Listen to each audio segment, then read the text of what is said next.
Stăpâniți, cheamă și-un câine cel mai bărbătesc și cel mai frățesc. Că la pus de soare vreau să mi-o mare baciu și cu cel vrâncean.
Astea să le spui, iar la cap să-mi pui lui raș de fac. Lui raș de os.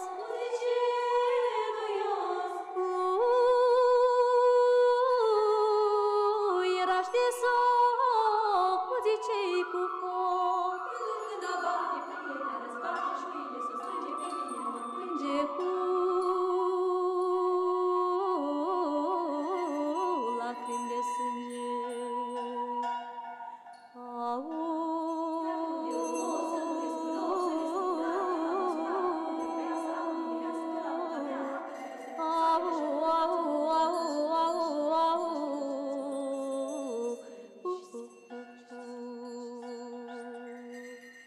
Iar dacă ai zări, dacă ai întâlni măicuță bătrână,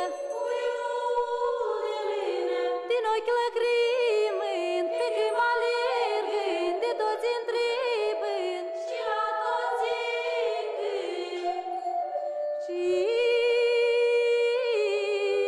Cine a cunoscut, cine mi-a văzut, mândru ciobănel, tras printr-un inel, chițișoara lui, musticioara lui, perișorul lui.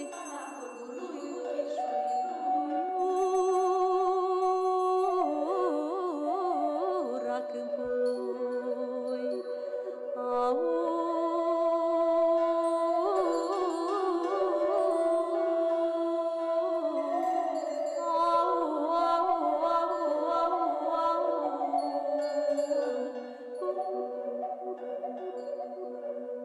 Dumioara mea să te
Ciobănaș cu oilii, bată-mi de pâilii, că-ai lăsat tu oilii și-ai plecat cu fetilii.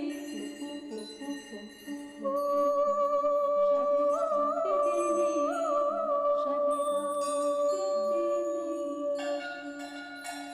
Eu m-am pornit după oi, duru-duru-duru-du.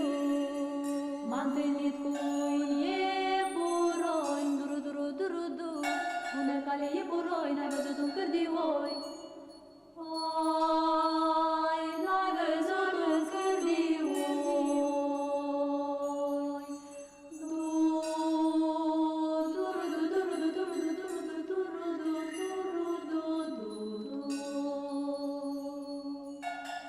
Mi văzut, nu le-am văzut, din păscuțel le-am păscut, prin pârloage tot să roage la fântâna lui Iordan, nu mai cap pe Ticărlan, la fântâna lui Gheorghiț, nu mai cap pe Ticăpriu.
Ah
Xingqiu. Let's try for the setup, but I'll drop the golem. GPK in with the BKB, and Katomi is ready to TP over. They get the Hex on towards XM. XM just gets destroyed in the middle of the Serpent Wards. XG, they've now got Arme caught by the Hex into the shackles. It looks so controlled from XG. Wow. The recovery. And they find Xingqiu. But XM's in with the Avalanche. He's going to make the jump. They've got the Solar Guardian coming in as well. Straight in onto the two of them. Pure's got to back out. The song comes in an effort to try and get Mirror out. See if it's going to be long enough time to let him disengage. It is, but Xingqiu actually gets the jump again onto Pure. Pure able to shove himself back to safety though. The Serpent was sort of trapping in XM. XM goes down. The Light Strike catches onto XXS. XG, they've got to get out of it. But they're not going to get the chance. Another Hex comes in onto XXS. The chase continuing on. As the Goose stacks up, GPK up to the high ground, silencing onto XXS, burst through the two of them, triple kill. Mirror's heading in. The self-fuel's here on Xingqiu, Life Track not going to catch him on the way down, safe. Gets the Hex and the shackles off. Solar Guardian comes in over towards Arme, does catch on towards GPK with the stun. Arme stands his ground, tearing through Mirror. GPK trying to fight back against Arme. The damage for Pure though, destroys them all. Triple kill for Pure. They could not stop the lean and getting the punches in that time. It's Pollison. Uh-oh, Pure saw him. It's going to be another one. Bye-bye. Ultra kill.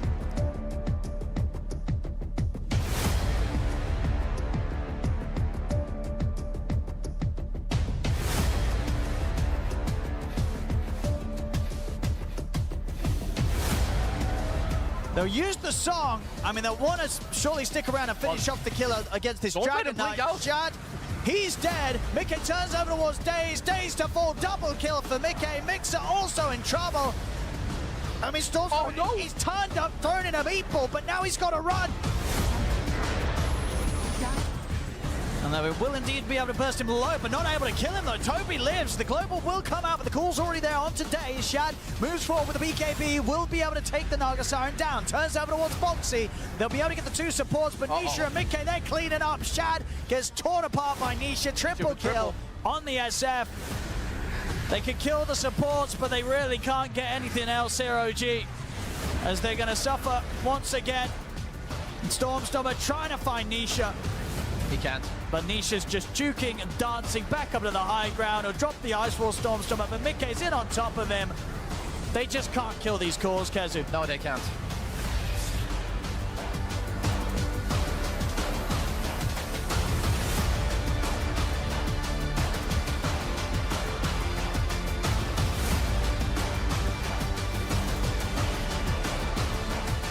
You might see the Wallachia. There's Michael. Caught out. Roar is off. Pumping. Taken down by his old disciple, John. How dare he? Roar out into the fountain now. BZM. Remembering his roots here, John. Oh, Crystallis.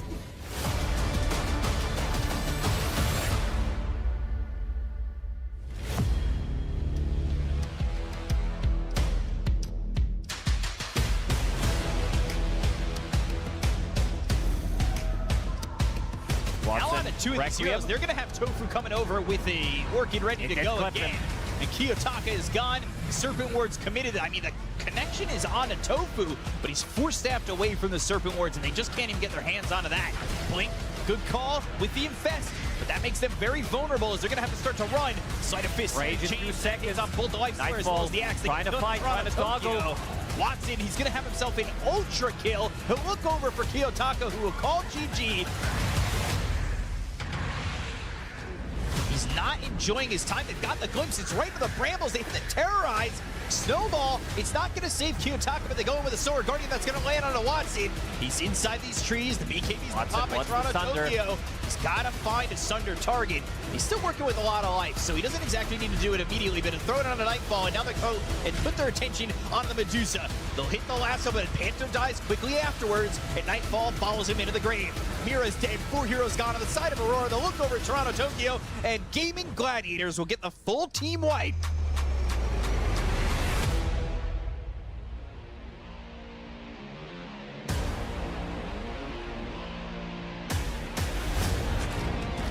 They're actually coming for them. Look at Ghost, he's just sitting there. He gets revealed from the Inquis, doesn't have a BKB, does have the Requiem though. Global Silence will be there in time. Ghost getting surrounded, RP going forward. Do they have the damage to kill him? Yes.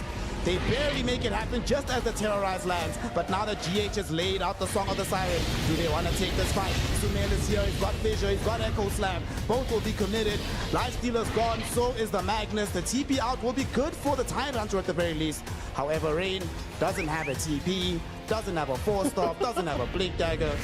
Doing his best.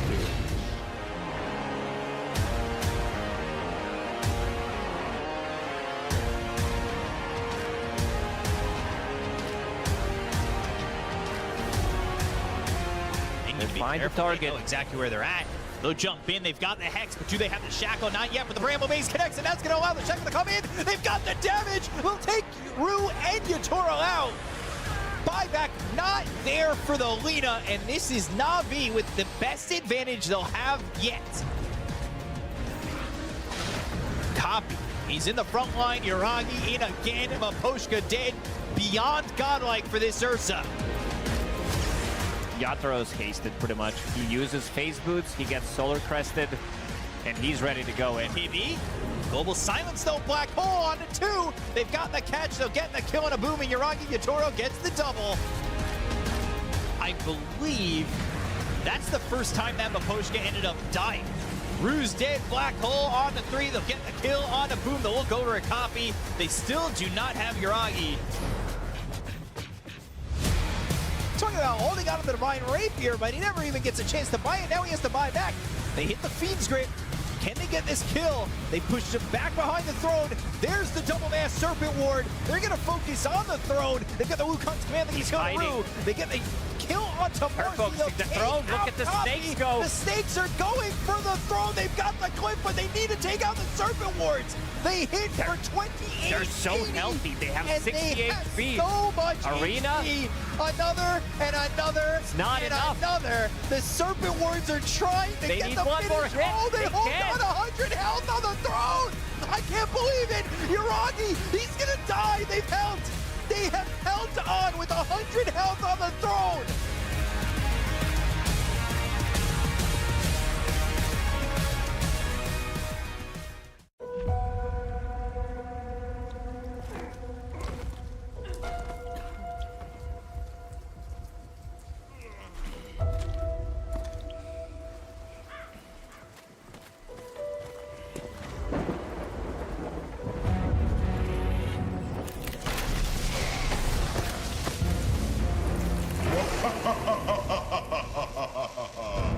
No more games. Kneel before Zeus.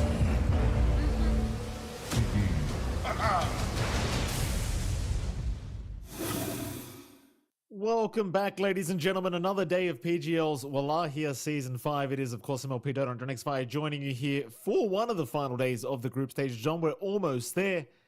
Before all that, how the hell are you going? Doing great. Of course, day 4 now for group stage. It's where things get really exciting. You know, this is when, for the teams we have left, it's now score lines of 2-1 or 1-2. So it's a lot more unforgiving. A few teams still have a shot. And, you know, we're going to get 3 teams qualified in if they win today, and a few teams that will have to go home at the end of the day as well. So the pack is starting to thin out as we take a look at that format. Again, the Swift group stage, best of 3s across the board. Now at the point where we are stuck with 2-1 and 1-2 teams. And it's a lot in line. For those 2-1 teams, they still have a chance. If they drop that series, they are still fine. They're going to play the next day for the last day at 2-2. Of course, that's Aurora, Tundra, Liquid, Tidebound, Navi, and BetBoom. But for 1-2 teams, this is where they have to draw the line. This is where they have to rally, show their best, try to play their own Dota. Wildcard OG, Xtreme Gaming, Nigma, Edge, and Heroic all have to bring their A game on, because a loss here means you're out. This is could be the final day of Wallachia for them if they're not too careful here, Mikey. Oh, it certainly could be. It's going to be a very exciting bunch of series here today. And again, we are going to have to see some teams eliminated, which is my favorite part, John. You know how much it excites me to see the elimination matches. Very excited to see how this does go. And of course, some teams will be proceeding through to the final day of the group stages after today. Jonathan, again, we've got some pretty hype series coming up as well here on the B stream. Again, you kind of mentioned it. Wildcard versus OG is what's coming up first. We're going to have XG versus NGX after that, and Edge versus Heroic for the B stream. And there you have it on the screen. I believe Stream A as well has some pretty hype games. Jonathan, of course, the 2-1 games. Aurora, Tundra going at it. Liquid, Tidebound after that. And NAVI, BetBoom. And we will show it on the screen for your viewing pleasure. So a lot of good games, Jonathan. Again, it seems like 3 of these teams going to have to get eliminated and go home today. 3 of them will at least continue to stay here. And I believe, for us, Jonathan, thankfully, OG and Wildcard are about to get underway because we should have a Draft 1 starting pretty soon. Yeah, and this one is a pretty exciting one. You and I saw Wildcard yesterday. We saw OG earlier on group stage as well. And for Wildcard, again, this is a team that had a lot of promise. They managed to beat out Shopify in the road to the International. They've had some lands under their belt. It does feel like that lack of experience is showing up here for Wildcard, as we saw in their series yesterday. They were getting some good setups from Speed. You know, RCY was very cautious with when he threw the Dream Coil, but that indecision played against them. If you have the opportunity, you got to siege it here for the side of Wildcard. They have to have that self-confidence to, again, just play their style of Dota. We've seen them win out laning phase really hard as well, which, again, up against a team like Tidebound is pretty impressive, but their opponents aren't pushovers. You know, OG has had maybe a little bit less success in their qualifier runs recently. They haven't had the best luck, you know, in that road to TI placing third. And, you know, the road to other places as well hasn't been too sharp. But this roster has slowly improved. I think they've finally found a form where they're looking a little bit more confident. They're looking a little bit stronger. They can show us what they've got in comparison to what we saw from the start of the year. And I think, again, this is the kind of team that rallies from a less than ideal situation quite nicely, especially with No Tail stepping in as coach once more. This is a team that you can never count out. So keen on seeing what the ideas are here for both sides in terms of draft. We do have that draft on hand. Wildcard do ban out Doom, Monkey King, while OG ban out the trifecta, Undying, Batrider, DP, along with Enigma taking out a respect ban for Warlock, considering that hero has been showing up quite a fair bit, and access to the Tusks now for the side of Wildcard, which I do appreciate. It opens up possibilities here. I think a big one is something like the offlane Dawnbreaker tends to feel really strong. With Tusk, maybe something like Darkseer as well for Fade. So it does leave some possibilities on the offlane. Tusk, we have seen, is still pretty damn strong. 53% win rate over 15 games is not too shabby for a hero that doesn't tend to get too prioritized in bans. At least throughout, it's not been the highest ban rate hero. And again, it has save, it has aggression, it can initiate. The shard blockage can be quite good considering how many ramps we have in the map now. So I like seeing it for Wildcard. It should allow them a lot more play here. It should. OG looking to make their first pick up. I like the Tusk first pick as well from Wildcard. Obviously, they did their homework. We did see Days on OG doing some amazing work on that POS 4 Tusk. The first time you and I got to cast OG here at Wallachia Season 5. So, again, very happy to see the Wildcard do deny OG that pick, because Days did make it literally impossible for anyone to win a lane when it came to this hero. No Tail, though, looking to prioritize the Jakiro support coming out now from OG. Yeah, I think it's a solid pick. It's a really good punish for something like the Tusk, right? If you can preempt, if you know where the snowball target is, Ice Pat will cut off any sort of blink follow-through for you in terms of escape. The Ice Pat facet would be pretty damn good in trying to get that done as well. Although Twin Terror is pretty nice as well with the damage output you have in lane. So both facets kind of work out here. You might get a little bit more utility from the Ice Pat one, just very specifically against the Tusk. We are seeing, again, some of the more, I would say, flavors of the meta being banned out. We see the Underlord being taken care of. We've seen that a lot on POS 1. It has felt really amazing. It's really high tempo. It feels like a reworked Sven almost with how that hero kind of scales up. So I appreciate that just kind of getting away, because in the right hands, it does do a lot of work. And you don't necessarily want to have to tempt it with Shad having that option. So we've seen him play it before. Timbersaw being cleared out as well maybe opens up the path to stuff like Sven here for the side of Wildcard if they so wish. Again, some beefy, tanky, big strength heroes are still in the pool. Sven, Axe are still options here for Wildcard if they want to consider. There's a very small chance for Lifestealer. I'm not sure if a lot of teams have picked it up outside of just pure playing it. So, and the Kunkka, surprisingly, that's something we've seen a lot in the qualifiers. Maybe a little bit less so here in Wallachia, but it does hang out. And, you know, with a Timbersaw ban, all of these strength heroes start to feel a lot more playable here. Let's see if OG do ban it out or whether they just want to take it themselves. I mean, they do have first pick priority here after this last ban, so maybe just leave the Kunkka, take it for yourself if you're OG, depending on whether they feel like they're feeling comfortable on this hero right now. I dare say they probably are, though. You know, Kunkka's not that hard of a hero to play. OG continuing to consider this final ban out. I appreciate as well how you said earlier, John, that Warlock continues to get banned, but you refused to say that it was a strong hero. I heard you, John. I respect the hustle. It's stable. I know how it it's is. stable. Right? It's stable. People have been using it. They've realized how strong Fatal Bond still is, despite being continuously nerfed, right? And, you know, people can read, so people do eat the book, or read the book. A good old Black Grimoire. Yeah, not like good old certain person out there tweeting that he can't read, he can't use it. We get the TA out. Surprising that this hero is left alone, considering how often it's been banned, but it does feel like we've seen maybe a little bit less priority in the TA bans from a few teams, and you get access now to that very fast scaling core for the side of OG. This should just be Shad's hero overall. And that is concerning. You don't have the greatest DOT to try to stop the TA. There's still a lot of room in the draft. You know, stuff like Razor's there if you'd want that, but we just haven't seen a lot of Razor being picked up. The Sven matchup is still fine here as well for Wildcard, but these are all cores. You're likely looking closer to like an off lane. Axe is still there if you'd want it. I don't think it's too shabby against TA. It's a little bit annoying in lane, sure, but you get tanky enough that you don't care. Blade Mail's going to be nice as well. Let's start off with a TV. So you do get that matchup we saw quite often in the road to TI. TA versus Terrorblade.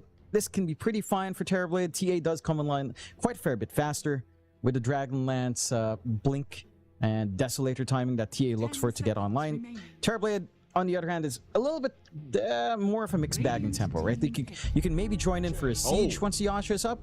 This is the more interesting one. The Chen comes out. We've seen this a couple of times, and we have seen it banned as well. This is a hero that just does a lot of work. And a lot of teams, I think yesterday, we were seeing Tidebound continuously ban this against Wildcard because Speed has been playing it quite a fair bit. So having access to the Chen now does make things very interesting. You have a lot of strong creeps you can go back to.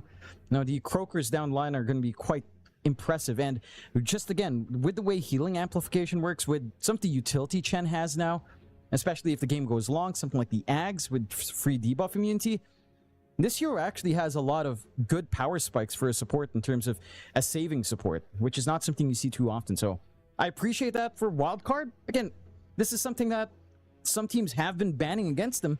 Speed should know his stuff with this one. I mean, he makes a lot of guides, doesn't he? Good old Speed. Oh, Johnny, this is where you let me take over. I mean, I am a viewer of the Speed Dota YouTube channel. Shout out to that, by the way. You should go watch it. Yes, he does play Chen. I've seen a few of the Chen guys. Now, look, I don't play Chen anymore, John. I was a Dota 1 Chen player. My fingers are old. My hands are old. I can't do it anymore. I think it's going to be a very interesting Chen game. I don't see too many counters towards it yet. The Shadow Demon is kind of nice, but not crazy. The thing that's always struck me about Chen, though, John, is that when it does fall apart, it falls apart pretty hard. And there's a decent counter towards at least the Chen units in the Dawnbreaker. So there you go. OG, I'm sure they're not too concerned about it. You just got to kind of ride out the tempo with this Chen a little bit in the early game. Don't lose too many quick objectives and... overall, you know you're not going to win the laning stage against Chen because you just can't. But that's okay. As long as you secure a bit of farm here with the Dawnbreaker, you'll be happy. Yeah, and you should be able to. I'm curious to see what facet we get out here from OG as well, whether or not we get the Solar Charged or Starstruck. Both do feel pretty good. Mixa has quite a few options to go for. Wildcard will just go back to the RCY Ember, and we've seen this kid perform well on the Ember. He doesn't quite see his mid matchup. There is a lot of utility coming out here, though. I would say it's a pretty decent game for Chain Gang, as that's one thing you are lacking Wildcard, right? You're lacking teamfight control, unless your offlane pick kind of gives you a lot of AoE, but I feel like Wildcard will actually try to gun for something like Beastmaster to tie into this Chen for Fade, so chances are it's going to be a little bit single target focused. Chain Gang helps you control. The added 2 chains is massive. Throwing out a Remnant to chain to set up is massive to kind of get those opportunities. And we have seen this facet start to really tick up in popularity as well. So I think that's the way RCY should go with this Ember. Just have that idea of, you know, maybe you're not going to win out the lane. You won't have as much harassment as a double impact Ember with a 1-3-1 build or a 0-3-2 build. But you can, again, work these team fights better. You can contest objectives a lot better with a chain gang. And yeah, that's what they have to do. OG should get the read on the Beastmaster. They banned the Brewmaster first, but again, we've seen this combination of Chen Beastmaster be absolutely devastating with push pace, especially again with Terrorblade, where we were talking a bit about that weird timing. The TB can join in when Metamorphosis is up early on, usually around the 8 to 10 minute mark to go on a siege, and you tie that in with a Chen and Beastmaster. And that's going to be a lot of quick objectives very early on. That's going to be a lot of map space you'll bleed out in OG. Could make it a little bit awkward here for Shad to build that farm up on the TA. And they'll actually ban the Pango. So that leaves the Beastmaster open. I understand the Pango, just something that gives them that teamfight control that they are lacking. But if you're Wildcard now, you're going to be happy about a Beastmaster here. They still have Axe Conquer as well.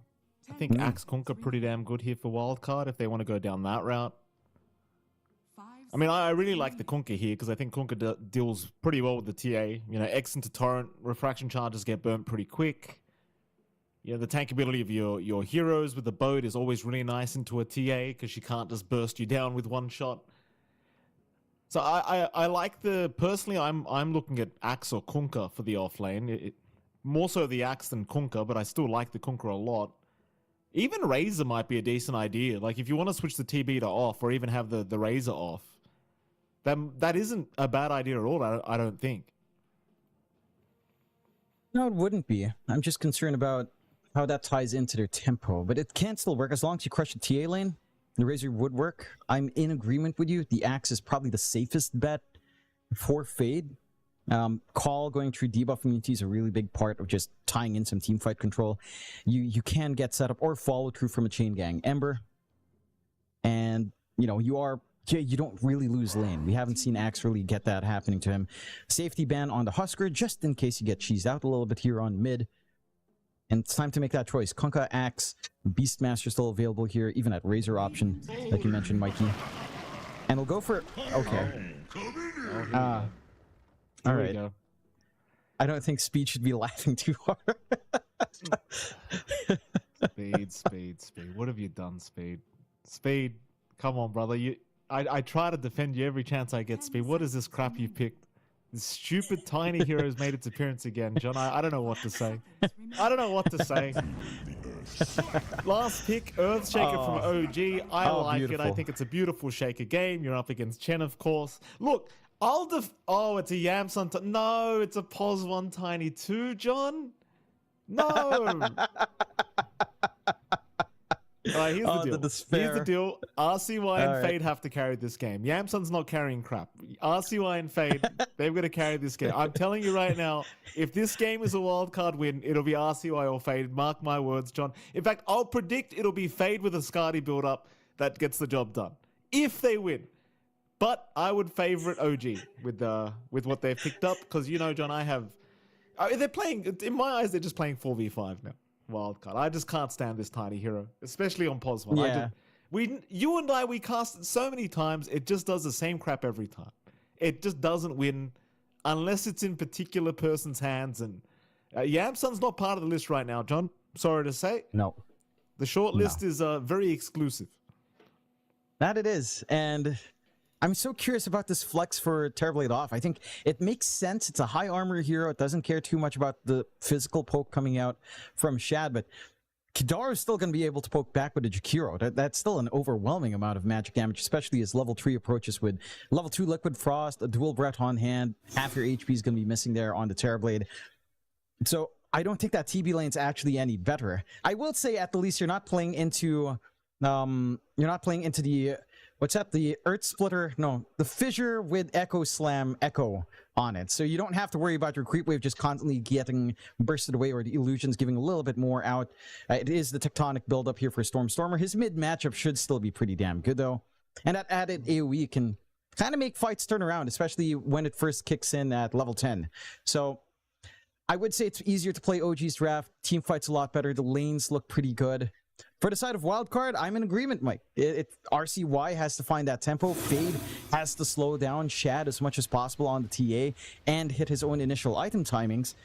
It's just, the issue is, for RCY to carry the game, it doesn't feel like he has the greatest ways of connecting unless you get this overwhelming start. And Speed and Bignum kind of find EXP to scale up with RCY, because this is the trio that's going to make plays. You're not expecting a Terribly to really join in for some offensive plays. You're not expecting the Tiny as well, at least not until a core Tiny gets Blink, which is like a second item after Echo Saber for him. It's just a little bit slow, and I can see OG kind of punishing here if you're not too careful on Wildcard. 30 seconds to battle. Let's see how they do it. Wildcard, they're trying to make their move up, but they're moving in to the triangle, and they are going to lose that the Satir. Satai, however you want to pronounce the damn monster's name. OG. Go for a counter smoke now. The level 1 team fight's not bad from Wildcard, but it is still risky. You're up against Shaker Jakiro here. And they won't fight. It'll be a 2-for-2 trade. Nice and even. We do have the mid-ES from Stormer, Jonathan, against the Ember of RCY. I dare say this is certainly a favorable lane here for Storm. That it would be. You have the inbuilt Slugger. It's not as much damage as it used to be. You're not playing into double impact either. Look at what Speed's doing, though. He's keeping his Satyr Convert here. He's just trying to sap some mana away. He's not going to keep it the entire time. Just getting Divine Favored back to him. Yeah, one use. You burn mana, and one usage is, you know, it's enough to take away one cast of the enchant, maybe make you think twice if you want to go for Fissure. Gives you that little bit of wiggle room for RCY to try to play. RCY does end up with Chain Gang Ember, so he does start with Flame Guard. I'm expecting a 1-1-3 build normally. You could still go for Sleight of Fist. Snowball out from Daze. He's calling for Snowball. Oh, he's got Snowball, that's why he's saying it. Okay. That's alright. Beast bump.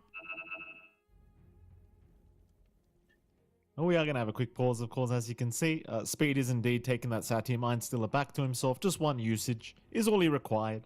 Yeah, burn one enchant totem charge with that mana pool. Very nice. We should, I guess, talk about the side lanes, John, because we've got time. Of course, Yamsun and Speed on the Tiny Chen combo are going to be up against Daze and Mixer on the Dawnbreaker and the Shadow Demon. This feels like a pretty dangerous lane, right? I was saying earlier Chen doesn't lose lanes very often, and chances are they are going to be able to sustain pretty well. But you can get caught off guard with the disruption to the Shadow Poisons, and of course, if you get hit by that Starbreaker into a Celestial Hammer after that combo, I could easily see deaths happening here for Wildcard up at top. Yeah, I don't think you have too many ways of stopping Mixa from just getting Starbreaker off, unless, again, Speed gets a nice creep for himself. They have done a good job of at least just blocking the pull camp here for OG. No way to really try to rebalance the lane. And at the least, Yamsun, I mean, he'll get tanky as the game goes on. As long as Mix is not comfy enough to walk up with that Starbreaker, you are pretty fine. Level 3 is when things start to get spicy in that lane, though. I'm keen on seeing how much Speed can get out. And he does take the Satyr Convert, so he is popping out the Mana Brim, which is painful for Mixa, as you are very reliant in spells to kind of get that here going on the top. Top lane, Speed does avoid the final strike of the Starbreaker. It's a lot of damage, though, here on Speed, but he's going to be okay. Had Mixer landed the final hit, would have certainly been first blood for the Dawnbreaker already, but Speed just standing still is what saved him in that instance. Yeah, you don't have that control in the movement until you get the shard. So it's very easy to just kite it out, even without something to break with, say, the Avalanche and Yamsun, which he does level up. Now, on the mid lane, again, you're starting to see a bit of an even time. Stormer is out of mana. Again, kind of trails back to that Satyr Convert, just draining that one cast. Does have the bottle up, though, so it is a little bit more playable now. RCY, again, does not get the early points. And Chains, it is a lot of right-click. I was gonna say, I think he's close enough. RCY trying to play on the edge. Meanwhile, Speed getting tipped here. Oh, Are you okay? why? Well, what's Speed done wrong? Just because of the draft, is it? What's Speed done here? Maybe he's just being a nuisance with the mana rune, or I don't know. Maybe they just don't. I'm close to a new set.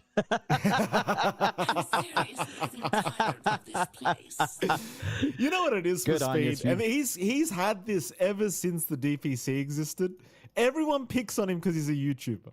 Everyone picks on him. But what's he done wrong? He's just making guides, John. He's just making nice guides. You couldn't meet a nicer guy, by the way. I've never heard Speed say anything naughty to anyone. No. He is quite a nice fellow. He's a great Trudeau's guy. years in the NADPC, that he is.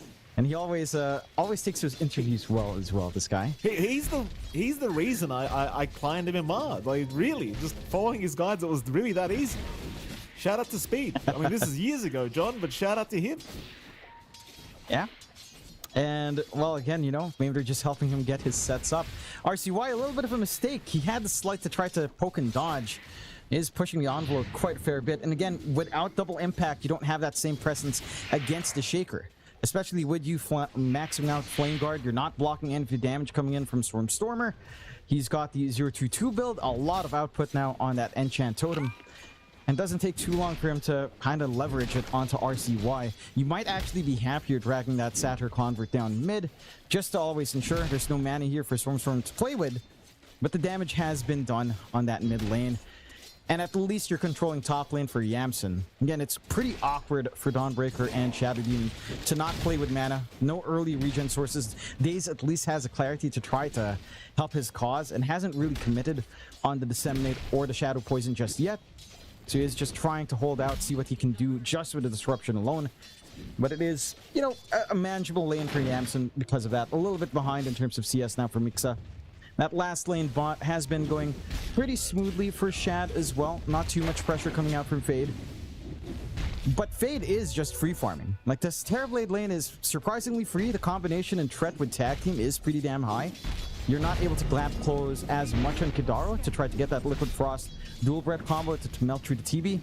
And as long as that doesn't happen, again, with this early build-up for Fade, he is just going as a secondary core as well. He's queuing up basically Terrorblade items, Yasha, along with a Dragon Lance here. So it does look like he intends on scaling from that off lane, which, you know, I'm sure you're pleasantly happy about, Mikey, for the sake of Wildcard. Always happy, Jonathan. Always happy.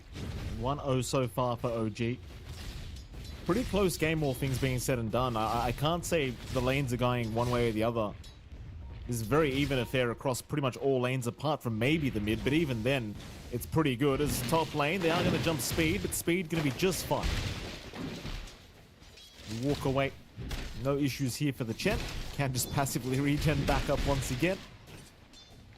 Yeah, as I was saying, I think the one lane that's gone a little bit worse for wear is RCY's Ember lane. Only because he died once, really. Like, the CS isn't too far apart. But it is going to be a level 6 timing that's a little bit sooner from Stormer. And naturally, that is going to open up the opportunity for Stormer to try for another pick-off on the Ember before he hits level 6. Yeah, you have that window for yourself. You have some decent support rotations as well if you can find the space to make that move across the map into that 6-minute power rune. RCY is going to be a little bit careful now the way he wants to farm this. Because if he gets hit with the Echo into the double enchant, you're just dead. With the Flame Guard, looks like he's going to be alright. Scary times though. Stormstormer's already queued up the Blink. Understands what his team wants him to do. With the way he's been farming, John, it's probably going to take 4 minutes. Yeah, they're coming in and they've got creeps on top. RCY getting Echo. Beautiful rotation. But you saw that coming from a mile away. It was just a matter of time, knowing that RCY was stuck at level 5. And of course, 6-minute power rune's now very important. Bignum will at least steal it away. Regen rune will be picked up for himself, and he might actually survive because of it. He does get a very nice shards block. They won't have enough control with the regen going. But you got the Ember kill. That's what you really wanted anyway. They'll still be very happy on OG's side. And they will be. And again, this overwhelming start for Stormer is really the big concern. There's a lot of value for this Earthshaker in this game. Having this tie-in later on as well, would say the blink timing lining up from Stormer. Add that in with Solar Guardian. I don't see how you can confer fight effectively on Wildcard until at least the blink save comes in from Bignum somehow, which we are a long way from seeing. So early tempo certainly in OG's favor so far. And you are finding decent farm here on Wildcard. Yamsen's working that top lane well with protection of speed. Fade is still working that bot lane quite nicely into Shad as well. And again, you're running basically double carries here on the side of Wildcard, but how you're looking to itemize on Fade, no utility. Just Power Treads, Dragonlance, maybe a Manta. Maybe you go back for the pipe after Dragonlance, sure. And then you're just scaling up. So you are expecting a slower game from Wildcard. Even if RCY had a faster game, I'm not sure if you can make the connection anyhow. Because again, your side lanes are just not built for it. Maybe the Tiny is, but without a blink rush on Tiny, that's also just hard to see. And OG can just kind of maximize that, right? Like, you just wait out the earlier timings of your TA. You wait for the levels to be up here on Mixa, which isn't too far off. Half a level now into that 6. Once you've got Solar Guardian, once you've worked your way into the blink here for Storm, or even not even waiting for the blink, just having Solar Guardian on, could be enough to, again, apply that pressure onto the side of Wildcard. They have to be cautious about some of their objectives. We were talking about them pushing in with a Chen. I don't see that connection happening unless you just swing down towards Fade when Metamorphosis is up. Beyond that, you're probably not going to get that much of a siege effect here from the Chen, at least not before, say, the 10 to 12 minute mark. Well, the thing is with this Chen, like, he's going to need his teammates to be ready to get these sieges going. Can't hope to do it on his own. Big echo from Stormer cleaning right up with the Ancients. Happy days, and just look at that, John. He's about 300 gold away from the blink now. I mean, this is going to be so scary for Wildcard to try and deal with. And you and I, we've had the pleasure of casting Stormer, Storm Spirit, rather Earth Shakers, that I was meant to say. We've seen it many times in different teams, and I've got to tell you, it is a scary thing from this man. He's very good when it comes to this Shaker. And he is. Again, only 100 gold away from that big timing. Has the Solar Guardian to play with. So there is, in fact, you don't even need the slam in that point. Just blink and chant Fissure. You're going to buy enough time for the Solar Guardian on top. Likely enough damage as well to get the kills. I think for Wildcard, you're happy enough to at least get the slowdown in lane. Right, again, no contest for Yamsen. Fade's been working the triangle and the extended jungle on the right side. They're starting to get some initial items in. Yamsen's working towards that Echo Saber into the SNY, and again, Dragonlance for Fade. And they are allowed to play a little bit greedy. It's just that it doesn't feel bad for OG because their earlier timings, again, their timings are a lot earlier here in comparison to Wildcard. So Blink's fully done now on Stormer. A minute until Slam is back up. You look for that connection with Solar Guardian if you even need it. And then you start to look at the triangle. I think that's the one big part for OG to feel better about this game. Like, getting leverage over this free farm that Fade in particular is getting. You've got to stall out the TV, make it really feel ultra greedy on the side of Wildcard to run these double cores. Hasn't been fully punished yet. But then at the same time, Wildcard can't really do too much anyhow, so you probably don't mind. At least amp damage for RCY, a little bit more output. Not the scariest without double impact, but it's something. Looks like they're going to maybe find a freebie on Bignum. It's an ice path blocked away. Snowball is going to buy a bit of time here onto Stormer, but it really doesn't matter. Days will secure the kill here on the Shadow Demon. But that's the Wildcard game plan. Just, you've got to buy time. You've got to greedy a draft. You can outscale them in the late game, especially with this TB. But you've got to buy the time. Thankfully, though, things are going pretty okay if you're Wildcard. The main concern, again, is the fact that Storm is way too far. He's smoked up, he's got Echo up, and he wants to go for a freebie. Just a free kill. Another freebie. Here we go again. Big, gonna cop the Echo. We'll see you next time, Big. Thanks for coming.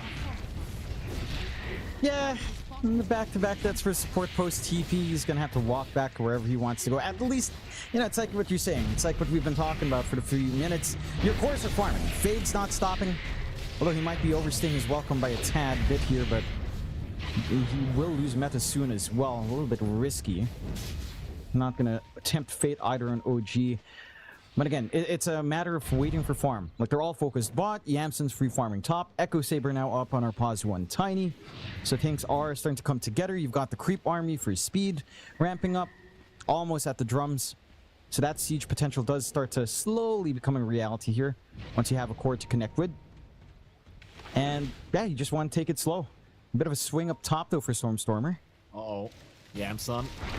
You might need a +1 here though. You don't have Echo.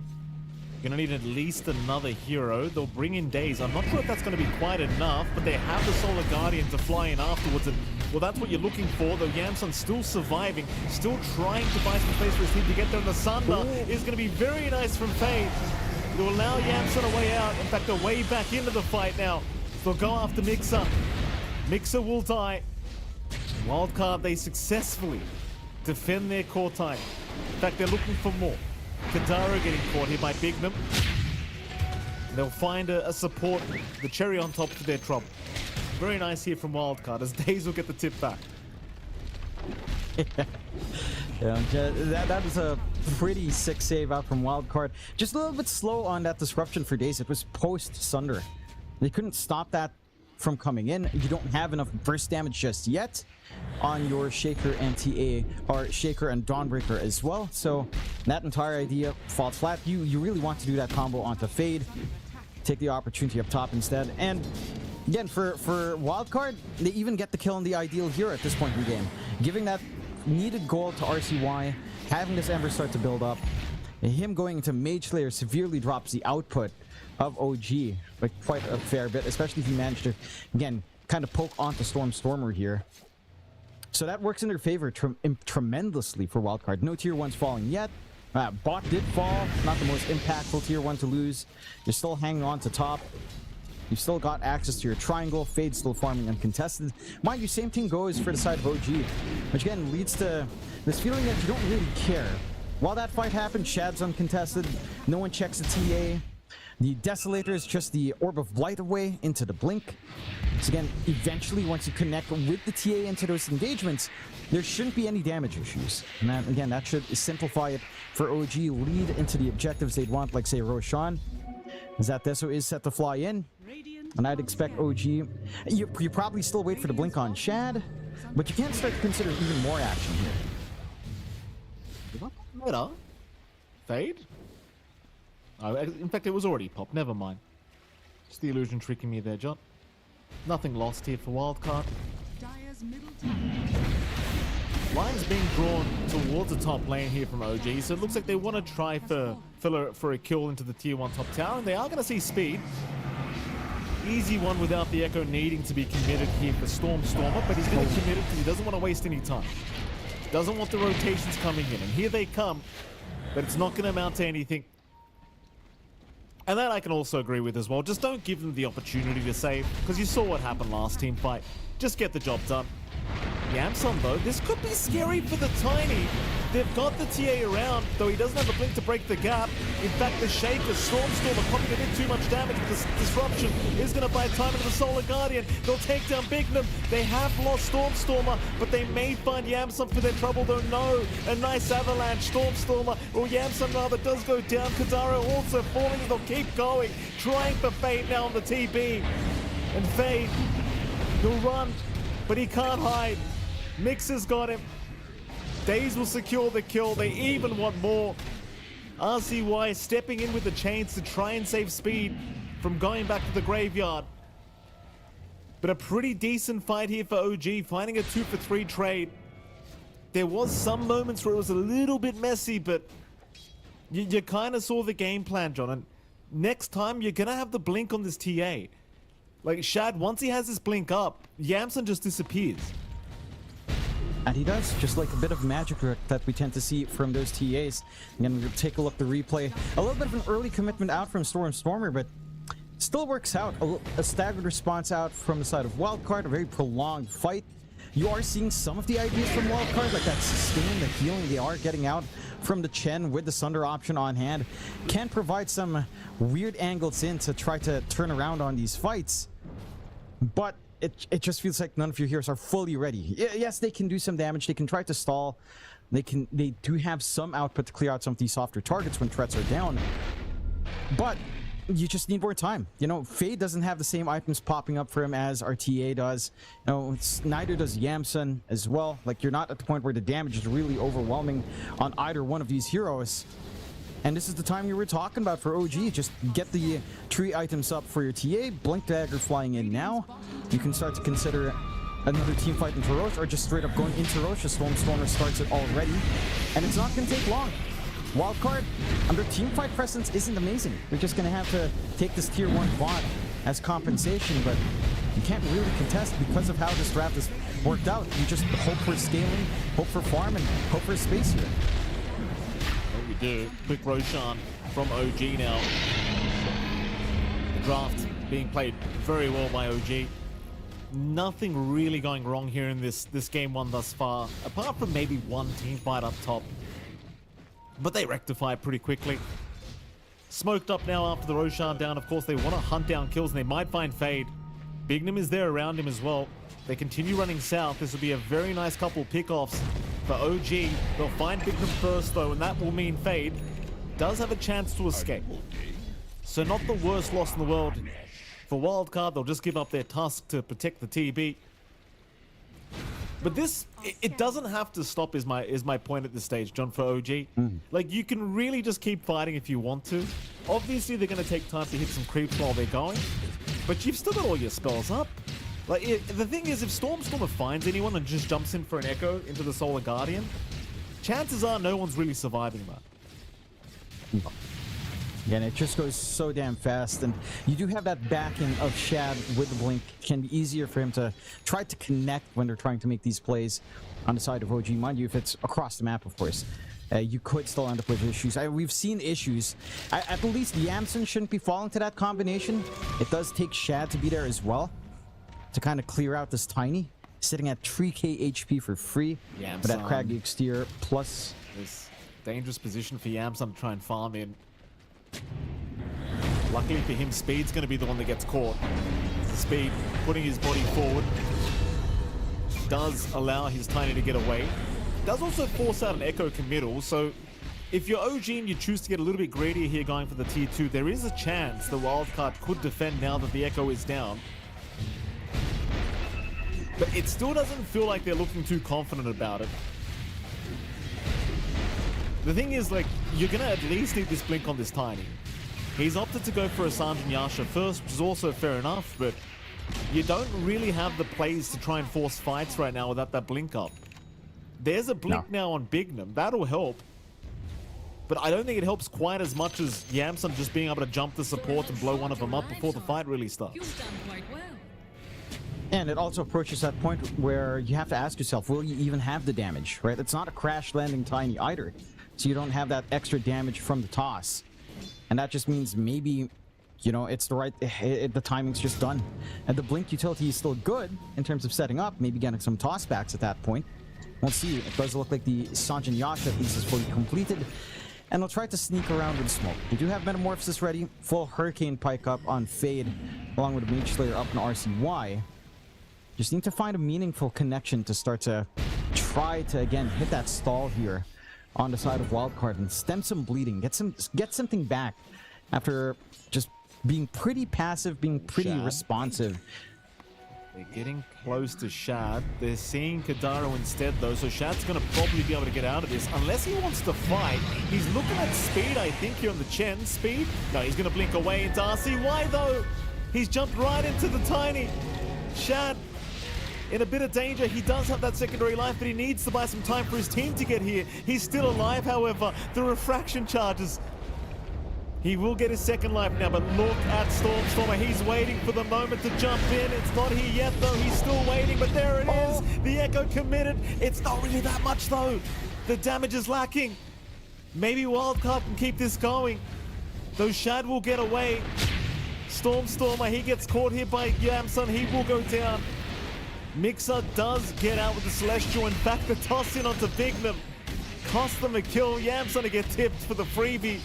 Here comes Daze from the left side, trying to find a quick disruption to the Purge, but he can't find any. It's a good fight for Wildcard this time around. And it is. They managed to, again, fracture out OG. The response out from OG just a little bit slow, and they managed to work their positioning well. They don't overly clump up on that ramp. There's a little bit of stall as well, where the echo was just a few seconds off when the Solar Guardian fully connects from Mixa, so you don't have that instant connection to try to tie them all into that area and kind of miss out. Again, just a really great splitting apart from the side of Wildcard, punishing the side of OG, just kind of hanging a little bit far forward. And mind you, there's no vision to be worried about. They are in control of the game, so you can't fault OG for kind of having that confidence, but again, you need all of these tools together. The fact that Shad couldn't utilize that first life to do damage was really what held back OG. Without that TA getting the right clicks off, there just isn't enough output here. We are looking at a bit of a replay of the Echo. It was, I think, a little bit mistimed from Stormstormer. He didn't really connect at that perfect moment where you would have had everyone just bunched up together. So he did miss out on a lot of damage, sadly, for the Shaker. The Aftershock, I don't think we even connected on one. So it is what it is. Still an AK lead for OG. Rotations, though, from Wildcard. They're going to look for some freebies in Kadaro. Oh, that's a nice ice pump. Kadaro making life a little bit hard now for Fade, who just wants to get away. He has Sunder. He'll try to force stuff down to the low ground, but he's still looking pretty screwed as he gets to Sunder just in time. Stormstormer is still going to walk out of there. The misses on Fade. He's forced to fight now. Trying to go for the SD. Does take him down. A 1-for-1 of the supports. Might be another Kadaro. He's getting body blocked by the creeps of speed. Though it may cost them Fade. Getting jumped on again. Echo committed. Stormstormer back for revenge before he ends up dying. But here comes Yamsa, trying for Shad, moving in onto the TA. He's got Mixer there to help him. Can they man fight? It looks like they just made. Yamsa, a couple hits from dying, but he gets shut down. He'll give up his own life for it to Mixer. Mixer can do nothing. RCY with a double. It's a full team wipe for Wildcard. And you look at the goal change. It's a pretty big swing. That was a shining example of why Chain Gang is such a menacing facet. Just constantly being held back, buying that space for Fate to get further and further away, buying that time for him to try to play with that Sunder, to get the regen off, to turn around, use his illusions to find a kill, get some reflections off. And this Chain Gang from RCY is just doing a ton of work. As we're seeing again in a little bit of a replay as to what happened there. When you had that great setup with the Ice Path and Magpie, maybe not the best direction. You would have wanted to block the ramp a little bit harder to clean up more, but again, he manages to get the Sunder off, and the deeper chase when they're all clumped up, RCY with a Chain Gang just holds him back. They can't gap close onto Fade. He manages to get the cleanup, taking more and more utility away from the side of OG. And dragging them further back than you'd want. Speed as well with some beautiful micro to get the blockages off. Again, just because of the Chain Gang, you're able to stand further back here for RCY. You have to take the risks on Stormstormer to try to equalize, but by then it's just not enough with Gamson connecting in the end.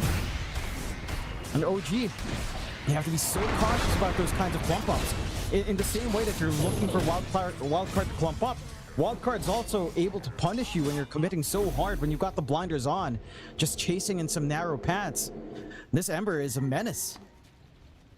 You're starting to get into some scary times as well for Fade. And Fade working toward that Skadi next, and that's when the TA starts to feel really bad. Shad, nice blink away, but is not going to be able to save Daze, who will have to get left behind. So at the very least, Shad avoiding the shards flying out from Bignum. But yeah, Wildcard, they're in a very nice position now. RCY doing some heavy lifting that last team fight. And like I said, once the Skadi's up on Fade, it feels like he's the real carry at that point. And the TA, it really doesn't enjoy the Skadi timing of the TB at all. No, it certainly doesn't. It does feel like this BKB for Shad has to be online ASAP. 500 gold away can make the world of difference here, along with even the BKB up on Stormstormer. So you will have some protection at the release from the control. But it's still a lot of factors to play into. It's all of this healing coming out with speed on top, with a full mech up. You know, it's starting to get into the Aurora game as well, with the Vlads to come in next. Right? Like, these fights, if they go too long, if you don't find the backline, there is a ton of sustain from Wildcard. That can just make it so damn awkward for you to try to take that engagement too far. On the side of OG, we'll see them try. They're smoked up. Roshan is up. Wildcard should be aware that this is going to be the next big objective. They haven't really gotten the vision set up around the pit. It will provide a bit of a window here for OG to try to sneak this one for free. No sneaking around with the roll. BKB now up on Shad is why they want to go now. They haven't seen it yet on Wildcard. It's a big timing here for the TA. This fight has to go well, though, I think, for OG. Otherwise, Wildcard might just completely take over. It feels like they already kind of have at this stage. The Shards are going to fly out onto Shad. Shad going to jump in onto Fade. Quick melt strike, but a nice Hurricane pushback and a root onto the TA, but they do disrupt. Speed's doing some real good work here as well on these Gen Creeps. You've got to be so cautious. It's just being such a nuisance with whatever he's got. Shards keeping the vision up as they'll block Kadaro in now. Echo, Stormer! He's taken down Bignum. Fade almost gone to boot, but the Sunder is there in time. Mixer needs to back off. Meanwhile, Daze going into the ethereal form, trying to walk away out of here. Going back on a Fade. Fade will continue to walk away as they'll move in now onto Shad, who's got the BKB going, trying to kill the TB. He does get it, and now Yamsub, can he carry without the TB around? I think the answer is no. He'll go down, but here comes RCY. RCY will try to do it his damn self. Mixer gonna intervene. Those chains really hurting as RCY looking for the slide, but no! He misses just out of range. He would have just had enough time as well before the refraction came in, but he doesn't get it. At the very least, no Roshan to happen. It's too risky. It is a pretty big win for the side of OG. And it's just down to whether or not you can find that initiation you're looking for. I think a couple of the issues here for OG is just a little bit in target prioritization. We saw Shad have to reset in that fight. He had to sit through, wait for the craggy exterior debuff to fade away, because the damage is just completely blunted with that innate. Like, even the output, you're already dealing with a high armor here in Fade. Having, if you get a couple of hits onto that Tiny by mistake and try to focus on anyone else, your output is just severely compromised. So it is a little bit tricky to try to look for these angles in, but when you do find them, when you can get that reset with these BKBs, it does become a lot easier. Inside of Wildcard, again, it feels like you are just banking on RCY. This Ags of his has to come in. Once you've got the Ags with added cast range, added speed on Remnants, being able to get these non-committal chains in between these fights just becomes so much easier. And that's really the big tool here that you'd want. It'll allow you to sit through some of the BKBs as well, or force them open a little bit earlier from the threat of the chain alone. You are keeping the vision game up in that pit, and again, that full Ags up for RCY. So contesting something like Roshan with Chain Gang becomes a lot easier here. And very scary for OG.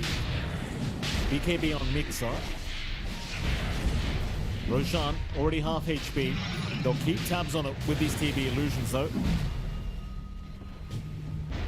OG understand this Roshan just so important for the health of this game.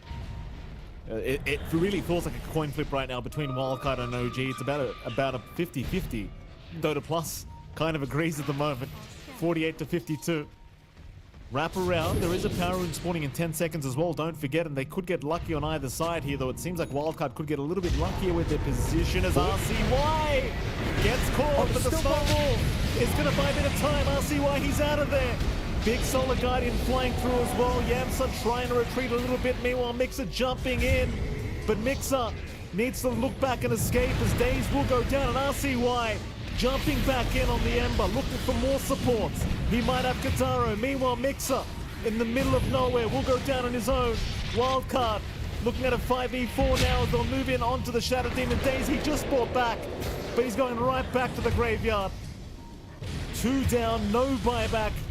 Make that 3 as RCY. What did I tell you, John?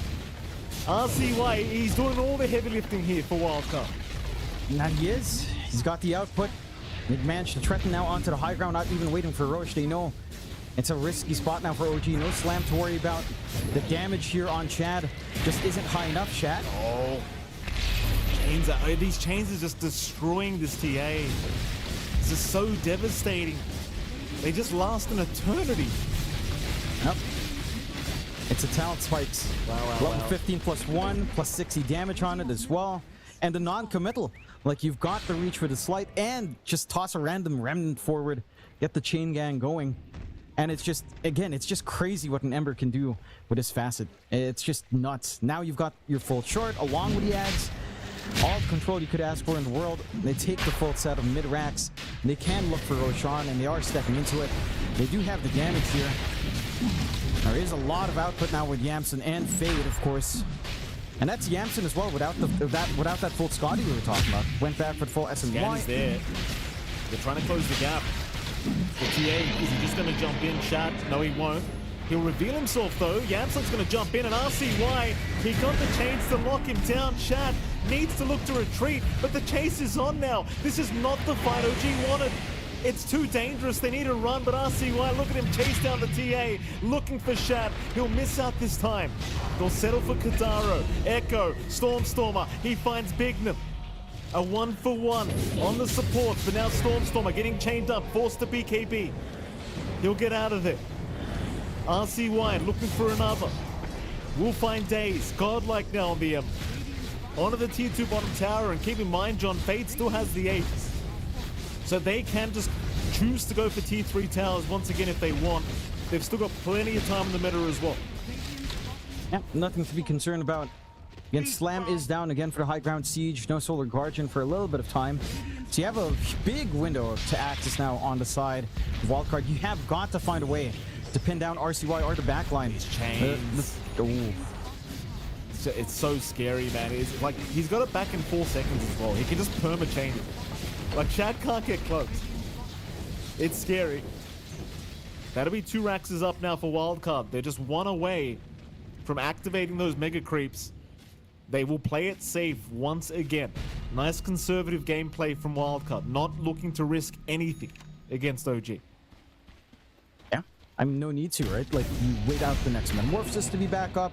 You have a lot of time still left in the Aegis. You're going to hit the Scotty timing for Fade relatively soon here as well. So you might as well get all these fresh items up. Heck, even Yamsen, I believe, has his full butterfly almost done. 500 gold off in that farm. For OG, does feel like their major issue is just that lack of hard control. Like, once you commit with Slam and Solar Guardian, that's it. That's your entire complement out already. And it just makes it hard to get that chain control onto something like RCY's Ember. And this Ember doesn't even have something like a BKB here. You know, RCY does not have anything defensive. He's just been outplaying. He's been positioning very well in these fights. And OG, that's a problem. Even these traps with a silence, with a shard up and trad, isn't really buying them enough time. RCY just knows where to be. Free shard now up for speed. Just a little bit more utility out with the ancients that he can pick up now as well.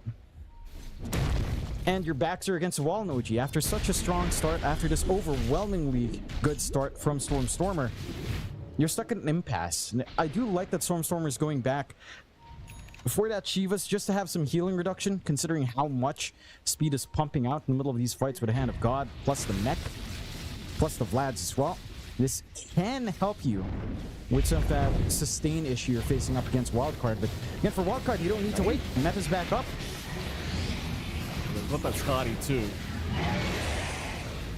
They're not waiting for the Shivers on RCY, but they don't look like they need it. In fact, Daze, he's in the middle of nowhere. RCY already chaining up 2 in the back as well. This is already pretty scary for OG. Trying to retreat. There's your echo from Stormstorm, but it was only on 1. They're just trying for the Tusk at the moment. It's looking pretty desperate for OG in Spain with the Sunder, keeping everyone alive. Meanwhile, the TA, she needs to run, but RCY, he's on the chase again. There goes Shad. Shad is gone. Triple for RCY. He's going to look for a rampage, I think, here, John. But he might die in the process. Big chains out, jumps back in. Balls of steel. Ultra kill for the Ember. Looking for the final, but they call GG. They've seen enough. A Wildcard. Well, would you look at that John X Fire? What a comeback. Game number 1. Hell, they even made the tiny work, John. Though I will say, I stand by my words. It was all RCY and Fade. Yeah, no, I 100% agree. I think the big issue here for OG was that they actually did allow that farm game to go. What were all the kills they were finding? In that moment when Stormstormer did get his blink, connections with the Dawnbreaker, they tried once onto Yamsen. They found out Tiny's too tanky, but they never found Fade. They never went into the triangle. They never tried to invade that bot area of the map, of the dire side, where you tend to get that build-up. and Wildcard just hit their timings. Right, we were talking about the initial timings coming in, Blade Mail plus that Mage Slayer out for RCY doing a ton of work early, and then, you know, that continues build up, a couple of mistakes here and there coming out from the side of OG. I think, again, the big turning point, the first mistake was that jump onto Jansen up top. And this one was one awkward moment as well, where Shad's not able to really utilize the first Aegis Light for damage. The connections coming out, I believe there was a few seconds left on Slam right after the Solar Guardian came in, so they couldn't fully connect with that either. And again, the positioning was just really disciplined out from Wildcard to stay a little bit more split apart. And for OG, they just couldn't find the targets. I think if you're playing up against a draft that is slow with two side lanes that are just going to farm, you need to punish it more. And all they were punishing was really Big Num for the most part. Not even speed, just finding Big Num on this Tusk. He did a fantastic job of breaking up all of those smokes, all of that movement across. And this is the moment where you start to see that value in the chains. Like Fade gets a good Hurricane Pike down, gets the Sunder, and then as they're chasing him through the tree line, with all the setup, with all the damage Shad has, just a cheeky Remnant out, and you just hold him back. You hold back, you buy enough time to get everyone else in. This Chain Gang Ember is a menace. And let me tell you, like, there is a reason why that facet has grown in popularity. Ember itself, maybe not the most popular, but Chain Gang has a lot of utility in games where it can go right. Yeah, it's an amazing performance here from our Ember. And this is an Ember that had to lane against the Stormstormer Shaker as well. You know, it was not a very fun laning stage at all for RCY, but making the comeback here on this Ember Spirit, and see, just feels like he just carried the game for his team. It's just, you couldn't do anything. Like, this Chain Gang was just so much work. And you're seeing it here even, like, just the jump in, but the control in the back from this Ember is just too much. The supports can't even get close. Yeah, you've got Yansum and Fade just dealing with everyone else in the meantime. And poor old Shad, he was trying his best, but just the kiting from this Ember, just too much. Props to Wildcard. I mean, game one goes their way. They're one game away from securing a 2-0 victory here. And that would knock out OG from Wallachia Season 5 if they were able to pull off the game 2 victory. Standout player-wise, Jonathan, I think both of us agree it's probably RCY. And it is. Our good old young Filipino mid in America does deliver the goods. And again, he had a terrible time in mid. He was dying solo to Stormer. He had a slow start. His matchup wasn't favorable. He went for a Chain Gang, which in lane is pretty lousy. It makes your laning phase that much harder. You can't really poke back. But look at his stats. 92% participation for all of the kills on the side of Wildcard. 41,000 hero damage with all the damage coming in from the Chain Gang and the Searing Chain talents as well. He did a ton of work. And that's him with having a bad lane. I think that's the most interesting part. I think, again, OG had a fantastic start. Maybe not so much bot. We were talking about Fade still finding that farm. Yes, the Terrorblade wasn't really slowing down. I think, again, if you play against something slow for OG, they've got to look to play faster. Yeah, it all pans out, John. We do have to go to a break, but of course, right after the break, we'll have game 2 between OG and Wildcard. We'll see you soon.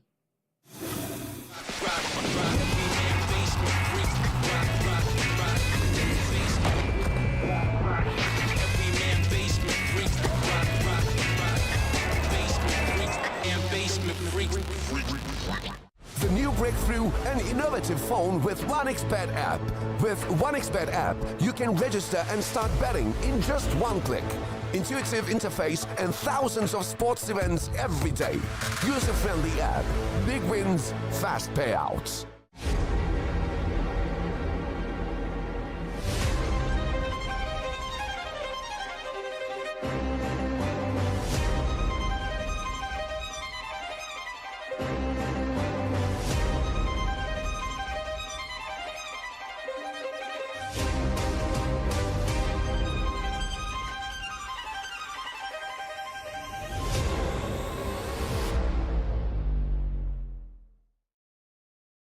The human body was built to move. Not trapped at a desk in one singular posture for 12 hours a day. It's time your chair evolved. This is Secret Lab Titan Evo. Ergonomically engineered for you. Gamers, hybrid workers, artists. Backing your every move.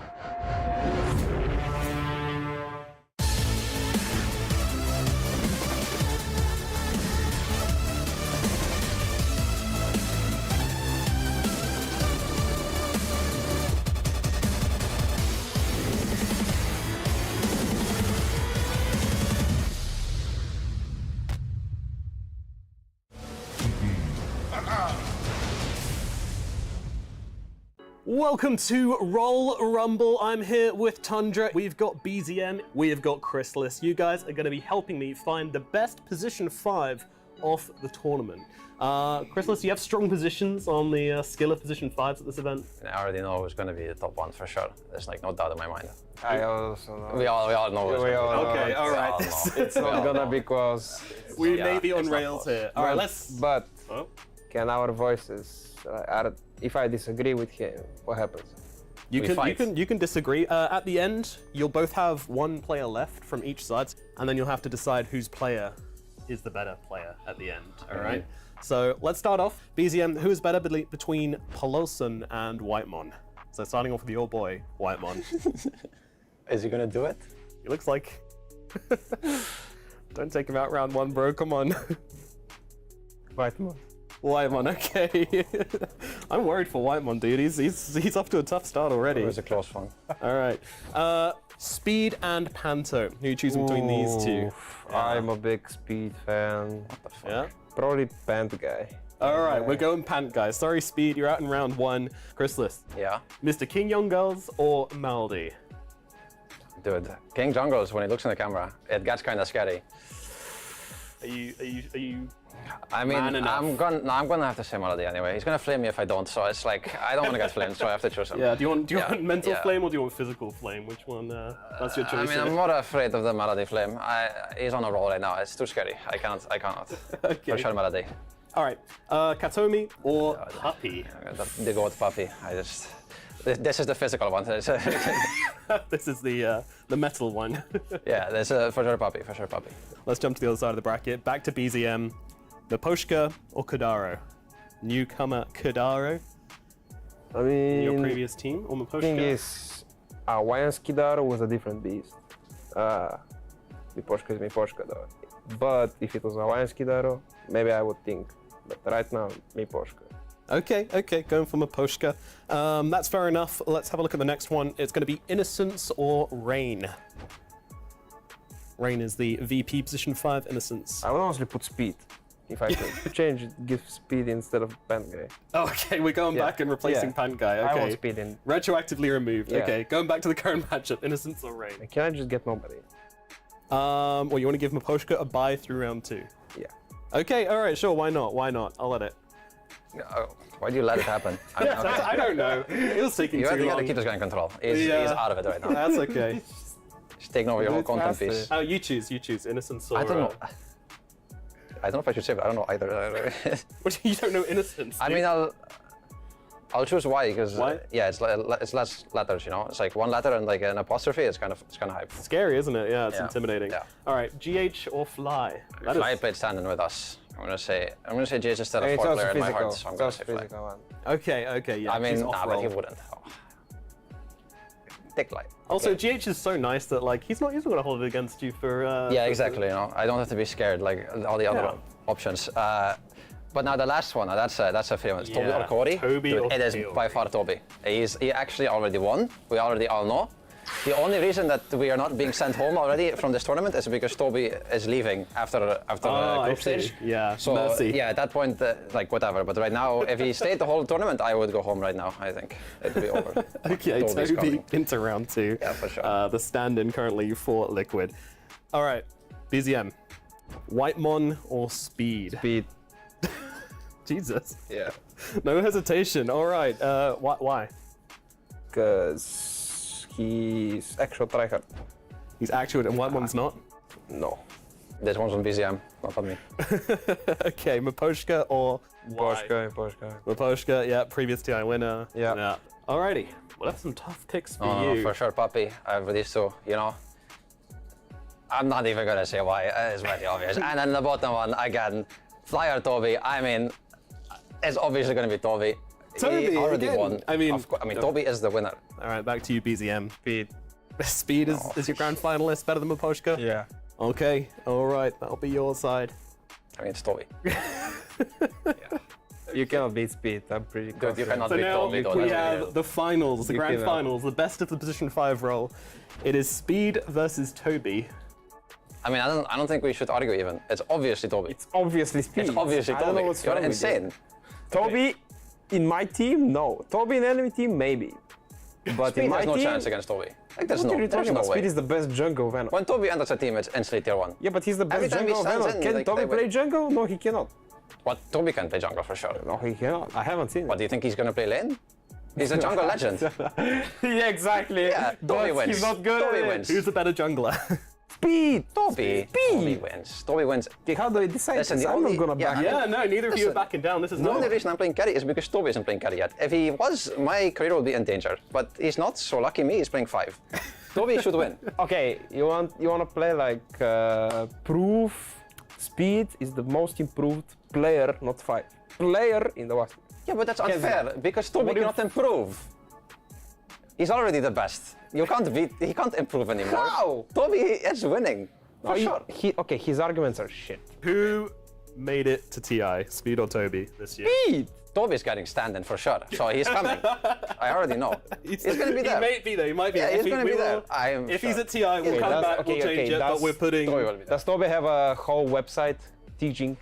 I will make one. Over the world? You and Toby, I will make one. the new game jump together. Yeah, I will make one.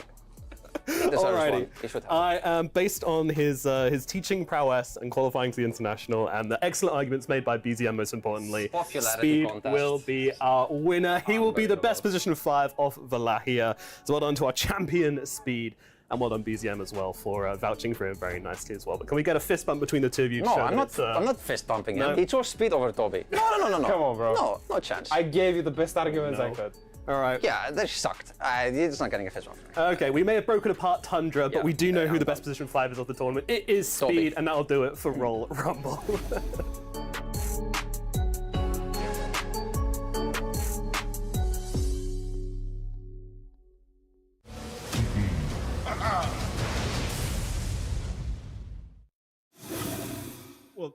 Well, there you have it, Jonathan. Of course, Speed, the best position 5 in Wallachia Season 5, and I can't disagree with that, Jonathan. You saw what the man did last game. Fantastic word here from Speed.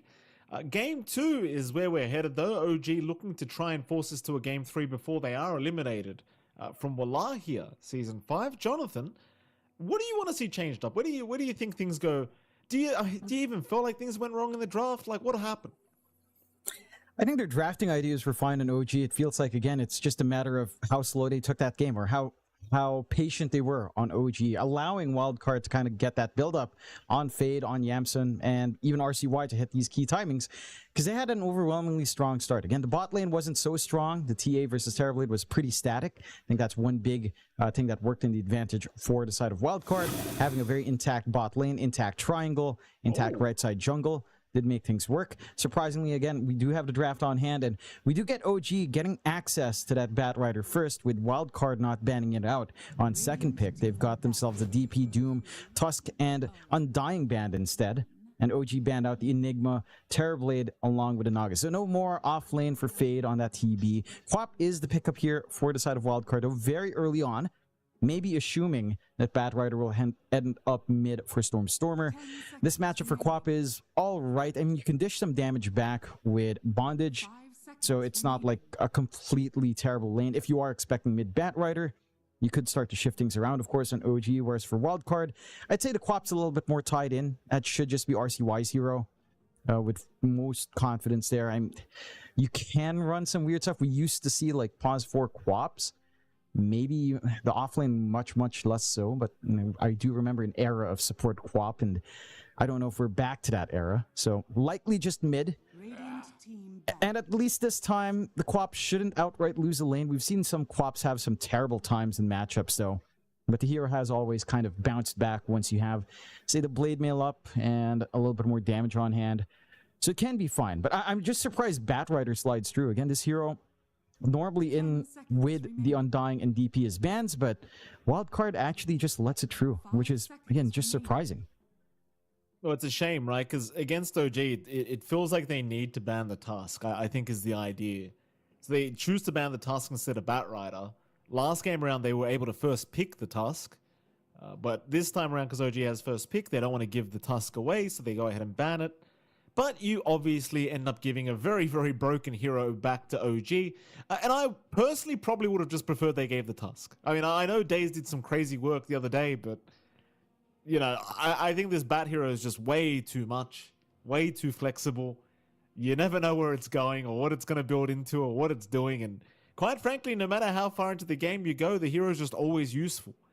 You know, it's one of those heroes, like an Enigma. It's always useful, and there's always a chance it can make a big comeback. So we do see that the final ban's now OG getting rid of the Shadow Shaman. Wildcard, they'll get rid of the Puck.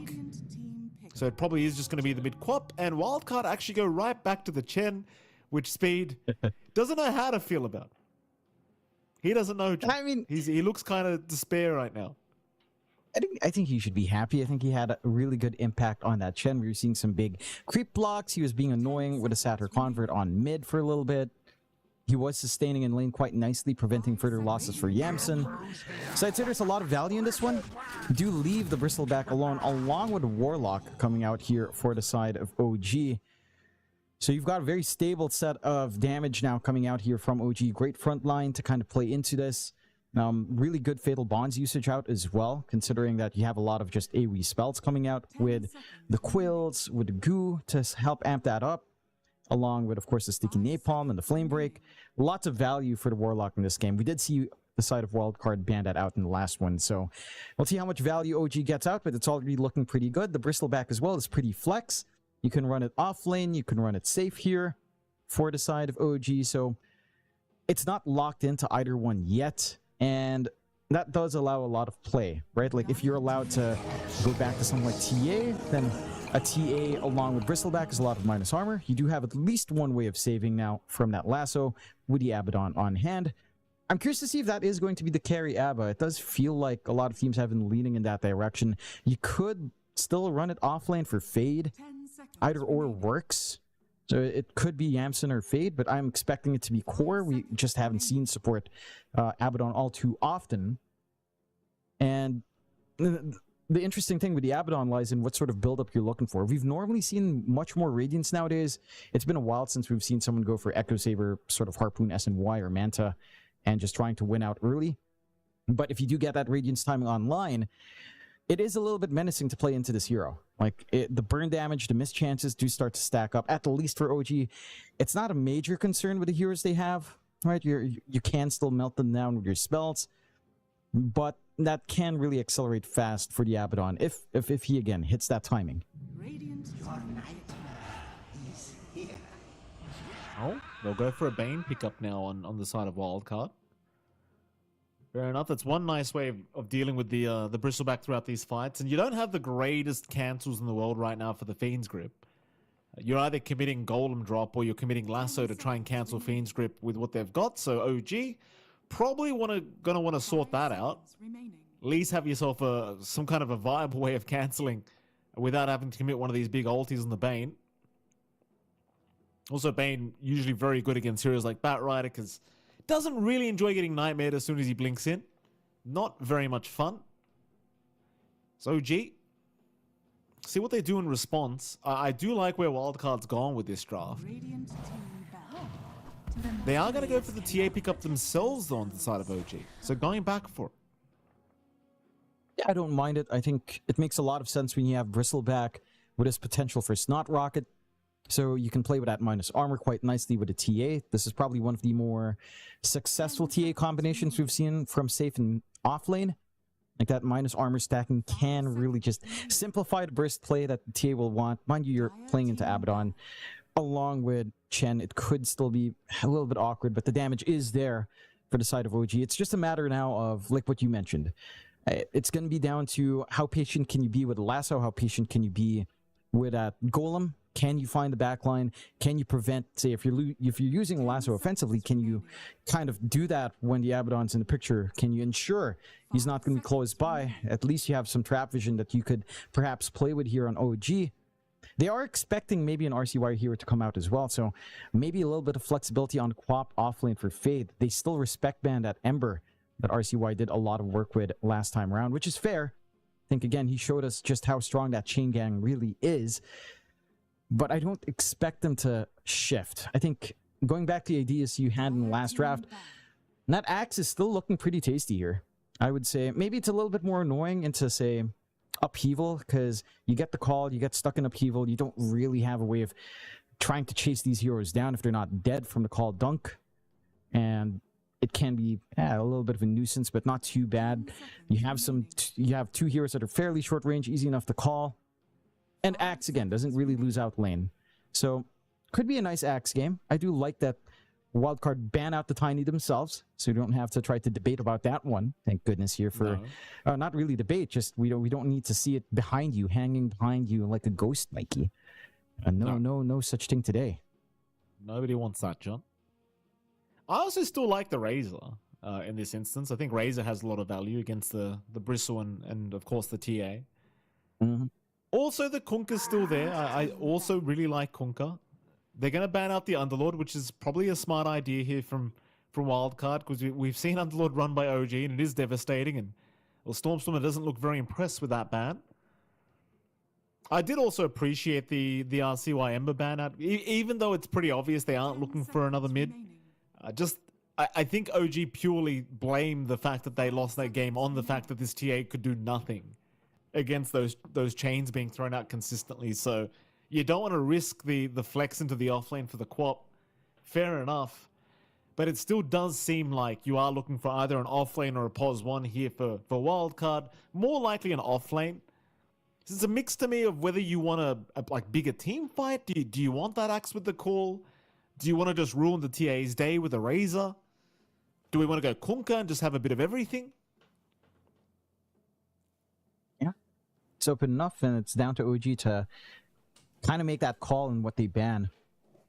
I'd say I'm surprised Kunkka hasn't been banned as much. They do ban out Darkseer instead, taking away some team fight potential, and the Iron Shell could be annoying for the TA as well, especially since you've got Photic Shield. Yeah, stacking that and Abaddon would be nice. I think we should point out as well, you do have Husker for Wildcard if they want it. There's a Storm pickup for OG. You could flex the Quap, although I don't think they will, but you could flex the Quap and choose Husker. I think you could. The matchup is pretty nice. We'll go to Medusa instead. Alright, so just offlane Medusa coming out again, and it will be Fade. So a little bit more team fight coming out there, a lot of durability on that Medusa. No real ways of melting mana early here on the side of OG, outside of just pure raw damage. So Fade should be feeling fine. And again, this should be a little bit more activity out this time from Wildcard. Expect them to actually play a little bit tighter. You've got this Meteor Hammer timing for Fade to kind of hit, start to pressure towers, try to make connections off of that.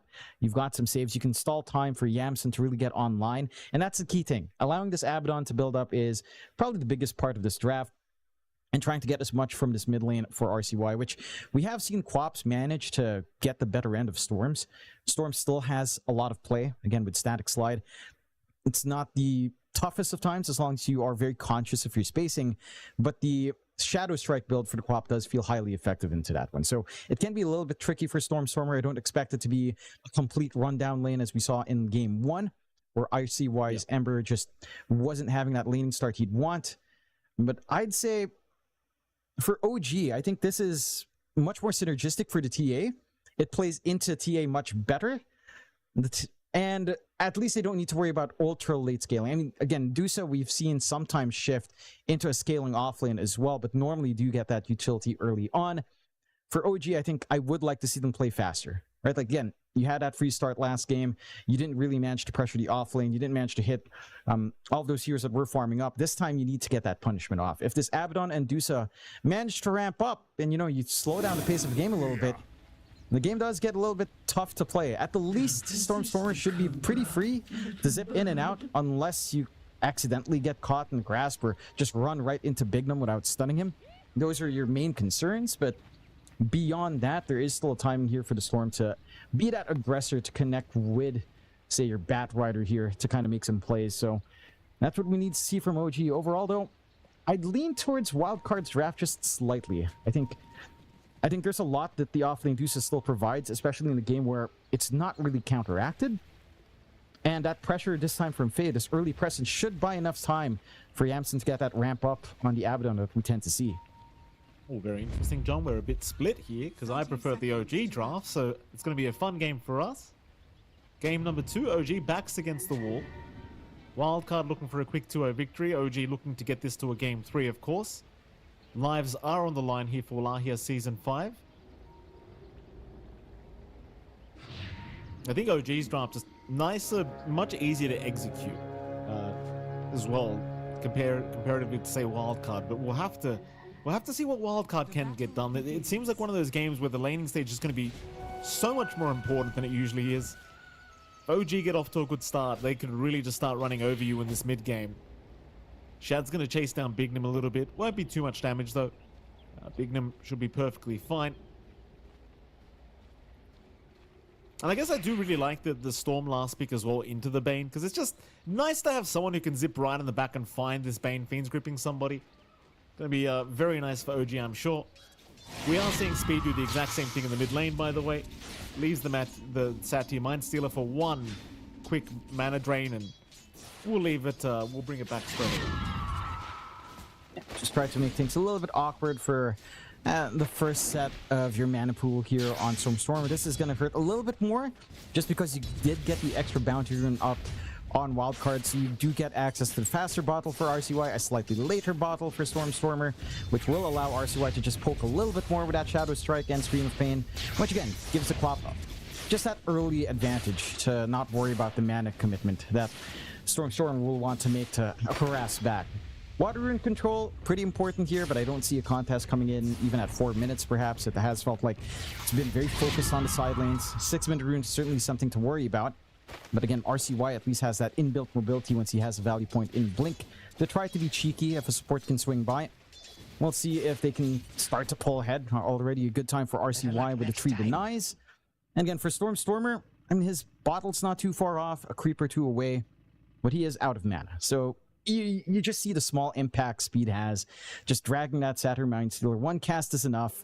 You get more spell usage out for RCY. And again, because of that stalled out bottle timing, because it has to still be ferried out after you get the gold, you feel pretty good here for RCY. You have a little bit more leverage to play with. You do. You have the go-ahead here from Stormer. It's like Wildcard need a little bit more time. Bottom lane's been a little bit on the annoying side for Shad on this TA. Bignum just abusing the Nightmare very effectively against the TA, and you don't really think about the facet of Bane much, like this Sleepwalk facet, but it is kind of annoying in laning stage. Because you can just make him walk the opposite way, and right now they'll chase him down, in fact. Looking for a kill attempt.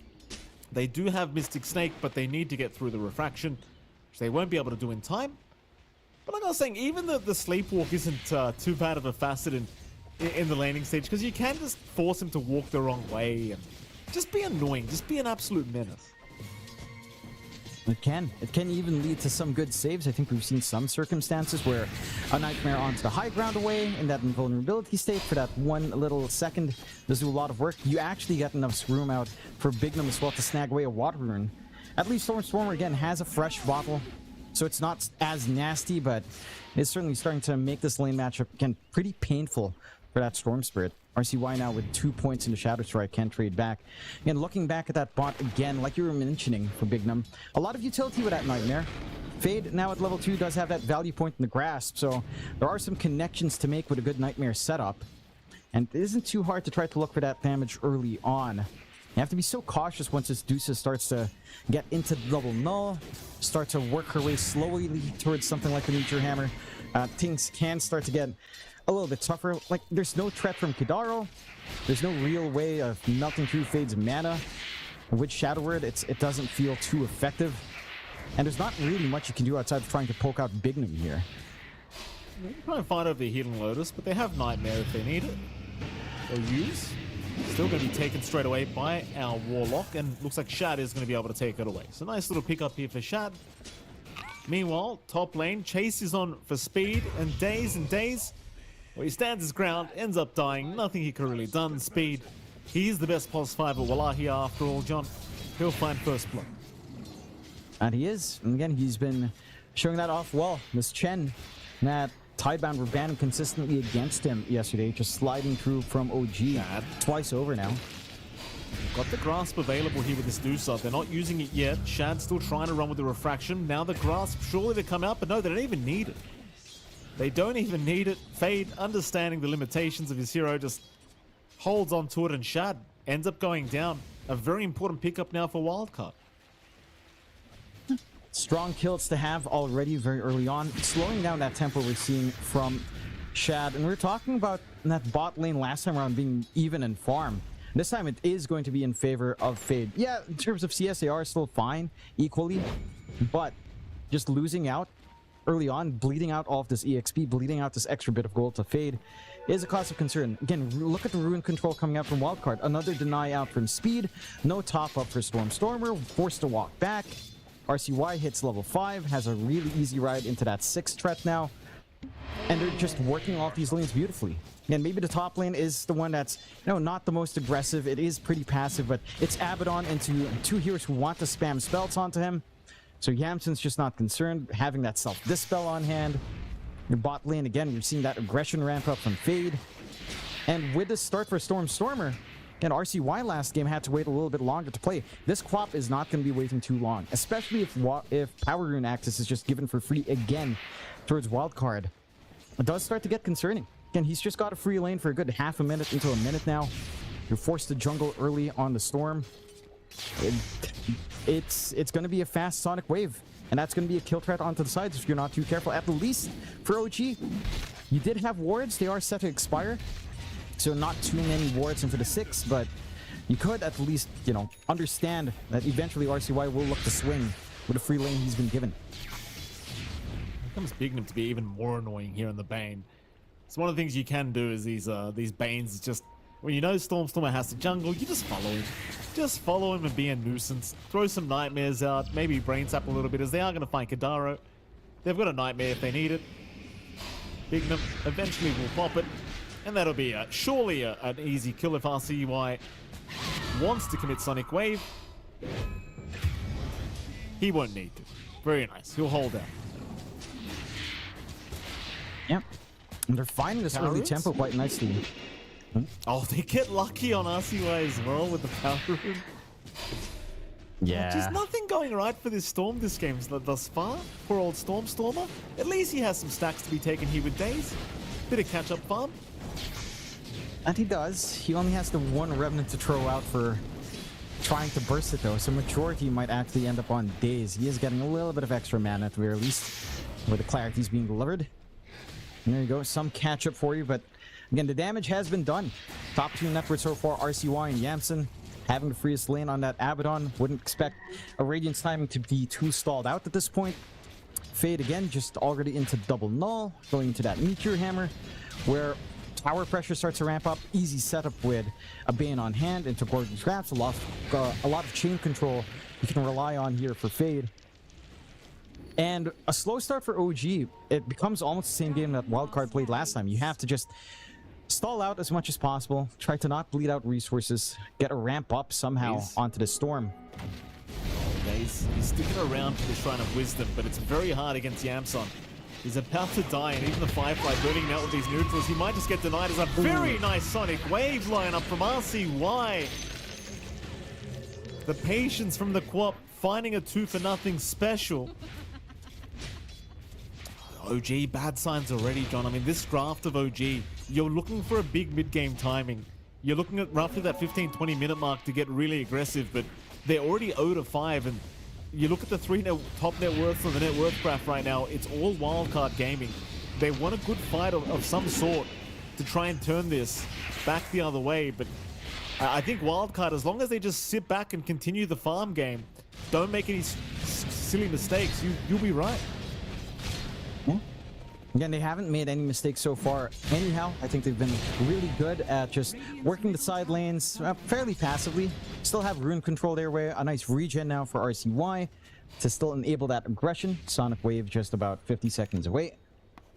And you're getting everything you could ask for. Again, free farm bot, free farm top. A little bit more of a contested time for Shad. A lot of activity out from RCY. The creep army from Speed setting up on mid. He's running very low on mana, and he might be dead! The scream hit! They'll get the deny. Daze had no choice. He had to do it. Nice deny here from Daze. Stormstormer, though, not going to be too happy with that death. And RCY would at least hand the tip over to Daze. Why not? But not what you want to be seeing from your mid-storm. Not at all. No.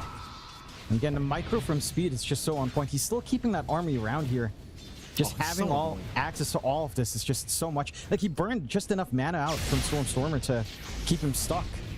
Again, this Storm is just forced to stay in the jungle. RCY has the Sonic Wave here. Oh, he's got a clean kill. Daze not going to make it. RCY picking up his 4th kill already. Next time.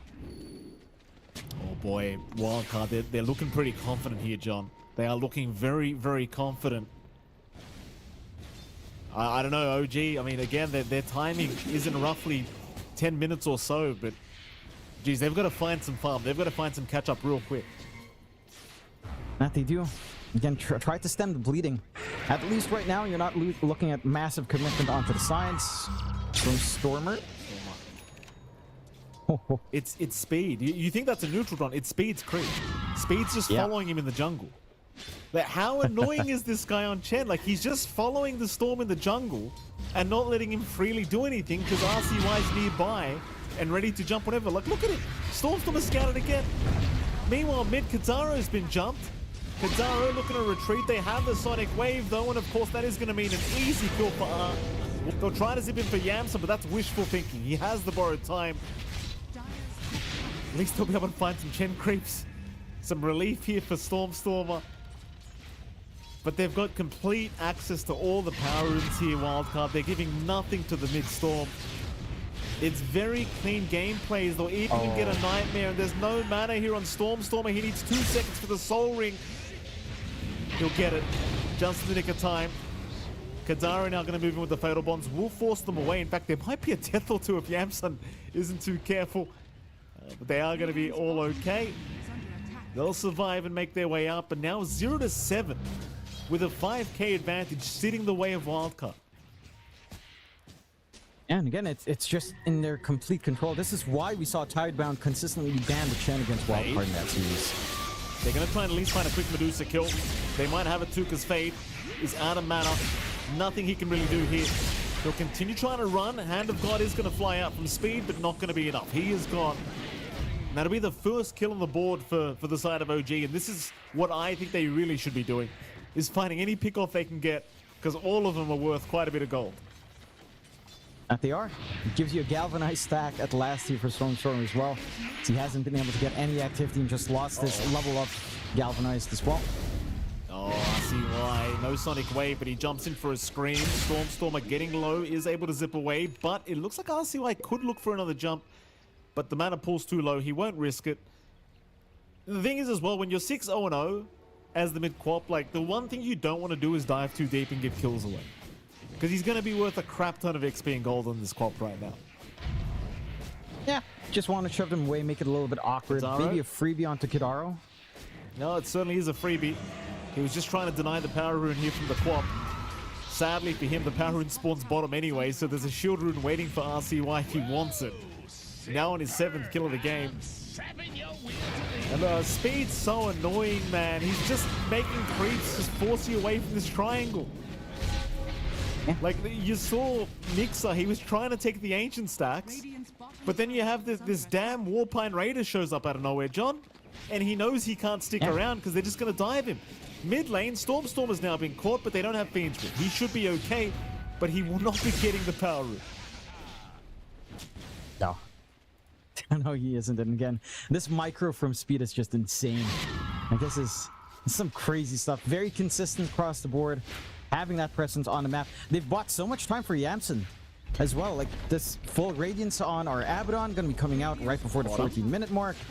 This is risky, Fade. He could turn. He's got Stone Gaze up.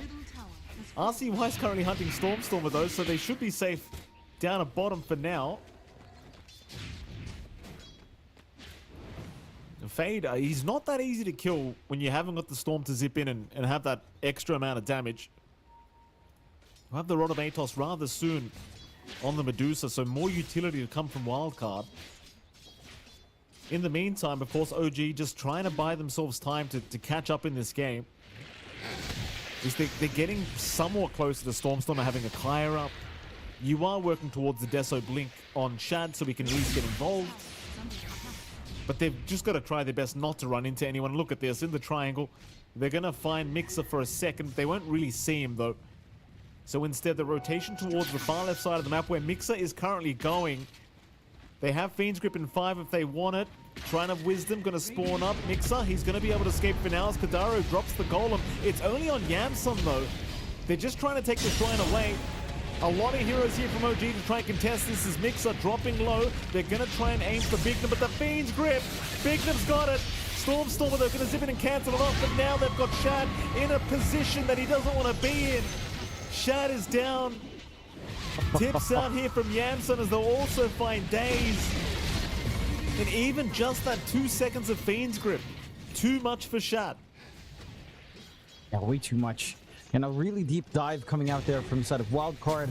OG not able to capitalize in that position. And yeah, you're just rolling over this game. You even get the Shrine of Wisdom out for the side of Wildcard. You get that little bonus for yourself. You're denying that fast leveling up for the supports. At least, again, they've already gone past the point where level 6s are up. But it's a slow ride into, say, the Blink for Days here, into that Blink Deso timing as well for Shad. You're losing a lot of map space. He's on a mission, RCY, forcing Kadaro to TP away. 8-0-1 now is the quad. You know what the worst thing is, John? Is if Wildcard win this game and we get to the standout player after, or hold that thought, Shad down bottom being bullied away by RCY.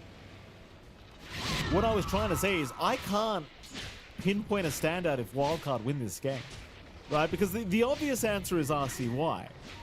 The less obvious answer is Speed, because Speed's just made it impossible for you to come back with the farm game. Like, he's let nobody farm. Meanwhile, bottom lane, Daze in trouble, looking for a TP, but a nice nightmare from Bignum. We'll put a cancel to it as they're looking for more. They found Shad. They've got him locked down.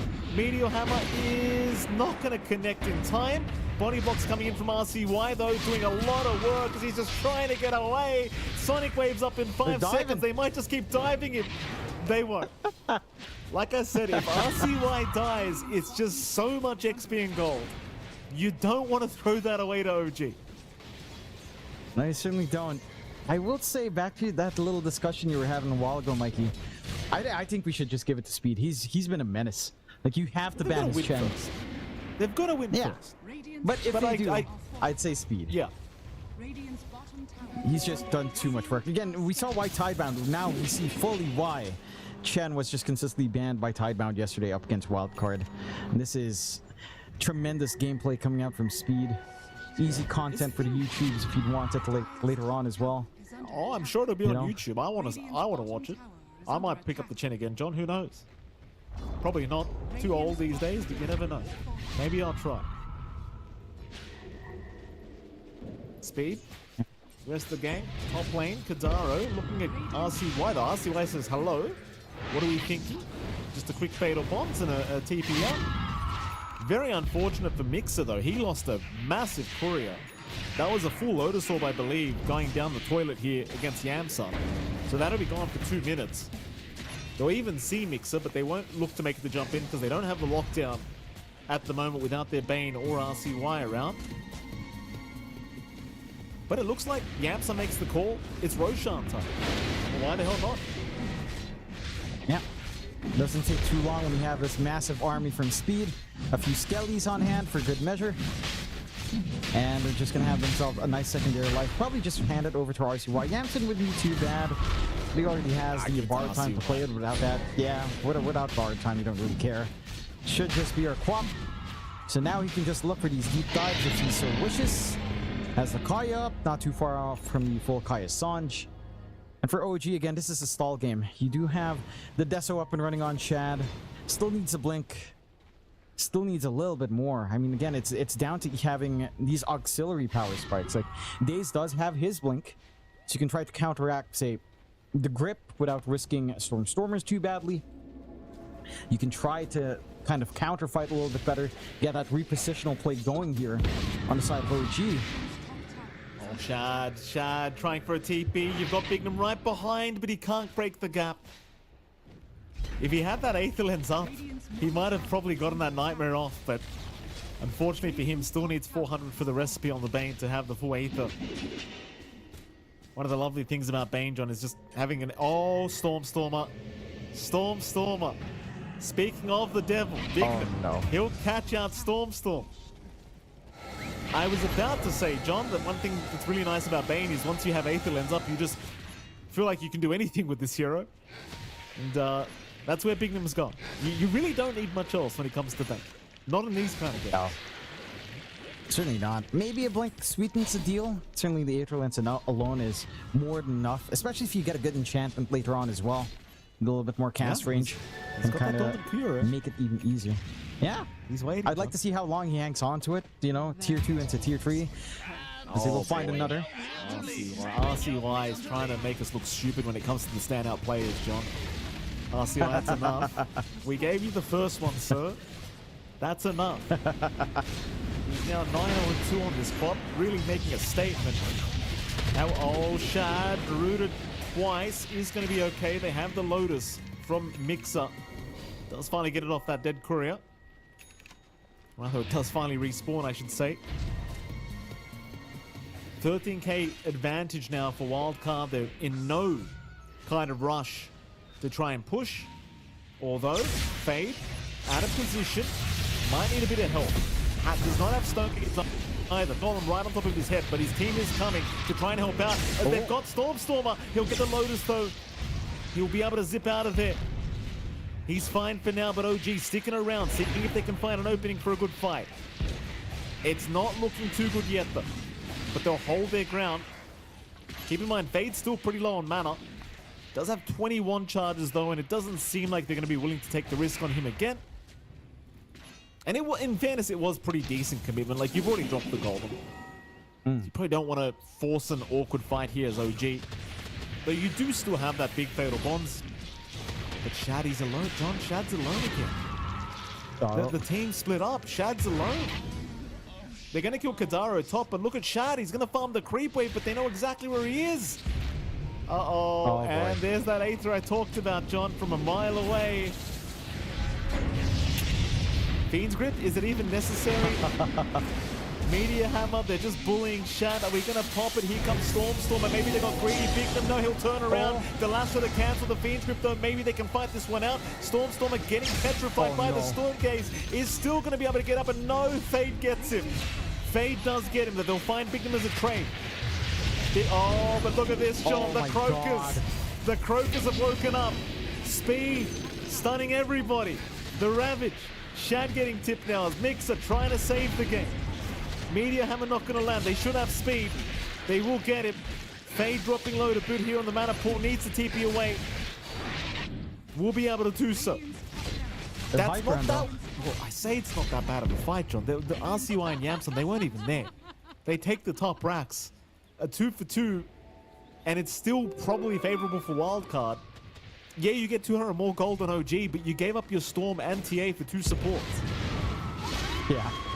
Now RCY will just find another freebie. Oh, RCY, stop! Stop! Can't. You can't? Enough! Can't stop. No, he's got to keep going, you know? He had a rough day yesterday. Wants to pop off today, and he certainly is. Currently 10-0-3 on the clock. A perfect game, of course, for RCY. Very close to that full Shivas, and I have to say, just how Wildcard uses the space they create for themselves is just fantastic, right? Like, they take that fight far away, they just focus onto the racks. They still have only a few seconds left in the Aegis, so the timing works out perfectly. They can kind of sit back, relax, although it looks like they won't be relaxing too long. Set up? They're just setting up too easily here, Wald. Like, just a nightmare setup? Yeah. OG are there, but they'll look to back. Mixer will be okay. Fiend's Grip's up in 10 seconds, though. Be a little bit cautious, and hell, Daze isn't even by his team yet. He's trying to farm a Glimmercape on that Bat Rider at the moment. Almost dying in the process, by the way. He's going to be... Daze, you're scaring me. Daze is really scaring me. Daze is really scaring me. Daze! Don't do it. 1 HP. Oh, he's all right. Oh, Daze. No, the creeps. Oh, they're all right. They're not getting that far. He's all right. He's made it. If they just randomly casted a spell, they just randomly decided to throw a nut out, Mike, or a stun. Now that would have been a messy situation. Yeah, he's okay though. He has bought out the 4-staff though, so no buyback on the bat. Now Fade's got a full Parasma apparently, so God on OG's end, though RCY has been caught. This is a big one, but he gets the blink away, and now the Fiends grip Storm are being caught. The Sonic Wave, it'll take him down so quickly, though he does have buyback, but how do you fight now? They'll try to get Mixer out of there, but Mixer, he's not looking too good. Mixer's gone. Buyback available. They'll commit now, but they're going to lose days in the process with no buyback. A Shad's been jumped. Shad, surrounded, is going down so quickly. Shad is gone. Wildcard, not slowing down, going for another in Kadaro. 3 heroes with buyback, they'll all commit, but this could be the final team fight to come here for OGs. They'll try to snipe RCY. He'll still blink away. Do they save him? The inviting shield's enough for now. Stormstormer trying, but the Blade Mail's making it hard. Stormstormer can't do it. Stormstormer can't do it. RCY, he'll dance right in front of them as they make a run. Fade is going to get left behind. But by God, they cannot kill this Queen of Pain. God, that was literally everything out there trying to get that kill onto RCY twice over. The initial start of the fight was focused on him. The follow-through after the buyback still on him. Still can't die, and this is him without an Aegis as well. Just phenomenal play coming out here for the side of Wildcard, and for OG. Things are getting a little bit desperate here, Mike. All 4 buybacks committed, not finding quite enough to really be satisfied off of that as well. I don't see any big timings that can really line up for this. They just need to coordinate in, right? Like they're not able to really utilize the Snot Rocket. The Dispel's coming out from Yamson to whoever's up front under threat has been on point with Aphotic Shields. So you're not really getting that max minus armor value here for Shad to try to find a freebie. But try for Tormentor at the least. They almost lose Shad in the process. It's going to be okay. 9% chance apparently for OG this game, which... I mean, if I was DOTA Plus, I'd be sitting at almost 99% right now, John. Quite frankly, for Wildcard. Yep. Not over yet. I mean, OG, they've made bigger comebacks in their history. This is a tough one. I'll repeat what I've said 1,000 times. If they can kill RCY, he's worth like $1 billion gold right now.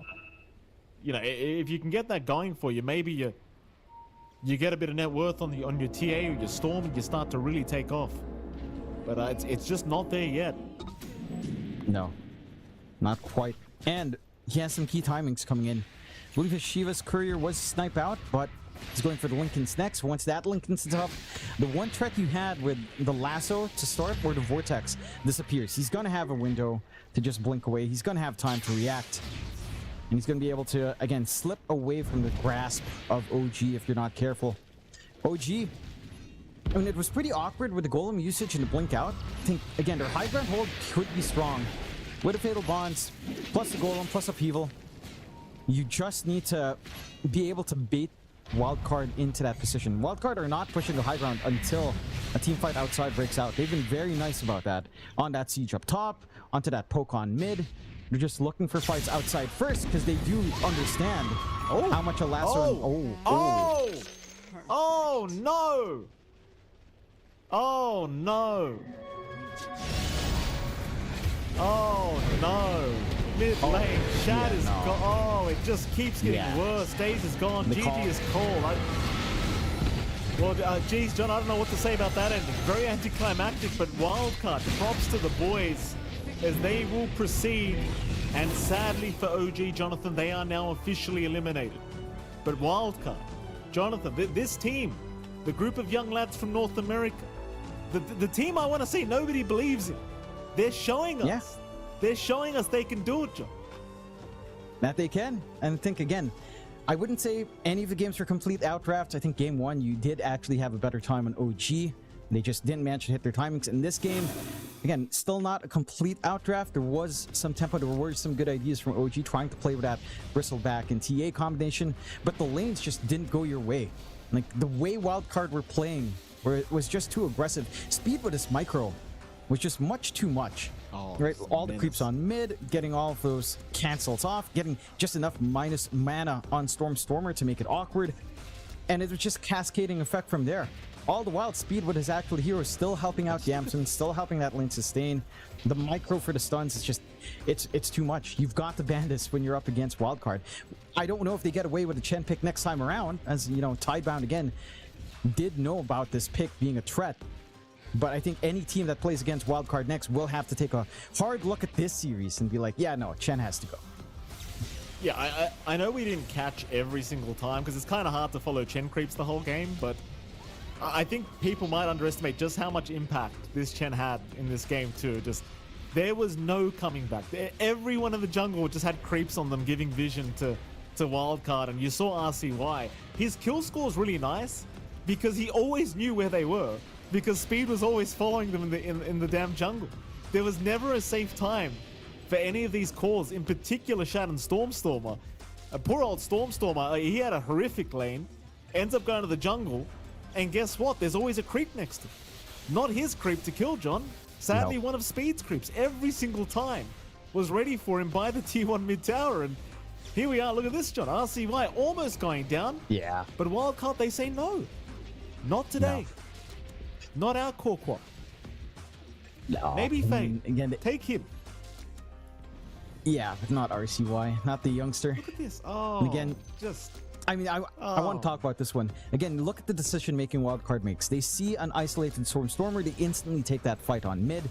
They get initiated first with Lasso, sure, but they still have the position. They know it's going to be a 4v4, and they feel much more confident about going into that. Again, they've been very smart throughout this game to take these fights outside into the high ground instead of just going up to the high ground first, respecting the Lasso, and not giving OG the opportunity. And just a very clean game out from Wildcard. It is. If we had to give stand, I really can't. I stand by it. I stand by Speed. I think we're seeing why in that content piece from the Tundra boys that Speed is the most improved, the best pause 5. It shows up in this Chen, man. Like that was a brutal lesson in micro coming out here from Speed, and there you go. It is Speed. He's too good to show up for the picture, Mikey. He's way too good. You don't need to see him. We know his face. We've seen the videos. Yeah, we've seen his videos. It's fine. You can't see him. Yeah, we know. The Speed doesn't need to show up every time. Anyway, props to Wildcard. And you know what I like about this, John? Is I've been waiting years. I've been saying that these kind of stacks from NA, one day, they're going to be a problem. And nobody believes it. Everyone thinks it's always going to be EU or EU West dominant. One day, NA is going to be back. Mark my words. And this might be the stack to do it, John. They're looking good. They look like they're full of promise. And I like that. I like that quite a lot. Happy to see the boys moving on. Of course, again, if you're an OG fan, sorry to say they are eliminated here today, but a lot of teams are about to get eliminated over these next couple days, being today and tomorrow. So yeah, we're going to have some heartbreaking teams getting knocked out, sadly, John. Next series of the day, though, Xtreme Gaming up against Nigma Galaxy. Should be a very fun one. Again, another set of teams where one of the teams does have to leave Wallahi Season 5 and the other does get to proceed. I believe we are going to have to go to a break, of course, and right after that break, we're going to be back with our second series between XG and Nigma Galaxy. We'll see you then.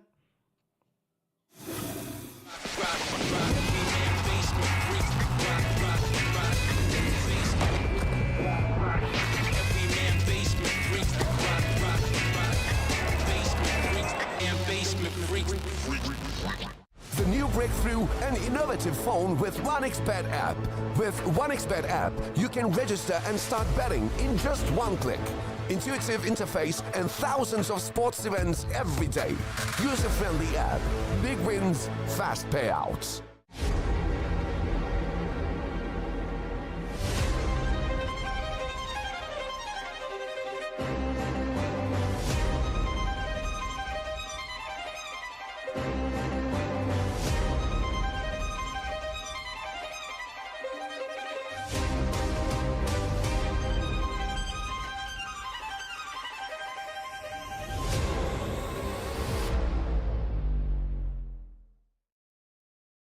The human body was built to move, Not trapped at a desk in one singular posture for 12 hours a day. It's time your chair evolved. This is Secret Lab Titan Evo. Ergonomically engineered for you, gamers, hybrid workers, artists, backing your every move.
Welcome back, one and all, to some more group stage action here at PGL Wallachia Season 5. We have just seen OG eliminated earlier on today, and unfortunately, we have the responsibility of dispatching even more teams from the tournament. Mr. Cinderman, the earlier game was a bit of an upset, but this one feels like it's a lot more even. Nigma Galaxy versus Xtreme Gaming. Xtreme, the team that's basically been carrying China on its back, more even. Nigma Galaxy versus Xtreme Gaming. Xtreme, the team that's basically been carrying China on its back for a while, until they were overtaken by Team Tidebound.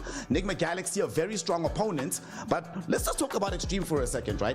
XM, XXX, Shin Q. These are the three guys that won the first LAN for China in like many years back in 2023. Their position 5 player Paulison, it's his first time qualifying for TI. Syndron, this guy's been trying since 2013, but it took joining Xtreme to get him to that level.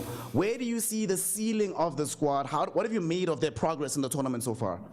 Yeah, it's kind of a fun year in that sense that both Paulison as well as Big Num are going to TI, right? Two players who have tried forever and finally get their big break, which, you know, you gotta be happy for players like that they finally get their chance, right? But it's one thing to get the chance to go there and be there, then obviously you gotta perform as well, and I don't know, man,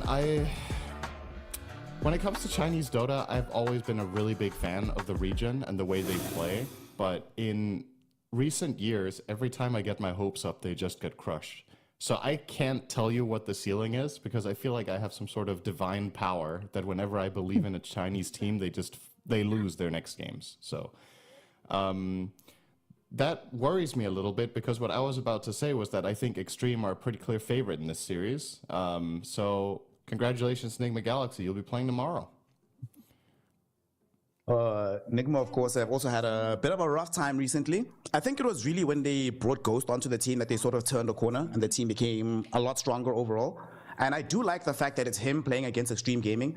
He was the one in China that was sort of raised up as the next big thing, right? When Low couldn't really crack it for a while, Ghost was the guy that was supposed to do it. He even replaced Low on Xtreme Gaming, and imagine that the results actually got worse afterwards. It took him leaving Xtreme, leaving China entirely to start finding success. So for him, if it's a victory here, it's more like vindication of the journey that he's been on. And if he loses, then it's like, well, maybe I should have just stuck it out in the East. But yeah, that's definitely what his conclusion is going to be. He should have just stayed in the region forever and not gone to TI with Nigma instead, which is yet to be played. So, yeah. I found it interesting that your take was that the previous series was a bit of an upset and this one should be really close because based on what we had seen so far, I don't really know if it was fair to call OG clear favorites against Wildcard. I think that series, in my eyes, could have been pretty close, whereas this one, I think in this tournament, okay, let's put it this way. When the teams have played their best, I think Xtreme are better. But unfortunately, a lot of the time, especially Xtreme Gaming, I find this true for many of the Chinese teams, but I think Xtreme in particular, just wildly inconsistent. Their ceiling, you asked about it, you'll get it now. Their ceiling is extremely high. Like, I think Xtreme Gaming can beat any team in the world in a 3-game series. I really do. But they can also lose to almost anyone. And if you want to win tournaments, you can't lose to almost anyone. And like, you get what I mean? Like, if your highs are extremely high and your lows are low, what are the odds that you get through an entire tournament without hitting your lows when the floor is so far down, right? You have to raise the floor for a team like Xtreme. If you want to get titles or if you want to get top 3s, your worst day, you have to beat half the field, right? Otherwise, you're not getting there. So that's what I'm mainly looking for that team also heading into TI season is that I want a higher floor for this team and the region in general.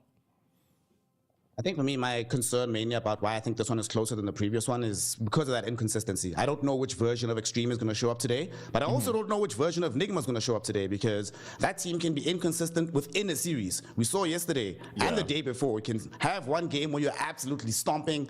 The next game you get absolutely stomped and then things just fall apart later. So I just don't know. What I do know, Cinderin, is that we do have a draft and we do have some OP heroes already being picked up. Xtreme Gaming went for this Undying early on in the game. Nigma Galaxy grabbed their support duo very early on, Dark Willow, Tusk. And what we saw from Tusk yesterday, if it's anything approaching that kind of performance, it's already a very good opener for this draft of Nigma. Yeah, I think this is a solid and stable opening for both teams, really. Undying, obviously, one of the trending heroes of the tournament, unsurprisingly. And Xtreme are taking a pretty early aggression route here. Undying plus Prophet is a lot of pressure on a lane of your choice. Technically, they could even lane together, which I think is highly unlikely, but you could play 3 Undying, 4 Prophet, for example, or carry Prophet and 5 Undying. I don't think any team is likely to do that except Team Liquid. But, you know, you put these 2 heroes in different lanes. Whenever Undying wants to dive with Tombstone, Prophet can teleport in and make for a really strong diving play. And they dive even further into that idea with Pango as well. So I think Nigma Galaxy need to be a little bit careful, in particular about their safe lane now, with what Xtreme are showing their intentions are. Yeah, there's a lot of early aggression from this Xtreme squad. I can envision scenarios where towers are falling very early in the game. So for Nigma, you don't really have a say. You have the snowball, I guess, but I would like a fight breaker from them. I mean, Terrorize is still there, but doesn't really affect Pangolier. Nature's Prophet can come in after the fact in the fight. So somebody that can soak up some of this damage, but make it an unpalatable target, you know? Maybe not Abaddon, but you know that profile of hero that can just stand up front and say, okay guys, come at me and just waste your spells. It would have been great if they had Undying, in fact. We saw yesterday that kind of play from the offlane Undyings, right? Just going in, blink, BKB, soaking up all the damage, happy to eat the spells. If they get something like that, I'd be happy. Magnus is not exactly like that, but it is a hero that Sumail can play and do what you were talking about yesterday. Give him the playmaking hero. Magnus can do that for you if needed. Yeah, my concern right now is if Nigma's next hero is also a little bit too slow, I do worry for their early game control here. I think if you want to run Mag mid here, I don't think you can take a super greedy position 1 now, or at least not a 3. And one of my biggest points of criticism for Nigma yesterday was in their game number 2, where they played Arc Warden, Terrorblade, and Shaker cores, which I think in itself is a bit of a stretch, but it can easily work, and they were doing very well. And then they just completely dropped the ball in the mid game by everybody just itemizing too greedily, right? I want to not see that today against Xtreme. I think it's not going to work. This is a team that also won't mind going late game against you. I actually think for the last multiple years, the biggest Achilles heel of the Chinese region has been the first 15 minutes of the game. I always believe in these guys to do very well if they get to a mid-late game portion on even footing. They just need to not get crushed in the laning stage, which unfortunately the region was doing for like 2 straight years whenever they met the top European teams. They would just get smashed. Not a likely outcome here in these lanes. I don't think Nigma are threatening a lot with their picks right now in the early game. This is more of a mid-late game strategy that they're running here with their Sven Mag. I mean, those years where Gaimin Gladiators and Liquid were determining the meta, awful for Chinese Dota. Games was just way too quick. So in this one, I think they do have a definitely good chance of extending the game quite a lot. Nature's Prophet can extend the map, so can the puck. I do like the Sven for Ghost, but it does still feel very farmy. So the offlaner that they pick up for Noob has to do a lot. I'm fully with you on that point. The one concern I also do have is they don't really have a way to address the Tombstone right now from Undying. So if that gets popped down, you kind of have to disengage from the fight from Nigma. And they don't have the cleanest disengage. You do have some skewer, you know, some terrorized plays from the Dark Willow, but if the puck is there as well, that does make it very difficult to escape these engagements. So I do have some concerns on that front. Yeah, it's interesting to see Xtreme banning the Void Spirit here. They're more worried about the hero-to-hero matchups than the fact that it's more, how to say, I guess they want Sumail to be mid on the mag here, rather than have Nigma Galaxy find a mid pick and then putting Noob offlane on the mag.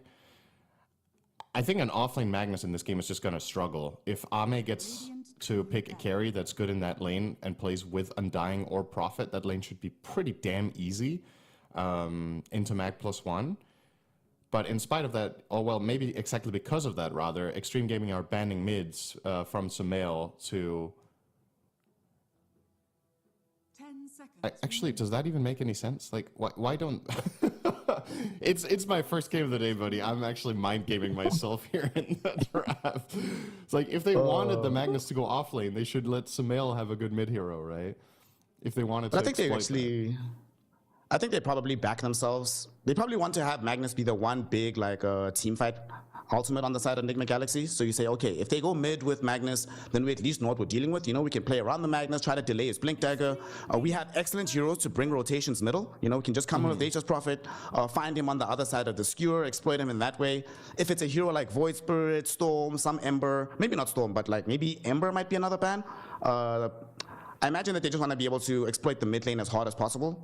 So Void Spirit, hard to gank. Queen of Pain, hard to gank. They're both gone. They have the other hard to gank hero in the puck. So I think it makes sense what you're saying, you know? I get where you're going with that one. I think the goal of Xtreme here with their bans is to, if Magnus goes mid, they're kind of happy with that from a pacing perspective. And if Magnus goes offlane and Sumail does get the final pick of the draft in mid, they want to take out the ones that have the best pacing. Because if there's a trap that Nigma could fall into here, it's being too greedy. So if you ban Void Spirit, I liked your Queen of Pain suggestion, which is obviously also out of the pool. But there you go, they also do ban an offlaner, so they kind of are hedging their bets here between the types of lanes that Nigma would want to run. They're going to grab an Alchemist, interesting here from Xtreme.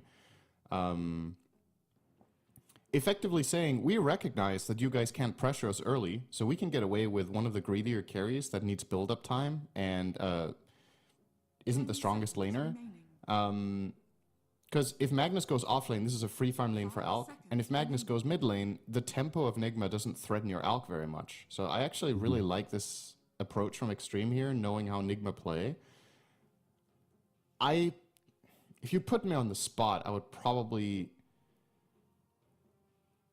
get Timbersaw in this game, maybe, and then play the Mag mid.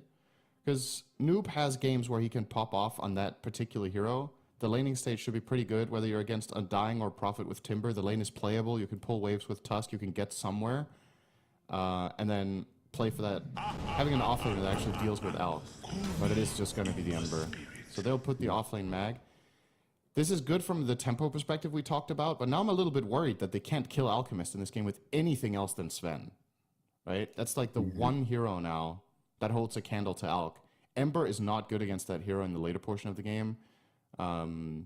So I overall feel like I like Xtreme better, but it's Sumail on a Spirit hero. He can pop off and take over the game. If that doesn't happen, I like Xtreme. I think as well, one of the things that's different here is that the Ember Spirit, if it's like going to be Ember having to do a lot of tempo stuff early, I'm unsure if he's going to be buying Vessel. And we have seen Alchemist started to fall off when Vessel became very popular. Now the item is very good, but you don't have the best builders in the game unless you're willing to eschew the Blade Mail or the Mage Slayer from the Ember Spirit. And if you don't go that, like you said, Sven is the only one that can reliably hit this Alchemist and try and kill him. But even then, it's like not that easy, right? There's a lot of kiting potential here from the side of Xtreme Gaming to make it hard for Ghost to get the direct connection onto the Alchemist. I'm with you that I like Xtreme a lot. I actually like it a lot more. Because one of the things I'm also concerned about for Nigma, let's say RP is down, right? What do they do? Like, where are they going on the map if RP is down in terms of big team fights? It kind of makes it very difficult unless Sumail is just having the best game of his life. But if you don't have RP, the cooldowns on Xtreme Gaming are much lower than that of the RP, so they'll have eventually more uptime once Ame is willing to engage in the fights. And generally speaking, as the Alchemist, you should be coming out of the jungle ready to fight sooner than the Sven. I don't know, man. I normally believe in Sven for Ghost. I normally believe in Sumail Ember Spirit, but this is a tough game to make this work out. I think that's a really good point here, that this will be an interesting test for Nigma about how good are your players on the heroes in particular, right? Because I think this is the type of game where maybe if we give a slight draft edge to Xtreme, it's not by like a landslide for me. So if Nigma Galaxy, by playing some of their best heroes here, can, you know, show their individual skill and compensate, I'm not really that worried for them necessarily. It's mainly if Nigma get into this position in the game where not too much is happening for the first 15-20 minutes. I just think this is the type of game that I've seen a lot of the time Alchemist can kind of run away with it. Of course, it comes with the asterisk that Dota has changed a lot over time, and some of your presumptions about how games are going to go will be thrown to the wind when you then see a couple of games played. Alk is not popular for a reason, but I do instinctively feel like this game checks the boxes for the hero. Oh, this could be interesting. Well, Nigma Galaxy there. Nope. They immediately turn around on that smoke break, as they should. You know what? Nothing to do with it. GH was the one up top, so he gets tipped for stopping the team from getting team wiped. Good job. Yeah. This is also the first Alchemist of the entire tournament. When you're saying it's unpopular, you are understating things a little bit. The guy is just completely forgotten within the meta. It has its games though. Against, you talked about Ember, you talked about Vessel. Of course, you can dispel chains and you can dispel Vessel with Chemical Rage. You're going to get the Berserk Potion eventually. If you're having a free farm game, you will get Manta and or BKB. Alchemist has ways of dealing with spells that are problematic. The thing that the hero struggles with the most is if he gets hard lockdown and burst, and that's what Mag plus Sven can do if they have the items and the farm advantage. So let's see. Another thing about Alk, I think in this patch, it's very vulnerable in the sense that if it dies a few times, I think you don't get to that old Alchemist point where, okay, you killed him 2 or 3 times in lane, he goes jungle for 20 minutes and he's invincible. I think the pacing of other carries have caught up, which is why Alchemist struggles a lot more to see his, to see the light of pro play. So if I'm Nigma and I can kill Ami a couple of times in lane or in the early game, that should be the #1 target of the game. Like, let the Puck have 0 deaths, let the Pango get a game. If Alk has nothing, they don't have damage. Already they're putting pressure onto Noob, and also they got the 3 bounty runes in favor of Xtreme Gaming, so with the Alchemist that's great, but Paulison, is he going to be first blood top? This Undying is falling extremely low. Omar and Noob chasing him within the trees. He's still alive, but the first blood is actually drawn on the other side of the map. XXX ends up falling to GH, and Paulison eventually takes a tumble as well. So excellent start for Nigma Galaxy in these early lanes. That's exactly how you want to begin the game. Yeah, and you said it, like what Xtreme is going to show up? Well, this might be first game of the day. This might be a little bit of an early morning syndrome here. Well, I guess in Romania it is like 12:30, so I think that's a pretty bad excuse. But that was 2 surprising kills. Like Paulison dying level 1 on Undying in this lane, I feel like is almost a crime. Like he just went way over aggressive and just got traded into way too hard by Mag and the Willow. And the kill in the bottom lane, another one that arguably should not have seen play here. So great start for the side of Nigma Galaxy. And on top of that, Sumail seems to also be off to a pretty hot start in mid against XM.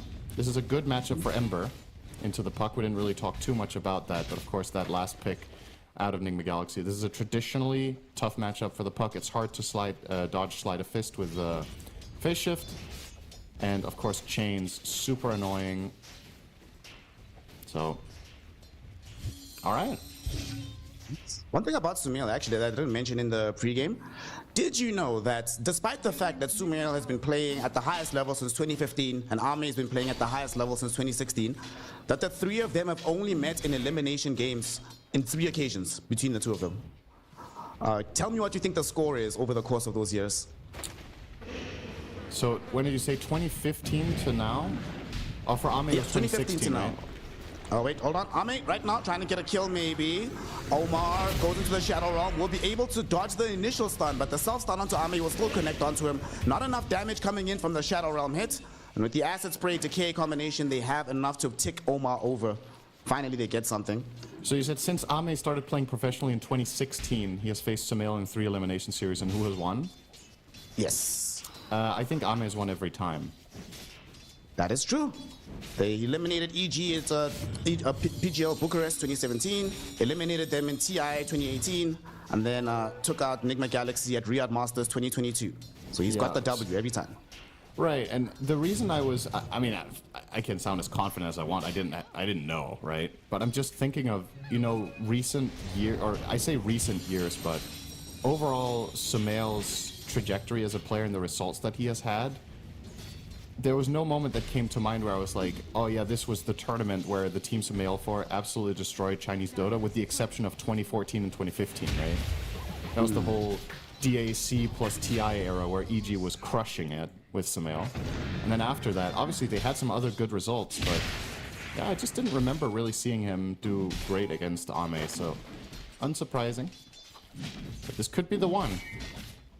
This could be it. Our boys earlier on were talking about MLP's long-held conspiracy theory that a NA team will finally emerge from the ashes. And I do think those days when EG was on top was really good for Dota. They had such amazing rivalries with Chinese teams, good rivalries with some of the European teams, always exciting to see them. Hell, even VP had a small stint where they were griefing and beefing with EG for a long time. Dota is best when all the regions have a good team. At least one good team. And when I say good team, I mean a team that can get a podium finish. Top lane, Ame trying to get a kill here onto Noob, and with the acid spray, Decay, once again, they do find it. Paulison does end up having to feed away the tombstone to Omar, but in exchange for the Magnus death, you will certainly take it. And you were talking earlier about what the pace of the game might look like with the Magnus off lane rather than mid. These kind of deaths really impact the map. You're going to be delaying this Blink Dagger, which is a necessary agent for Nigma Galaxy in the mid game.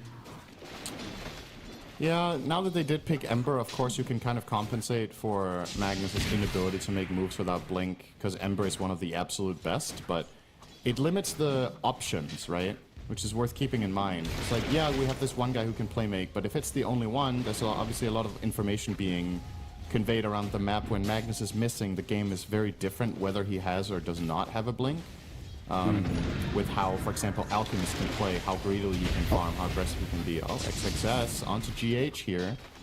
They left away to try and find that kill, but GH did get a nice little snowball forward. Paulison actually took the twin gauge rotation. They might try to go onto Ghost here. Shin-Q has Sprout available, but Ghost does have a hatchet. Paulison, he's seen now, he sees Ghost. They have the vision. Are they going to try for this one? Swashbuckle goes forward. XXX, though, does not have level 6, so there's not enough damage. Meantime, though, TPs will be drawn in from Nigma to try and defend this. They go onto Shin-Q. Tag team has been expended. They kill off this Nature's Prophet, but Paulison threw down the tombstone. They need to focus on that one first. They get it down. Now they turn onto Paulison. Stormhammer connected. He's still very tanky on this Undying. 12 decay stacks for him, so they don't have enough damage to reliably kill him. They'll just have to let him go.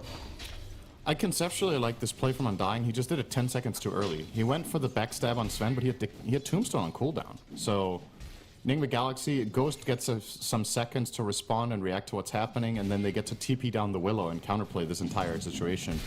If that gank starts with a Tombstone on top of Sven, it's a very different situation, but yeah, just a little bit too early on it, and Nigma Galaxy with a good response will stabilize once more in their own safe lane, keeping Ghost nice and healthy. And overall the CS for their side is looking solid, but as we expected, Ame will be having the top net worth in this game on Alk, and it's going to be a while before Sven overtakes him, and also doesn't need to overtake him. Let's keep that in mind. Sven will be stronger with less gold, but definitely a good start for the Alk. It's what you're looking for. Ghost plus GH. This is quite aggressive. Trying to pick a fight here. Very nice dodge on the Dream Coil, and they get the damage forward. GH and Shin-Q both end up falling. Now at XXX, big shield crash onto Ghost. Lots of damage for the Sven. XM, he's here, but can't keep going forward. Run out of mana a little bit. Omar ends up stealing away the Shrine of Wisdom. The Illusory Orb comes forward, and they're not going to chase for this. He dodges the Blood Grenade, but doesn't have enough in the tank to go for Omar. XXX, that definitely does. He finishes off the Dark Willow. But in the end of the day, it's still a Shrine of Wisdom loss.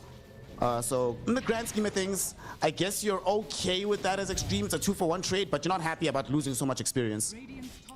The biggest loser in this is Undying and Prophet, right? The two supports that really want to get toward those 6s will be significantly late. The cores in Xtreme are quite happy. Paulson is cooked here, but pretty out of position, to be honest. Oh my goodness. Standing next to the tower and just gets TP'd on and killed. That was very, very easy for the side of Nigma Galaxy. Also wanted to mention, they got that shrine by like 0.1 second, by the way. XXS was so close to getting into the circle, and they could not have killed him. He has a Vanguard on this Pango. It was a Willow taking it alone. Ghost is surrounded. Speaking of the Pango, Ango going with the Rolling Thunder. He just got the level 6 available. Shin-Q TP's in. And not only is he still around, Sindred, he was very far forward in the lane. Nobody behind him. Everybody is up on the top side of the map trying to push there. So very aggressive farming pattern from Ghost. I don't know if I've seen that in a very long time. Ghost attack moved, I think, onto XXS, and he actually got surrounded by the creep wave plus a Pango. That was like some Warcraft 3 micro kind of situation coming through for XXS. Pretty fortunate, really, that the wave helped him out so much. Maybe he could have killed him anyway, who knows, but not the greatest moment for Ghost. Also going to cost him his tower, as it looks. His team is trying to set up top to maybe bring down Ame, but he is still quite tanky. He has the level 6 with the Chemical Rage. Now as he heads towards the Lotus Pool, this could be an opportunity. Doesn't have his team nearby him. They're going in onto Ame. RP committed for the Alchemist. The TPs are streaming in, but it's way too late.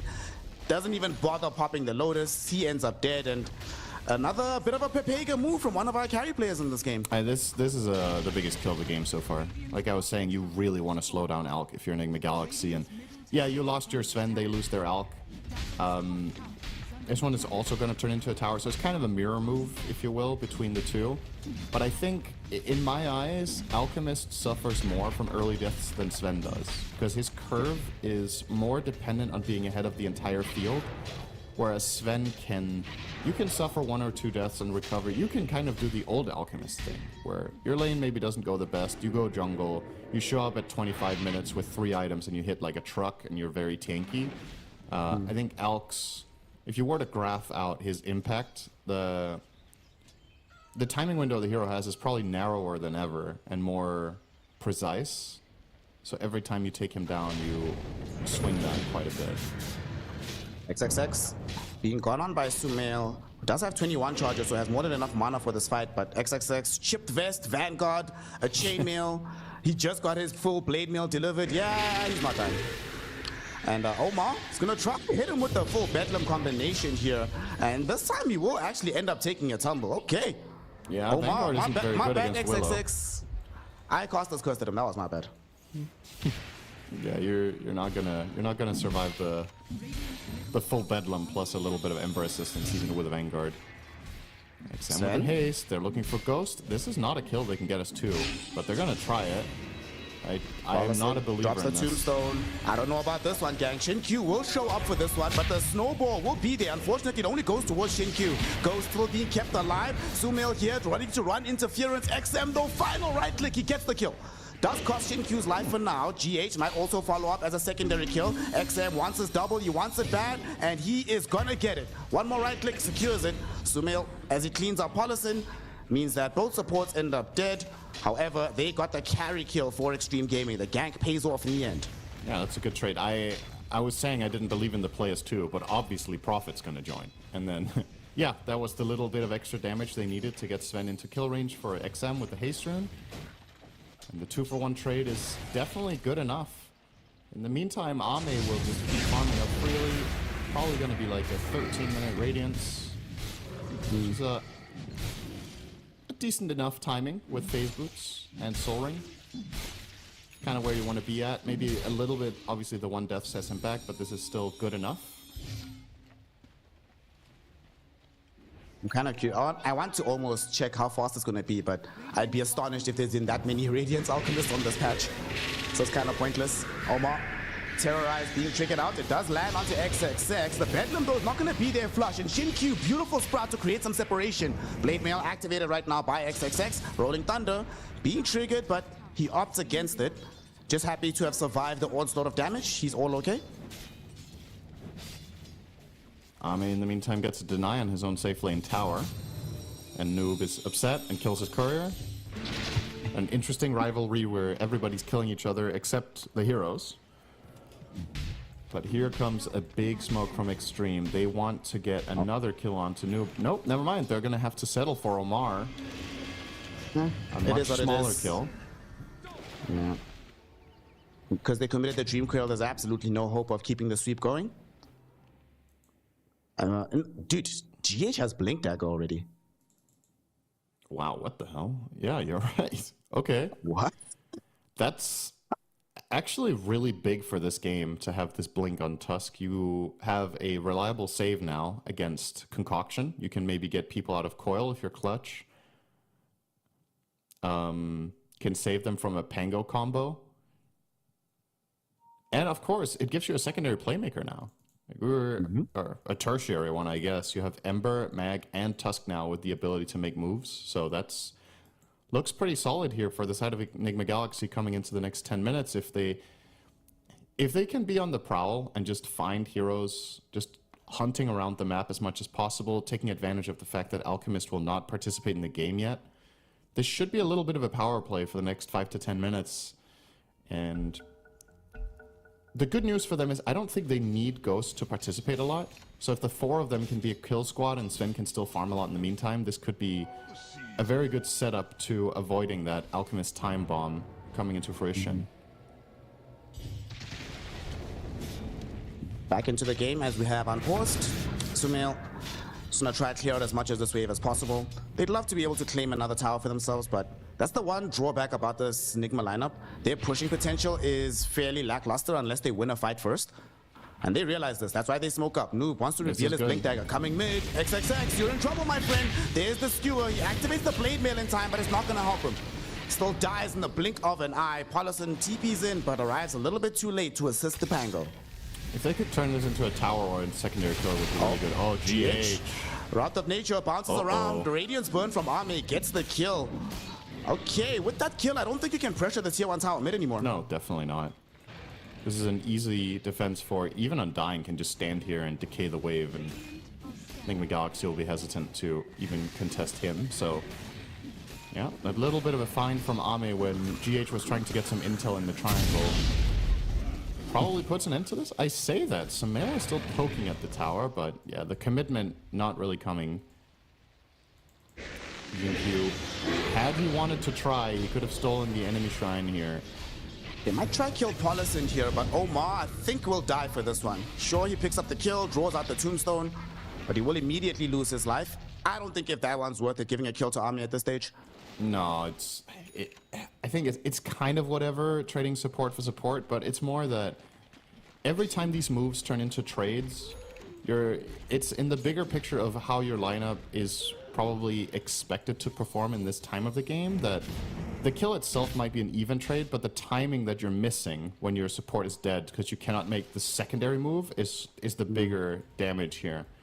Because you would love to just run around kill to kill to kill and keep playing the map offensively, but every time you get stifled.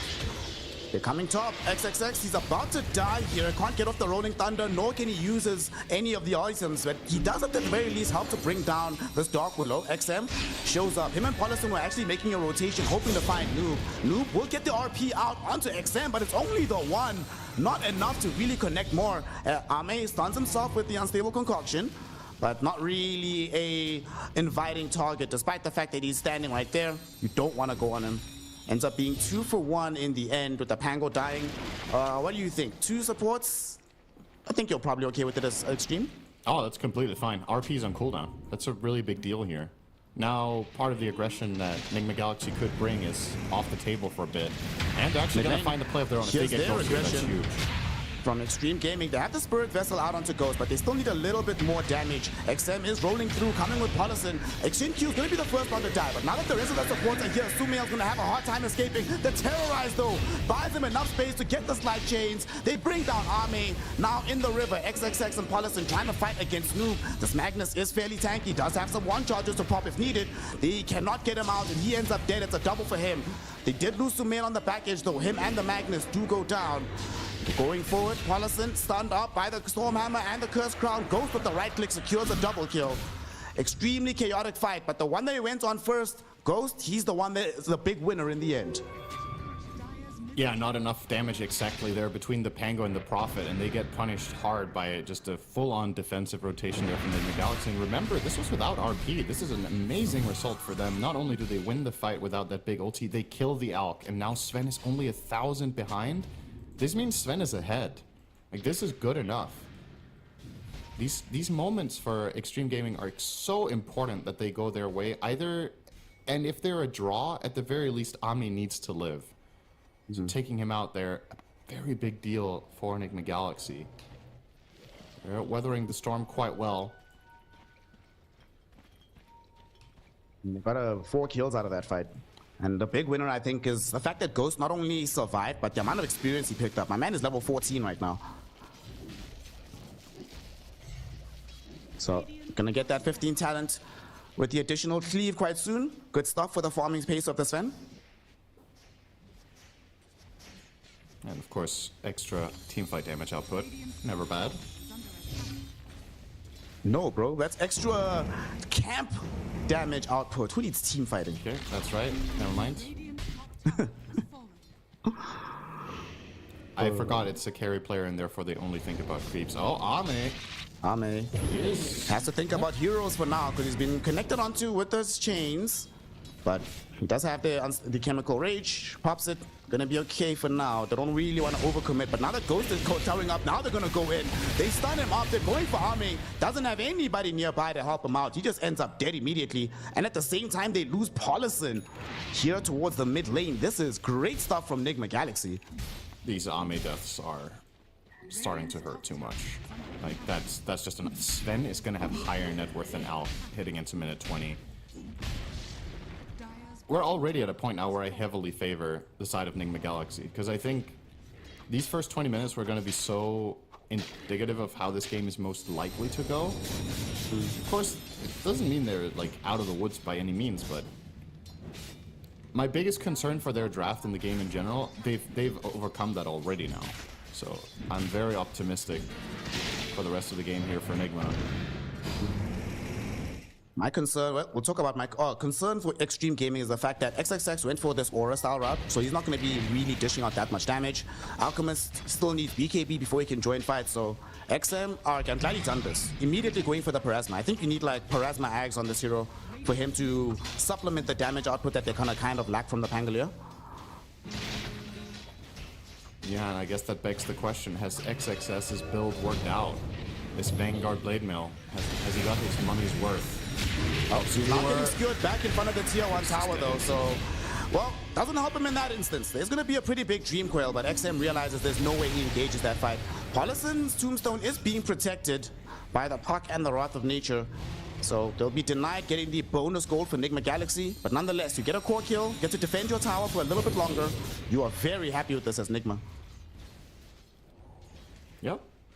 This is, once again, it's good enough. It doesn't have to be super flashy. It doesn't have to be, you know, overwhelming teamfight wins or anything. You just gotta hold your objectives, get a couple of kills here and there on Alk, and you're good to go. This Dire lineup, looking at their damage breakdown or composition as you talked about, until Puck really gets there, Alk is such a big portion of their damage.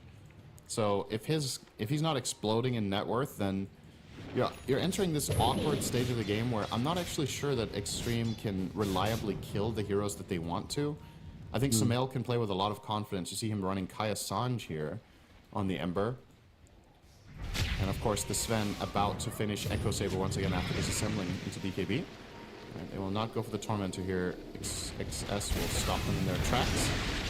They come with XM though. Dream Coil just came back with cooldown. Silence in onto Sumail. There's the Dream Coil, but where's the damage? Rolling Thunder will connect from XXX. And with the Spirit Vessel out, this might be enough to kill off Sumail. Sumail does die to the Lucio. Ghost in the meantime was trying to close down Paulison, looking to bring down the Undying. He succeeds. Tombstone though was deployed before he goes down. And now XXX caught inside some brambles right in front of Ghost. RP onto both him and Army. They're eating this damage from the Sven. Army will eventually die. Skewer kills him off from Noob. Sing Q though at the very least able to bring down Omar on the back edge of the fight, and now with the Spirit Vessel out onto Ghost, they need to get the Sven out of here, or they can just kill the Prophet. Nigma Galaxy will choose the latter option, keep the Sven alive, achieve a full team wipe, now still have space to go back for the Tormentor. I think that's really telling, that you get a two-man coil and you kill Ember first, and you still lose the fight horribly. Obviously, Sumail did buy back in that fight, but that looked like a relatively good entry into it for Xtreme Gaming Day. Alchemist is just not a big enough problem yet. And yeah, you kill the Ember, you have to use a couple of key cooldowns, you run out of damage. These fights they're too drawn out. Nigma Galaxy get way too much value out of their secondary heroes. The supports get to use multiple volleys of spells. The fight just drags out. You find a good RP in the end. And most importantly, Ghost was hitting heroes for 20 seconds straight on Sven.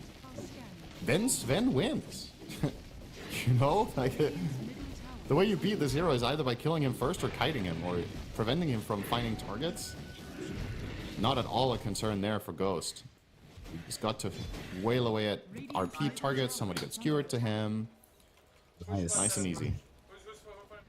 I think one of the things that also happened in that fight, looking at the replay, Arme was very late to the fight. He literally arrived just in time to get RP'd. He practically dealt no damage in the engagement. And to make matters worse, he had finished his BKB, but was still being delivered. Wasn't on the hero just yet. Now, GH misclicks. Hits the Walrus Punch onto a creep, but it will not matter. Paulison will end up dead regardless. And also, that fight was the reveal of both Sven and Magnus BKBs before Alchemist had his in the engagement. Practically made the fight impossible. To say out loud? Yeah. That Mag had BKB before Alk. But I think that's really, it's an important thing to highlight here because it does show that Xtreme are not playing, how to say, tightly around timings. They defended the Tormentor, and then they kind of force a move when they're so close to a game-changing item in the ALK BKB. They do take the fight before it arrives. And, you know, this is the kind of thing at the top level you really want to avoid, is to fight at a disadvantage that you have control over, right? This was their choice to take this. So, okay, now Nigma's turn to decide for a fight. They smoked just before the other smoke connected, but now they find Paulus or this XM Puck. Puck gets away just for a little bit. XXX creating chaos. They managed to isolate Ghost a little bit, but now he harpoons into the Nature's Prophet, demolishes that hero. XXX gonna be running out of the Rolling Thunder very soon. Needs to be careful here. Dreamquell was sent in onto Ghost. Can they jump him? Arme's finally shown up, but he gets RP'd immediately. Noob is there. RP of his lifetime. Arme's already gone. XXX now realizes that he's all alone here. Nobody around to help him. They do end up killing XM very quickly. He couldn't escape from the edge of the fight. They buy back on the Nature's Prophet. He thought about TPing in, cancels it out. So he just ends up wasting gold. It's another team wipe for Nigma Galaxy. And this time around, nobody's around to prevent the Aegis from being taken as well. This Alchemist is doing absolutely nothing. I'm sure there's a lot of people watching that are just, you know, enjoying that part of the game in particular. They just... I think a lot of Dota players have some sort of historical, notorious hate for Alchemist.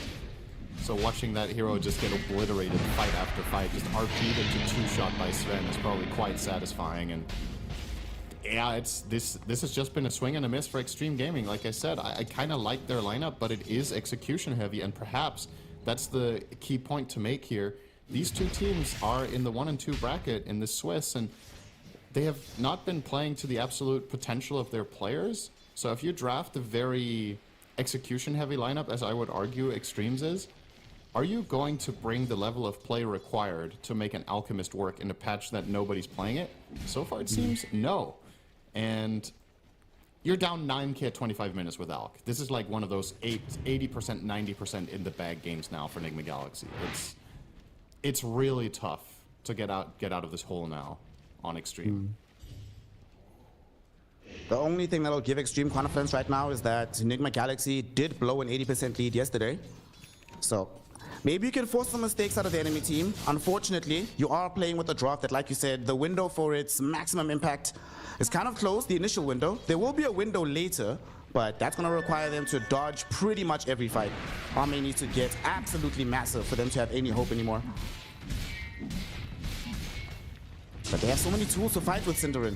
Ember having a great game, Magnus having a great game, GH having a great game on his Tusk. Hell, this Dark Willow has Guardian Grease, Shard going into a Ghost Scepter, Hex next. Everybody's just uber farmed on Nigma. Yeah, and I think it's worth highlighting that this has been a great game from Noob. This guy gets, I think some of the time, some warranted criticism from the community, and I yesterday did not like his Shaker build in the game that they lost in Game 2. But he's been on the mark this game on Mag. Multiple great RPs, very fast skewer shockwave setups on different heroes in this game, and went out of the lane quite well against Undying. You know, there's a lot of things that just went right for Noob this game, and I think he has the perfect build for the game as well. Blink BKB into Axe. You know, it's just a cookie cutter standard build, but it's the right one. So it doesn't always have to be innovative and crazy as long as you're getting the job done in the game, and he absolutely has so far in this game. I think for me, the MVP of the game, actually, that Magnus. Really, when it matters the most, he's coming in clutch in these fights. Sumail, Paulson's dead. Yep. Eventually. He does have Ceaseless Dirge, so he will come back immediately. At the very least, but now actually they're going forward. They want to maybe take a fight. Noob finds an RP onto Arme. Arme does have his BKB, but all of the duration taken away by the RP. XXX cannot find the roll onto Noob as he blinks onto the high ground. Yet again, this Magnus putting in the work in favor of Nigma Galaxy. Draws out a BKB, draws out a Rolling Thunder. Just, they get nothing from Xtreme. Yeah, that was pretty close. Ame got in on the on the mag before he got BKB off, but GH with a good snowball save, and then Noob gets the reset out. As you mentioned, Xtreme will pop a lot of abilities to try to kill this mag when they see a moment of opportunity, but it was not good enough with the Tusk save. And yeah, as this all ends, just the one kill on the Undying is what Sumail will claim. It's not a great prize, but it's enough. Alk's first BKB usage, 0 kills to show for it. Well, at least he was allowed to click the button. Previous fights, he died before he could do anything, so... It's hashtag progress. Sumail. Sumail. Oh no, Ame's gonna self-stun. This could be a horror show, but they don't want to commit. Terrorize will be out onto Ame. With the Bramble Maze as well, but thankfully for him, they don't... I'm actually surprised they didn't commit. Ghost and Noob were literally standing on the Twin Gate. They could have made the port, but they decided to play the safer option. Yeah, I don't mind this. They didn't have God Strength ready. They don't know if Xtreme are there in force, which they absolutely could have been, just 5 heroes in the proximity of Alk making that move. So they just take the safer option, which is getting the top tier 2 tower for free here for Ghost. And they'll clean out the wave, and now, yeah, he's ahead of Alchemist on net worth still. It's a very good look here for Sven. I mean, we're talking about like these hero player combinations, right? Ghost is playing his signature Sven in a patch where Sven is very good. And yes, Ame Alchemist is Siggy as well, but very poor patch for the Alk. And inconsistent performances from Ame. Does blink away from the God Strength, like Stormhammer, make sure they doesn't die in that situation. This will open up the tier 2 tower though, and there's no way Nigma can lose out on getting this one for free. Yeah, they're burning the last 15 seconds of their Aegis for good use, right? They got the top tier 2 and now they're getting the mid tier 2 during this Aegis duration. And that's a job well done. Xtreme Gaming now kind of forced to play a defensive keep away style around the map. You can see the Puck and Prophet playing deep into the sides, even the Pango farming the side of the map as well. But Nigma are having none of it. They're actually thinking about, they're definitely not going high ground here, but they're hoping to fish out somebody going for the bot wave. Xtreme are not going to bite though, as they are farming. Look at that hero placement. All 4 of their heroes, except that, you know, the Undying is running defense from lane to lane, but the other 4 heroes were all farming the edges of the map simultaneously, just not access to much else. I mean, on the bright side, Nigma Galaxy are corralled here on this high ground together, so they're not like accelerating that crazily in their own net worth, because Ghost is going to take the brunt of all the farm. And I think Nigma realizes, they're like, yeah guys, we don't want to just sit here waiting for someone. We have to find something, but it's a little bit too late. Xtreme Gaming have retreated back into the base. Pango and Nature's Prophet are out, but nobody's scouting them. There's no vision nearby them, and there's no way the smoke will carry them all the way to where these heroes are right now. And the problem with retreating is Xtreme are actually in a kind of comfortable spot around the map with these heroes farming the sides. Now you have Alk stuck in his base. So TPing back here kind of counterproductive for Ame, as it turns out. But it's one of those tricky situations where with our vision, it looks silly, right? But he doesn't know where Nigma are and if they're making a smoke play on him. So he's making the safe retreat to base. But now they're stuck there, and now they have to smoke their way back out. So they just gave up 4 heroes actually farming to retreat, and now they can't farm. So now they have to smoke back out to try to get the same game state they just had for free. Pretty awkward here. They're trying to smoke into Nigma Galaxy, but they're nowhere to be found. They're way off to the northwest.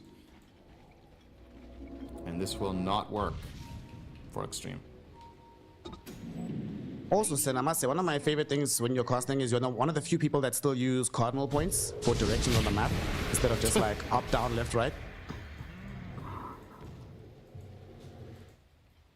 I mean, there's... How would you say northwest, top left? It just doesn't sound as good. Yeah, more people would just say top left.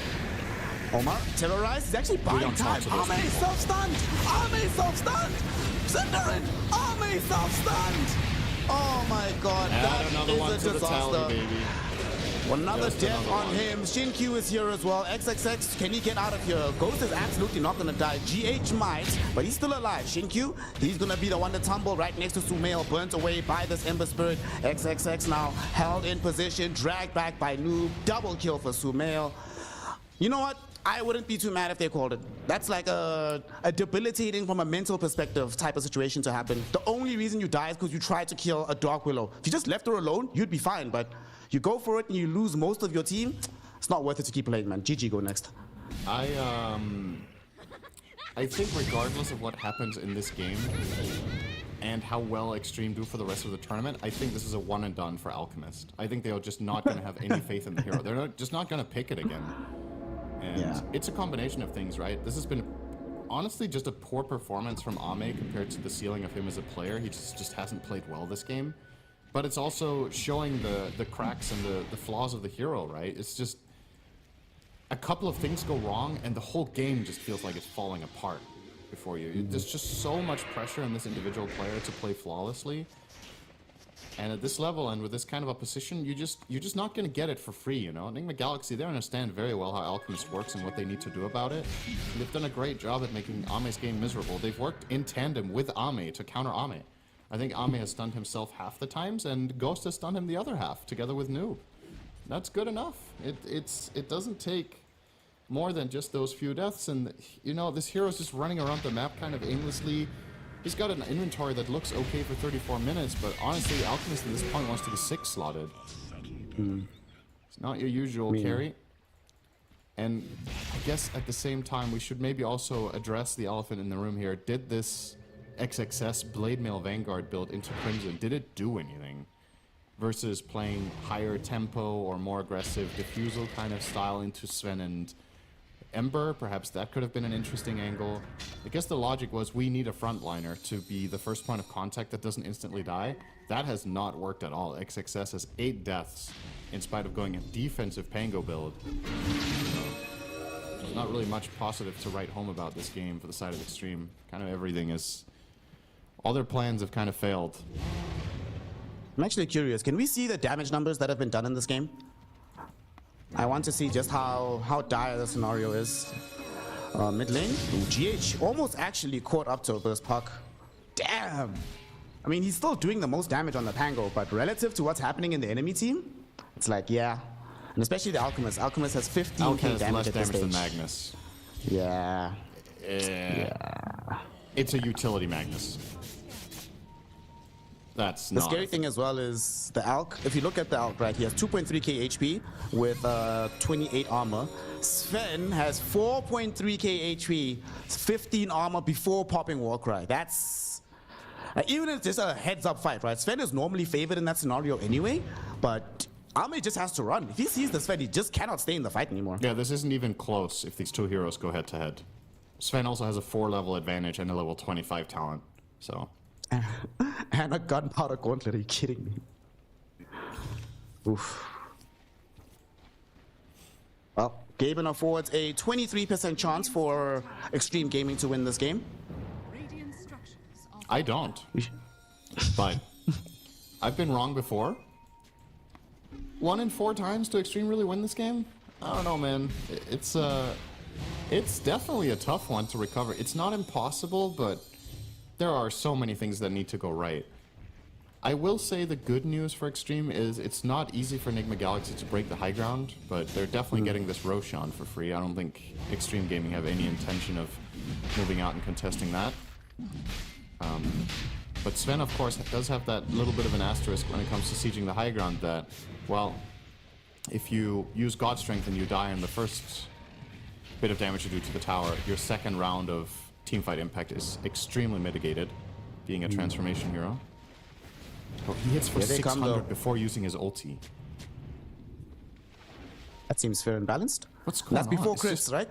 It's just Empower, Daedalus. Wait, is this a tooltip bug? Does he actually hit for 600? That seems that way. Empower, Harpoon. I mean, you get strength from Satanic, strength from the Harpoon, lots of damage from the Daedalus, a little bit of strength from the BKB, plus Empower. Yeah, that seems about right to me. How much does the Empower give? It gives 90. Okay. Well. Okay. That's, he can one-shot Prophet and Undying, I think. Or maybe not, but he can absolutely two-shot them. Yeah, definitely. Remember, you will be able to connect onto XXX on the high ground. Ame is channeling a stun. This worries me a lot, Cinderin. He's going to self-stun again. Ame, self-stunned again. Okay, we should have a counter for that, actually. We should just ask production to get that DJ Khaled soundbite. Another one. Another one. Well, They are stalling, which is something. I thought Nigma Galaxy were just going to get this Roche when all of Xtreme were pulled up in their base, but they did manage to at least pose somewhat of a threat. But back in the pit we go. Giving up though. Yeah, Ghost is going to pop his ult now. You see those crits, 2,500. So that would one-shot the Undying, one-shot the Nature's Prophet. If it's 2,500, it might one-shot the Pango. I mean, it's kind of close. It's pre-armor, right? So I don't think...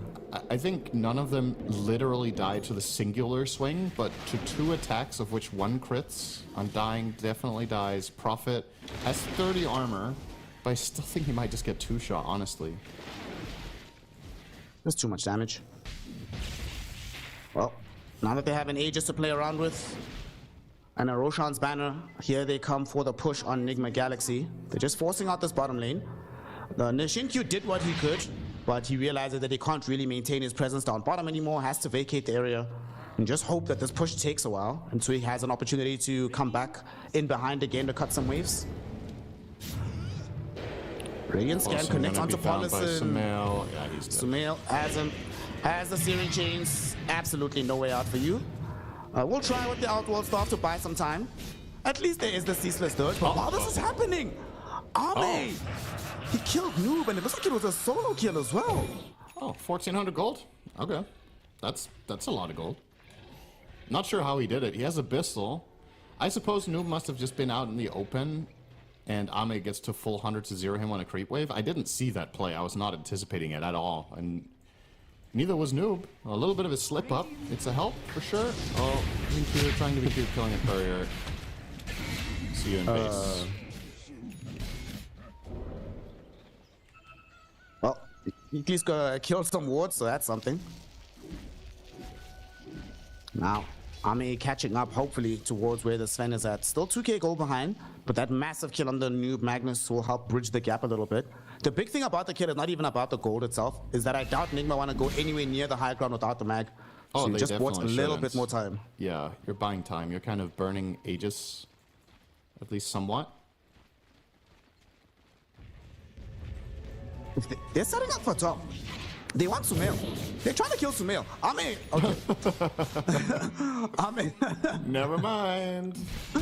His base is on fire. Excuse me. Actually, Ghost just started on it, so with Noob respawning, that's good enough for Nigma. They'll get the tower. Okay. Okay. Not bad. Ame, this time he does find the stun, it goes on to Ghost, but Noob is there immediately. There's the RP. Did find the BKB before it came off though. So he's able to evade a lot of this damage, work his way back up into the Hydra. XM held Ghost at bay with the Dream Coil. Now stun being thrown forward. Ame will not self-stun, it actually connects onto Ghost. They're still buying time. The Rolling Thunder misses in its entirety onto the Sven. Now Sumail jumping forward, hoping to run some distraction. He can't do it. They just come back to kill off XXX as they zone Xtreme into their base.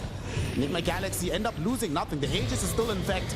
Paulison, he's been stunned up right now by Sumail. Sumail's going forward, wants to be able to find this kill with the Aghanim Scepter, but now he's been silenced up by XM. They just don't have the damage though. Skewer into Terrorize. XM is gone. Does have buyback, however, as Ame goes in, finds the stun, but he needs help. Team, where is the crew? Where's the squad? They just don't have the damage by themselves. Ghost, the last man remaining inside the base, but he's still very difficult to bring down. Ame trying to chop this wood, trying to get through him. They're looking for life number 1, Synderen, and they are gonna get it. Sumail though goes in on the back line, looking towards some of these supports, killing them before they can end up losing the Ghost carry. And now they've isolated Ame once more. They kill him off. Sumail finishes off Shin Q. Looks forward for Paulison, gets the chain gang stun out. He's hauled in position. Outworld Star protect him for now. But GH says no, kicks him into the damage. They find the kill. They're gonna get a lane of racks. And this game is looking extremely over, Sind. God, that was a... Honestly, I couldn't help but laugh at Alchemist killing Sven. That was a spoon killing. He hit him for like 2% of his max health per attack. It took forever, and that was just the first life. And he ends up being compromised in his position. And to make matters worse, that was not even the... Hang on, Let's see if they can get out of They're this. going in. Ghost has BKB, God Strength, he's activated, and Ame also TPing back in, but Ame goes immediately into getting caught here. Abyssal plays down onto Ghost. Can he finally win this man fight? His BKB is down. He needs help. Sumail Dream Coil in with XM. They're trying to find the Ember Spirit, but no! With the RP onto Ame. He's been saved though by Polish and put inside the tombstone. Ame comes right back in, looking towards Ghost. They're chasing the Sven and they get him. 100 seconds in the grave, no Sven. Sumail, he brought back, trying to run interference, trying to get more damage out, but he realizes that this fight is over. Forced to immediately get back to base. Xtreme Gaming, yes, they lose the bottom lane of Rax. Yes, they lose the tier 3 middle. But with the buyback on Ame, they may have just saved the game, Cinder, and they get the necessary kills onto Sumail and onto Ghost. 3 buybacks expended though. You gotta be so careful. No buyback on the...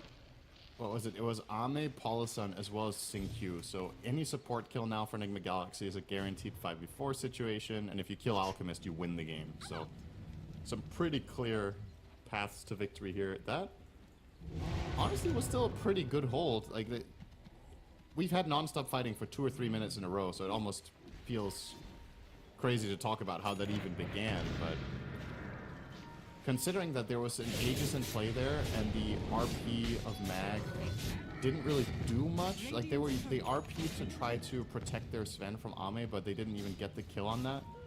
Nigma Galaxy still, in spite of that, end up getting a full lane of barracks and a tier 3 mid. I think considering the RP did not have the impact that you're originally hoping for. There were 2 RPs, right? Am I dreaming? There was. The fight was so long, he had RP twice. He RP'd bottom, and then he had an RP toward the end of that mid fight. This means they were fighting for over 2 minutes straight. Jesus.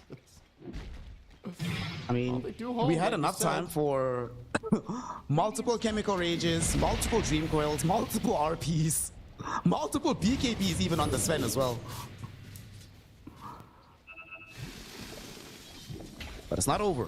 And that fight also gave the gold towards XM to finish off his Octarine core. So this Puck did have to buy back a while ago, but he's slowly but surely starting to get into a threatening position.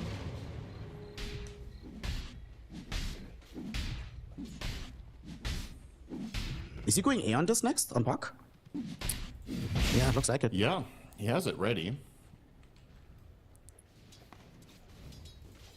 Gonna need to assemble it in time, of course. Shouldn't be too difficult. You've got 3,500 health in the Lincolns, so even if you do get RP'd, should be possible. And that's...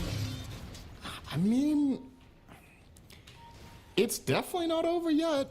You know, Puck gets his 25 now. Pango's closing in on getting there as well. One key moment, and Xtreme could still do this. And Which it's is kind 45 of minutes crazy. in, You right? have 7 deaths on Alk. Imagine you win a game with 7 deaths on Alk at 40 minutes, and it still is possible. Puck is a formidable late gamer. If that happens, Ami will be like, I told you boys, Alchemist is the hero, guys.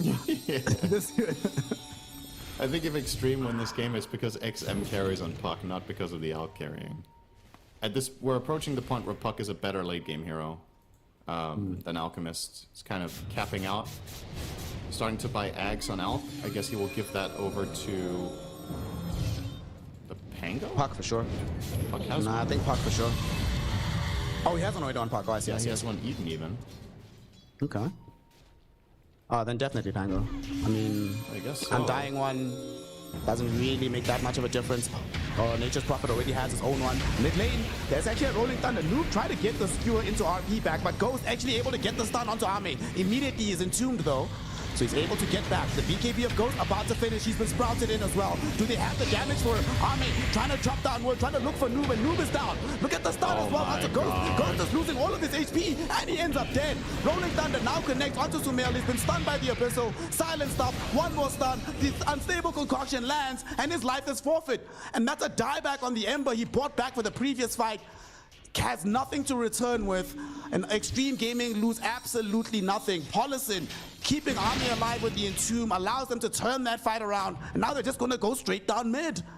You see what I'm saying there? Like, my power when it comes to Chinese Dota is unmatched. I go into the series, I'm like, I think Xtreme, they're the favorites, they're gonna do well. And then as soon as everything starts going poorly and I lose faith in them winning the game, that's when the magic happens. Like, the secret with China is never get your hopes up and just let the game play. And apparently the harder it gets, the easier it gets, which is ironically the story of this game. We are, okay, we're going high ground. I mean, there were a lot of things there that went wrong for Nigma Galaxy, right? You did not get the refresher RP off, so you didn't get the value out of that. The Pango roll set up on Noob at first. They got a great Entomb as well onto the Alp, and most importantly, Sven wasted his entire fight, right? He BKB'd to try to go on the Alchemist, did not have the help of his teammates, there wasn't an RP locking him down, there wasn't the additional damage. He gets entombed. Sven has now burnt his entire BKB duration looking at a tombstone, and Xtreme Gaming coil him and take him out. And when Sven dies, the fight is done. Okay, well, that's why the win expectancy graph is the win expectancy graph and not me. That makes sense somehow. Fitty, baby. Can we look at the graph? I want to just see that drop off at how stark it was after that fight. Because, oh my god. We've gone from 80 to 50 in 1 minute. Oh my god. That is an absurd swing of gold. And now it's actually back in Xtreme Gaming's favor. They get the Roche Aegis. That's the first Aegis that they've claimed for the game. They get all the goodies. They have a net worth lead. They've equalized the lanes. And to make matters worse, now this Puck, look how big he's about to get. Arcane Blink is coming soon for XM. He's level 27. He even has a Dezun Blood Rite to make sure that these spells are even more deadly in these fights. Yeah, now it's a very, very different game. We've reached the point now where Sven is starting to cap out, right? So he doesn't convincingly kill Ame anymore in a stun. He doesn't convincingly kill the Puck or even the Pango. Like, they're starting to be tanky enough. Pango has 52 armor and 3.2k health and an Outworld staff to buy a little bit of time plus roll up. So what previously in this game was just, okay, we RP a core and we obliterate them with Sven. It's not that simple anymore. You can't even do it on the Puck because of the disc. And Sven absolutely will not be buying a nullifier. So this disc is going to be a problem for the remainder of the game. I think maybe Sumail could technically buy one, but he's going BKB now after his refresher. Huh. This is, oh, they're going to see this amplify damage rune. I don't know about this one, but let's see what Nigma do. Maybe. Sumail goes forward. He does pop the Shiva's God. Ame starts to trigger the stun. Let's hope it's not like the previous ones. He doesn't have a blink forward, so he's going to self-stun, unfortunately. Let's see if they decide to try and pursue for this one. Bramble Maze around a lot of heroes. Okay, looks like everybody's probably happy to just let this one go. Another problem that they're dealing with, we mentioned this at the end of the draft, that this Tombstone is really difficult for Nigma to deal with overall. And now that he's been utilizing it to save Ame, there's just no way they can kill the Tombstone and still kill Ame afterwards. And he has a level 20 talent, so if you're struggling with dealing with Tombstone, how about 2 of them? So yeah, that's a good point. Like, I think Paulson should really, in this game, reserve it as a save. Like, it's way more impactful than anything else he can do with it, is to save one hero that gets RP'd, or, of course, if Ame gets jumped by Sven, it's a no-brainer. Sumail? Puck? Should be fine. How are they going to kill this guy?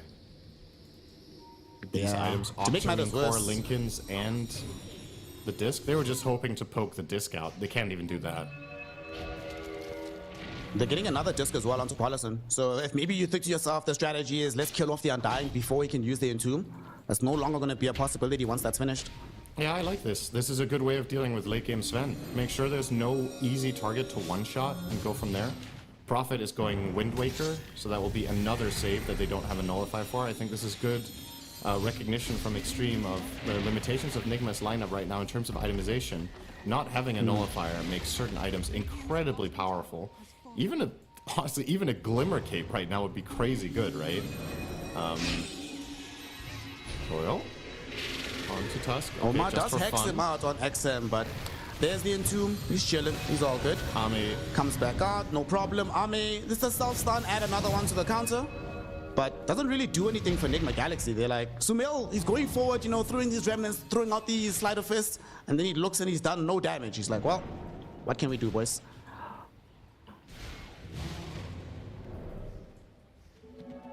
tough game. Are we getting to the tier 5 neutral items at last end? We very well could. This game kind of hangs on a knife's edge, right? It feels like both teams can get a very explosive fight if things go right and if there's a little bit of a misstep from the opposition, but this game has the potential to end almost immediately within the next 2 minutes, or both teams could could just chill and really go for the ultra late game. This is of course one of the things that Alchemist can do. We're talking about him capping out for himself. Well, just keep giving scepters. Gives one over to Prophet now, and that will be Xingqiu finishing his full Wind Waker since he gets the refund on his own eggs. And I believe they all have Aghanims now except Undying. And Ame himself. So there's that one left. But this will of course give Ame damage, giving over these scepters. 54 minutes in. A dead even game. Look at that win probability. Actually 50-50. Perfectly balanced. We could have any result going forward. And like you say, one fight could turn things around. But I do think the longer this goes on, the harder it becomes for Nigma to fight. That thing you mentioned about not being able to burst their targets. The thing with Xtreme is we're at the stage now where they're very happy to take these long, drawn-out, elongated fights. They know the BKB durations are down to 6 seconds, and they're less reliant on these BKBs than Nigma are. On the bright side, though, Sumail is building a brand new 9-second BKB. One of the items that can be super solid in the late game. Mid-game, oh, they might want to try and go on to XM here. Terrorize coming out, maybe. Sumail? No, but Sumail, he gets stunned up first. They don't want to keep the pursuit directly on top of him, though. Ame didn't want to commit the full Abyssal Blade, but now the Dream Coil onto 3, XXX, trying to bounce them out of the stun, but there's going to be GH, the saving snowball to keep them all alive. Noob, he gets the RP only onto Xingqiu, but nothing else really happens. He ends up losing his life on Noob.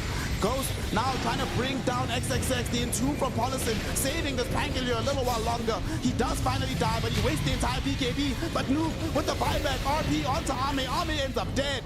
Polison now has no options for keeping himself in the fight, as Ghost and Sumail have too much damage. They managed to spread the fight in so many different directions, and the buyback from Noob and Omar ends up killing it off. Xtreme Gaming, they lose steam in the end of the engagement, and they end up losing 4.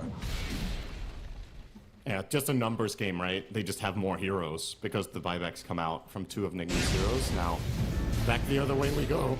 Excuse me. This Prophet will buy back for now. Alchemist, of course, has his available. That's the big one that Nigma Galaxy really want to force out. And I was going to say, in this late game situation, I just think Puck is no plan. Oh, Polison. Oh, okay.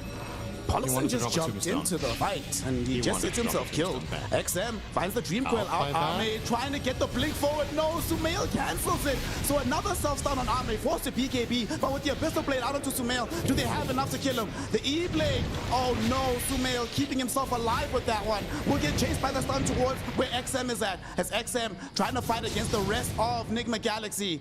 Does manage to, by some miracle, get himself out to safety. But that was so close. Ame was hoping to get the jump forward onto Ghost, but yet again, Sumail interrupts him. This Alchemist is still having a hard time. I mean, this is just a total disaster for Xtreme, right? They try to make some sort of a next level play where Undying blinks in to die to drop a tombstone so they can buy back Ame and find some key kills. They got nothing. So now Alk's buyback's down, and we're back to the game state that Nigma Galaxy want. It's kill Alk once, win game. And with 2 RPs, with Tusk kickbacks, it just takes one slip up now from Ame and we could just be looking at a game over. The good news for the side of Xtreme is just how insanely good of a puck game it is. It feels like XM can do whatever he wants.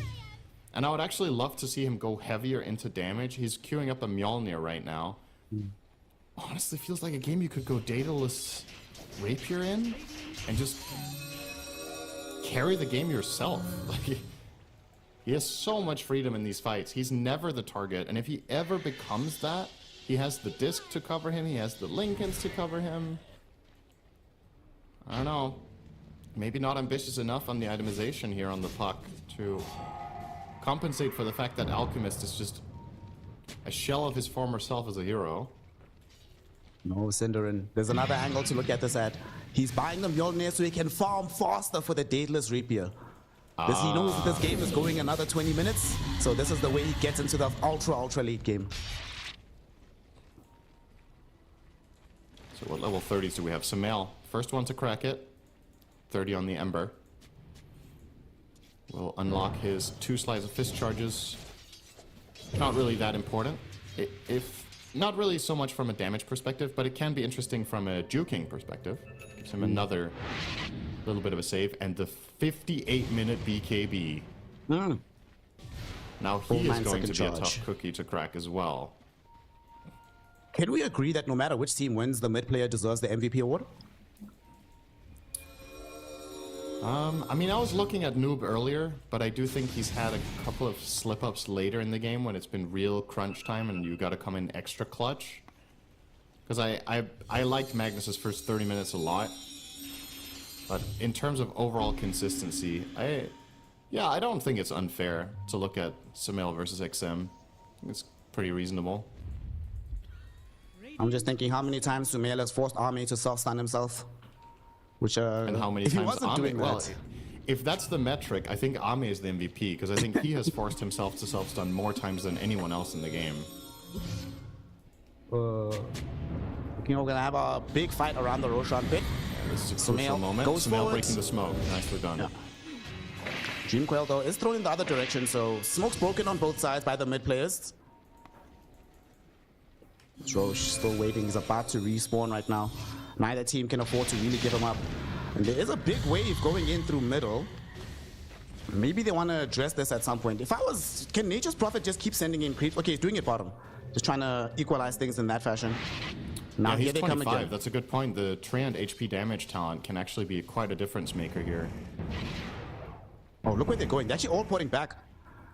They know that there is not everybody there. Omar's not with them at the moment. If they can start this fight right now, they're gonna go. They find both Ghost and Noob. This could be huge. XXX with the Rolling Thunder. Ame, this time the stun will not miss. It gets the connection and Noob is gone. That's a dieback on the Magnus. Ghost now stunned up. Abyssal Blade. He is almost certainly dead here. Tries to Superman forward, but XXX dodges it with the Rolling Thunder.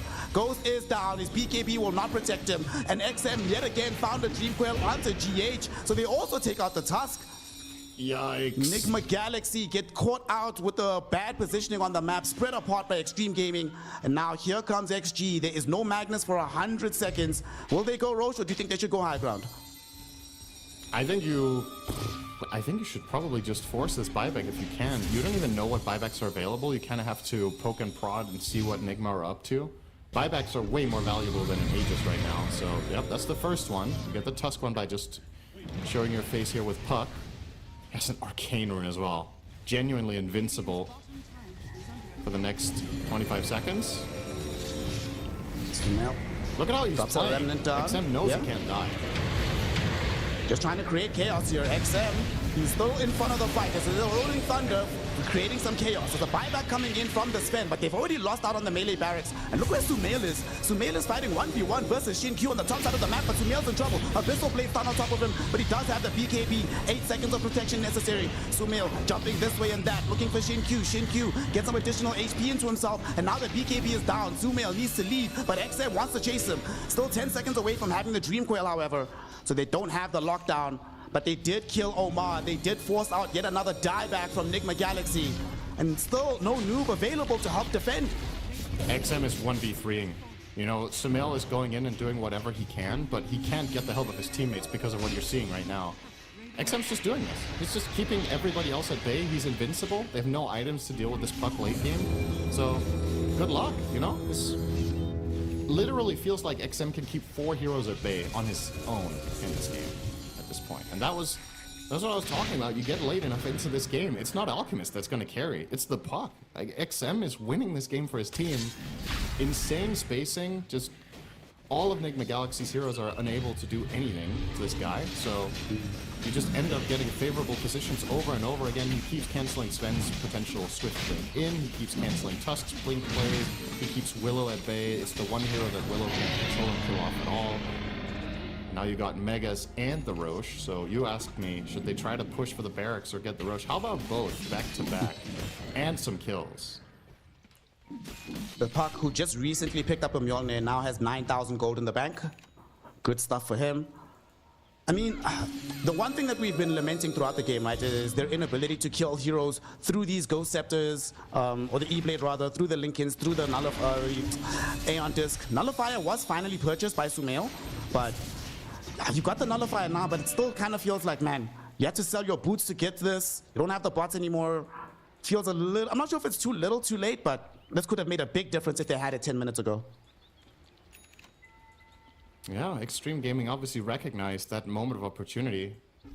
No nullifiers on the board, makes discs, makes the Wind Waker, makes the E-Blade, the Ghost Scepters, all those items you're mentioning, incredibly valuable.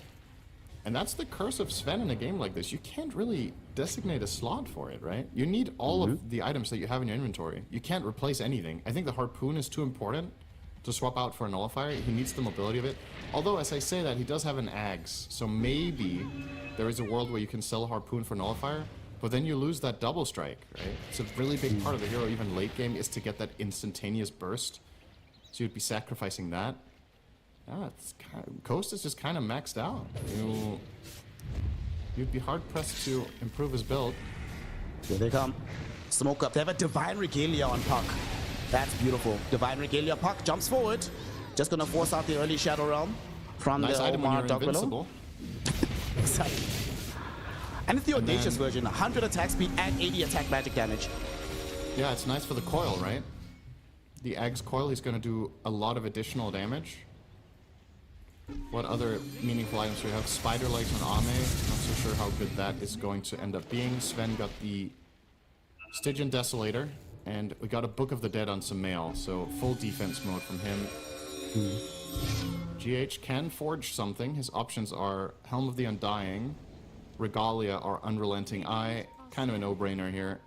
Going for the Helm. Feverish version. So CDR. You know, you look at this game, it's a 24k network lead for Xtreme. Does not tell the story of this game, especially as they jump onto Sumail. Can they get him 100-0 before he dies? He does get off the Ghost Scepter BKB, so he's going to be all right for now. RP connecting into Shin-Q on the high ground here. Can they bring down the Nature's Prophet? They can. He does have an Undying Helm though, so he's going to buy some time for the fight, but eventually he will fall. XF doing what he can to hold this fight in position. There will be an RP. It's only onto XXX, however, and they can't get in the damage onto Ghost. XXX starts rolling away, hits onto Sumail and GH. Does he want to re-engage the fight? On the backside, look where the Undying is. He has another Tombstone drop down. Army with the stun onto Ghost. They would love to try and bring down the Sven. The right clicks from a BKB Nature's Prophet. He's going onto Ghost, and Ghost is down. No buyback available for the Sven any longer. Alchemist, he is about to fall as well, but he does have an Aegis, so he'll be back into the fray in a moment. The Tombstone is still available, Cinder, and it's doing so much work here. Sumail gets back into the fight, trying to do the most, trying to at least change the outcome of this engagement, but they've lost Omar, they've lost Sumail, they've lost the game. GG, well played is called. Xtreme Gaming secure game one with the comeback of a lifetime.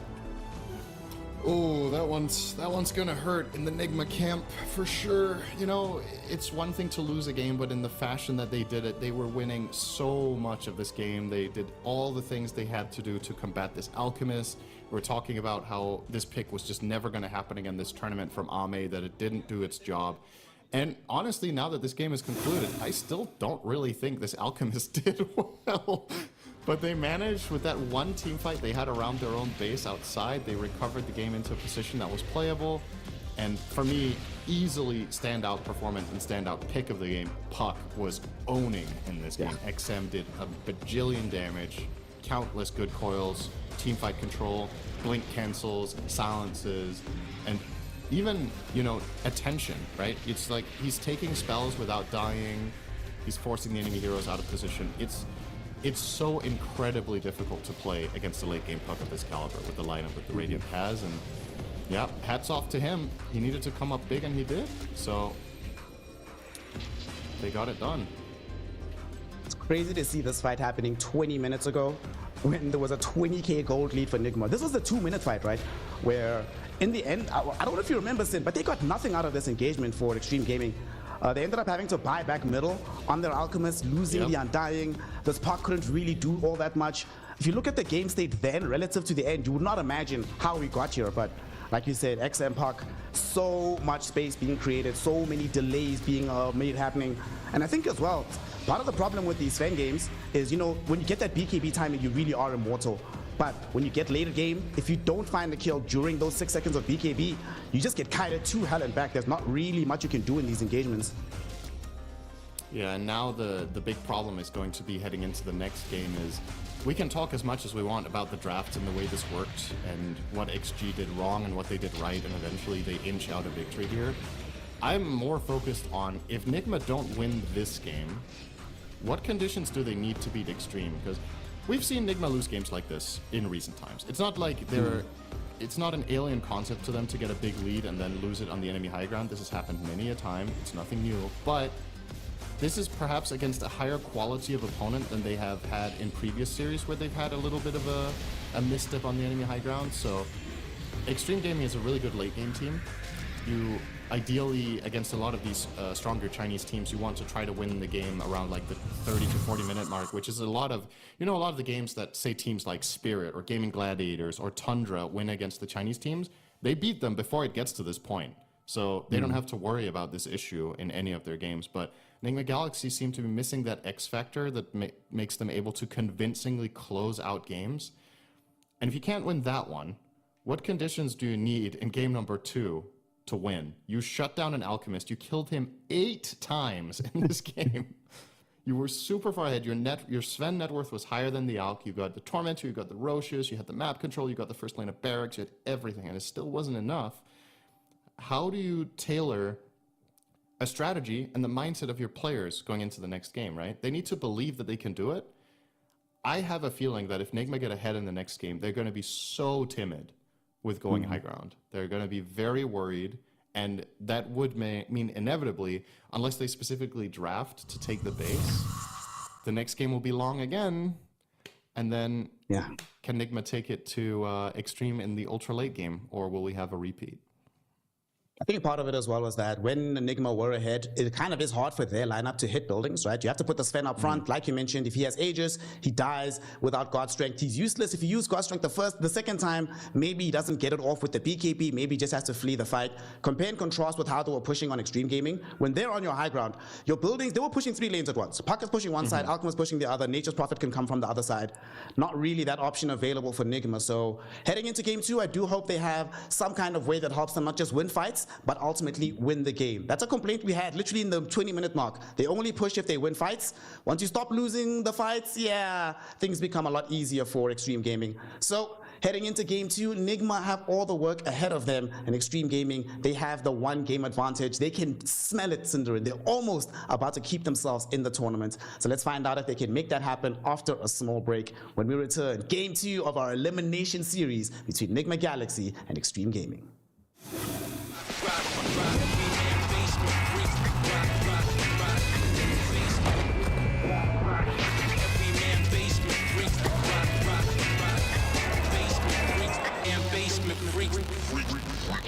The new breakthrough, an innovative phone with 1xBet app. With 1xBet app, you can register and start betting in just 1 click. Intuitive interface and thousands of sports events every day. User-friendly app. Big wins, fast payouts.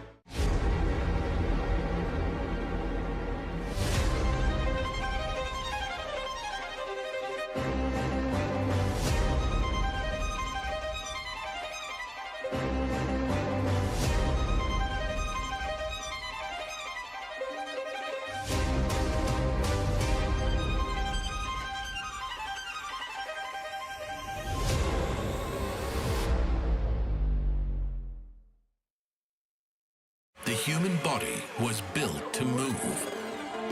Not trapped at a desk in one singular posture for 12 hours a day. It's time your chair evolved. This is Secret Lab Titan Evo. Ergonomically engineered for you, gamers, hybrid workers, artists, backing your every move.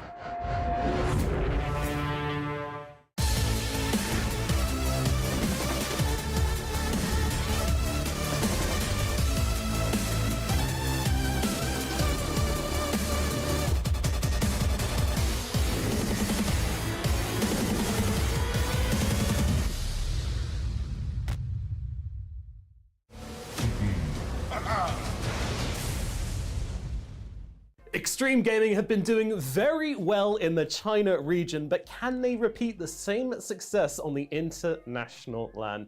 That is what I'm here to find out with Mr. Poloson. So firstly, welcome, how are you doing? I'm doing fine.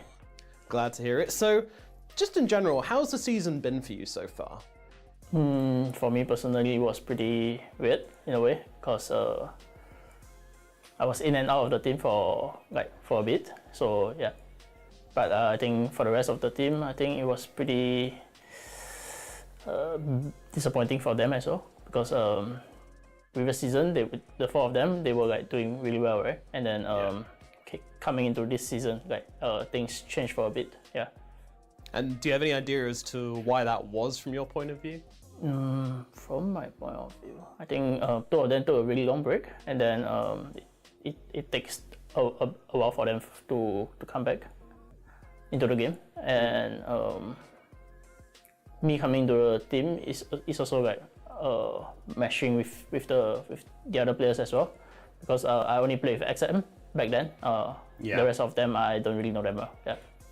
I see. So has that been difficult for you to get to know everybody and sort of like find your place in the team? I think it's pretty easy for me so far. I roughly know what they want, and they always tell me like what they want and stuff, and I will always tell them vice versa. Yeah. Excellent. And what about the meta for you at the moment? Because I think at the moment it's been really varied on the support roles. You know, like everything has been sort of. You get to try a lot of different stuff throughout the season. How's that been for you? Do you like that, or do you prefer to just like stay within a smaller hero pool? I like that personally, but I would say like my team play style wants me to play a slightly different way, which is like more. I wouldn't want to say like what way, but which is a more a style that they want. And yeah, I could see like many supports working out. Like I could even see like I saw a couple of like Pos 4 and 5, like say Tundra, they're experimenting it out a lot, yeah. Like these kind of heroes are pretty cool, I would say. Yeah, I'll hopefully get to see you on some of those a little bit. And talking about your teammates as well, you know, from our point of view, Ame is quite like this sort of enigmatic, mysterious guy. Is he like that in game a little bit? You know, does he keep himself to himself, or is he always saying like, you know, what he wants to do and how he wants to do it? He usually will focus on his own game first of all, and then when we hit a boss fight within the team or himself, he will just mention it and tell us like what we need to do. Yeah. What do you think like a good result here would do for the team going into those big end of year events? Definitely it will be a momentum boost and also like motivation boost for us, because we didn't really have like pretty decent results in the past. So yeah, it will be nice for us. Brilliant. All right, Poloson, thank you very much for coming to talk to me, and best of luck at Wallachia. Thank you for having me. Cheers.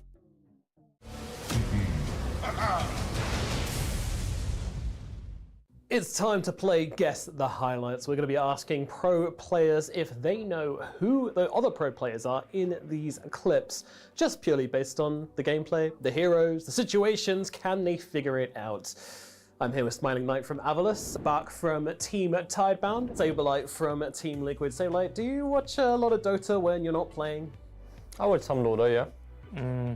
Yeah, I watch a lot of replays. I like to watch get some teams I like usually it's like top teams in tournament. Yeah, just watch like games.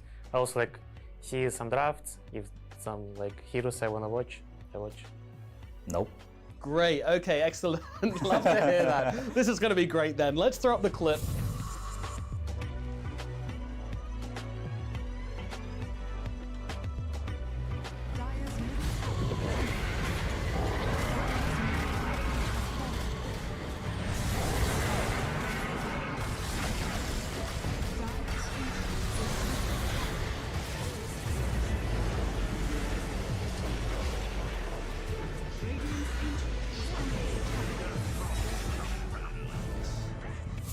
Yeah, I mean they're going for some insane push through backdoor, and it doesn't seem to be working, unfortunately for them. Did not work out this one. No, it's a lot of rapiers on the ground, Saberlight. It's oh damn, and it's a game 3 of some series. Yeah. I mean, I actually don't remember watching this, so I don't really know, but I feel like if I were to guess, a team that would do this would probably be like Aurora or maybe some C team, like maybe some Talon. You were very much on the ball with the region for your first guess, but not that team. But this was actually season 1 of Wallachia, so it was a long time ago. Huh.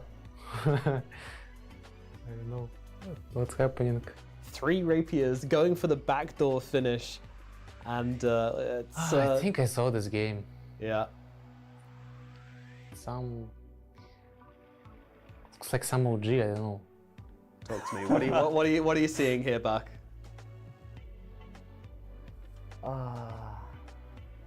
They have good ideas. I can see they have good ideas, but it's fucked up.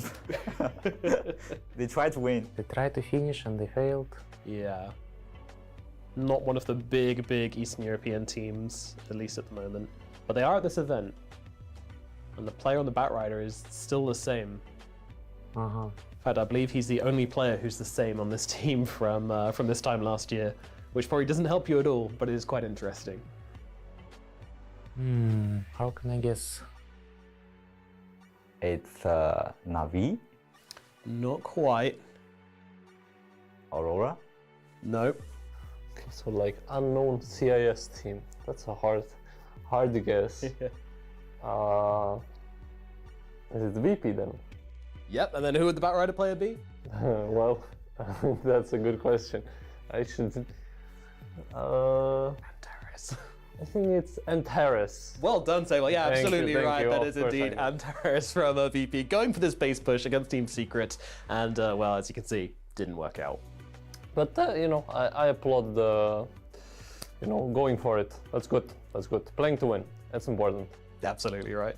Okay, I don't know. Maybe, it's Antares from Virtus.pro playing on the Batrider here against Team Secret, and yeah, this is a failed base push. I'll tell you which team it is, and I'll see if you know the player. It is Virtus.pro from last year. They had the Rain. Rain is the 5. Yes, and +4 Antares. That's correct. Yes, it is Antares. He is the Batrider in this clip. Doesn't count.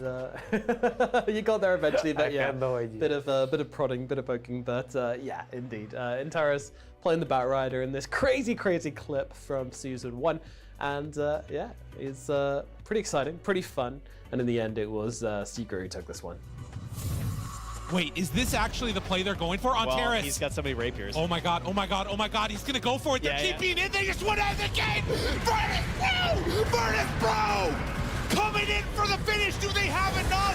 The lassos are there. They try and take them down. They get to this orb. It's not gonna matter. It's not gonna matter. No, Squadix goes down.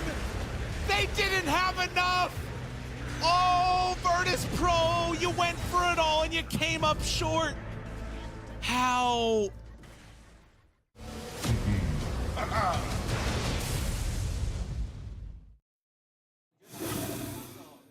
Welcome back, ladies and gentlemen, for Game 2 of Xtreme Gaming versus Nigma Galaxy. It is still an elimination game between these two squads, and Game 1 was taken by Xtreme Gaming in very surprising fashion. We had the first Alchemist pick of our entire tournament. It looked like it was feeding, let's be honest, it wasn't doing so well, but in the end, thankfully they had the XM puck to carry them to victory.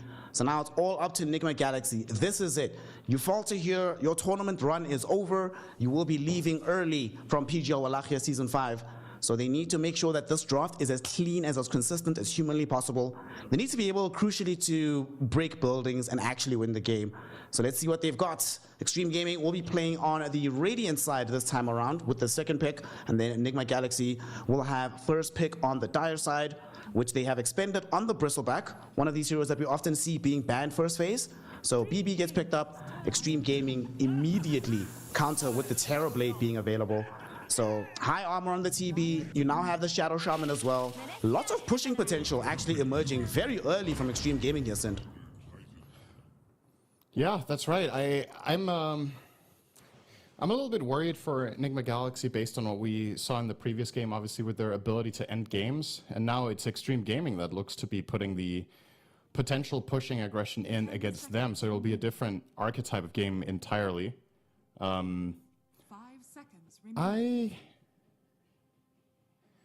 I feel like based on the way that last game ended from Nigma, that they might just go into a mindset of making sure you get super strong late game. You can see the support duo this time. It's an ET instead of the Tusk that they banned themselves. Feels like that could be a trap. We'll see. I mean, Xtreme Gaming already making things difficult, right? We saw one of the issues that they ran into Nigma as well. As much as they had damage throughout the early mid-game and most of the mid-game, ultra late, they started running out of ways to immediately burst heroes. And Xtreme Gaming has some sustain on the Warlock already. You've got Terrorblade that's going to have that Sunder. You have Timbersaw. Enemy team has 2 strength heroes and Dark Willow. I mean, Brambles are annoying and Terrorize is annoying, but Timber can still shred through all of these heroes. XSS, I think, is going to have a very good game here. Yeah, it's definitely a good Timbersaw game in particular. I think that's a hero you have to address now from the side of Nigma Galaxy. Generally speaking, when they run this Bristleback, it will be played by Noob in the offlane, so I'm expecting the counter to come out from the carry position here. But Nigma Galaxy don't have the overall last pick of the draft, so they can't 100% protect the pick of Ghost here. And in addition to that, Xtreme are offered 2 bans now. So they can just be like, what carries does our Timbersaw not want to face? And you can just ban those 2. And I think even if there's an amazing last pick for Sumail or an amazing last pick for Noob, and then you put Ghost on Bristle, I think making that happen is already a big win for Xtreme, because I don't think Carry Bristle will win this game in the long run. Against Terrorblade, against Timbersaw, I think these matchups are just too bad. So, yeah, we're going to see the carry bans. There's the first one, Muerta. Could have been a good one. Good against TB. The magic damage is nice against Timber. It is a hero Ghost plays, but not in this game. I'm imagining the other ban is probably going to be the... Oh, I thought it was going to be Ursa. Okay. Yeah, me too. I was anticipating an Ursa ban, especially because they also have the Magnus, right? There would be some added value in an Ursa pick here. Which, you know, who knows? Maybe Nigma Galaxy are going to end up picking the Ursa themselves now. But then again, we're talking a lot about this offlane Timber. He could go mid. Yeah. So he could go mid. And if you have Ursa, as good as Ursa could be, you still are then playing 4 melee heroes into Timbersaw. That can feel, into Timber Warlock, that feels a little bit dicey doing that, especially because only one of those heroes in the Magnus will have like maximum mobility.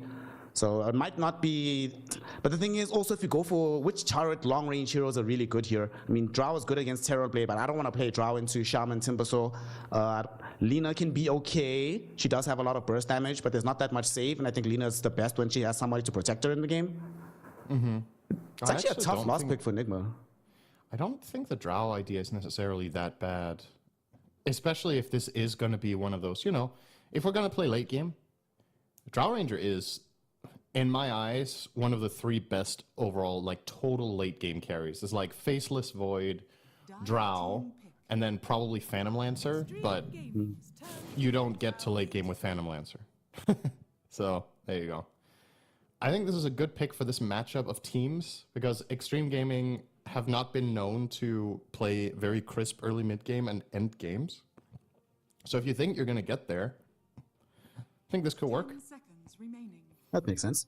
Big damage against Timber, big damage against Terrorblade. I personally think this would have been a much better ban than Muerta, because I don't think Nigma Galaxy are likely to run that hero, and if they do, I think it's a bit out of their comfort zone comparatively. Like if there's a Chinese team that's going to play Muerta, it's definitely going to be Tidebound. You know, Shiro loves that hero, but I haven't really seen Ame play it that much, and when I have seen him play it, hasn't really impressed me. So unlikely, and they already have Terrorblade, right? So my mind is broken. I'm thinking about the enemy team. My bad. Brain just broke for a second there. All good. No, I think the thing to keep in mind here that you mentioned was Tidebound do play Muerta, and that might be the reason Xtreme even considered the hero, is that they're used to facing it in scrims or from talking to their, you know, their friends from Tidebound. But it's not a hero I would connect with Nigma Galaxy very much. Even if Ghost can play it and they have run it in matches, it hasn't made a lasting impression on me. I think it's more valuable in those situations to think of, okay, what's the meta right now? What is the strongest pick against the course that we have? I personally think Drow is better against TB Timber than Muerta is, especially considering you have the final pick of the draft, right? So if Muerta comes out, you could pick something that really messes with her biggest weaknesses, which is magic damage, right? So you could have taken that route. But Either way, it will be the Drow, and they will grab themselves a Primal Beast. An interesting matchup to be sure against Drow. They're not going to lane against each other, but just in the game in general, Primal Beast is a hero that's very good at coming up close. But at the same time, you get gusted away on Primal, your fight falls apart. So it's very much a BKB game for XM. He needs to be able to stick on the Drow, keep her uncomfortable in the fights. And some males. I don't know. Yeah. I don't know, man. This Drow, this feels like it is a good game for the Drow Ranger in terms of what the hero can do throughout the game, how well she's able to farm. The fact as well that in the previous game, one of the things we discussed was that they'd win fights, but they'd have a hard time pushing on the high ground. But if you have Drow Ranger, obviously it makes it a lot easier. She can deliver the right-click damage. At the same time, like you mentioned, there's a Primal with BKB. There's a Timber that's going to get Blink Ags at some point. And honestly, if I'm on Xtreme Gaming, I'm just telling the team, guys, if you just focus Drow, right, that's all you have to do. Terrorblade will survive most of the damage. Like, if I'm playing TB, am I scared of Magnus? No. Am I scared of Bristleback? No.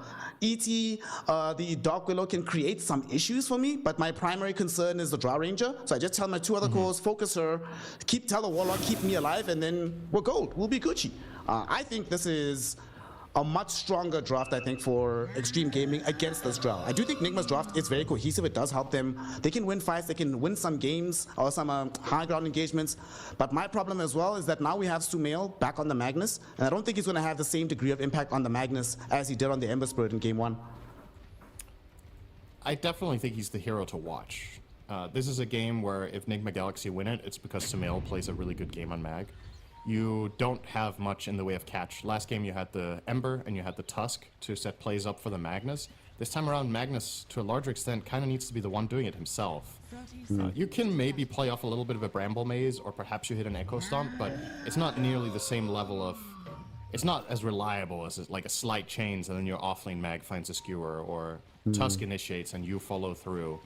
So Sumail really has to deliver in this one for Nigma Galaxy to stay alive in the tournament. That's a lot of pressure to be playing under, but he's been there a lot of times before. He's a good player at playing backs against the wall games. He's one of those players that plays a little bit better when there's higher pressure. Yeah. That's an interesting thing to think about, right? When we talk about players that play better under pressure, does anyone actually play better under pressure, or is it just because the other players play worse? And then comparatively, you are better, you know? I think it is. They also, like, let's say my quintessential example of this is Resolution, right? Resolution not playing at TI. I spoke to him about this, so I'm not flaming him, but he says he's not really a good player if he's not in a TI high stakes environment. Online, hell, even Team Liquid. Team Liquid online, meh, very good team, but not the best in the world. Team Liquid online, when everything's on the line, one of the best teams on planet Earth. So I do think there are just some people that need that those additional stakes, you know? There must be some edge to the game for them to perform their best. At the end of the day, I guess it's something that's not really possible to measure in any way, right? It's always going to be a feeling thing. And in a game as complex as Dota, it can be, sometimes it can be, while even when you're observing and see both teams fog of war, it can be kind of hard to tell sometimes whether it's one team doing really well or the other team messing up more, which part of it is the bigger deal. But yeah, obviously, high-stakes games, you want high-stakes players. You want the players that can play their best when it matters most. And which kind of player are you, actually? Do you prefer pressure, or do you like the easier games? I always felt like I played best. How to put this? It's kind of like you were saying with, if it was in a LAN environment, I think it was better for me than playing online, for sure. But I don't necessarily think the stakes of the game mattered as much as the setting. And I think that's actually quite similar for a team like Liquid. I think they're a better team on LAN, I 100% agree with that. But I don't necessarily think that team levels up when it gets to the higher stakes of the tournament. I just think they're better on LAN. And then in some LAN games they do really well, or some tournaments they do really well, and others they don't do as well. But they do better than they would if the tournament had been online, if that makes sense. It's how I remember it as well, is that just the intensity and playing with your team on LAN and the whole setting of you're on either on stage or, you know, in some sort of at least cohesive setup together with your team. It brings out the best in a lot of players. I would say I was one of them. But I've definitely also seen the opposite version, right? Players that are definitely less comfortable and less good than if they're just playing from the safety of their own home and just less of all the surrounding distractions. That it's very much a personal thing who that works best for. But you know, in this day and age, you want to be a pro player in Dota, you got to be able to play on LAN. It's that simple. Me, I'm definitely one of those players. I'll admit, I falter under pressure. I played a FIFA tournament like last week, was it the week before? And I was doing really well until I got to the grand finals. Then I started choking. Oh no. Dude, it's happened At in so least you many got games. to the finals though. I mean, that's not bad. Yeah, but I wanted to win. Anyway, both of these teams want to win, GH, as we now big might damage. have GH being the first blood in the top lane. One more right click and Shin-Q is gonna find it. That is, the thing is as well, they can't afford to have this lane go south, right? Because throughout the game, Shin-Q on the Shadow Shaman, if he gets an early blink, Drow is not going to have the game. I can tell you that right now. She's going to be dead every single engagement. Shin-Q's job will just be, bro, just ignore Bristle. Blink, shackle her, Timber will kill her, then Bob's your uncle, we win the rest of the fight. There's obviously some counterplays, you know. Drow also has a team that can stop Shackle. But I agree, in essence, that is Shin-Q's finest job this game, is to try to take out the Drow from the fight, because if Drow is not dealing damage, Timbersaw and Terrorblade will feel very safe. I think it's borderline impossible for Nigma Galaxy in the later portion of the mid-game to actually kill these tanky cores without Drow's damage. So any sort of lockdown on her will get that job done. But that said, you can't just blindly, I see Drow, I blink Shackle, and it's over. No, it's not really that simple. But when the fight develops, he is absolutely focusing on Ghost as much as possible with Shin-Q. Uh-oh, GH. I don't know if this is a good angle. Let's see here. We'll eat the Whirling Death. Gets shackled up as well. Timber chain through. Okay but he has enough HP that he should be fine. Does have those raindrops, so he's okay. He's chilling. Also, where did Primal Beast go? Like, we see him, this is his third game of this tournament in its entirety. What happened to this hero? Felt like he just completely dropped off the meta and was not just like not picked here or there, was just forgotten about entirely. I actually don't know. I think this hero still has its place in a lot of games.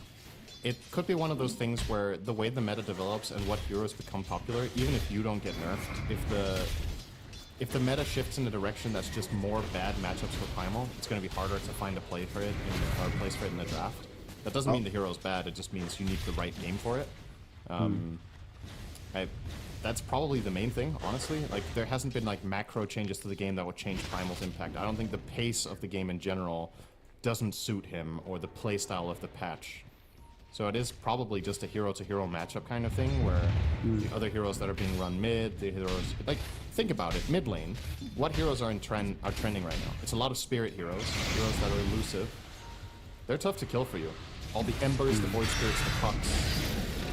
Top lane, they're going on to Ghost. There's the Shackles. XXS leading onto him. Has Timber Chain in 1 second. Does get gusted for now. And with Omar showing up, they can't really keep this going as they have enough damage to quickly kill off Shin-Q.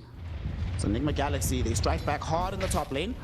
And that rotation came at the perfect moment. Ghost would have definitely died if they didn't make that move. The question is if Xtreme can take any advantage of this. Obviously now you're forced that rotation from the Willow. You would like to get on top of Bristleback here with the Shadow Shaman, who now TP's bottom, but Noob seems quite wary. No, They're coming for him, though. Okay, now he's cooked. Yeah, XM is coming through as if he well. goes for another Quill Spray, he's dead. Oh, good He's trying read. to TP out. Shin-Q, can't find him. All right. Beautiful rotation out there. Even Onslaught onto the high ground with XM and they get nothing out of it. Big waste of time. Oh, top. It gets worse, Cinderin, because they're going for XXX, but he just barely Timber Chains. He actually got silenced during the chain, but it was before the Brambles could connect, so he's okay. There's a few spells in the game that interrupt Timber Chain even after you cast it. Gust, not one of them. That's some male here as well. They really want to commit for this. Showing intent to take the Wisdom, and Xtreme will just trade away for the enemy team's side of the map. So 1 for 1. GH on top of this shares it with Omar, and that means all 4 supports get a nice injection of experience here. Oh, by the way, the one doing some serious tower damage down bottom as well. They will glyph top. Perhaps Xtreme can take and defend? I think so. Let's see. I think they're just going to win this tower exchange. Siege creep advantage, a big deal. Nice. They're actually going to try and make a play middle. First pulverizer of the game onto Sumail. Gonna try an RP, not gonna be able to get it off though. And Paulison wasn't able to find a Shadow Word. There's the RP, but it's missed. Sumail. Oh, that's tragic for that to be your first RP of the game. They might have been able to get a skewer back to the tower and get a kill. Now Xinkyu, he's shown up as well, but he did get scouted by Omar. So Sumail gets the heads up, the warning that his life is in peril. I think he should stay alive. Yeah, now Nigma Galaxy are probably gonna slow things down for a little bit, like we talked about. Magnus is a really essential part of their strategy right now. Okay, good stomp from GH. XM is still fine though. They can't really do much because of that RP being on cooldown. That's why XM is trying to push the envelope a little bit here. Limit testing successful. Okay, while we have a small lull in the game, I want a quick trivia question. How many records do you think we broke in the last game for this tournament? How many records of which kind? As in, you know, I'll give you one, for example. We had the longest game last game of the entire tournament up until this point. So records of that nature as Xinkyu just quickly catches Drow. Well, that's going to happen a lot throughout the game, so I'm expecting that to not be the last time that he dies like this. To TP out. So that's a double whammy. He has to run back to lane. Okay, I'm not sure I understand your questions. How many records has been broken in this series, or? No, from the last game, as in, last game was a bit of an outlier in the tournament. Top lane. I'll give you more context now as they're going on XXX. He Timber chains away, he's still alive, has 4 1 charges. Not gonna decide to pop them because he knows his life is most likely taken, and they find him. Well, okay, last game probably might have had, it was the longest game, right? Probably had the highest, did it have the highest CS on a hero? Maybe. Most deaths on Alchemist. That's not fair, only one Alchemist game, so that's not fair. Yeah, most kills on Alchemist, most GPM on Alchemist, most assists on Alchemist. Oh my god. That's a lot of records, man. I could keep going. Most minutes played on Alchemist. Most time spent dead on Alchemist. Most self-stuns on Alchemist. True. Well, that one he might have actually had even if there were 10 games, to be fair. I don't know. I'm not sure where you're going with this. I don't know how many records. What we did have, we had the longest game. Yeah. Most deaths on a hero, which was Paulison on his Undying, died 16 times. Really? That was the record? Okay. And then, yeah. Most gold on one hero, being Puck, XM. Most hero damage a minute, Puck XM. Most damage overall, Puck XM. Yeah. Crazy that stuff. Makes sense. How much damage did he do? 94,000. 94k. Top lane, XXX in some danger here as he's been RP'd. Drow Ranger gonna be there with the right click damage. And they are able to make sure that the Timber Sword goes down. This is good stuff. In the meantime though, they're also managing to bring in heroes mid to defend against the Sea Dragon wave that's coming in. They're not gonna let this go for free. And there's no mass Serpent Ward to get some easy damage either. Siege creep. If only Xinkyu was level 6, this was a 100% gone tower, but I'd still be able to get this done with Ami's rotation. Will indeed. He pops the meta. They even get the Hex out onto the Bristleback. Move might be in some danger. There are some brambles from Omar, but XM couldn't really get close enough. GH with the Echo Storm. They're still all alive though. Nigma Galaxy trying to back off from this. Onslaught going forward with the trample. They're looking towards Omar. Shadow Realm won't protect him from the trample and the blood grenade, so he ends up taking a tumble. I did not see there was a shield rune in the bottle of XM. That changes that go drastically. Then you can do that, because you're not going to die even if you get RP'd. Nigma Galaxy, aware of that fact, not going to try to take that fight.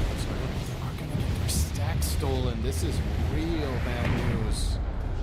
Even the Echo Stomp not connecting, and XM should get out scot-free. So 2k lead already.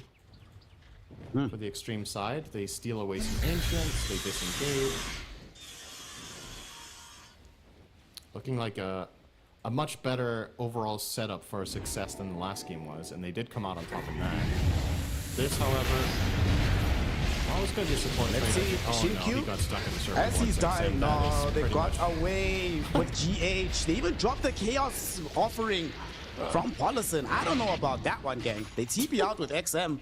But they had to commit 2 ultimates to get absolutely nothing? Okay, Xtreme. XM charged in and got stuck in the war trap.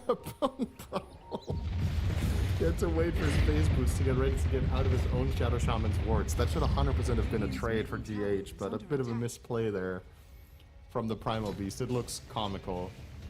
In the grand scheme of things, it's not the biggest of deals. It would have just been a support kill, but it's how you feel, you know? It's not about how much does it actually matter for the game. It's not actually feel like a clown. Oh well. Not the biggest of deals. On the bright side, he got his Blink Dagger, so we are going Blink BKB for XM. Definitely agree with this build, necessary for this kind of game. Yeah, 100%. You could have, I guess you could have made a case for Blade Mail, but the BKB is mandatory here. So it was either Blade Mail BKB or Blink BKB. Opting for the Blink route for now.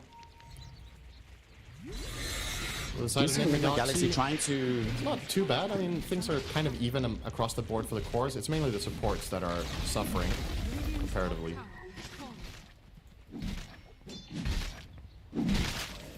Xtreme, they're actually going to smoke with this Blink Dagger. They want to reveal it somewhere on the map. And they're heading towards bottom, hoping to find a kill and maybe transition that into a Shrine of Wisdom. Omar is the only one in the area right now. Paulison doesn't have any observer wards either, so this is kind of a difficult approach here. Let's see what they do. XM going forward Ghost now. has TP'd. Are they gonna see him up north? in. They will. And the smoke didn't break, Sint. The smoke didn't break. Okay, but they de-warded first. So if they didn't de-ward, Ghost would have come down and died. But that de-ward does actually save his life, and he's gonna get the Shrine of Wisdom as well. So losing Omar, in the grand scheme of things, not so bad given the circumstances. Did they not see Ghost? The reason I was so worried there for Nigma was that Ghost TP'd in and was to the north. I thought Primal clipped his vision. And if he did, I definitely disagree with going on the Willow. I think you just jump in on the Drow and take out that big hero and go from there instead. But they settle for the support kill and do not get the Shrine as a result. So Nigma Galaxy, given those circumstances, I think should be very happy with that. Now they're going to try to make a move of their own up top. New going in to defend. But they don't know that they have allies behind the ward trap onto Noob already. So as well as the Bedlam is going on to XXX, Noob is can't move anyway. He's trapped up. Sumail is here as well. The Pulverize prevents the instant RP from coming out. There's the chaotic offering from Paulison. Noob ticking out to the Shadow Word will die. XM finishes him off. And Xin also able to connect in onto Sumail. Will die for his efforts though. Doesn't seem like his team has that much interest in coming back to help him. But nonetheless, they trade a support for an offlaner and some pressure on the tier 1 tower. They will definitely take it for Xtreme Gaming. Yeah, it's a very good exchange. Also, considering your Terrorblade is just off farming in the jungle, you know what? I suppose Drow was getting the same trade. Ghost did not get involved up top either. So both carries farming away. But the Golem still alive means Paulison can take this tower. It's just pushing out the wave with no risk with the Golem, and the wave... Xtreme will just let the creeps do the job. They don't need to risk any heroes here. Sumail pinging Ame. This would be a big move, but he's already out of there with Demon Zeal. Sumail is going for a straight Aghanim Scepter after the Blink Dagger. So wants to get that Horn Toss ASAP. It's like you said earlier, right? He recognizes that he is pretty much the only engine of initiation. So you need as many tools in your kit to make that happen as possible.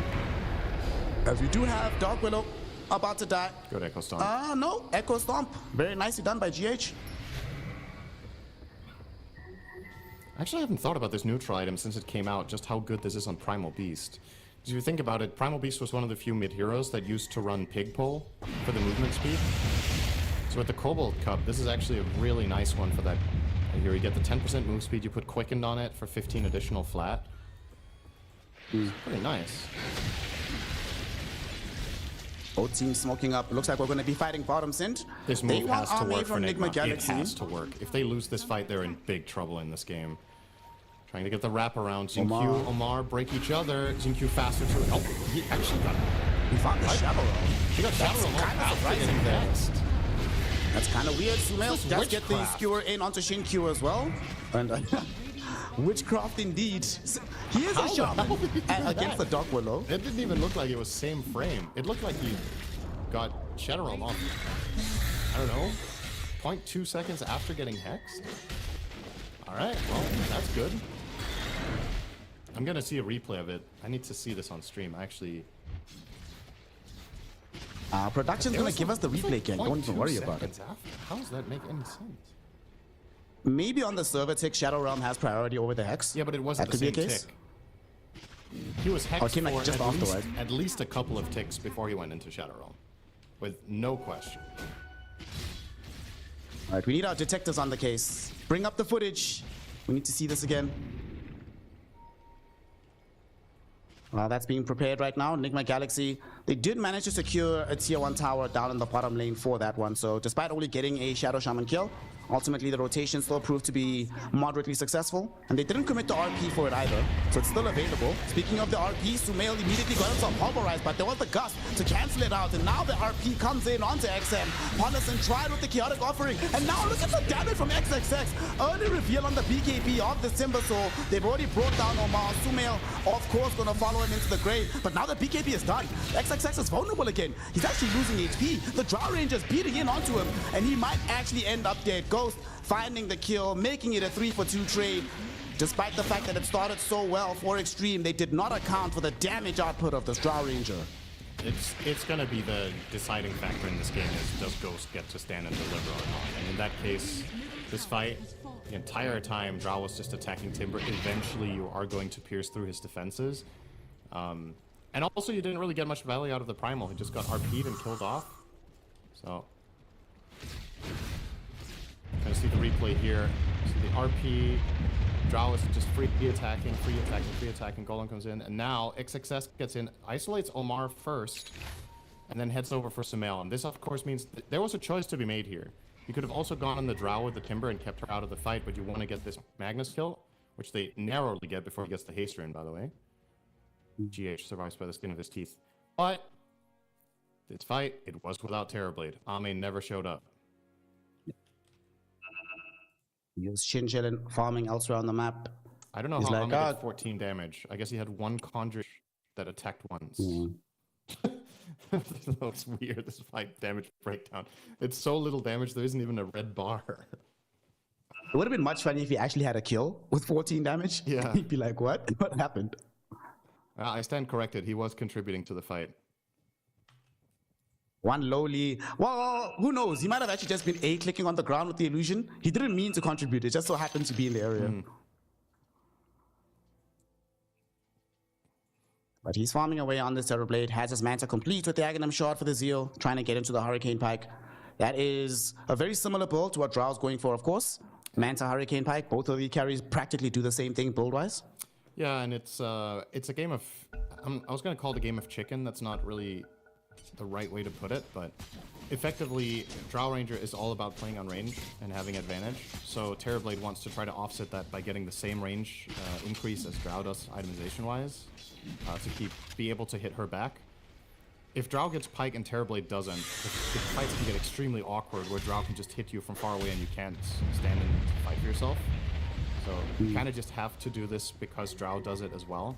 There are games where Terrorblade doesn't necessarily get Pike if you're not against ranged carries. But in most ranged carry matchups, this is just a gimme item for both ranged carries when in the matchup. Nigma Galaxy. They want to smoke up right now. RP coming back off cooldown in 5 seconds. And they want to deploy it on the map somewhere. Roshan is going to make his way down south. And Xtreme are also going to smoke immediately, so both squads having the relatively same idea, but also heading in opposite directions, so neither will find one another.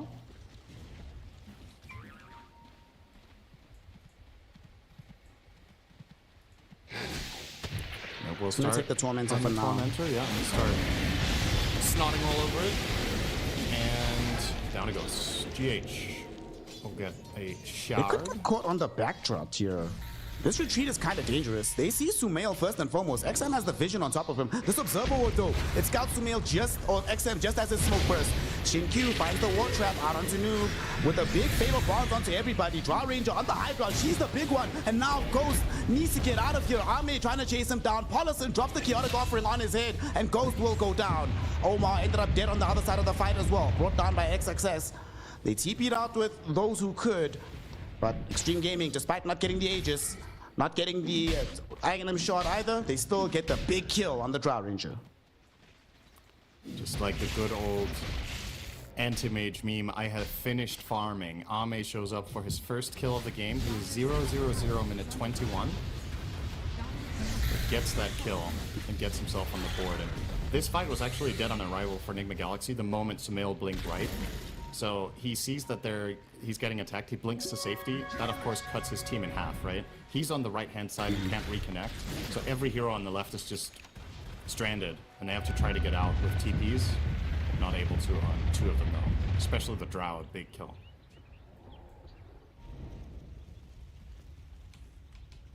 Okay, net worth lead now for Xtreme Gaming. They weren't able to completely finish off this tier 2 tower. They'll leave Polison behind to just keep shoving out this wave. Put some pressure on. Somebody's gonna have to respond at some point. And if they don't, you just get more and more pressure on the tower. Feels good. Now though, Nigma Galaxy are focusing on the Roshan. They recognize the need to have this Aegis. The need for protection for Ghost. That's the big thing. He's too far away from having BKB, so the Aegis will help him bridge the gap in the meantime. And it doesn't seem like Xtreme Gaming are ready to fight and counter this. Yeah, they don't have resources. Timber's out of mana. Primal's about half. Well, he doesn't stick, so technically, if they had an idea this was happening, they might have actually tried to do potentially something about it by poking in with the Primal and maybe some chakrams or whatever, but resources unavailable makes that an easy take for Nigma Galaxy. Now, XM has finished his BKB as well, so with these 2 BKBs now on XG, you gotta play a really good positional game here on Ghost. It's so important that he gets to attack. None of the lineup really comes together well if Ghost is not dealing the damage. So you can find a nice RP, you can find a nice initiation with the ET or with the Dark Willow. It's not gonna matter against these BKB tanky boys if Drow can't hit.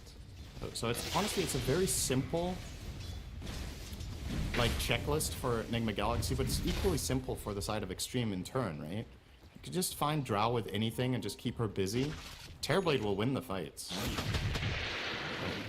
If all eyes are on Ghost for both teams. The man of the hour is now currently beating into a tier 2 tower. However, there's a smoke heading towards his direction. XM is currently smoked up with Polison. They have their ultimates online. Polison's smoke will be broken by the Bristleback, so they'll scout the Warlock heading bottom, but they're not going to scout the Primal Beast. Timbersaw throws in a Chakram, trying to zone back Drow. Ghost has the Manta. This could actually get her kill, trying to finish off the tower, and there's the Pulverize with BKB active. Ghost, Hurricane Pike's back though. They need the rest of the team to be here. The Trample goes forward, but where is Xtreme Gaming? Mule Scepter now as the BKB expires, but XM did manage to get on the other side of the ravine. Terrorize, not going to be thrown out just yet as the Shadow Realm is necessitated first from Omar. They deny the tower. A fight that could have gone really well for XG just ends up petering out into nothing. That was super awkward. He just blinked Pulverized the Drow with 0 follow-up. So like you're expending your own BKB and your ulti for literally nothing, and then Nigma Galaxy just pike out the Drow, and they're like, okay, what now? And now nothing. So that's the end of that. Now they go mid, maybe. They'll try for a small. No, they break high ground. They find Ame. Skewer back. Ame tries with the Hurricane Pike. He tries to Manta through the Terrorize, but it's not gonna matter. He gets caught, he gets killed. They do commit the RP to kill him, and XXX is joined the fray. Activates the Aghanim Scepter, going forward, able to kill off Omar at the very least.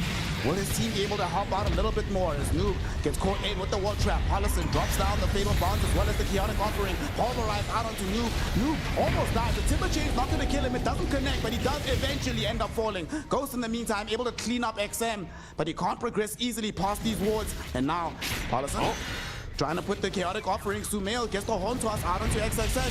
XXS will not get hit with the Echo Stomp, but Ghost is still on top of him, throwing in these right clicks. Pollison there, Fatal Bonds out, dispelled by Ghost with the Manta Style.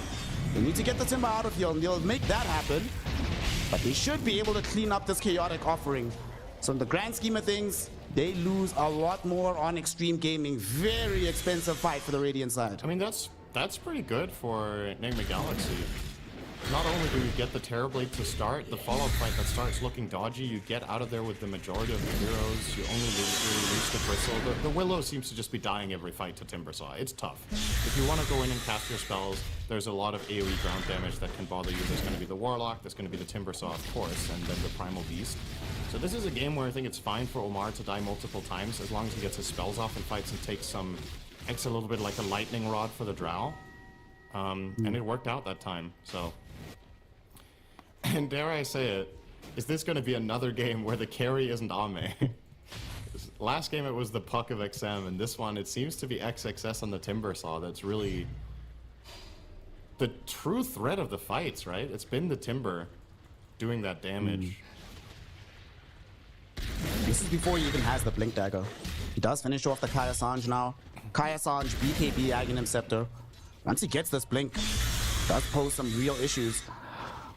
I think one of the issues that they've been having is that he's forced to engage the fight using Timber Chain, so there's a little bit of time before he can deal follow-up damage. If he's able to Blink in first, Blink Whirling Death, Timber Chain in another direction, crazy amount of damage output in like half a second. And he knows he's not gonna die when he has BKB and Ags running. He's invincible.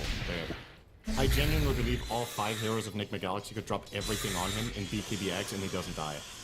So having Blink feels extremely good when you're playing under those circumstances because it's a no-risk play then to just Blink in the face of whoever you want. You see the Magnus, you can go on Mag. You see the Drow, you can go on Drow. You just need to break open the fight and allow your teammates to land their spells, and then you can get a nice follow-through. So it's a very good look for the Timber Saw this game. And if it weren't for this, if XXS hadn't been playing as well as he had, I think Nigma Galaxy would probably be in a pretty good spot in this game. But the Timber Saw has done work. Oh, okay, XM. They didn't want to commit the Terrorize on top of him, so Paulison though might not be so lucky as the GH Spirit is gonna run right past him. He heads into this little crevice here. Now Echo Stomp is there to cancel out the TP. He is dead. Saw's buddy, no way out of this one for you. Easy kill for Ghost, who's now... That actually finishes the Aghanim Scepter for the Drow Ranger. That's a big deal to give up, actually.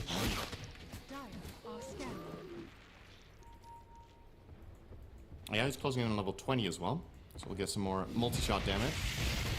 Do you ever see people take the Gust self-movement speed? Maybe. Maybe that's good here. I have never seen it myself. I'm just trying to think of like which circumstances. I'm just thinking this is a game where heroes are pounding you, right? Like the Primal's trying to get on top of you, the Timber's trying to get on top of you. You Gust and then you actually get that move speed burst. Perhaps there's something. I don't know. Oh, nice little fish there from Samel. Quick pick onto Shinkyu. Well, it would be pretty funny if you went for that talent, right? Because you went for the sidestep facet. So if you use the Gust, you'll just be like super fast during your multi-shot. That'll be pretty funny. I don't actually know how that interacts. But yeah, I think you're right. Because multi-shot just gives you a flat penalty, right? And the Gust is or rather, a percentage penalty. But these should counteract each other. So yeah, you might move faster in multi-shot after you've Gusted than you would just running around normally without having Gusted. I hope we get to see it. I mean, he's probably just taking multi-shot damage, right? It seems to be the default. The only time I've seen teams play around like the movement speed from the Gust or from the sidestep, I remember last year qualifiers, not this year, last year, people were playing in China, Centaur Drow. Then you'd pop Stampede with the multi-shot. It was really funny to see. Oh yeah, true. Damn it, he took multi-shot damage. Boo! Boo this man. Boo! Why does he want to win the game, Syndrome? What the hell? Roshan gonna be coming soon-ish. At least within 30 seconds, we'll know how long he's gonna be taking a nap for. Nigma Galaxy, they're already in the vicinity, in the area. They want to be able to protect their lead on this Drow. Even though the gold lead overall is in favor of Xtreme Gaming, this Drow, the big problem of the game, she's sitting at the top of the net worth and she's not that far away from having a Chrysalis as well. But here come Xtreme Gaming. Oh no, he's showing on the way. He's gonna get jumped on immediately with the pulverize. Will they be able to kill him in time? GH drops an Earth Splitter behind, but it's not gonna be good enough. No, the Lotus Orb, nope. Finally they dive him and they kill him. Ghost immediately realizes that this fight is cooked. We need to get out of here. A War Trap was utilized by Shinkyu. Didn't actually get the connection onto GH, however. Man, he has not been shy about popping those Master Modes in any location, Shinkyu. I think Noob has to buy BKB this game. I think the hero is too countered to not run that item. Okay, nice, he queued it up now. Because he has to come to the realization that the Timber Saw is eating him, right? And now Primal Beast has Ags, so you're even going to be broken. I think you kind of just can't play the purpose of the hero in fights if you don't have a BKB. And now that you see this unfold, it really begs the question, was this Halberd plus Sanjin Yasha a mistake? I just think you're too susceptible to... You know, what makes Bristle a good hero is that it's in front, it's super annoying, you can't really go on it, and you can't really ignore it, because it also causes a lot of trouble for your team if you just pretend he isn't there. But in this game, you actually just burst him, which is a very unfamiliar and uncomfortable position for the hero to be in. But between Timber and Primal Break and the Metamorphosis Terrorblade with 3 core items, this Bristle deck is not... It's not playing the role of the hero, because it can't. The BKB is the only way to bring you back in this game, and it's so far away. 4K. Seems gonna try to get there with some kills though, as they all smoke up. Let's see where they head to. Sumail is the one that's going to be leading the charge, trying to find somebody with some initiation. Hasn't really been able to get many catches since picking up this Aghanim Scepter. We'll see who's on the forefront. It's XM. Does have his BKB at the ready though if need be. Sumail. I mean, this is tough, right? When you see a Primal Beast and a Timber Saw as the first heroes in the fight, these are not very sexy targets. We're gonna go though for the Timber. We're gonna try for it. There's the BKB, there's the Axe, and that's why you don't jump Timber. Isn't it funny? You skewer this guy and all 5 of you run away from him in a 5v1. You just can't do anything. They forced his BKB though. It's not too bad. Nice little fish. But in the meantime, mid tower under heavy pressure. Serpent wards and all of these fake TBs actually just gonna take it. Straight up. Wow. That was fast. Yep. Demon Zeal, good ability. Very fine and very fair. Do you remember the old Zeal from Dota? This guy's BKB too. Yeah, he's not gonna get off the RP. Does finally get deployed. BKB not gonna be used. XM. He did not BKB. They even dropped the Chaotic Offering and he still ends up dead. That should lead to Roshan for Nigma. Bit of a breather. Yeah, the big reward here. Rosh is gonna roar. Xtreme probably uninterested in trying to take this fight. I honestly think if Timber had BKB, he might just go for this, but he can't. So they will grab an Aegis again for Ghost. Second Rosh now for Nigma in a game that they, for the most part, have just been losing by the minute. In terms of net worth, efficiency, overall flow of the game, it hasn't really felt like they've been ahead at any point. At the very least, they've got both Aegises. See if they can use this to their advantage. Another 50-50 win expectancy situation. Will finally go slightly in their favor now with that Rosh kill. But indeed a very even game. This Timber has Shivas now. Oh my god. Shivas, BKB Aghanims, Kaya Sanj. Oh, nice regular hero. Easy to kill, I guess. Not at all. But Ghost will have the Daedalus soon, so that's certainly going to help with the damage output of Nigma. And despite the fact that they're behind by 6k gold right now, the Drow is keeping pace with the Terrorblade. The Drow matchup whenever that's happening, you feel good. Yeah, the Drow matchup is great, so that's good for the win expectancy, and you have Magnus. Having BKB piercing lockdown is always going to be amazing in the late game, so yeah, it's not too bad. And the biggest thing for me is Noob is actually close to BKB. A moment ago I said he was so far away, but with that kill mid, with some good farming that he got in between, the Rosh bounty, all of this has pushed him to almost completing the item that's going to make his hero feel playable in the upcoming fight. He'll have that, he'll have the 20 talent, probably just going to take the health regen as usual, and be a really tough target to bring down all of a sudden inside of Xtreme. He's going to play the role of the Timber Saw. Once he has the BKB, he can do something similar, where he can just run in front, pop BKB, and not really be a kill for anyone. But of course, as soon as the BKB ends, he can just get crushed. So you gotta get the most value out of it while you have it. There's that Daedalus for Ghost. Up and available at the moment. Both teams, you can see that Xtreme Gaming were expecting Nigma Galaxy to try and invade and steal the Shrine of Wisdom. It was smoked up, just hanging out on this observer ward for so long. But the fight did not come. For Nigma, they thought a smoke was coming, so they also backed off. So everybody gonna be able to fight normally for the next engagement.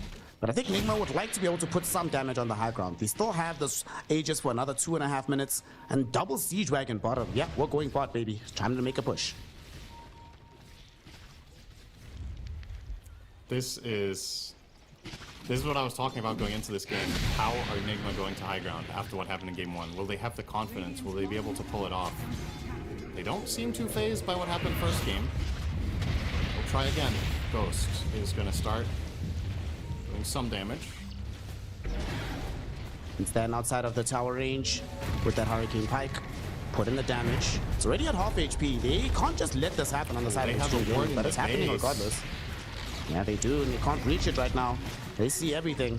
Ame's not even here. He's trying to backstab on the Terror Blade. Look at him come through right now. BKB up. They were going, but they missed it out. They didn't get onto Ghost, but they still have the right-click damage from the Metamorphosis Terror Blade. They shred through the Draw Ranger.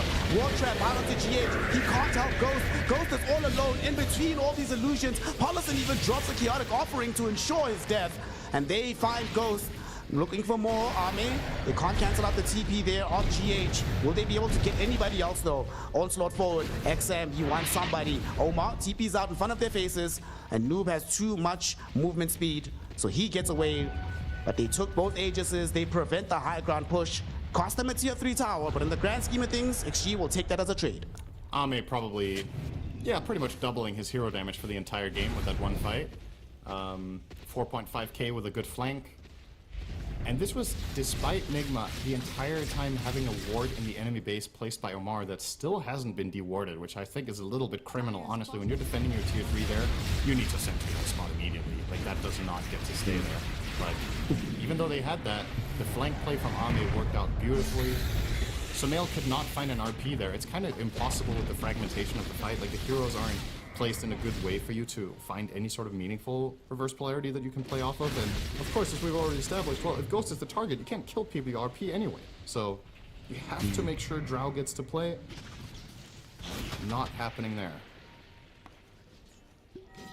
And you were correct. That was about a half of the damage that Ame has dealt in this entire game. But when it mattered, he showed up at the right time. That flank maneuver was perfect from him, actually. Nice, he overtakes Shadow Shaman with that. Very good. Even as a Daedalus now as a reward for all of his efforts. This guy's actually pretty strong. Daedalus, Manta, Skadi, Hurricane Pike, Falcon Blade, Pyrrhic Cloak. I don't really want to tangle with this Terror Blade anymore.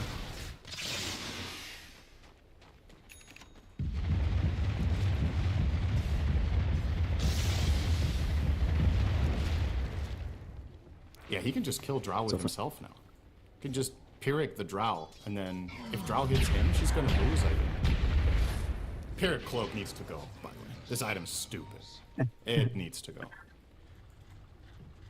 Add it to the short list with the Sister Shroud. You know, just and Sister Shroud?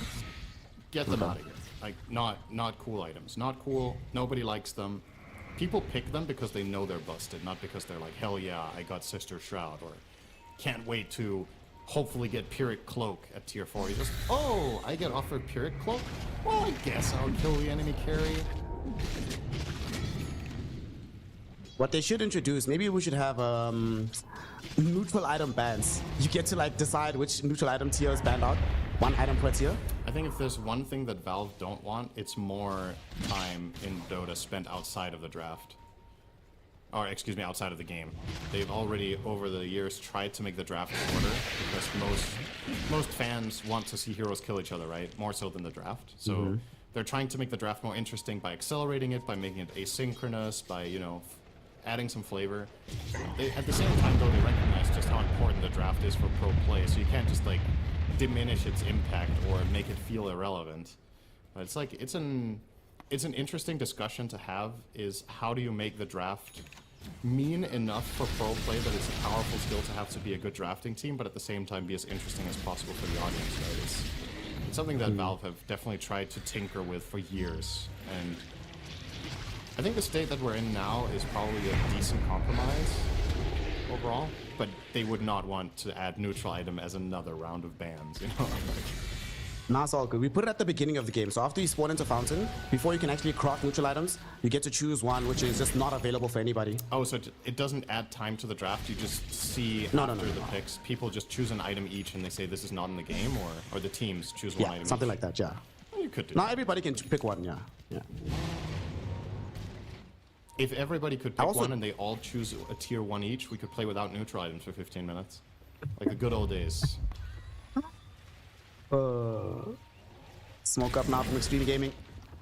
They want to wander onto the map. They still manage to keep their gold lead secure, but they know that this upcoming Roshan could change the game quite markedly. Nigma also have the same realization, so they smoke up too. Gonna have a clash here in this bottom lane. Nigma, the smoke will break on Sumail. They dive in and they got Sumail first. This is a disaster. Paulison even dropped the chaotic offering. They reframe the pulverize, they get it twice.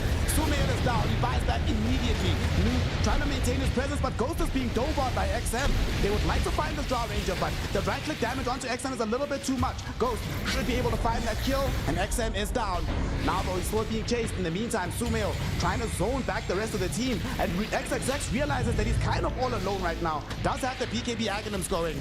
That will allow him to maintain his presence as Arme finishes off Omar, forces a buyback from this Dark Willow, and they TP out with XXX. So 2 kills, 2 buybacks drawn in exchange for the solitary life of XM. You'll probably take it. Unfortunately for them though, Roshan has just respawned, so Nigma Galaxy should be able to claim this one immediately. Is this literally the whole game in a nutshell or what? Xtreme keep winning basically every single fight, at least by a little bit, and then Nigma get every rush. And here we are again. That was a big reveal, by the way, from Xtreme. That was 2 refresher orbs being used, both Tundra as well as the Primal Beast. And yet another fight without an RP. Like, Sumail just can't find them. And that's it's a true challenge. Like, by the nature of how Xtreme's lineup is crafted, the Primal Beast is always going to be alone. The Timbersaw is always going to be alone. You never find that, hell yeah, I'm going to RP these 2 guys together and we just crush the fight. You're stuck in this awkward spot where you can choose to RP a single Timbersaw and BKB and Ags, and then he doesn't die, and then you feel awful. You can try to RP the beast, the Primal Beast, but you gotta be careful because he has Ghost Scepter and the BKB running, so he's even gonna die as well. It's easier said than done to find good RPs for Sumail, but eventually, if Nigma want to win this game, he's gotta find them at some point. You were talking about awkwardness. Awkwardness compounds right now. Because he brought back in that last engagement, they had to give him the Aegis. So Ghost is relatively naked right now. Does have BKB, but what this means is that you don't have this Aegis to allow Ghost to actually hit the high ground. So I'm not so sure they'll be able to utilize this Aegis to get map control here. Might have to play defensively with it.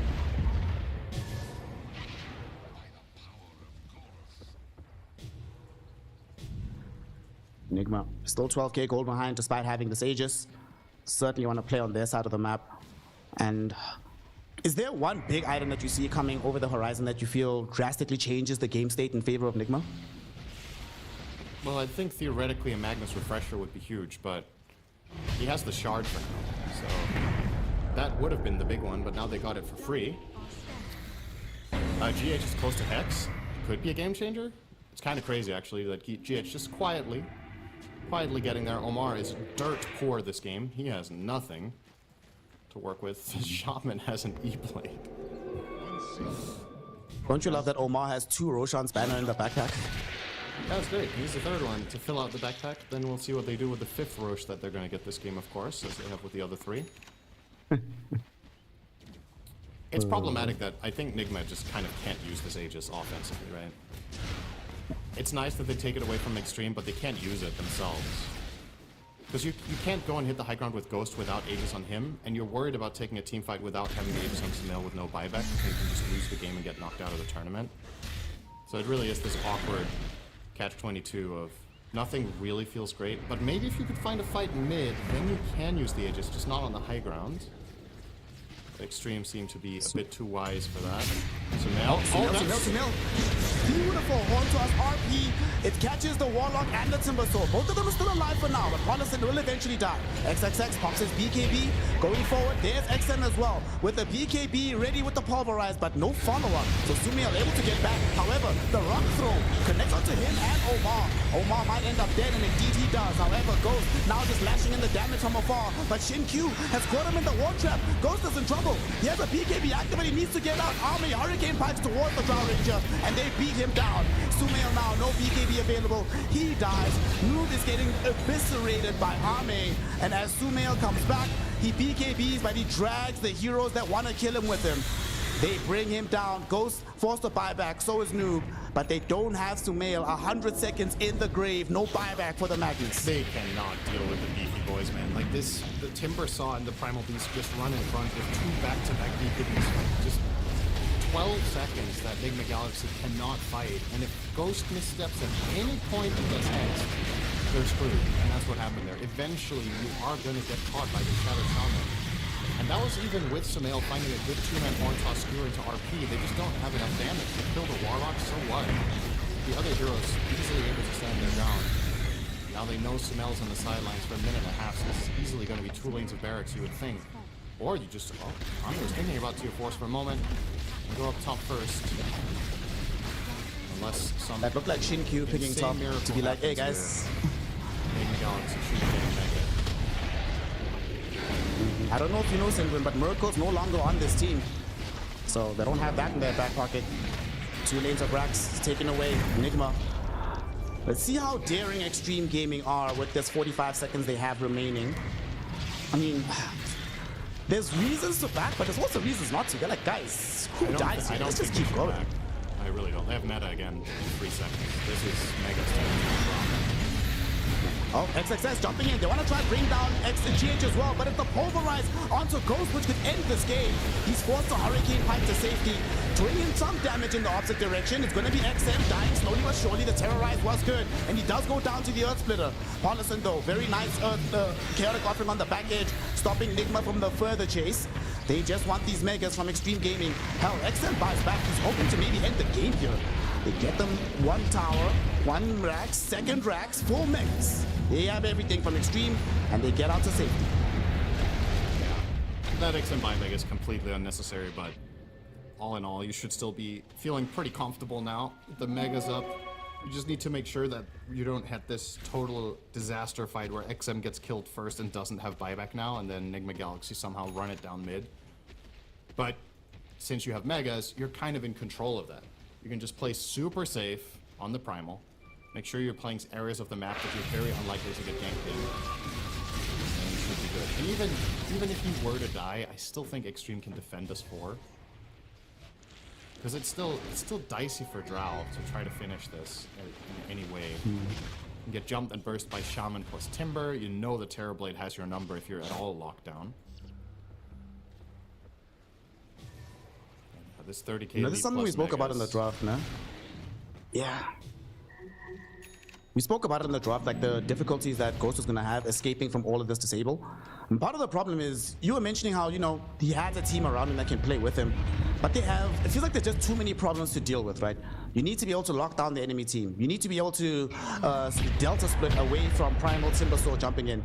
You need to have enough damage to actually kill one of these heroes if you have a meager amount of control. And you need to be able to keep Sumail alive throughout all of this so he can get off all of this control. And he's the only one that can provide it. So if he gets caught first, the fight just ends.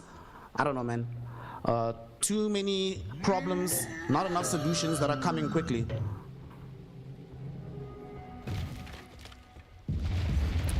I'm trying to wrap my head around what you can do with Nigma Galaxy to solve. I honestly think Sumail has to buy Refresher here. I think this Linken's is not going to change the game enough.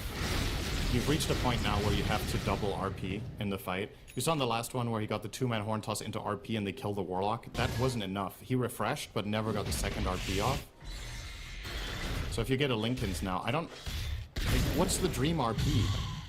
Like, what RP is going to win you this game with one of them? Let's say, realistically speaking, what you can pick any 2 heroes of the Radiant that you RP right now. Do you win the fight off that? Well, considering that Paulison has the 20 Warlock on Death Talent with the Golem, I don't know if even killing him is actually a good idea at the start of the fight. I don't even think he's one of the 2 targets. So I guess you RP Ame plus the Shadow Shaman and you kill the Terrorblade somehow, then you can win the fight? But that's a tall order. It's really difficult to find. So more realistically, you're looking at something like RP one guy, into skewer him back, kill him, the enemy team tries to help, you refresh and you get another whammy. Then we're talking. But with Linken's, that's just not possible. So either way, it'll remain theory crafting for the time being as Xtreme Gaming are trying to get the killing blow. Noob showing up top. That was very close to getting jumped here.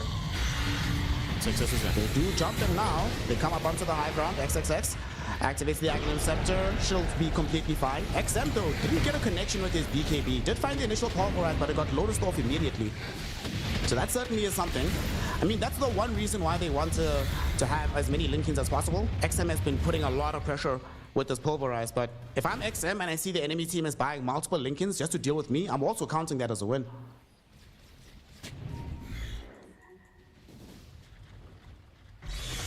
Oh, XXS is 7,500 gold. Wow.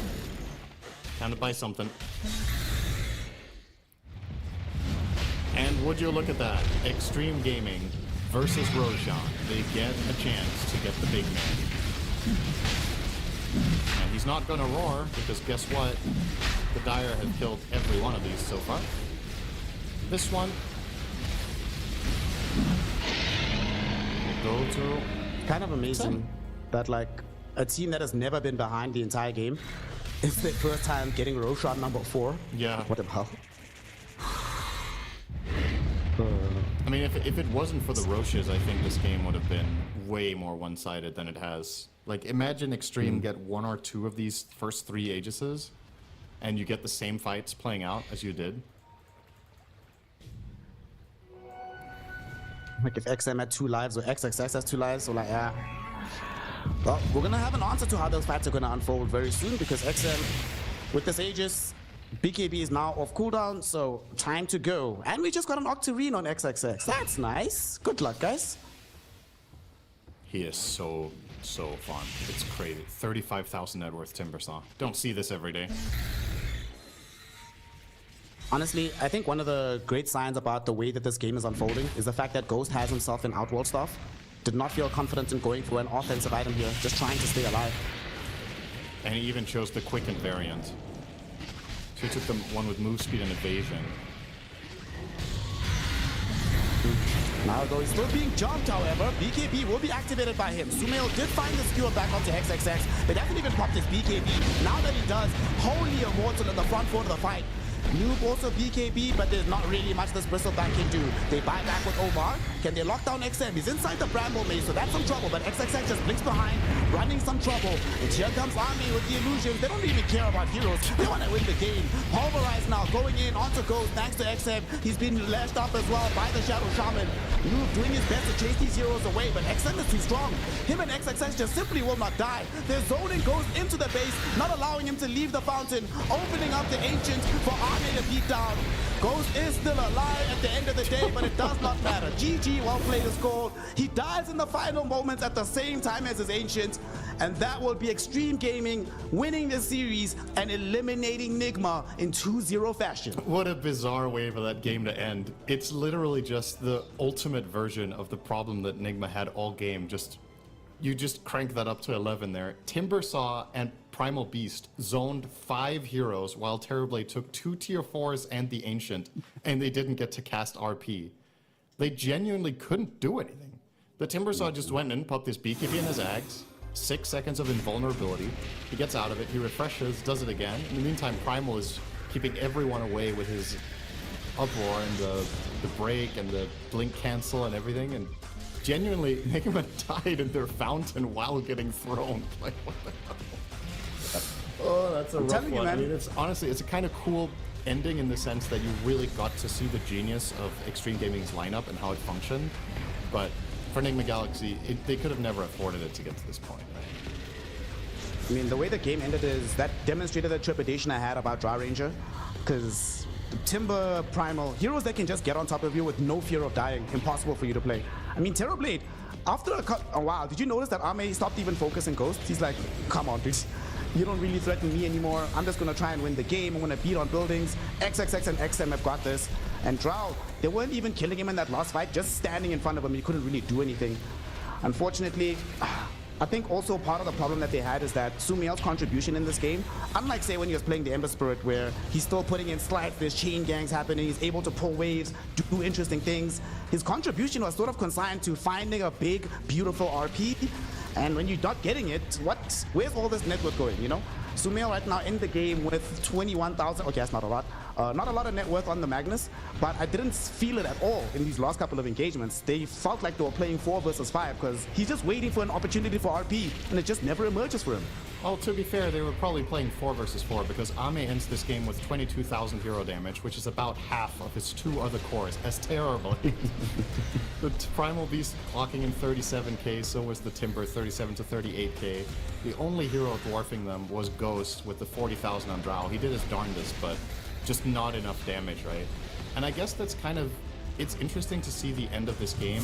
Like, the fact that Ame doesn't even really need to hit heroes is a testament to how theoretically easy this game became, right? They didn't even need Ame to have a pop-off performance and do massive damage. He has 731 CS and a great GPM and barely even uses it to kill enemy heroes. Just takes the buildings as TB essentially, and it's just the threat of him being able to turn on you that makes you unable to fight. So, yeah, this is also my man of the match, I gotta say. XXS, wonderful performance. I love watching this guy on tanky frontline offlaners, and Timbersaw is no exception. I really think he pushed the hero to the limits this game. And again, that is why you don't need a standout performance from the carry player Ame, who generally gets a lot of credit in a lot of Xtreme Gaming's wins, right? Because he is one of the most legendary carries of the game of all time. He didn't need to carry this game. I think he didn't need to carry this series, right? Alchemist, he didn't carry game 1, and he didn't carry game 2. It was XM in game 1 and XXS in game 2, and I guess that's a good sign for Xtreme going forward to tomorrow, that if they're firing on the other cores too, if Ame has some standout performances tomorrow, they could beat whatever opponent they have. Yeah, this is certainly a good platform for Xtreme Gaming to build from. And I think one thing that's a good sign for them especially is you could see them growing into the game, right? First game was very dicey for like the first 30 minutes. They started to click, started to make things happen for themselves. They got better. Game 2 wasn't even close, right? At pretty much all stages of the game, you could just feel that Nigma Galaxy is behind. They're the ones being forced to make moves, forced to try and make something happen. The only good occasion that will happen was when they take Roshans, they try to leverage that into a push. But even then, their first push went about as disastrously as you could imagine. The only guy that can hit the buildings is the person that dies first. You get nothing else out of it. It's like, Nigma, unfortunately, we're just outclassed today. It happens, and will mean that they will be our next team eliminated from Wallachia Season 5. Before we have to send them away, Mr. Cinderin, what's some of the positives that you've seen from Nigma Galaxy's tournament run so far? I mean, that's the thing that's so tricky, right? Because it's the positives and the negatives kind of play together in a way. It's the inconsistency is the weakness, but it's also the fact that the reason we can call them inconsistent is that we get to see some really good games here and there. It's just the criticism and the concern that I had for Xtreme, which I want to raise for Nigma as well. You got to raise the floor, right? Your worst performances have to be better than they are. I don't think the best performances have to really be much better. When Nigma are playing their best, they can beat basically anyone, I think, but it's not consistent enough. And even in their best games, they will generally have 1 or 2 or 3 moments of just slip-ups and individual mistakes that are costly. So, that's the main takeaway here is if you focus on the games where things went well and you can somehow, make that more frequent and replicate it going forward, especially into TI, so you can make, a good showing for yourself and for your region. That's the thing. But at the same time, that's the negative as well, right? Is that inconsistency is not cleaned out yet. You did get through the TI qualifiers, barely. Now in this tournament, you get knocked out 1 and 3. Your best games look good. Your worst games look... They probably placed like they deserved. Let's be honest here. There was no bad luck or anything. The games just weren't good enough on average. So, you're generally going to have more negatives than positives for a team that goes 1 and 3, right? I did my best. I mean, there were still some positives in there, things for them to build upon once they enter into TI. Still several months away, so lots of time for Nigma Galaxy to clean out those kinks that they have in their gameplay. Of course, Xtreme Gaming will be in action tomorrow, but more importantly, you and I, Sinrud, are not done for the day as we have one final elimination game to go. This time, it is a South American showdown. Edge taking on Heroic. One of those squads will carry on representing the region. The other one will fall by the wayside. We're going to find out who is it going to be after a small break. So go grab some water and join us for the 3rd series, more elimination in South America.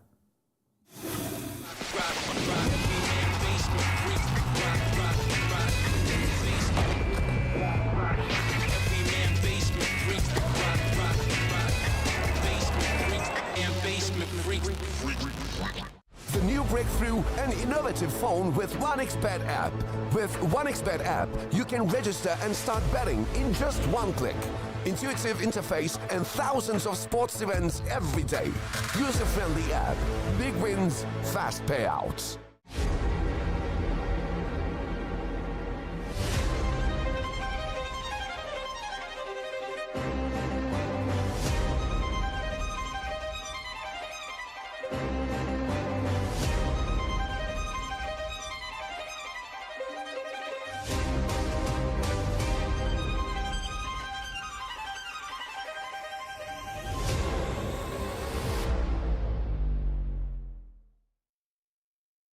The human body was built to move. Not trapped at a desk in one singular posture for 12 hours a day. It's time your chair evolved. This is Secret Lab Titan Evo. Ergonomically engineered for you, gamers, hybrid workers, artists, backing your every move.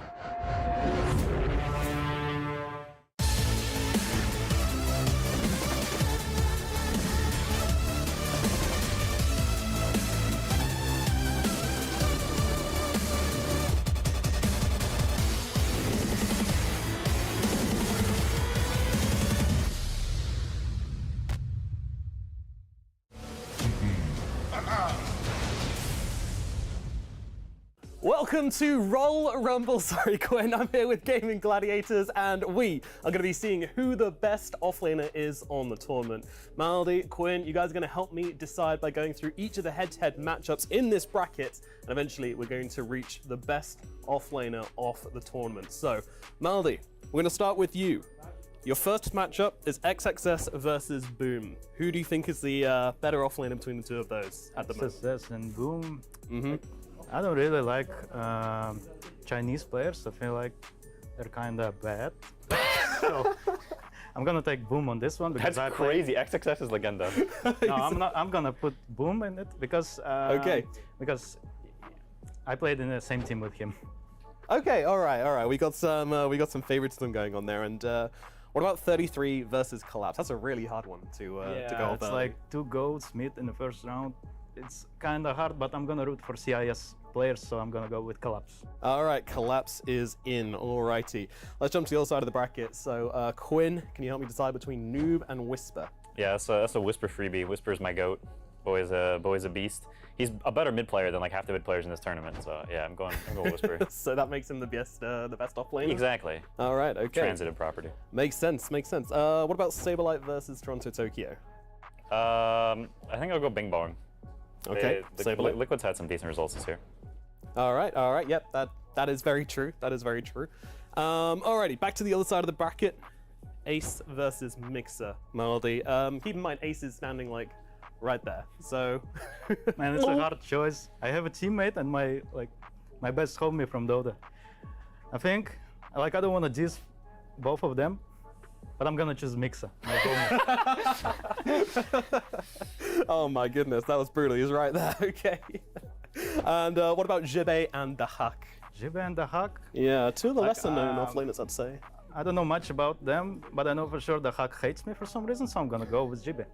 Okay, all right. Personal beef. I love it. Why does the Huck hate you? I have no idea. He had me muted for like 10 years. Okay. All right, Quinn. Bark versus Fade, your NA brethren. That's a tough one because Fade B is the GOAT, but Fade is NA, and there's like 3 of us left, so I'm going Fade. You got to rep the NA. All right, excellent stuff. All right, and what about Vitaly versus Miero? That's a Miero. Miero's pretty good. All right, fair enough. Okay, back to the other side of the bracket as we move on to round 2 for you, Maldi. Boom or Collapse? Who are you saying between these two? I think it's an easy choice. It's a easy win for Collapse. I'm sorry, Boom. I know we played in the same team together, but I'm gonna choose Collapse. Alrighty, let's lock in Collapse. And now Mixer, the guy who defeated your teammate, or Jibe. Holy shit. Some of them gonna make it to semifinals. Yeah, looks like it. All right, Mixer Jibe. I'm gonna take Mixer because he's my homie. Excellent. All right, Mixer making it way through pure skill and no bias whatsoever. Quinn, Whisper or Saberlight? Whisper the GOAT. He's the GOAT. Why is Whisper the GOAT? Boys, he's just high skill. You can just see it in the way he clicks. The way he clicks, you instantly see he's just heckin' good. Excellent, excellent. All right, good clicking from Whisper, but who clicks better between Fade and Miero? I think NA bias can only take me so far. I'm gonna go Miero. Fair enough. All right, sorry, Fade. You made it to round 2, but no further than this. Alrighty, it's time to get your finalist. Who do you want to put in the finals, Mr. Malady? I'm gonna put Collapse, of course. He has more achievements. I believe he's more skilled than Mixa, so it's an easy win for Collapse. It does seem pretty straightforward. Alrighty, let's put Collapse into the final for you. And Quinn, who is your finalist? Are you going Whisper all the way? Yeah, Whisper, run it, go Whisper. Alrighty, and now we have our finals. We have Collapse for Malady, Whisper for Quinn. So let's make your points for who should be the winner. Quinn, starting with you. Yeah, it's a Collapse freebie. You're supposed to put up some fight here, dude. Nah, this is your boy. I ain't putting him a fight. He's got 2 TI wins. He's got heckin' 2 rings. No, it's a Whisper freebie. Nah, that's cope. That's cope. I mean, I'm gonna root for the CIS people, of course, so Collapse, of course. Yeah, that's a Collapse freebie. Alrighty, we'll put him in then. We're all in agreement here. It is Collapse, the best offlaner of the tournament, and the winner of the Royal Rumble for the offlane. Malady, Quinn, thank you very much. Good fight between you. Can we get a fist bump to show that after that vicious fight, Skadoosh. you're still good friends, and that'll do it for this Royal Rumble. Thank you.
Stăpâniți, cheamă și-un câine cel mai bărbătesc și cel mai prețesc. Că la pus de soare vreau să-mi dă o mare baciu și cu cel vrâncean.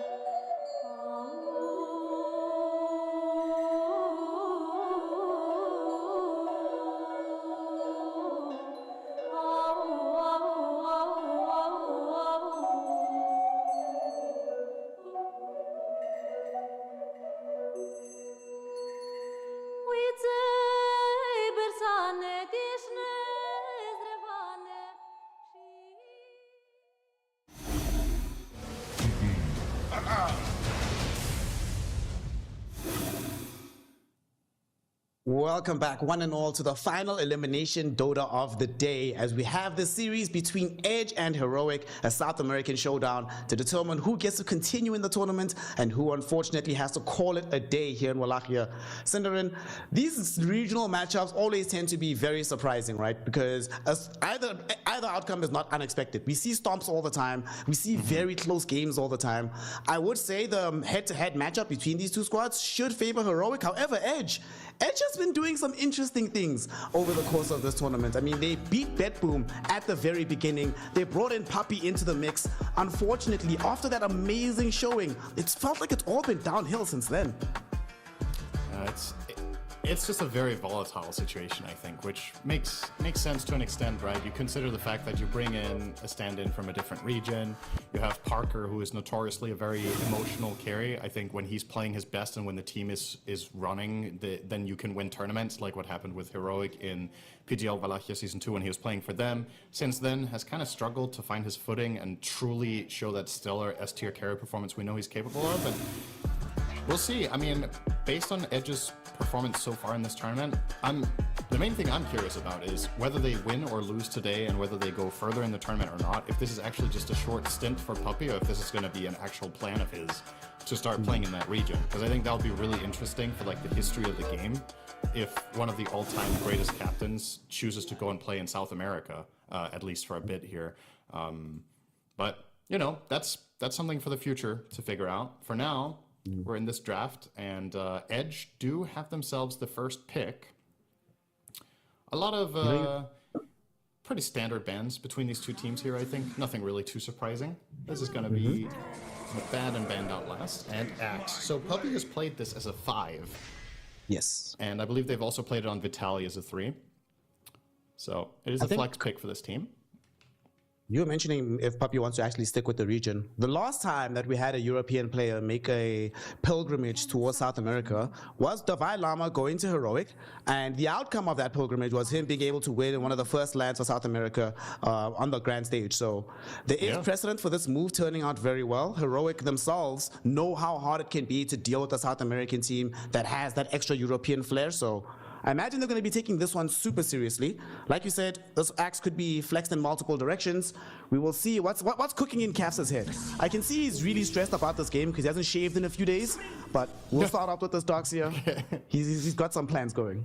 Not going to read too much into this, but from the facial hair of the coach, I can tell they're worried about this series. Okay, dude, okay. Yeah, well, they're going to get the Darkseer as their immediate response. This is one of the strongest heroes of Whisper, I would say. It was interesting to see them themselves ban Magnus, considering how much Whisper loves that hero, but showing some respect to the players of Edge and what they're able to pull off with that, and instead getting them onto their Axe. Puppy did play Axe the other day. I saw him losing that one, but still looking quite promising on his 5 Axe. So I don't think he's discouraged by the fact that the game ended in an L. A lot of the time, you as a player will be focused on how did I feel in the game? Did my hero perform its function? Because you can play great, and the hero can work the way you want it, and you can still lose. There's so much depth and so much complexity, and that's actually a skill that I unfortunately think a lot of players, even at the pro level, could improve on quite a bit, is their post-game analysis of not being too emotional about, oh, this and that hero or this and that thing, and trying to break it down and look at it from the bigger picture, which is where coaches are really valuable to teams, is to try to like disconnect and break things down into more, you know, digestible pieces of, yeah, you might have felt like you played a bad game individually and therefore the hero is bad, but here's this and that, and this was bigger and this was more important, and coming to the right conclusions. That's something you'll hear a lot of teams talk about in their player interviews. I've noticed especially that that's a phrase that the Eastern European teams this year have been using a lot, is we came to conclusions after games, whether they won or lost. That's really important, is to figure out the right things. Of course, Edge do have that brain trust of Puppy and Sunby on the squad, so certainly a lot of ways to be able to figure out exactly why something worked or why it didn't. For now, though, they'll have to find a different solution to the Darkseer. Generally, it's often been the Ursa in the lane. Now they grab the Ursa for themselves. So now you have an Iron Shell Bear that you're going to have to worry about throughout the course of the game. Axe, you know what? You were asking about whether or not Puppy's going to play Axe. I think he's definitely considering it now, because Vitali's probably telling him, bro, this lane is not fun for me right now. Please, don't let me do this. Yeah, this Ursa is a double whammy, because it's also a block pick against the Darkseer, right? Darkseer does not want to face Ursa either. So Heroic are covering their bases here. It's actually a quite elegant solution to the problem. You threaten the X if he is offlane with a bad time. You protect your Darkseer in the 3 position. And on top of that, Darkseer, I think, fares very well against X5. So you kind of, this is a really good outcome the way I look at this with this Ursa pick. I'm a fan. Usually I would rather see a support picked in this slot, But with all of the pros that I just listed, I think this is a good idea. 5 seconds remaining. We'll see the Tusk coming in and response on the other side for Edge, so that's lessen the likelihood that Axe is going to be a support a little bit, but the Tusk could easily be a 4 for Michael, and then Axe still played by Puppy. We do get the Sven now. Okay, now we have... I just can't imagine them playing Sven Axe into a Darkseer lane. That feels very wonky for me. This is very on the nose, picking Sven here. You're picking it into and knowing you have the Ursa matchup, which is one of the trickier ones for Sven. Darkseer, you're not going to bully out hard in lane. Sure, you're going to get yours. Like, Sven is going to farm. That's okay, but... This isn't even a given that that lane is even free when you think about it. You don't know the support matchup yet. If either Tusk or Axe is your lane partner, you're playing double melee into Darkseer +1. I think Heroic, if they spend some time here to find the perfect pick, could really do some damage. The Clockwork would have obviously been amazing. It's been banned out. This is probably King Jungle's position 5. Schofield, what melee 4s are left for Schofield here? Tusk is out, Clock is out. There's Earth Spirit, rest in peace, so that's not going to be it. Tiny. Why doesn't he just play some casual Dark Willow in the lane? Yes, you're not going to be able to get the... You don't get the access to the Iron Shell, but I still think you can put a lot of pressure in the lane. Darkseer Willow. I actually think Spirit Breaker is interesting for once. I don't know if they're going to do it, but might be considering it. The lane with Darkseer, BKB Piercing Stun ×2 against Sven. You're a hero that's really hard for Axe to deal with because you have so much status resist. You're going to charge through him. You're going to make the fights confusing and stressful for that hero to play. Nice. Hey, look at you go. Surge, Spirit Breaker, that Iron Shell. Okay. Also, with the Spirit Breaker, another thing that we get as the game starts to extend longer and longer and longer, we get a little bit of some BKB Piercing Disable. Can't just use that to willy-nilly escape as the Sven.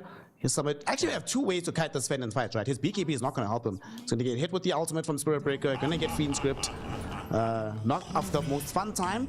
Fortunately, though, you can only stun so many people. This Ember Spirit, I think, can have a pretty good game here. A way to cancel out the charge as well from long range with the Slide Chains. A way to cancel out Fiend's Grip as well with a similar tactic. A way to be able to accelerate the game earlier on as well. I like this Ember, and we've seen generally, even if the Embers lose, he always has a massive degree of impact in the game. This is one of Spirit Breaker's worst matchups because you can slide dodge charge, you can chain him mid-charge when he's going for other people, you can remnant dodge. It's just not a good charge target, and it makes the mid lane a lot more straightforward for Edge, that they don't have to worry too much about Schofield's rotations. However, he doesn't know his matchup yet on the Ember, so now you have to ban bad mid matchups. They're going to ban Monkey King first. Huskar is obviously coming to mind as a potential threat. You could maybe see something like a mid Shaker in this game. You're playing with Darkseer, you're playing with Spirit Breaker being able to set you up around the map, so you can suddenly find kills that otherwise aren't possible. I think Shaker is interesting at the very least for Analog. What else could Analog run here? Decent puck game, I suppose, but the Ember lane itself is not great.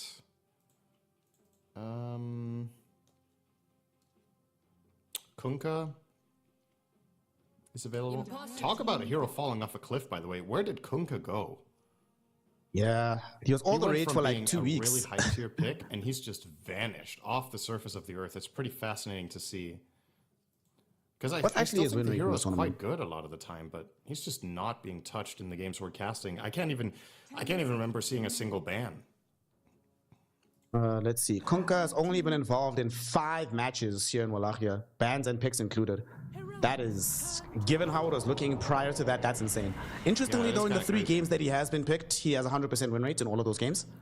Yeah, maybe the team should pick it more. Just a little bit.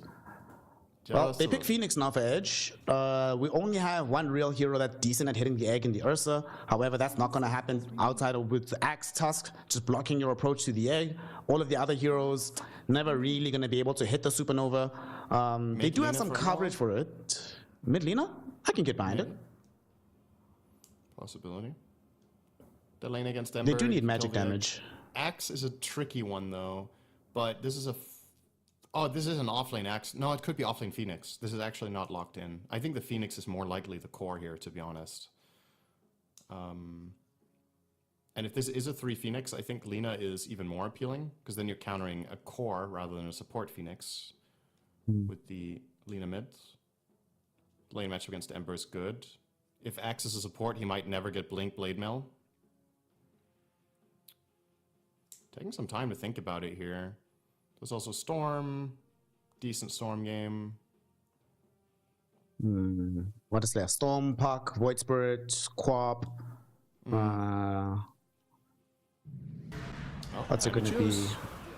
DK. Oh, wow. Okay. That's another hero that's also fallen off, right? 3-4 months ago would have definitely had DK high on the list of mid heroes into Ember Spirit, but now it completely slipped my mind. It's still a very good lane. So this is a lane that Analog should win. He should come out ahead against PP. This is a DK favored matchup, but you are picking it into an enemy Phoenix, which is percentage-based damage and a hero that you struggle to kill the egg of.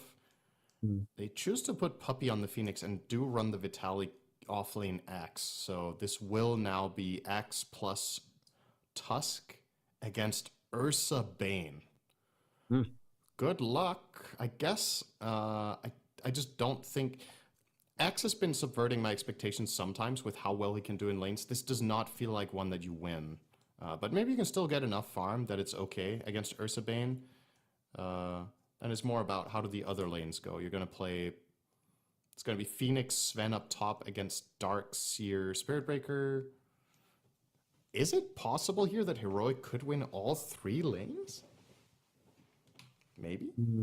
Well, they definitely win mid, right? That's one lane for sure. That has to be a win. That has to be at least one win. I don't see how Sven and Phoenix really stop Darkseer and Spirit Breaker from farming. In fact, Phoenix can die in that lane if he's not very careful. Yeah, I think and so then too. Of course, yeah. Okay. On the bright side, right? The other lane, I do think as much as this Ursa is going to be a very tough matchup, I think if you have Tusk near you, Tusk can sort of manipulate the lane, pull for you, just try to make it that you never actually encounter the lane, so then you end up drawing even by just not contesting them whatsoever. If that happens and it's a drawn lane, I think you definitely lose one. One is up in the air depending on Puppey's positioning, and then the other one is not even going to be a lane. I would be astonished if Edge actually decided to lane with that Axe lane. That would be crazy to me. I'm just saying, if you're playing a lane like Axe Tusk and you're resorting to pulling from minute 0, you're never drawing, I think. In my experience, the team that has to pull will always lose the lane by some margin if the other team plays it correctly. Because whenever Tusk goes to pull the wave between the towers, you are pulling the next wave between your towers, but then you also have access to the camps, right? So mathematically, the team in the safe lane, whenever there's pulling shenanigans going, should just come out ahead. But a lot of the time, it's still better for the offlaning team to pull the waves because the alternative is even worse, right? So it's the lesser evil, but that is a lane that if that is how this lane plays out, I feel like that is a win for Heroic. And especially if Ursa has a free lane, this hero is so good when it gets a totally complete start. Vitaly doing the newfangled Axe build, starting with the triple ROPs. Love to see it. This takes me back to Axis starting with like double stout shield. Nice old memories. Triple ring. Well, if you go triple ring of protection, you are kind of signaling that you want to play the lane, right? This is not... okay, well, he's got a lot of armor, I'll tell you that. Gonna smoke both sides here, and they're actually heading towards one another. The Bane is gonna break the smoke, but so will the Tusk. Tusk is the one that laid out the vision. Bane has just blocked off the camp for now. So, wards being planted across the wazoo. We'll see a small skirmish for this bounty rune. I don't think Aurora gonna try for this one. I want to try and maybe make it 3-for-1, but no. With the Battle Hunger out onto Schofield, they just back up. But there's nobody to collect the one that's in the river. So for now, it's actually 2-for-1, but Analog will see the other one. It'll be equal. How often do you see a smoked mid-hero get the second bounty rune? That's pretty rare, but Analog does it. And gets back in time for blocking the mid-wave at least a little bit, so it keeps it in the river. So that's pretty good. Even Steven start. A little bit of a waste, I guess, for Edge with their sentry. They tried to find an observer that wasn't there. So, I have my eyes on bot lane. I want to see how they play this. When Axe goes triple ring, I mean, the start for them is not so bad because KJ was skirmishing on the top side of the map, so he's coming to lane with very little HP actually on this Bane. So, not going to be able to post up as much, but it is still a Bane, you know. Still a hard hero to bring down. Michael sees him, doesn't allow him to get the additional angle to harass Vitaly. We'll try to block him off as well. Good stuff from Michael here in the bottom lane. Interesting to see how hesitant Yuma is to hit the Axe. I feel like if Axe is alone in the lane and Tusk is off fighting the Bane, you should just get in all the pot shots you can. I mean, sure, he's got 3 rings of protection, but he has no regen and he doesn't have counter helix. So they're effectively just 3 hits. Nice attempt there with the Nightmare into the tower, but Michael will only take 1 power shot. Not yet enough damage to threaten him. On the other side of the map, well, this is a place to be laning, my friend. In front of the tier 2 towers where we need to farm. Oh, that's pretty funny. Yeah, unfortunately for the side of Edge, like I was talking about, when you're being pulled against like this, you want to take advantage of the small camp, but Puppy has been unable to unblock it now until minute 2, and the big camp he has blocked himself, which you could make a case for maybe opening the big camp. If you think this is how the lane is going to play and you're stronger, maybe that would be a thing. Schofield's going to body block the small camp again. So not going to be possible for Parker and Puppy to take advantage of that. And that in mind, the top lane is probably going to go quite fine here for Whisper. Having as good a time as expected. Mid lane though, Ember Spirit obviously starts out having a decent time, but now Analog is at level 3. We'll see how things change in the CS department. And Yuma's the one that hasn't really been able to put pressure on the Axe. Vitaly is actually playing this really, really well. This triple ring of protection has garnered him a lot of CS. And he's gotten levels as well. Hasn't really had to blow through many resources. He's chilling, man. Yuma will be out farming him though. He had another wave and a half coming into tower. So the Ursa is going to top the board here by a lead of 6 creeps over Axe for the time being.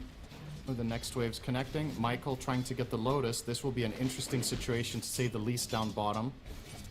There's a Battle Hunger out onto the King Jungles. Tag team has been activated. There's the Nightmare onto Axe. He's trying to buy time with the Snowball. He knows that he's probably going to die, but hoping they get the first blood. But unfortunately, it is level 2 Fury Swipes. You need to get out of here. Vitaly, only with 1 point into counter helix, also knows that he needs to run. Nice first blood. They get themselves the Lotus as well. Good start for Heroic.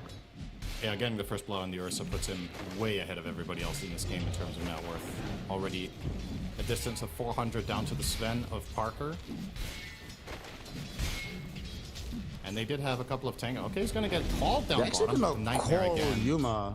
Good Nightmare from KJ. They actually snowball forward. They want to make this dive, but it's a little bit too far. Still does have that healing Lotus, of course, so definitely not a viable target at the moment. Vitaly going for the Urn build. We've seen this popularized recently. Offlane Axes will go Urn, sometimes Vessel. Makes for a much, much later Blade Mail / Vanguard. I mean, you generally just don't go Vanguard if you go Vessel. It's too much of a build-up. I can understand the build for this game. There's a DK. Here, but maybe at the same time, Blade Mail is not the best against specifically Ursa, because he can enrage and largely ignore the Blade Mail damage.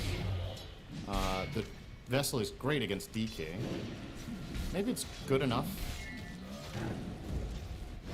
Speaking of DK, is actually about to get solo killed by PP. PP? Solo killing this Ember? Okay. Still does have a long cooldown on the Slide of Fist, but he's chasing. Denies some creeps in front of this DK. He's thinking about throwing in the chain gang, but while that's happening, Vitaly and the gang do manage to find a kill down bottom. KJ is down. Man, they're laning this really, really well from the side of Edge in this bottom lane. This mid lane is not supposed to go this well for Ember. I'll say that with confidence. Like, the fact that Analog has more denies, which is a given. Dragon Knight will always get that, but PP has the same CS. So really good news here. That Max Flame Guard is able to make it work for himself. And that's good news. This was a lane that you and I both wrote off as definitely going to be a loss. Not, not like crushing him, similar to a Huskar, but definitely a lane where you were anticipating PP falling behind by like 60-40, 65-30, 35 or something like that at the very least. keeping it 50-50 right now. Actually, he's diving. He's trying to go onto Analog. There's a charge coming in to dissuade him from doing this. But he backs off in time. He'll see the charge. He'll be able to dodge it with the slight. Doesn't even bother. It's like, whatever, bro. Having to help DK against Ember, though, is super good for Parker Sven, right? It's Now, even there's no better for the pressure on Ember him. Spirit if they can get a kill on KJ. KJ in danger here, hoping to maybe close in onto the double damage rune, but the AD gets taken by PP. Vitali even came over to help, and now they're going back onto Analog. Michael is here. They found the ice shards. This DK is gone. Edge getting another kill and maybe making it a third as Schofield cannot charge any way to safety. PP is on him. Only has chains in 6 seconds though and has no mana. So the tankiness of the Spirit Breaker will protect him, but it did nothing for the DK in this mid lane. This is a great start for Edge. This is going significantly better than I was anticipating in the first 6 minutes. So very good news for them. X is doing quite well at bottom lane against Ursa. He's got a really fat wave coming into him. Holy, that's like 3 range creeps and 10 melee creeps or something like that. So juicy. Almost the same net worth as the Ursa now. 35 and 4 on the CS. King Jungle's trying to invade here. Reinforcements are Here comes a arriving. little fight. They have Yuma as well as Analog here. Vitali was chasing down King Jungles. Michael will buy some time with the snowball. There's the core from Vitali, but Poppy also making his way over. Michael wanna be the first one to die because KJ got a nightmare out onto good Vitali. nightmare. Analog now got the Shrine of Wisdom. KJ is out. The question is, will Analog be able to follow the gang? Yuma, he needs to leave. PP has steering chains again in 6 seconds. It's only level 1, unfortunately. And Vitali doesn't have Blink, does have phase boots. Trying to chase in onto Analog. Here's the steering chains at lost. Battle Hunger thrown in as well. And Analog should end up dying for this one. He got the Shrine of Wisdom, but he gives up a very juicy kill. Dude, I don't know about you. I think this sleepwalking thing is going to get changed, that you can walk onto cliffs. It makes no sense. He actually sleepwalked X up on the high ground and he had to TP down there. In spite of that, Edge still come out of that quite okay. Now, losing both Wisdoms is, of course, a big deal, especially the supports of Heroic really needed that. But you're still looking okay on the Dire side. Generally, I'm not a fan of a team that loses both Wisdoms, but the trade that they got in the overall game state, it's actually relatively easily salvageable here. Not the end of the world for the Dire. Like you mentioned about the Axe earlier, this time it was the Ursa that gets a pretty massive wave coming his direction. But the main thing is just we are all farming. Vitali's gonna start skipping waves. Yuma's actually coming over, hoping to maybe punish something here. He's not gonna go for Michael. He literally jumps over him, goes straight for Vitali, as now there's a Spirit Breaker charge heading over as well.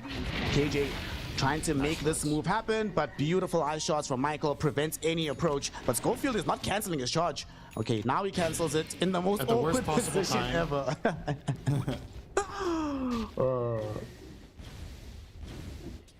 It's gonna be 6 well, for that's why you Schofield. can. That's why it can manipulate movement to bail your allies out of trouble with the nightmare. That's why it's I mean, like you can this. make it walk through trees, but not over cliffs.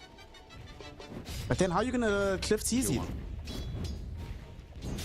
Yeah, that's a good counter argument. Fast level 6 on Spirit Breaker. That's what you get for those 2 Wisdoms. Let's see if Schofield can find moves around the map here. In theory, a really cool hero-player combination, right? Schofield is known for his relentless aggression and playing very far up around the map. Spirit Breaker is a hero that takes a lot of advantage if you have that killer instinct as a player. But so far, 0 assists would disprove that theory. We'll see if he's able to get something in time. As Yuma is pinging out Vitali, as Parker is just farming away with the God Strength. But nah. Vitali now does have the Urn of Shadows, Phase Boots, Sister Shroud. Yeah, killing this guy is not easy at the moment. If you can pick X Tusk and you can draw with Ursa Bane, you can pick X into almost anything, right? If ever someone's like, bro, it's a hard X game. Dude, I saw Vitali win against the Ursa, bro. It'll be fine. Mid lane, the first Nether Strike of the game gets expended onto Michael, but I'm not sure they have the damage to finish him off just yet. They finish, they get the ultimate from the DK. Schofield gets himself burnt down by the Sun Ray of Poppy. There will be a call from Vitali. Not gonna catch onto all the right heroes. Analog, hoping to come back in, but they really don't want to overextend here. Oh man, Whisper, he's still top. He did have to send a creep down towards bottom to assist there. Unfortunately, for Edge, they get the kill, but not enough to put more pressure on the tower. And the thing, whenever this is the game state where Darkseer and Sven are just laning against each other, this is one of those interesting matchups because both heroes really want access to the camps, right? So Darkseer, the way he out-farms some safe lane carries is by pushing in the wave and then stealing their small camp and stealing their big camp. But Sven pushes the back so fast the other way that he can't really stop that. Dead. Axe. This Very, time very around, dead. survived. They have So the level in spite 2 of Whisper pre-fire. having a free lane, he's still behind by 30 CS. Sven is just more efficient. The Darkseer also had to be sending out his illusion or his creep with the Iron Shell towards mid to go stack somewhere else. And Sven Yeah. just been farming, like you said. It makes an interesting change to the dynamic against Sven because you can now farm the small camp while you're farming the wave by just sending over your creep. But of course, once again, Sven still can compete with that as one of the fastest farmers. Clearing out a nice little ancient stack here with Michael. Closing on an Echo Saber now for Parker. Completely dwarfing the Ursa now. 1,000 net worth up, 70 CS up at 12 minutes against the Ursa. He has 150 CS in 12 minutes. That's crazy high. That is actually, even for a Sven with free farm, 150 CS in 12 minutes is wild. I remember when I was first learning to play carry and they're just like, bro, just try to get 50 by 10 minutes. No, 150 by 12 is something else. My goodness. Oh, at the very least for Heroic, their counterpart on the Ursa is about to finish the Battle Fury. It's flying in right now from the courier. So that's going to accelerate his farm speed. And the thing is, it does take, I think, an item plus for the Sven to really feel confident fighting into the Ursa. So, might not be able to keep this massive lead going for himself. And right now, he just wants to kill Whisper's creep. And he gets it too. Nice, they gave the gold to him. They smoke immediately as well. They're gonna go through the twin gate and we'll see if they find anybody. Oh, they might find Whisper before they even get there. Whisper, Whisper.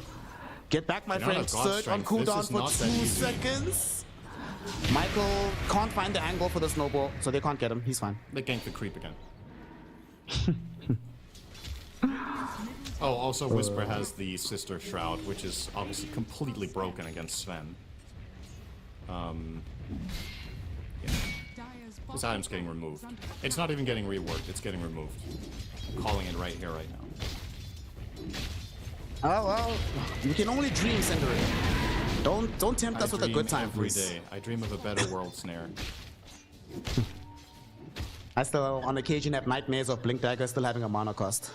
Tough times. Did you play Dota back in Dota 1? Yeah.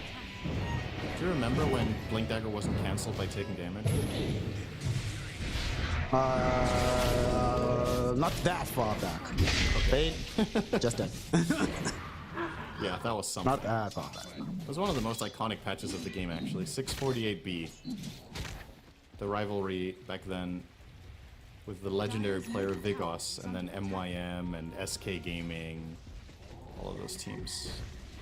A different time, and then obviously after that, it was a very elegant change to Blink Dagger to make it cancel on damage for 3 seconds. It was a clever way to solve the problem, because the meta in 648B was like 8 heroes playing with Blink Daggers, and you could just blink in and out of fights, right?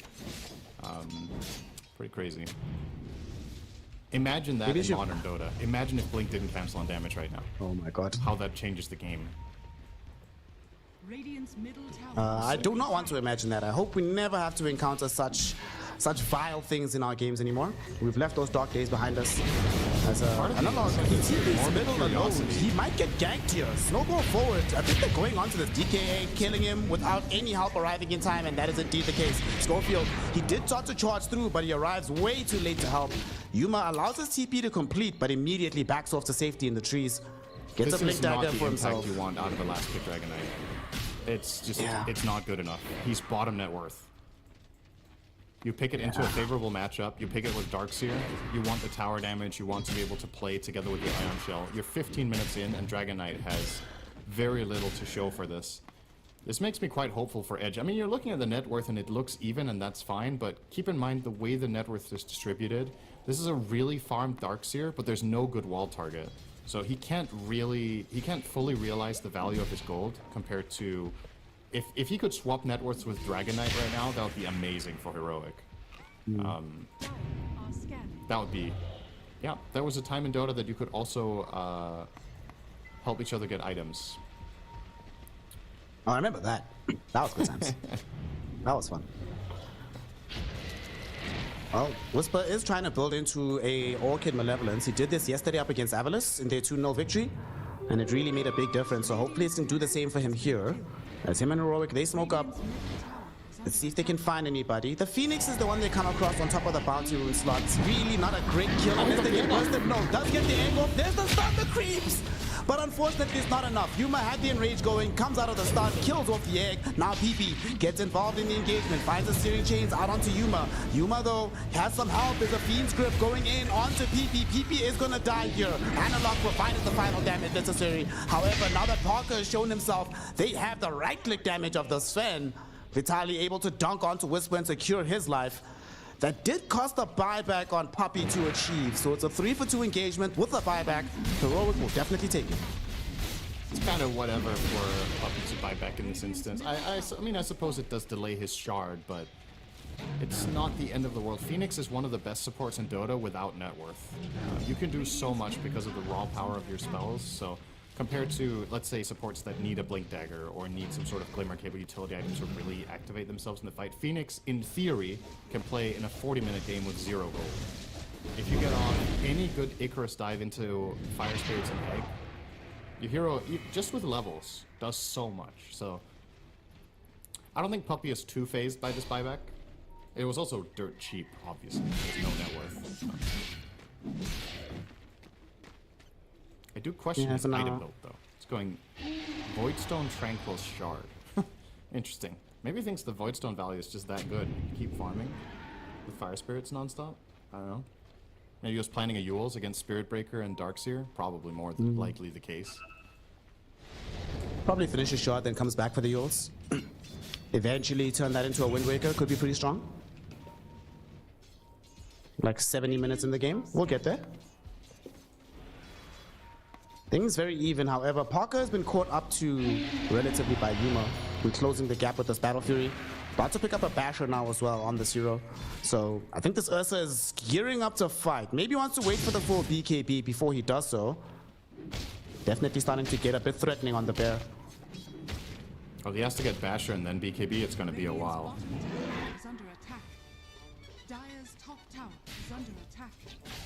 1k the lead for Heroic though, a very numerically even game, but alright, CLA Schofield's gonna get done. Bye-bye! Bye-bye! 12 coat of armor stacks, 5 armor being green right now by the axe, and it's tier 1 tower, good stuff. Wait, they're in Roche, they're gonna go Roche. They're gonna try and sneak this away with the Ursa while the tier 1 tower is being taken. But I think they know about this. Oh, yeah, they are mass TPing. This is a big moment. They get the smoke off. Uh-oh. They'll be on time. This is a total disaster for Heroic if they get caught. Ice Shot's gonna go into the pit. So only connect onto KJ though, as they leapt out with Yuma just before that could get a connection. So, not the best Roche takers, unfortunately for them, but they do have God Strength on this Sven. They could try for it. I don't like that they started that with shards. If they were so confident that they were rushing, they should have started with Axe Call. Then they could have killed Ursa as well.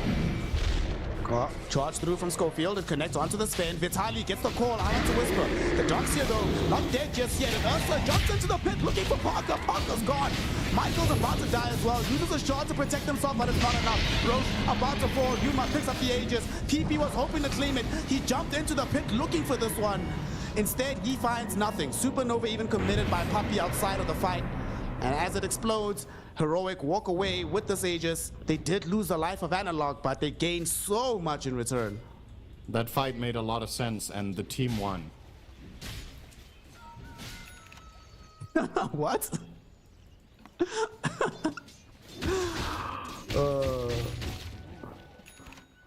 Well, on the bright side, you know, Michael did get a Blink Dagger after all is said and done, but yeah, if they'd initiated that Blink call, they probably just kill the Axe immediately, the Ursa immediately, and still get the Aegis, but doesn't end up that way. Nice little jump back from Yuma. I like how he was focused purely on the objective. He sees a fight happening outside the base. He's like, nah, guys, we are killing Parker and we're getting this Aegis. charge Schofield. Oh no, big fight around the Tormentor in the top lane. Yuma, this time around, he was caught out. Does get off the enrage though, turns around, Fiend's Grip from KJ. Hits onto the Ember Spirit, no escape for him. Beautiful charge through from Schofield. And both of these heroes die, they set up the Tormentor take. Heroic lose nothing, and in the blink of an eye, they now at a 5k gold lead. Yeah, now we're talking about an actual advantage here. This Roshan fight was so important, and now they get this follow-up fight as well for free. Just a really, really good news here for the side of Heroic. And of course, the key thing in the Roche fight beforehand was Parker didn't get to do anything, because he's in there on Sven hitting Roche. He gets intercepted. He tried to stand in a corner so his blink could get ready and he could blink out, and then he got stopped. So he was unable to get that reset and actually connect on a hero. He gets kept in there by a back wall, and the fight is just over. And this top move, that one was dead on arrival. As soon as that charge came through, they didn't stand a chance. Oh, Parker now trying to build into his next item. He's going to eschew getting the BKB. He's actually queued up the immediate Butterfly for himself. Butterfly, Harpoon as the immediate items.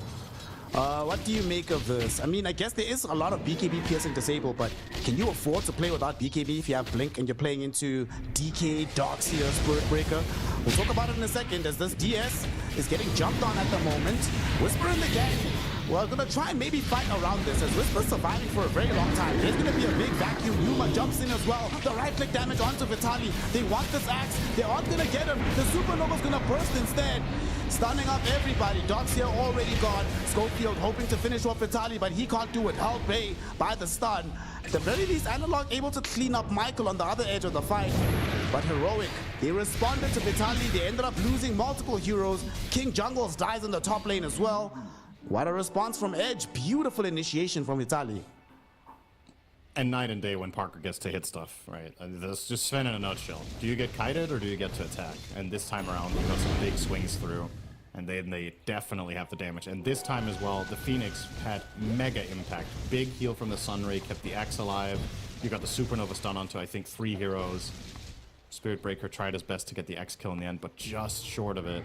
He was trying to Nether Strike him, and then he took the Supernova stun, was out of range afterwards for Nether Strike, charged him, and instantly got Storm Hammered. So, good coverage there for the side of Edge. They're actually going bottom. They're charging onto Vitaly with the Spirit Breaker.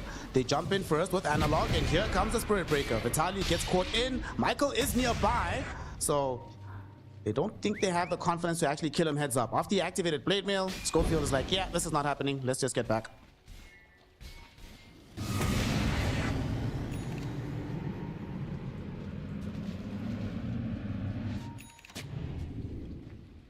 I wonder if this Orchid from Whisper is going to come back to bite him. So I feel like in the fight that we just saw, it didn't really have the impact that he was hoping for. He's now going to go for a Blink. I suppose considering Sven is playing without BKB, it's actually even interesting to Orchid the Sven. If you vacuum him in and Orchid him, he can't get off Warcry, he can't get off his ult and his Stormhammer and actually fight back.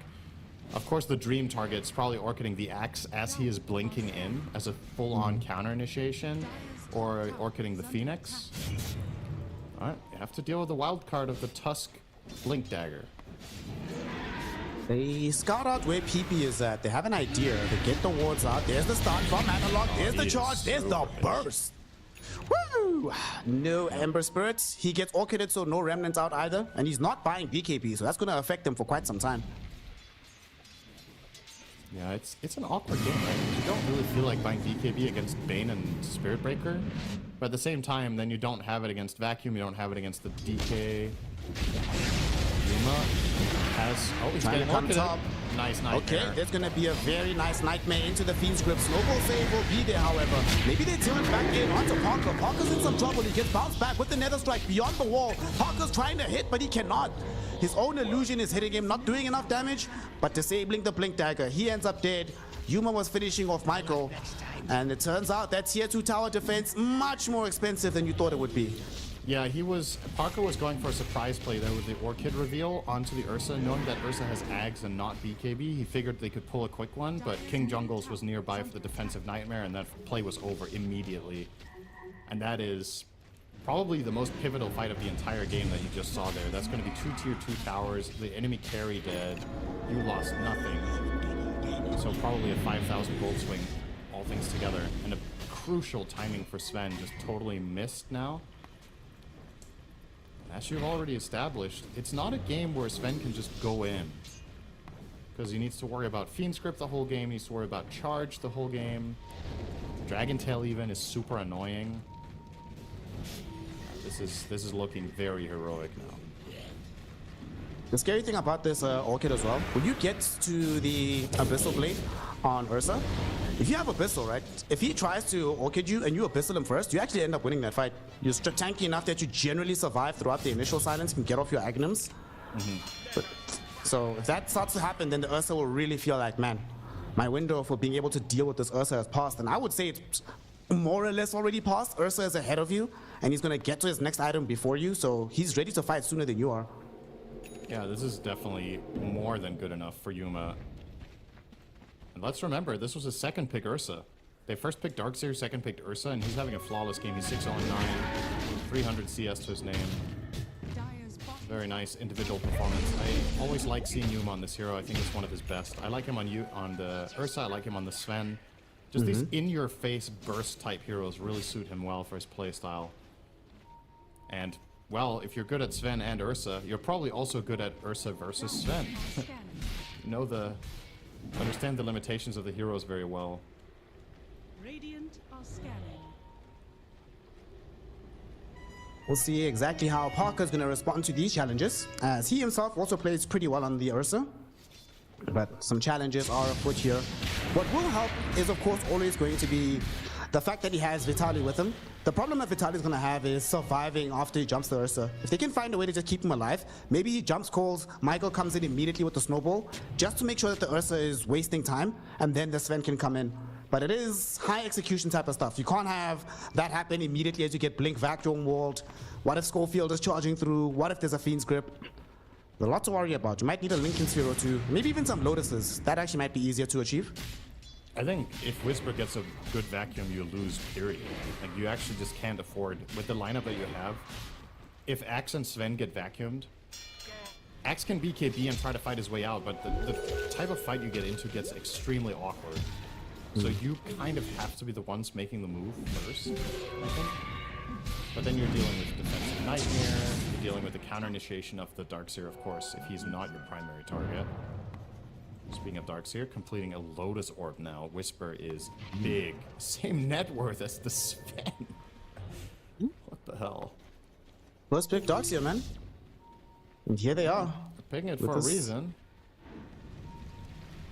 No doubt. Time for Roche to spawn in about... It's a pretty long respawn here. If I'm reading the clock right. A minute and a half to go. Heroic Unfortunate. Are obviously unaware, so they're going to start controlling the area. Analog did use his DK form though, so this will be just coming back off cooldown by the time Roshan is respawning, which is really bad news for Edge. They would have liked it to come back just as the DK form finishes, but here they smoke Heroic. While they're still strong with Analog, he's going to charge forward on the high ground. He has BKB Hurricane Pike, but doesn't want to just go immediately. They're going to go for the longer wrap, it seems. But it looks like Edge has an awareness that this is taking place. They're not going to get caught out. Actually, Yuma just jumps in onto Poppy and eviscerates him. Analog comes in as well to help kill off Michael. It's a double kill for the Ursa. But now with Vitaly, major call. Allows him to kill off Whisper before any spells are even cast. All of a sudden, Yuma isolated from the rest of his team. He needs help. He's not going to get it. Analog trying to TP out. Michael says no. Brought back, hit him with the Walrus Punch. Cancels it out. Heroic, they thought they had the jump. It looked so crisp and clean, but Vitaly, he says, no, you guys are playing way too aggressively. It's so ironic that this great initiation from Yuma turns into a total disaster because of the initiation angle following it, right? I loved that play from Ursa. Phoenix throws out some Fire Spirits from the fog. Yuma's like, Puppy's here, I'm gonna jump burst him instantly. He buys back on the Phoenix. Didn't even make it back to the fight, I think, so that was a 4v5 follow-up.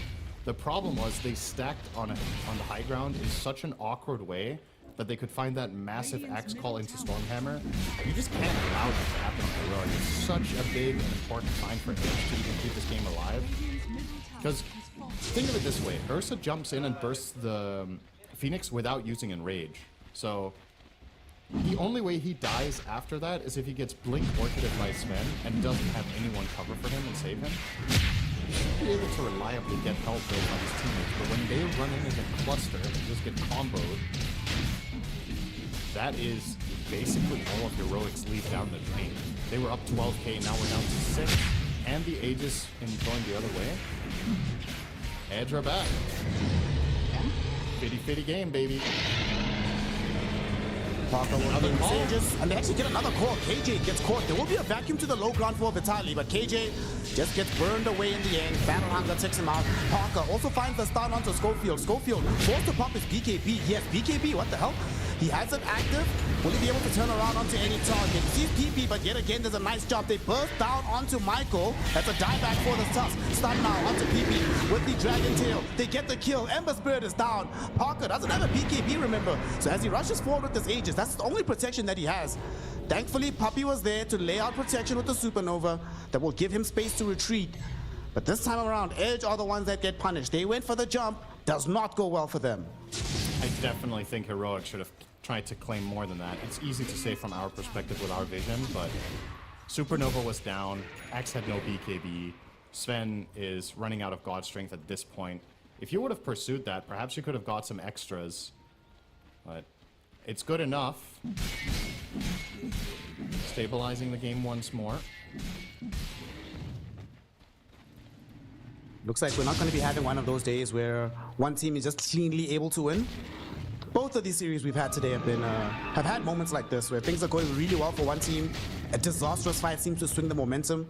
Because now after that engagement, you can't play aggressive with this Aegis for now. You gotta hold back for a bit. At least wait for next God Strength in 30 seconds. Supernova in 50. Honestly, I would like to see them try to take some initiative immediately. If they could smoke in like 20 seconds with their Tusk connecting, I think this is a very natural move to make. If you can get the waves far enough in, should be good enough. Schofield. Not gonna get spotted. Soul of the Tormentor. One of the strengths of Ursa, of course, can take this without any problems. Will be a nice little Charge of Darkness upgrade for the Spirit Breaker. One of the most quote-unquote boring shards in the game. Most shards at this point change some sort of interaction or give you a new spell. This one literally just gives you 100 move speed on shard.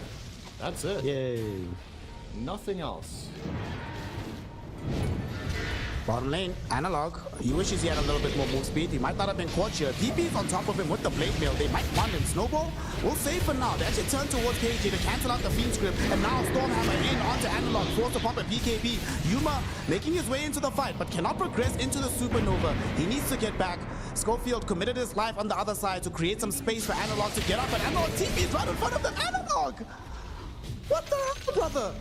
His BKB finishes, so he dies so easily. This has to be a lane of barracks, right? 70 seconds on Sven, you have no wall. Or excuse me, on DK. Your God Strength is going to end, but I don't think Heroic have any fight in them for a while now. So Edge, back up the high ground we go. I don't know, man. This game is so chaotic and so crazy. It feels like the deciding factor is honestly who gets the jump, right? Like you get this opening that you think is good for Heroic, but they don't have the damage nearby, so the counter initiation is just way too easy for the side of Edge. If you're gonna go in with this DK plus Bane, you need Ursa to kill these heroes. Your other heroes do not have damage. I think that's the biggest concern for their lineup when you look at it now. This Dragon Knight build, Blink, BKB, Pike, he hits like a wet noodle, you know, like nobody cares that DK's attack. It's the Ursa that's gonna bring the heroes down. So if he's not there immediately pouncing on the targets that you stun, Edge are gonna outlast them. They're just gonna Sunray heal, they're gonna save them with snowballs, they're gonna eventually get some slight chains plus Sven burst or Axe finds a call, whatever it is. The moves from Heroic have to be quick and decisive if they want to win the fights, and they were doing such a good job at that earlier. They kind of just lost their mojo. Now it's going to be tough to get it back. I mean, it definitely would be one thing if this was the Malrine build on Analog with the Orchid into the platform for him. Then you're like, okay, perhaps the two heroes you can find these kills, but like you said, with his build, just don't have the damage output. He's going to scale into an Aghanim Scepter afterwards, get that Elder Dragon form. But before he gets there, he's going to have to contend with a fight as they're smoked up on edge, heading towards you. They have a very good idea of where you're at. They even popped the Warcry. Batali and Parker, they're the ones that want to open things up. Best case scenario, you find some kills, get a tier 2, and then still claim the Wisdom Shrine. Oh no, the TP in. Schofield, but he BKBs immediately. He's still alive. That wall from Whisper onto Parker as well as this Endless Spirit. And now they just quickly kill off Michael. Fiend's Grip onto Parker brings him very low, but the Bears unable to follow up with PP. Kept both him and Analog corralled onto the high ground. This Ursa needs to get into the fight. The Sven is escaping. The Sven is still alive. He's not dead just yet. How on earth is he still living? They will find Papi. Parker blinks out to safety, hides in the trees to TP out. So he manages to escape. The rest of his team, though, they committed their lives just to save him, and they end up losing 3. That fight selection is insane. They had 5 seconds left on their Aegis when that fight began. So the full Fiend's Grip on Parker goes out. His Aegis expires in the middle of the fight. He doesn't heal from it at all because he took some residual damage from Enfeeble. And somehow he makes his way out on 5%. That could have been total disaster. Just got caught in a really awkward spot with that vacuum next to the tower into a full duration Fiend's Grip that nobody could stop. They orchided the Ember so he couldn't help right away. I mean, crazy stuff. Heroics back. Topsy-turvy game going back and forth. Yeah. We saw there, Sven did 465 damage to Ember. I imagine that would have been the illusion from Whisper. But still, this game for Edge, if they'd gotten that fight, secured it, that's a tier 2. That's them taking a lot of map control. That's them claiming the outpost. Maybe even stick around long enough that you can steal both shrines. But everything has changed now. We are back to that 8k lead. But crucially, we now have BKB available on Yuma with the Abyssal Blade as well completed on the Ursa. Yeah, the BKB is big because it gives him a lot more plays in the fights. I think it's nice for him to not settle for just having Axe only.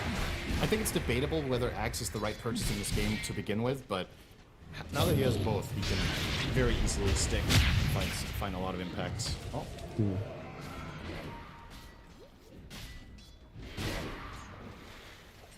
What's coming in for Edge right now? PP has something flying in on the courier. It's the Aghanim Scepter now available for this Ember. So his fight prowess has just increased markedly. And we have a Pyrrhic Cloak on Axe as well. So this is a pretty good increase in their effectiveness in these engagements. They're actually going to port bottom. They want to start a fight here. Sven walking himself away. He was being rushed into by Heroic. They're not going to get to him in time.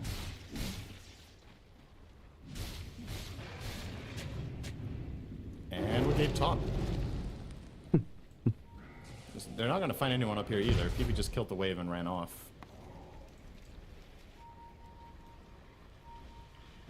Me and Waga were theory crafting the other day about maybe Twin Gates should have like, you should only be able to use one, so it has like a 45-second charge. So you have like 2 charges on the Twin Gate, so you can go in and out, but you can't just like keep chaining the movements all the way around. I mean, just having a cooldown on it would be enough, right? I think. You go through the gate and it's on cooldown for you. Yeah. That's the idea. It's like it's a big commitment to go through the gate. I wouldn't mind that. At the same time, I think it's not that many situations across games where people gate one way, kill something, and immediately gate back the other way, right? A lot of the time, you're kind of sticking around where you go anyway. But I don't mind. Wherever Solo is, he's laughing. He's like, "What? You don't go back through the gate, bro? What are you doing?"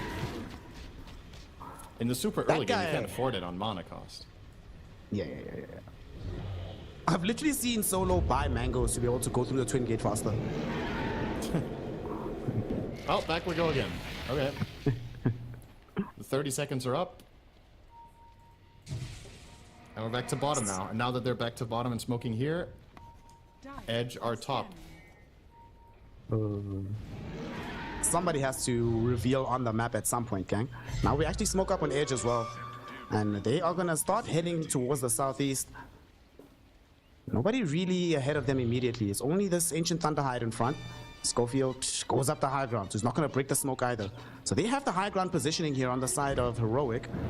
Will Edge try to go up the hill? They throw in the remnant, they go forward with the Ember Spirit. PP finds one of these heroes. He starts the fight, allowing Parker to come in and blow up KJ. Buyback from the Bane immediately. Ursa trying to lock down this Ember Spirit on the other side of the fight, but PP's out. Analog now, trying to get some stuns in, but Vitali hits him with the core right next to the Supernova. It's about to explode. He gets away from it with his BKB. However, he's now surrounded by 4 dire heroes. Walrus Punch will be there. The damage will still be out, but he's still surviving. This DK is so tanky. Fiend's Grip now going in onto the Ember Spirit with the Hurricane Pike. Eventually, they do kill him. And now KJ knows that he has nothing left to do in this fight. He will die. Schofield ended up dying towards the east of the fight as well. And they're not done with the chase. Whisper pops his BKB. Has TP out, but hasn't deployed it just yet. We'll use it now, but it might just be a little bit too late, just in time. Whisper with the calculation. Well, that's a 4 for 1, 4 for 0. That was a dieback. And a Roche for the side of Edge. That was a really nice initiation from PP, just throwing in the remnant. Got the, I think he got a 3-man chains. Their jungle, and that set up for a beautiful follow through. And in that fight, Parker not dealt with enough, right? That's the key thing. He's not forced out of the fight by the Ursa plus Bane or truly taken out by the Spirit Breaker. It's the same story over and over again. If Sven is not targeted by Ursa, he has free reign. It's the one hero that can kill him and needs to be on him at all times. If Ursa's killing other targets, Sven gets to play unless he is locked down by like a Nightmare or Fiend's Grip or Charge. You know, you have 2 options essentially. Either you pile on the Sven with Ursa plus stuns, or you kite the Sven with Bane, Spirit Breaker, whatever, and then Ursa and DK together have to kill the other cores. Otherwise, this is just not really going to work. And the fights are very chaotic in nature, of course, because there's also snowball saves, there's Yules, there's sun rays healing people. There's plenty of problems you need to try to play your way around. I think in particular, they need some defensive item on KJ. He has the Solar Crest to help other people out, but he needs like some 4-star, even Ghost Scepter might not really help you here. There's an Ember Spirit and a Phoenix. Gonna queue up the blink now on this Bane. Okay, so maybe that's gonna be the item that allows him to keep some distance. Because I think you're right about the kiting thing. Him dying at the beginning of the fight pretty much means it's over. You have no easy way to stop the Sven from approaching. They're gonna smoke forward. Yuma, oh my goodness. PP God. He breaks both of the smokes, but he gets hexed. He does manage to get all the way through, though. That was kind of bizarre. BKB popped by Vitali now. Gets the call back in onto Schofield. Yuma jumping in. He can't find the kill. Fuel Scepter will keep Michael alive for now. They now end up eliminating Schofield. As Yuma, he has to deal with Parker, who's making a backstab into the fight. Analog, as he realizes he's been isolated, he can do nothing but die. King Jungles will suffer the same fate as well. Rolled onto Parker once more. Got the God Strength, got the Storm Hammer, got the kill. Double hits, double kill. Parker God gets a team wipe for his squad. And if there's anything that probably satisfies Parker greatly, it is beating Heroic in this fashion. You probably feel great about this one. The buybacks have to come out in force here. That's just the first one. Big Ball's gonna miss. They still don't have Whisper though. Schofield going forward. They try to bring down this axe, but Yuma's been held in the air, just kites it and zoned away. Analog, he dies because he still doesn't have his BKB. That's a dieback on the DK. On the north, Parker able to chase Schofield, getting himself another double kill. He has no need for racks, my friend. He wants to end this game, and the game indeed will go down. GG, well played is called. Edge get game 1 victory in kind of emphatic fashion. Very surprising outcome, the way the game unfolded. I was gonna be like, in convincing fashion? Question mark? This one was back and forth. A lot of these, when the South American teams play each other, it's generally very high octane gameplay. There's a lot of fights. It's very scrappy. It's skirmishy. It's team fighty. And this game was no different. Just tons of brawling. We end the game with 59 kills in 44 minutes. And this was completely unpredictable. Like, I genuinely, whenever I felt like a team had an advantage, they could lose it at the snap of their fingers, or finally, in this case, fully convert on it for Edge and clean house in this last fight. An exciting game, to be sure. There's a lot of individual highlights. I think Parker on the Sven did a great job. I think they got a ton of value out of this last pick. Phoenix of Puppy on the side of Edge. Also, Vitali really kept the game together when things got tough in the mid game. together with PP's Ember. And on the side of Heroic, I think Yuma for the most part played a really good game. It just wasn't enough on the Ursa. I think some other things went quite poorly. I did not feel the value of the last pick Dragon Knight. It worked okay in some moments, but it did not feel like the 10th pick of a draft, right? You want more out of the overall last pick than what Heroic got for their money here. I mean, one of the things that should never really happen, I'm at 10 minutes of the game and my DK Ember are at the same net worth, it already feels like I'm losing quite heavily. And like you say, in these fights, every now and then there would be a token Dragon Tail stun. But hell, Parker doesn't have BKB, right? I never even saw Analog trying to go onto Parker, give him the Breathe Fire just to reduce his damage output in the fights. He was always so far away from the key targets. I think maybe tunnel visioned a little bit onto PP. That's where he spent a lot of his attention trying to bring him down. But in the grand scheme of things, that didn't really seem to matter, because even if you kill PP, Vitaly had a really good game on his axe, right? He was owning. Parker was owning himself. And you still, like you mentioned, had no tools for the Supernova. As soon as the Nova comes out, if Yuma's not immediately on top of it, they just have to back every single fight. They don't have an answer. And at the same time, can you really blame Analog? When there's an exposed PP, it just demands attention. All eyes on PP. Or give him the MVP. We want to praise the HPP, you know? MVP, baby. That's what we want to see here. Real talk, though, he played really solidly. I also like the itemization that they had on the Sven and PP. Just eschewing the BKBs. They're like, well, if we get BKB, how much of a difference is it really going to make? If we just go in, no BKB, just a naked PP will win the game. Yeah, for sure. I think you could highlight a couple of players here on the side of Edge. If I had to pick one, it's probably Vitaly for me that did have the most standout performance. But that kill participation of PP is obviously incredible, 95% on the Ember. But in very clutch moments, the axe really came through. I think that's what's worth mentioning here. It's not just about kill participation or KDA or whatever. It's about, did you make the high impact plays when they mattered the most, right? PP had that amazing smoke break where he remnanted in and found a 3-man chains, which opened that fight wide open. They got the Roche. But in order to even get to that position, Vitaly had to hit multiple key calls throughout that game where he really came in clutch when it mattered. That's what kept the game together. Because remember, they were down 20 or 12K at, I want to say 25 minutes or something. This was looking like Heroic were going to coast this one. And then 2 good fights in a row from the Axe in particular really swung things around in a big way. Good stuff coming in from Vitaly, especially considering that you and I were convinced he was going to get dumpstered in lane. Not only did he not get dumpstered in lane, had a good start to the game, opened up the map for his squad, and that's what generated the victory in the end for the side of Edge. However, Heroic can take some good knowledge in knowing that they were ahead for a large portion of this game, that it was more execution that went south rather than the game plan itself. So hopefully they can just clean up the execution and deliver us a much more cohesive game in Game 2. Let's give them a few minutes to prepare that draft though, and get some water into our lungs. And when we all return, Game 2 of Elimination Dota, Edge versus Heroic. One of them will represent South America, future in the tournament. Let's see who's going to be. Don't get water into your lungs, guys. All right, see you after the break.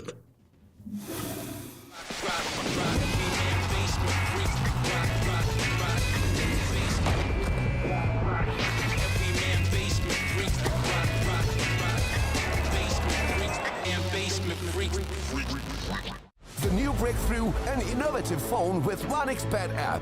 With 1xBet app, you can register and start betting in just one click. Intuitive interface and thousands of sports events every day. User-friendly app. Big wins, fast payouts.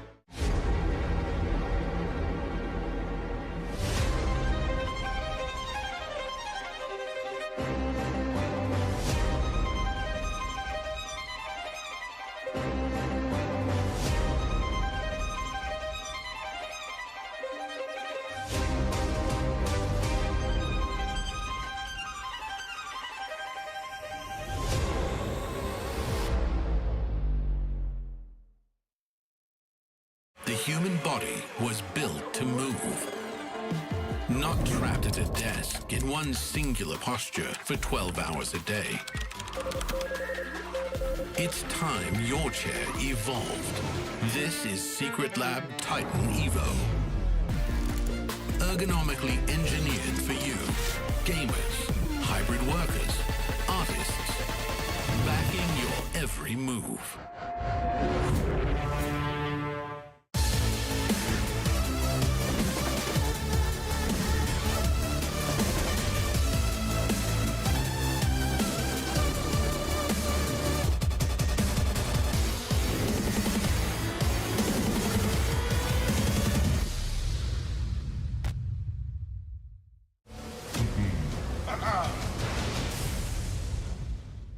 Welcome to the Roll Rumble, where we are putting two teammates head-to-head to find out who the very best in any given position is. We are finding out who the best mid laner is with Wildcard here. On the one side, we've got Bignum. On the other side, we've got Fade. Guys, we're going to be going through each of them in head-to-heads. Eventually, you're both going to have your guy at the very end in the finals. Then between those, we'll find out who the very best mid is. So starting with you, Bignum, okay? Quinn or Sumail? It's a tricky one to start with, but who is the better mid at this tournament, Quinn or Sumail? I mean, going with Quinn here. Think Quinn is better. Sorry, King. Sorry, King. Taking him out in the first run. Brutal. All right. What about between Lal and BZM? It's another hard one for you, Bignum. BZM for sure. He's a GOAT. Plays anything. I mean, Lara is also good, obviously. Everyone is good here. But yeah. I just prefer BZM more. No, easy choice. I like that. A bit more creativity, perhaps, with BZM. He'll play anything. Okay, Fade. PP or nothing to say? Who do you like more? I'll go with nothing to say. I mean, PP is just, I mean, he's really, really good, but I think nothing to say. Just more experienced player. Absolutely, that is a fair choice indeed. Bye-bye PP, straight out. Okay, Nisha or Lorinov? I think Nisha. I think it's not that controversial. I mean, Nisha is just one of the GOATs, so. Yeah, Nisha is so good. Alrighty, back to you, Bignum. Sure. Kiyotaka or Copy? I mean, sorry, Copy. It's Kiyotaka. Yeah, this guy is really aggressive. I mean, he has bad times, good times, but he looks good now. He certainly does. He looks very, very good at the moment. All right, Kiyotaka going through there. And what about Stormstormer or your boy, RCY? I mean, I really wanted to, kick RCY first, but since it's Stormstormer, I probably will go with RCY here. Ooh, okay. RCY getting through. Very nice. Back to you, Mr. Fade. And your choices are Mobe or GPK. Well, if Viper was a good mid laner, then Mobe would be better, but he's not that good in mid right now, so it's GPK. Meta really dependent. good Viper though. Good yeah, Viper. both of them actually play pretty good Viper, don't they? Okay, Analog or XM? I'll go with XM here. He plays a really good Venom mid, so that's important. You're toxic. You know the toxic heroes, don't you? All right, very nice. Bignum, Quinn or BZM? That's a really hard one. I would go with BZM here. Okay. I mean, not really hard in my mind. I think this guy just plays any hero, and plays everything well. I think he's in the better shape in my eyes at the moment. All right. Strong answer. BZM goes through for you, and now you got to choose between Kiyotaka and RCY. I mean, by RCY, Kiyotaka goes to the final or round 3. Sorry. Yeah, I wanted to kick him round 1 anyways, so Why? Here. What are you doing to poor RCY? Why do you want to kick him out so bad? I mean, why not? Just for fun. Stay humble. Keep him humble. That's a good plan. You don't want your mids getting too full of themselves. All right, nothing to say or Nisha. What are you thinking, Fade? I mean, this one's a little hard because right now I like how nothing to say plays. I mean, I still have to probably go Nisha though. Yeah. Just probably more consistent and overall just probably better mid laner overall. Yeah. He is so strong, isn't he? All right, and your second choice is between GPK and XM. I mean, it's hard because I don't really watch a lot of XM. I don't know. I think I'll go with GPK. I think it's safer. I watch more of him play. I have a better idea. So. Yeah. Okay. Going for the guy you know. That makes sense. All right. Final choice.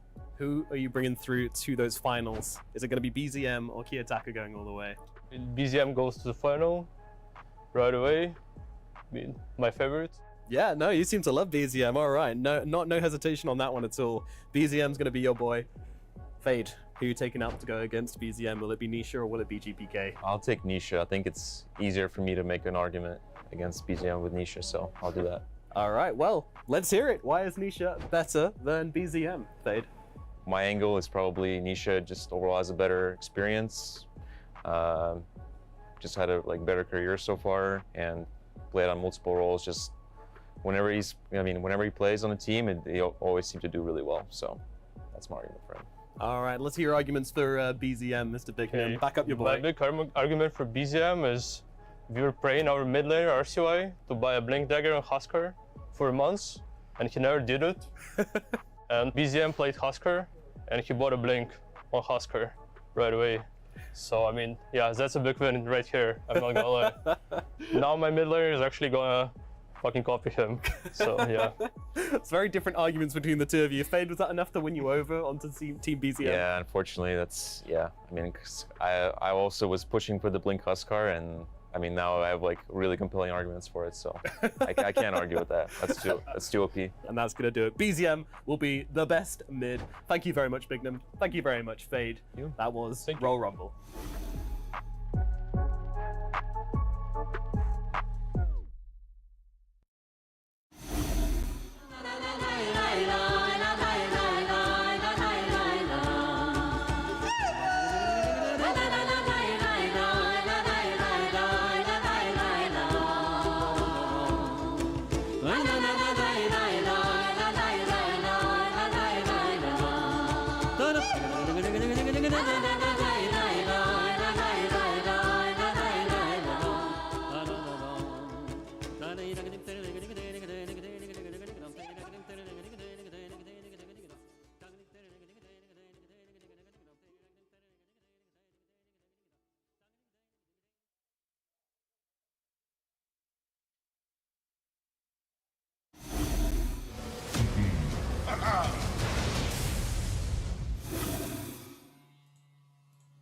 Welcome back, one and all, to Game 2 of Edge versus Heroic in another elimination game here at the group stage of Wallachia Season 5.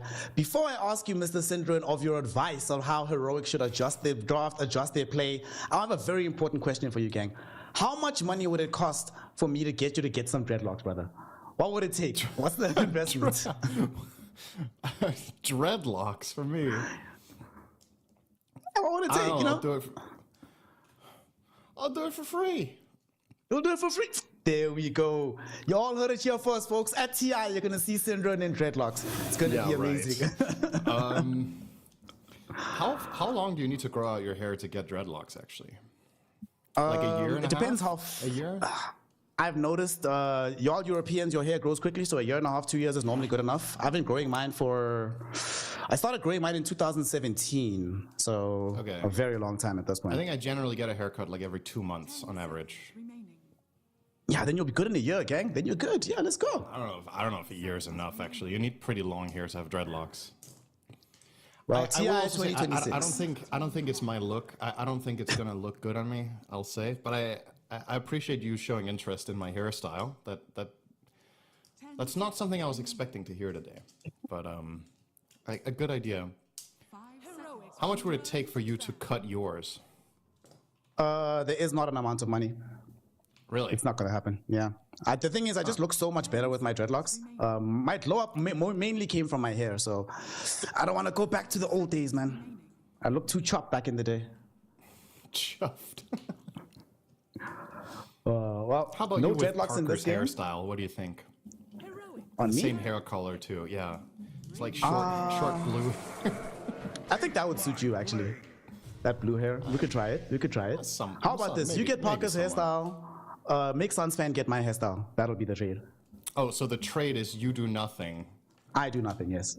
I just get to sit back and watch. I was like, where's this going? How about this trade? It's not even a trade. It's like the trade offer meme, just that there's nothing the other way. Like what? Okay. No, thank you. Okay, Heroic have stolen the axe, ladies and gentlemen. I say stolen. They have first pick, and it worked great for Edge. This cannot possibly surprise Edge a lot, so they absolutely have an immediate response ready and do not need to use bonus time here. Just kidding. We are finding the pick, though. Okay. Classic. Well, baby. you got Puppy. So There he is. He's always eager to play this hero whenever it works. That's the face of a man who's just feeling himself right now. He's like, give me Chen, guys. Don't worry about it. I'm actually wondering, when was the last time Puppy played Chen? I'm going to check quickly. We obviously saw Speed play an incredible Chen earlier on in the day, and that was able to get the W for the side of Wildcard.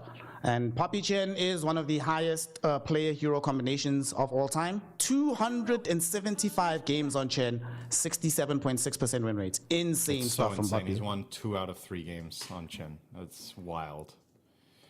When you consider, because like what those stats obviously don't say is what was the level of opposition, but the teams that Puppy has played for in his career and the teams he has played against in his career has generally been a ton of tier 1 tournaments at any given year, right? So all the way from back in the star ladders, even if the teams back then weren't as good, they were the best ones around. So it's always been against stellar opposition. So I would argue having above 60% win rate on any hero with more than 50 games, if you're playing in a tier 1 team, is really good. So 67 is crazy. Like, it's super, super high. Especially the breadth of games that he's been playing, right? So Puppy knows exactly what he's doing on that hero. We'll see later on what the lane partner is going to be, as they have now banned out the Marcy. Heroic removed the Sven and the Gyrocopter. So some of Parker's best carry heroes, he will definitely be forced to play something else here. So what do we get first? Last game, obviously, we had the Ursa second pick, which made a lot of waves. It looked super solid for the most part of the game until, you know, it stopped doing so. Get Clockwork. All right. Okay. One of Michael's most played heroes. Tusk is banned, so gonna go this direction instead. Another containment hero shares some similarities with Tusk. They're both melee 4s. They both have a way of containing heroes, whether it's shards or cogs. They both initiate. They both pseudo save, or I mean, Tusk fully saves a lot of the time. Clock can pseudo save. So if you're good on one hero and you play the other a decent amount, there's a good chance you're good on both. A lot of the assets overlap and skill sets. We'll see if they maybe want to pair that themselves with the Darkseer lane. That's something you were calling for in game 1. For Heroic, we still don't know where this axe is going to go. Most likely going to be for Whisper, but it could be something else. For Have they played Schofield, it on any other position? I don't think so. Let me go check. This does not strike me as a King Jungle's hero. I don't Let think me Heroic go will be willing check. to flex it to 5. I just don't see it. So King Jungles has 1 game on Axe, which he played in August of 2021. So unlikely that he's going to end up playing that hero today. Okay. You know, after a few years hiatus, he's going to bring it back. And then, of course, Schofield has also he has 4 games on Axe, but his last game was in 2015, June of that year. So there's 0% chance he's going to play it. Was he an offlaner until he started playing 4? Let me see where he was playing it. Let me check. He might have been an offlane player 10 years ago? Who knows? Yep, he was playing offlane. There you go. There we go. So for now, they are going to be rolling with this Dark Willow, followed up by the Monkey King for themselves. This is a hero that they love flexing, the Monkey King between Yuma and Analog. I don't know if Monkey King is in this place in the meta right now where you can pick it like this.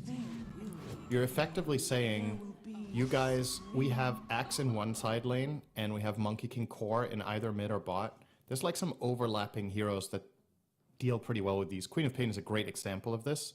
Edge didn't take long to pick this. This is going to dissuade the Monkey King from going mid, or at least from having a good time.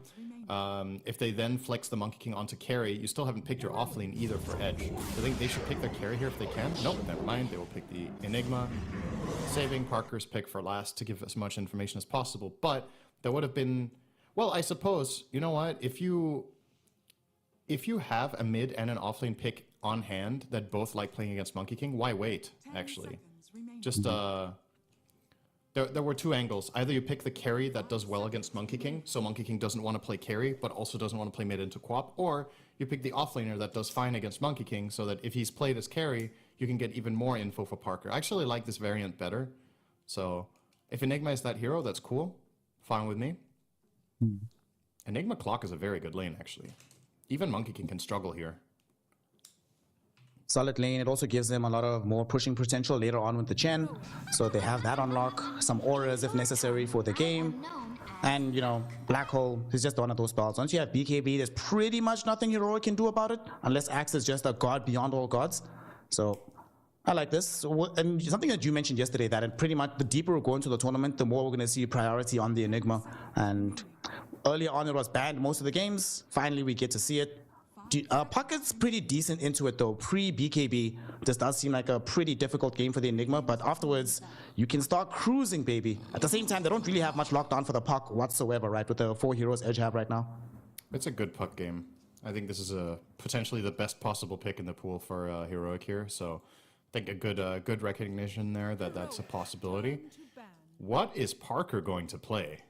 They have banned 5 carries, and they have another ban for him. So no TB, TA, Sven, Gyro, Ursa, +1. I'm looking for a carry that can do well against Axe and Puck, and I don't know if it exists. So kind of have to pick your poison there, I guess. I'm Parker will very at curious least what Parker wants to run here. Like you said, he'll at least get the information of what the carry matchup is going to be. Heroic, ban out the Void Spirit. Hey man, I've seen Void Spirit carry. This is kind of legit. All right, well, OG bet would beg to differ. What will it be? So Heroic with their last pick here, they're gonna last pick King Jungles, right? What's a high impact 5 you can still find in the pool here? Undying is in the pool. Is that good here? Not good against Enigma. Dying's not good against Enigma. Tree and Protector can be okay against Enigma, but not that great against the rest of the lineup. Shadow Shaman doesn't. Shaman is in the pool, but then you're running dual range support. It's not so bad, but Clockwork can create some difficulties. We're gonna go Phoenix. Okay. Yeah, no egg hitters. Some nice Sunray heal onto the Axe. The attack speed slow from Fire Spirits really puts a number onto Chen, and whatever carry hero they wanted to pick obviously has to be a hero that's comfortable fighting Monkey King into the Wukongs, and being hit with the Fire Spirits also makes that a little bit more difficult. I like this, gives them more team fight as well. I think Abaddon is good here for Parker. Ooh. And I think it would have actually been a better ban than Void Spirit too. It ties in nicely with the playstyle of Chen and Enigma, this whole group up with summon style and forcing objectives. You have a carry Abaddon can lane against Axe. You can deal with Fire Spirits semi-decently at least. You're one of the carries that can get into Wukong's command and actually fight the Monkey King. Alright, it's the similar archetype with the Lifestealer. The logic is the same. This is better and worse. I would say it's better at dealing with, down the stretch, with being... Probably the Puck threat in particular should be nicer for Lifestealer. And you're also a better egg killer overall, I think, than Abaddon, because during Rage if you have Photic Shield and you start hitting the egg, you can still get controlled, right? If you Rage and you hit the egg, the only thing stopping you here is Call. So there are some benefits there. You can also fight the Monkey King. You can even go Ags eventually if you want to fight him inside the ring. But I am a little bit less impressed with the pacing of this hero with what you're running. I think Abaddon would have been really nice for the overall macro of the lineup. But it's also a comfort thing, perhaps. Maybe Parker likes Lifestealer better in this patch. Maybe they're seeing something extra that I'm not. But both heroes, same logic, same archetype of what they're trying to do. I would have also really liked the Abaddon. My one concern with Lifestealer sometimes is that Lifestealer is, you know, with Abaddon, you can still get to that point where the moment I have Radiance Manta, regardless of how poor the game is going, you can still have some influence in the game. If my early game goes badly as Lifestealer, yes, I'll get to my Radiance, but then I must spend some time farming for the next item, just so I feel comfortable showing up to the fight. So that is my one concern, because that does mean that you can get outpaced by this heroic draft. Thankfully, they do have heroes that can sort of like halt the aggression, but still, man, Puck, Monkey, Axe. this is still heroes that can kill you as Monkey King. Like as a Lifestealer, heads up. At least with the Baden, you had that, you know, they have to wait until they Culling Blade me through the borrow time. With Lifestealer, they don't have any such concerns. They jump me, I will die. I don't have any save on my team to help me. I wonder how well the lane is going to go with Chen Lifestealer against Axe Willow. If I feel instinctively, I think that's a really free lane for Axe. I think it's even easier than it would have been against a Baden, which would also have been a good Axe lane. So, well, remains to be seen how this is going to play out. Of course, Edge are up by a game. And this is a totally different draft from them than last game, by the way. 0 overlapping heroes. Everything is new. And on the side of Heroic, yeah, no repeat heroes for them either. But they have a couple of heroes from the previous game, at least, between the Axe and the Phoenix. So, Mr. Cinderin, I'm going to ask you a question, another trivia question. I guarantee you do not know the answer to this. How many games do you think Parker has played Lifestealer in his career?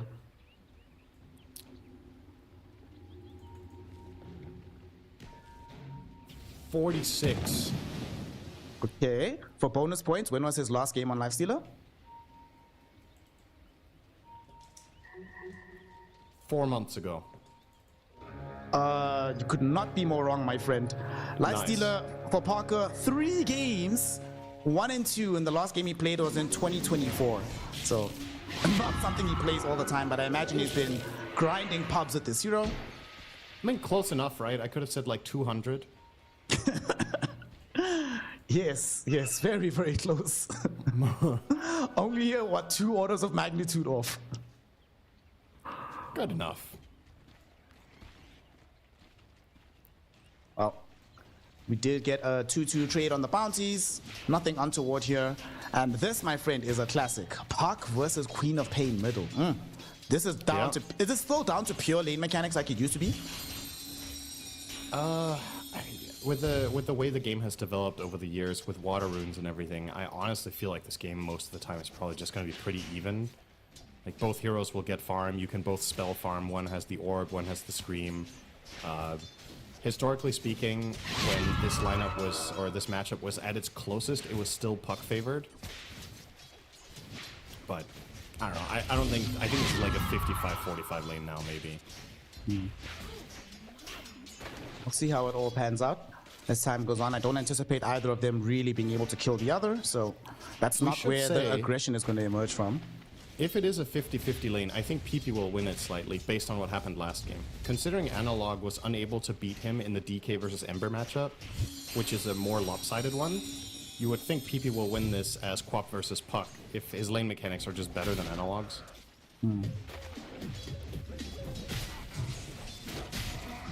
Down bottom, Parker with Puppy against Whisper and Schofield. You were wondering how it's going. So far, it seems like the Axe is doing pretty well for himself. Schofield is actually falling quite low on health, but does have a Fairy Fire. So don't think Puppy will be able to kill him there.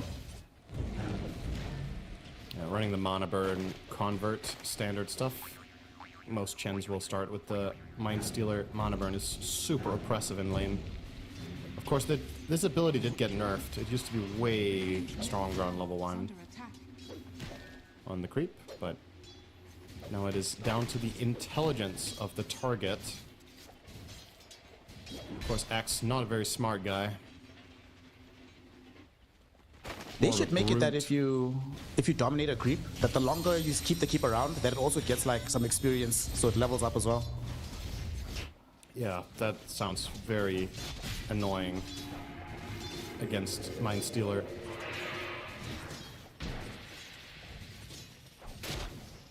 And yeah, that's what Dota's all about. It's about annoying your opponent, so why not? If your opponent is enjoying the game, you're doing something wrong. That's right. Much quieter early game than we saw earlier. No real skirmishes happening. Everybody showed up with full HP in lane.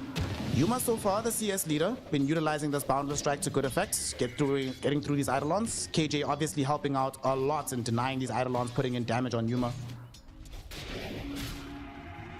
No, it's funny. It's funny watching Lifestealer trying to fight Axe. It's like a little... somebody slapping a bug on their wrist, you know? They're like trying to get it off of them. It's a little Lifestealer just gnawing away at his hand. all it is. Axe just way stronger. Nade mail gonna be potentially built by him, but right now he just has chainmail, triple ring of protection, so he's chilling. Mid lane though, Analog is still very even with PP. Yeah, both of them are gonna get the same levels. Even the denies are very, very close. Radiant structures are fortified. Where do you envision the first blood actually happening here in this early game? Probably top, I think. It's most likely that either the Clockwork finds a good catch with the Eidolons dealing damage, or that the Monkey King plus Phoenix somehow overpower the Enigma. It very much comes down to when Fire Spirits are ready. When the Fire Spirits are ready, the Radiant can't make any plays. But when they're on cooldown, you're quite vulnerable up here, actually. Still, this has gone great for the side of Heroic so far in the top lane. Yuma completely free farming, and remember, this Enigma was picked against the Monkey. 32-7 into the 17-8. Of course, we don't know how many of those CS are Eidolons as well. And That's true. If we look at his net worth, it is ahead of the Lifestealer, so he's definitely ahead, but it's not like a gargantuan leap in terms of that full net worth. That's a fair point. There's probably like maybe 5 of them are Eidolons.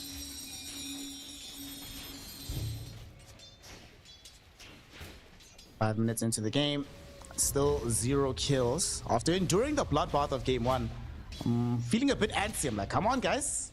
Time to get the action happening. Well, Michael is going the action build on clock at the very least 2-1 on the...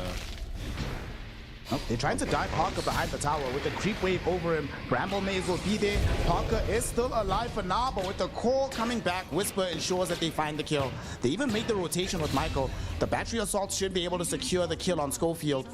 But nonetheless, good catch for the side of Heroic. Less resources and a much bigger kill. Maybe Heroic have cracked the code. You just gotta ban 6 Parker heroes and he has to play Lifestealer. I mean, they used to play with the guy, so they should know his hero pool. Is very deep, but there's only so many heroes that are good in Dota right now, and I feel like in terms of the carry pool, it's very warped. We'll talk about it in a second, because mid lane, they're making a rotation onto this Queen of Pain. They almost killed her with the Dream Coil. PP is actually chasing off the Analog, while top, they're going for Vitali. This Enigma should end up dead. Didn't have the support necessary to save him. Poppy does get off a spell onto Analog, but unfortunately, the Penitents need somebody to be there to lay in the damage, and nobody's around. Analog will be A-okay. Schofield escapes away from Michael. So we do see Edge committing a lot of resources, getting nothing, and losing out on the Enigma in the top lane. These 2 side lanes are going really well for Heroic. They're so far ahead on net worth right now. Monkey King is also not even necessarily that... Oh, hang on, these might get more here. Nice one. He'll just get out, I guess. Michael, can he connect? It's pretty fast. Yuma? No. Okay. So... The thing is, I don't think the Lifestealer against Monkey King matchup is even that good to begin with. So if Monkey King is ahead by 700 minute 7, and this trajectory continues, then I have very little faith in the Lifestealer being able to offer a lot until, like you said, the hero oftentimes falls into this trap of, I just need one more item. And if that's the type of game you're going to be playing on Lifestealer in this game, look what heroes the enemy team has to run the map with. Axe, Puck, and Monkey King as the 3 cores. Heroic shall be all over the place, just running down these greedy heroes of like Lifestealer and Enigma as they're trying to farm. Even Chen, you can see Parker as you say no that. quarter.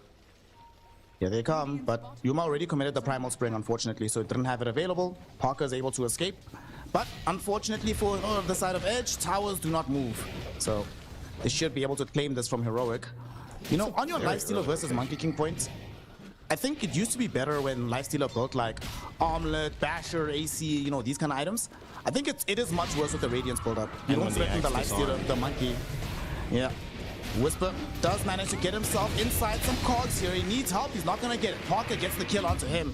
KJ skirting himself away in the meantime as he gets the kill onto at least Michael. Schofield does something on the back edge. He's a little bit isolated, but fortunately for him, Radiant team doesn't seem that intent on diving upon him. So he's going to be able to escape. The big prize was the offlaner though. Whisper is gone. Well, the other big prize is the other offlaner. Vitaly is a full level up on the Monkey King now because of how much time Yuma spent crossing the map. The Enigma has taken top net worth in his own team now with Drums level 6. It's a great hero to play around when that first Black Hole plus Drums comes out. So expect to see Great onto Whisper. Look at the damage onto Parker, but fortunately for them, PP shows up, Sonic Wave thrown in. Whisper is gone again. He just respawned Sind and he's already being sent back to the fountain. Yeah, PP really rising to the occasion.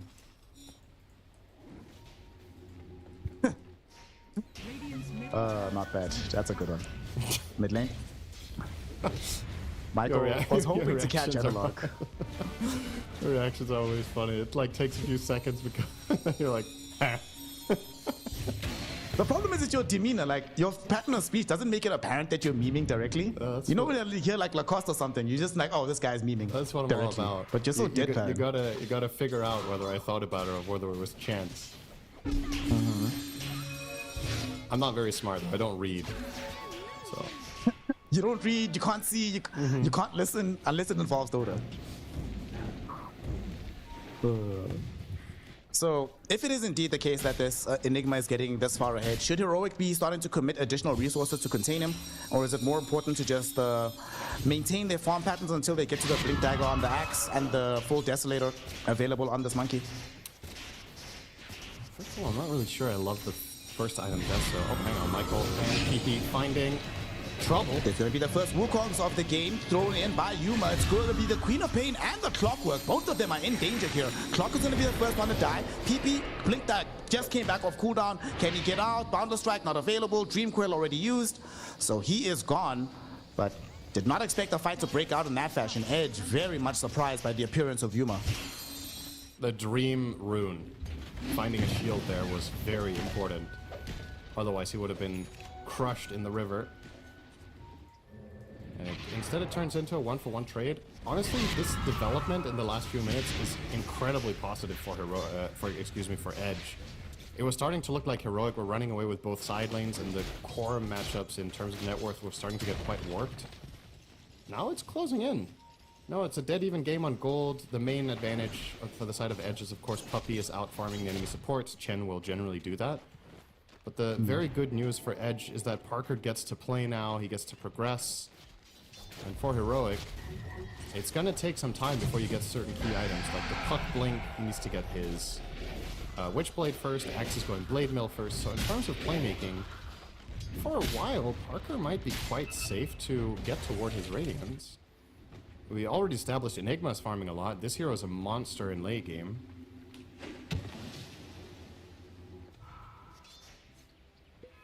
Gonna be on Heroic then to try and increase the tempo. As you said, Analog still wants to get towards his Witchblade, so he's chilling. Maybe one of the things that's making them a bit more reticent is they're like, well, if we mess up a play like this, they can just push so quickly on the side of Edge. Like, it takes a lot more resources for Heroic to get towers, as evidenced by that fight they tried to take bottom, which didn't even net them a tower. But if you lose an engagement to Enigma Gen, you are going to be losing buildings, so I can understand a bit of trepidation on their part. Another power rune, but this time it will be Analog. Getting himself an Arcane, immediately activating it just to push out the wave here. They might come up the hill and maybe steal some stacks if they can find any. And there is a triple stack on the hard camp here. Enigma sees not it. having it, but he doesn't have a choice. They do look shot at least onto Schofield though, so they're gonna try and secure him. With the Sonic Wave, that might happen. No way. Shadow Realm TP out. There's no way he makes it, and he does. Wait, how did he live? What a player. Draws 2 ultimates and gets out scot-free. I guess 20 sticks plus Fairy Fire, or excuse me, plus the raindrops were enough there. I thought the Sonic Wave was going to kill him on the spot. That must have been a really, really big wand.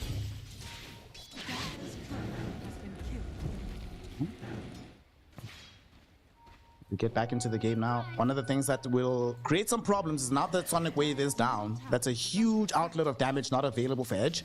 I don't think they really wanted to go fight anyway until they had the Blade Mail, but you almost have the Blade Mail on Quap. You know, normally you get the Blade Mail, you have Puppy nearby you, you'd smoke immediately, go find a kill. But that maneuver is going to be delayed for a while now, and now bottom there's a fight that's happening. Yuma, they get a full Wukongs with the Axe Core, they bring down Parker almost immediately.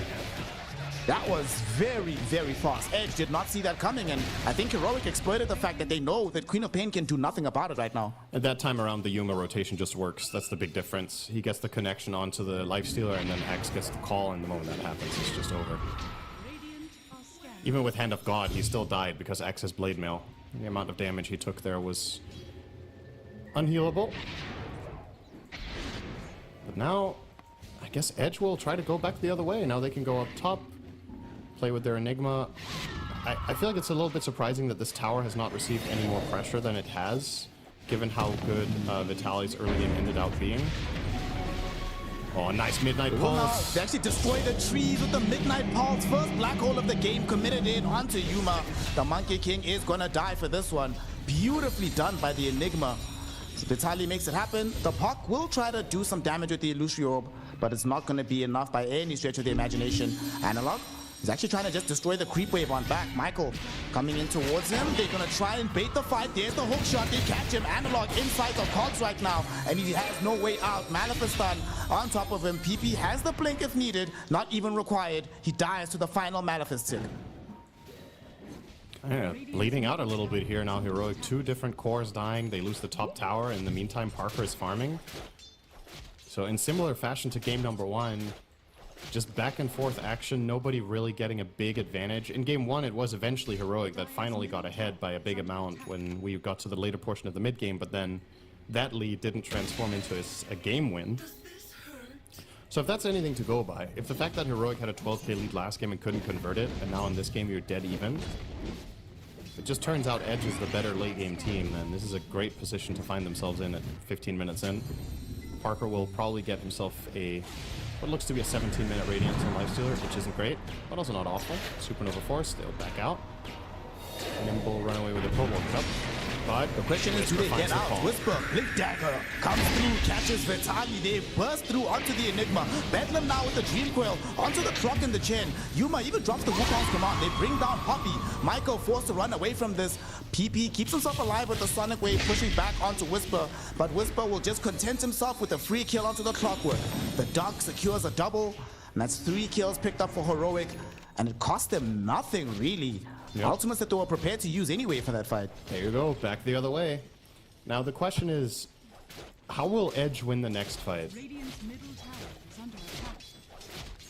Because we know it's going to happen. That is a good question. So Parker's they will not Radiance have Black Hole for a minute. PP doesn't have Sonic Wave. And they still don't have the Radiance for Parker. That's one of the big problems, right? This Radiance has just been delayed so long on the Lifestealer. It's coming. I don't think you want to fight right now. 16 minutes, 30 seconds. It's not good, but it's not terrible, right? This isn't like some, okay, I got completely shut down 20-minute affair. It's all right. I mean, you can still play around this now. You obviously have the Infest. Queen of Pain is deceptively tanky in this game if she gets infested. She's playing with Bondage and Blade Mail, so if you infest her, there's a ton of tankiness, and the spell lifesteal coming back the other way could make some interesting moments. Mid tower's going to go down here. Edge. Oh. Once again, utilize their Eidolons to great effects. Analog wants no part of that defense. He's finishing off his Blink Dagger on the puck. Whisper all the way on the other side, trying to farm for BKB. So mid tower at this stage of the game, it's like whatever, not that big of a deal. You can allow it to happen. And like you said, Parker now does have his Radiance scaling into the SNY. We'll see what route he picks up afterwards, because I mean a lot of variation in the Lifestealer builds. Some of them go AC after this, some of them go straight Basher, some of them go for the Aghanim's heads up, some of them go for the Nullifier. Well, really depends on what Parker is feeling. Queuing up SNY Axe for now. The Aghanims makes a lot of sense against Monkey King ult, but it also does... It gives you more survivability and more play potential, but your damage is a lot more negligible than if you were to buy, like you said, AC. So it comes at a cost. Smoke up now from Heroic. When they get an opening, they'll get the coil out. It's on to PP. Whisper wants the jump. There's gonna be a hurricane coming in from the Wild Ring Ripper. Did something disable the Blink Dagger from Whisper? That's what I was thinking, but I don't think so. I think he was just not in range. Mission failed. That's unfortunate. And they still ran bottom, ran around, but nobody's in the vicinity. Well, they keep the tower alive middle. So for the side of Edge, wasting more time away from Heroic. Also, quick point, you were mentioning earlier that you weren't really that fond of this Desolator first item from Yuma. What's your problem with it overall? I thought he was getting it before Echo Saber. I think like this, it's fine. When I was looking at his quick buy, I saw him building the Deso, but I didn't notice that the Echo was an intermediary item, and it's okay. I thought if he was going Treads Deso, that was a little bit wild, because you need the mono region of the Echo Saber, and you need to have the, like, it has some good transitional properties. Michael, getting caught, getting killed. Easy pick for Yuma here. Right before the spawn of the Tormentor in a minute, so Heroic will be able to control this area, make sure that they have access into the Tormy once it spawns. Not the best lineup for killing it, but it's okay. That's what the Deso's for, baby. Yeah, that's true. It is definitely going to help them with objectives. That's something their lineup isn't particularly great at, which could have perhaps factored into the decision. I think more than likely, he's just thinking, how do I kill Lifestealer? And you want single target physical damage. There's a lot less value to a build such as Maelstrom. You could have considered Battle Fury, I think, in this game on Monkey King. I don't think that would have been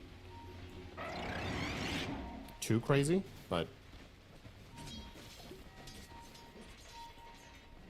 I'm gonna come top now from Edge to contest for this Tormy, and it looks like the area is actually been vacated by Heroic. Beautiful Hulk by Michael. Mid Icarus dive, KJ gets bursted down. Nice. Right as the Tormentor storm. Perfect timing. Hey, he got the kill, didn't he? Yeah, he Infest stole the kill. Very nice. And that's a Torm for Secret. So in spite of them killing up top earlier with the Monkey King, Schofield, Terrorize does actually connect, but he's gonna probably die for this one. Well, it was a nice, cute little play from the man here, but with that assault going with power cogs, there is no way out for Schofield. Nice highlight reel, but even worse death. Yeah, he was hoping to terrorize the heroes while they're killing the Tormentor to allow the Tormentor to regen and deal some extra damage and then maybe stall it out. But instead, you just compromise your position, get caught and killed.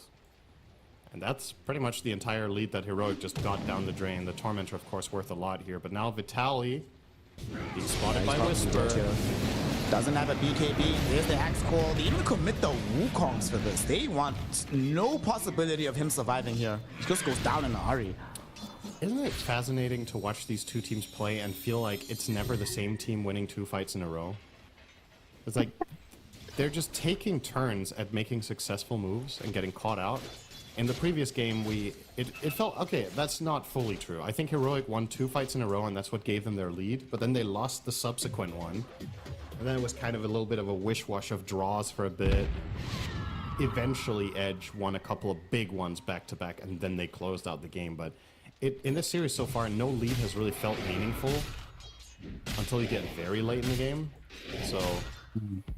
not really going to put too much stock into any sub 5 or 10k gold lead, to be honest. Seems like the teams are very well aware of each other. All the South American fans in chat are just like, guys, this is how it always is. Yeah. What are you talking about? This is just how the region rolls. You're expecting clean games.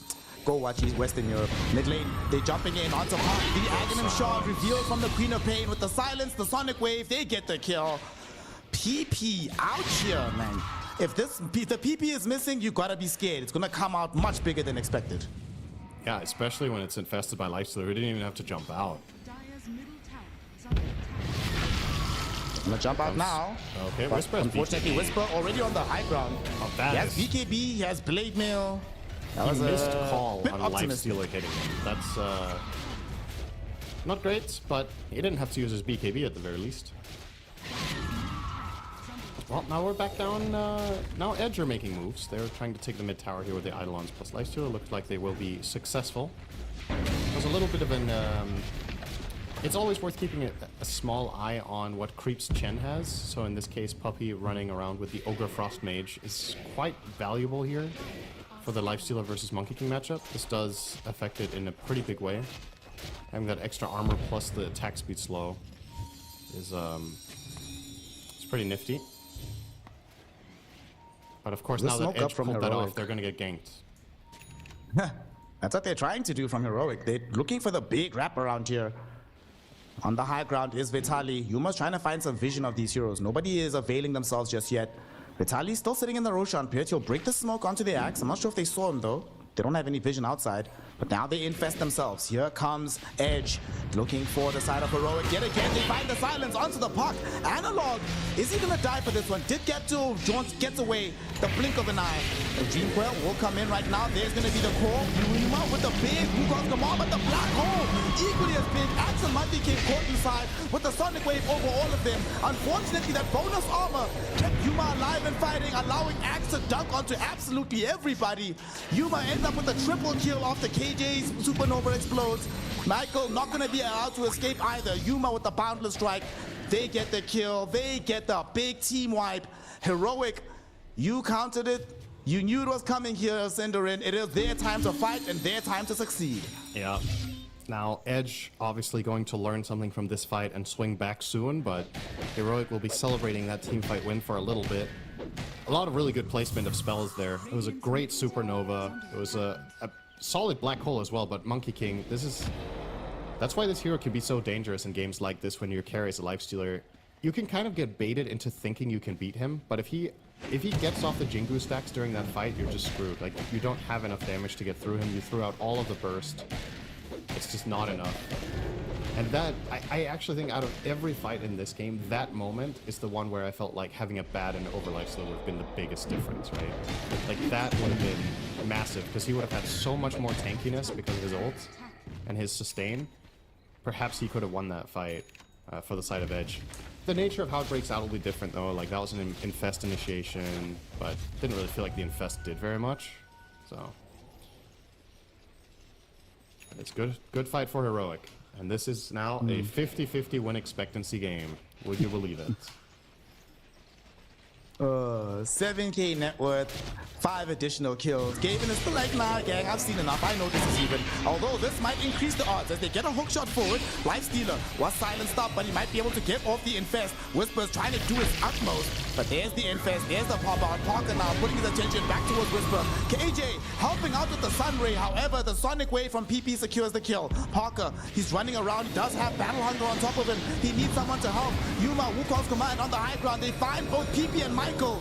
Burst them away with the Wukong Supernova combination. And in the meantime, everybody has to flee from the side of Edge. Heroic get themselves a 2-for-1 exchange, making themselves feel a lot better in the process. Yeah, Edge were not expecting all of Heroic to show up there, but that Wukong's command immediately just wins that fight. And they blinked in with the Queen of Pain for the follow-up. Schofield goes on to Parker, forces out the rage. Fortunately, Axe is dead, so he feels very safe making that escape on Parker. An 8k lead. And this is one of those games where this will eventually likely come down to, can Enigma find a good black hole and can you kill in it? That's still the big question mark here. Parker will now receive, I believe, an Aghanim Scepter in a moment. I think he has it completed. All the components are flying out. Nope, not even. He still needs the Ogre Axe. He's quite a bit away from where you really want to be here as Lifestealer with the given hero matchups that he has. And I'm still waiting on that big damage item to come out for Lifestealer so that you can, with confidence, say, okay, if you find a black hole or if you find, you know, some sort of strong setup with the Clockwork plus Queen of Pain Silence, that you can reliably burst the heroes that you're meant to kill.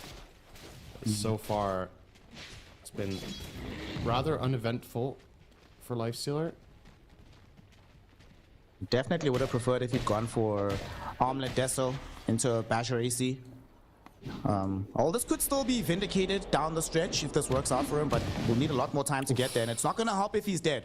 Almost got dove by Whisper. Close. Thankfully, gets back. Fortunate timing here for Parker to finish the camp there, and then... the thing about Armlet Deso is one of the upsides to Radiance here is getting the blind and the evasion against Monkey King has a lot of inherent value in that hero-to-hero matchup. So while Armlet Deso is heavier single target damage, it also is, you pigeonhole yourself a lot more into the type of fights you can take and how your hero interacts. So I personally think the Radiance is the better choice, but I don't know if I like the Ags second over something like AC. Like you talked about, other players will go for that. I understand the Ags logic against Monkey King being nice, but I just don't know if you kill him. That's the problem. With AC, you get a lot of staying power against the Wukong's command. And you hit a lot harder. See if this pays off. Go for the trying to AC keep my eye on next. this Ags usage. Gets any bang for his buck. Here's a new item from Heroic as well. They have a Parasma available on this puck. We're gonna see if they can catch anybody out here. Lifestealer and Clockwork are showing. Crap, Yuma's big. That is fun, bro. He just had BKB a moment ago, and now... Parker, no! This is the worst possible time. Boundless Strike literally one-shots Michael. Parker trying to get himself away. Didn't get called in by Whisper. Whisper gets infested with the Aghanim Scepter. The team is coming in. Vitali can't even approach the Wukongs. Look at the damage output from Yuma. Now Parker's just gone. Easy kill onto the Lifestealer. Aghanims did not help. Now with the Blink Silence going out, Yuma gets thrown back with the Sonic Wave, but it's not enough damage. There's going to be instead a Bramble Maze catching PP. There's the call from Whisper. Queen of Pain is going to end up dead as well. Heroic just catching them and killing them so quickly. The damage output has become a little bit too much to deal with. You could tell the panic there from Parker. He didn't have anywhere to infest, so he ends up turning around and infesting the Axe, and pinging his teammates to come help me take this fight. They could not take that fight. There's absolutely no way they found an initiation on that, so... Alright, good news for Heroic. They're now up by more gold than they lost last game, as they crack the 13k mark. Can they close this one out, or will Edge find another late game comeback? They have Enigma. It's never out of the question. He is queuing up a 30-minute Hand of Midas. That has me less inspired, I must say. But you never know. This game is a little bit tougher though, because Yuma is starting to completely take over. I mean, yes, you have this Aghanim Scepter on the Lifestealer. Part of the problem with the Lifestealer, you know, you're talking about like the other build can pigeonhole you. Let's say you don't infest the monkey, right? Do you really feel like you will have invested well into your gold here? No. With the Aghanim Scepter? I think if you don't infest monkey, this isn't worth it. I really feel like it is that black and white, and that's the problem that I have with it, is that can you reliably get that done? And in every other situation, does it feel valuable? It's obviously, it's a big heal. It's kind of like a pseudo-satanic. When you infest, you heal so much during it. But I just don't think it really matters to Heroic if Lifestealer heals. Because they still can just kill him in one call combo, or Monkey King still is so far ahead that he's going to destroy him if he gets to hit at all. Because that's the thing, right? You compare the hero's net worth. Monkey King, 20k, Lifestealer, 16.5. It doesn't sound like that much. It sounds like, you know, Monkey King is like it's like 2/3 of an item ahead. But then you factor in... Oh, okay, hang on. There's a Sonic Wave. KJ able to get off the ultimate though with the Supernova, so he's still alive. But can they pursue for more? Whisper misses the call onto the Clockwork, so he is able to escape. Yuma though does see him, could go on top of him. The monkey wants the clock. One Boundless Strike should be more than enough damage, and indeed it is. But Vitali, he gets the black hole and connects onto the Schofield Dogwiller as well as Yuma. But where's the follow-up damage? Finally, Parker is there. They're able to take away the Aegis. Vitali now losing his life. Doesn't have himself another Aegis, so he just dies. Does have buyback if needed. Michael did buy back, however, so he cannot afford to die again. Boundless Strike though misses from Yuma, but it will not matter. Whisper chases him and finds the Culling Blade. Double kill for the Axe. Despite getting a decent black hole, despite getting a kill on the monkey, it took so long, Sin, for the follow-up damage to come that Heroic can just reset and still win the follow-up fight. The biggest counter to Nigma and Dota is not a pick, it's Aegis of Immortal. And they had it. So it's a good-looking black hole, just doesn't matter, because what are you going to do in the second life? They don't have the tools to kill off Yuma. Now, the silver lining here for Edge is that Lifestealer did not die this time. So he is progressing toward that AC. Or BKB. If he goes BKB, dude, like what damage does this build even have? You're putting like 8,000 gold into survivability. 8k gold. Ags BKB. The Monkey King. The crazy part? It's all value. The crazy part about going this build when he has Ags BKB, does this even keep him alive in these fights against this heroic lineup, you know? They have... I think the BKB is pretty good actually, but I would have rather had that instead of the... I think for me the perfect build here was Radiant, Sanjay Yasha into either BKB or AC and then the other one. I think the Ags is going to be bait. But let's see. I am not much of a lifesteal player, as a small disclaimer. So maybe I'm just spouting complete nonsense here, and that makes no... It makes no sense to not get these items here. I'm just looking at the fights, you know? This isn't even... This is just what's unfolding in front of us, so I'll see you later.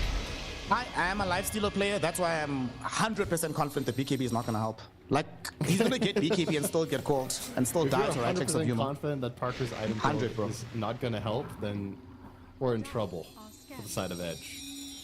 Well, okay, to be fair, Parker's much better than me, so I'm 99% sure. I must allow for wisdom from the gods of Parker. Got it. Well, it's... The pros are absolutely not infallible when it comes to itemization. I actually think it's one of the things when it comes to pro play that I have the most criticism about is items. I think in terms of like spell casting, map movements, drafting, more often than not, I guess sometimes I dislike certain elements of drafting, but I have games where I feel like it's just facepalm itemization from my perspective. This isn't on that level. I'm not like, what the hell is this? But I don't like it. I do like this Aghanim Scepter on the puck. Analog. Parasma, Ags, Shard, Gunpowder Gauntlet. That's a hard-hitting puck right now. Okay, Actually, this puck is going to outstrip the Lifestealer in damage by quite some margin by the time they end game.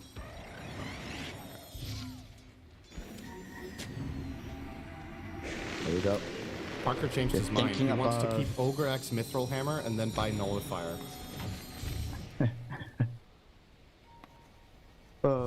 You know what happened? Somebody clicked on his build and they were like, dude, what's happening? And he's like, okay, my bad. Well, he's like, we need damage, damage, a Nullifier. He's playing against a Wind Waker and a Yules. So it's hard for him to stick on targets. Even during Black Hole, they're not guaranteed to be able to kill the guy they want. So I think this Nullifier is actually a very, very good purchase in this game. It just sucks that you have to not finish your BKB to get it. But I think it's the right recognition here from Edge that if they are to win this game, it's the Enigma that needs to carry. And the way Enigma can carry is by having the Nullifier to make sure heroes get thrown out of Yules during Black Hole or out of the Wind Waker immediately. So you can kill the guy that you're trying to get and then perhaps build a fight around that. There it is. Sold his Radiance. Or rather, sold the Evasion Talisman. So no Radiance available right now. I don't want to say it, but I'm still very convinced the Radiance was a mistake in this game. But anyway, we're going forward for the next fight. They smoke up. They have Enigma with the Blink Dagger, level 2 Black Hole ready to go. But crucially, they also have a BKB on the Queen of Pain. Full 9 seconds available for PP. Not going to get chain disabled by the Puck and the Dark Willow anymore. Can actually have presence in the fights. But they're not going to find anything. One of the problems that always happens in games like this, where you're falling further and further behind, you just don't get an opportunity to put vision out on the map. So when you make these smokes, you just feel like you're walking blind, and it's very easy for the enemy team to respond to it. It feels very telegraphed from them. Yeah. This should just be a free tournament as well. Like, as you said, a lot of info just from wave push. And they will now, this feels real good for Monkey King. He just got a free shard on MK. So now has the connection point on the Boundless Strike. A lot of Monkey Kings buy this early in the game. Yep. Yuma getting it at no cost. Great news for him. Not good news for the supports. We already saw that one Boundless Strike is more than enough to kill them 100-0. So, not great. He's going straight into the refresher afterwards on the Monkey King. That's very intriguing.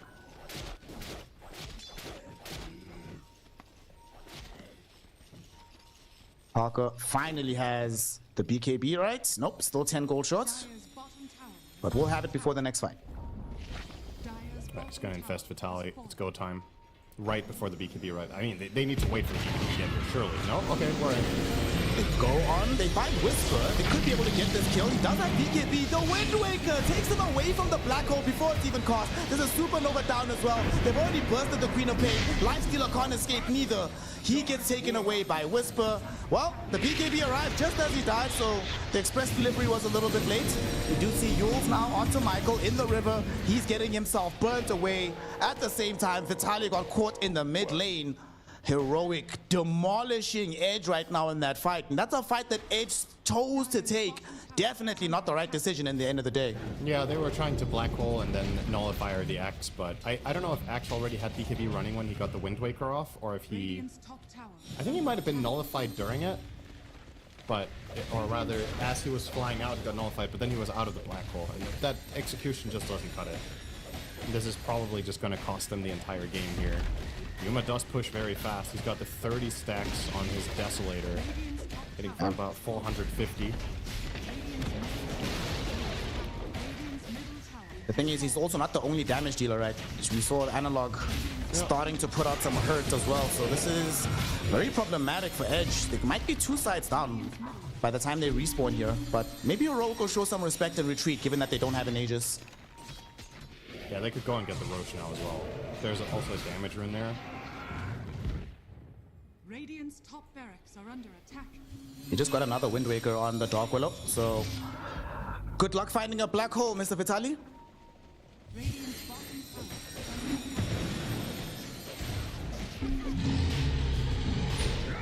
Roshan being taken, he roars. They know what's happening, but what can they do about this? They still don't have the black hole available. So going into the Roshan pit right now does feel like suicide. But at the same time, giving up an Aegis with the Roshan's banner, not really a palatable situation either.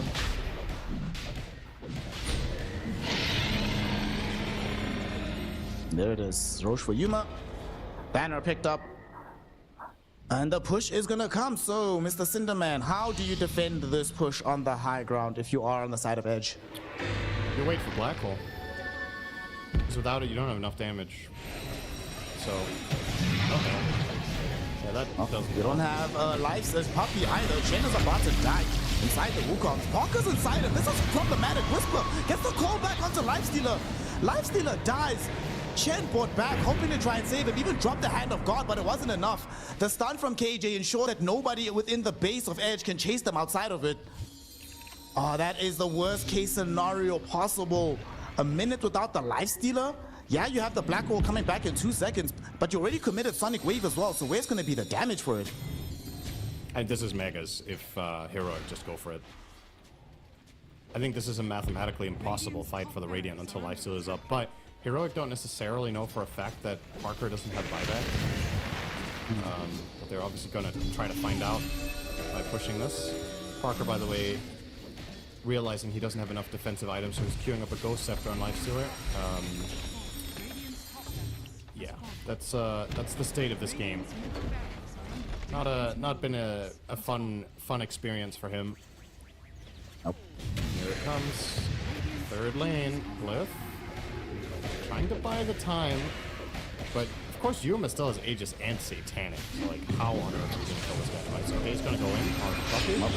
Hit onto Puppy. Outward Stalk will stay Puppy for a moment, but he's still getting jumped upon. There's a 2-year Dream Quill onto both of these supports. They both utilize their Ghost Scepters, so now that they're down, there is some issues. However, Yuma has expended all of his mana here. They still do kill the Clockwork. There's the Infest out. PP and the gang, they go on top of the Monkey King and they kill him, but that's only life number 1. Parker can't even close onto the Dark Willow. She's inside the Shadow Realm as the Queen of Pain gets dragged back in with the Harpoon of Yuma. Killed off, no buyback for PP. Vitaly sent back into the base by a Terrorizer. Here's Yuma, dropping the Wukongs inside your fountain. You can't even play in your own fountain. This game is beyond over. GG, well played is called. We are going to a game 3. The South American derby continues. This time around, Heroic, they keep it together. They build that mid-game lead and do not drop in here. So we were asking, when is a team going to stop giving back something the other way after winning a fight? And Heroic answered the question immediately. I think they won like 5 fights in a row right after I made that comment. So there you go. They just needed to come online and get all their stuff running. Standout performance this game from Yuma, of course. Ends the game 17-1-12 on the Monkey King. So really nice display. And Analog quietly, ever so quietly, 3-2 and 26. So also same kill contribution. Whisper on the axe with 30 kills, contributed 12, 4, and 18, so the highest out of all of them. But tells the story of a team that just played as a unit, made a lot of moves that were successful. And yeah, I think back to the drawing board with the Lifestealer idea. It was just not a good pick this game, and with how it played out. That was not what they were hoping to get out of their very last pick of the draft. The pick that was supposed to answer a lot of questions. I do think in retrospect that final ban or the penultimate ban on the Ursa was really, really solid.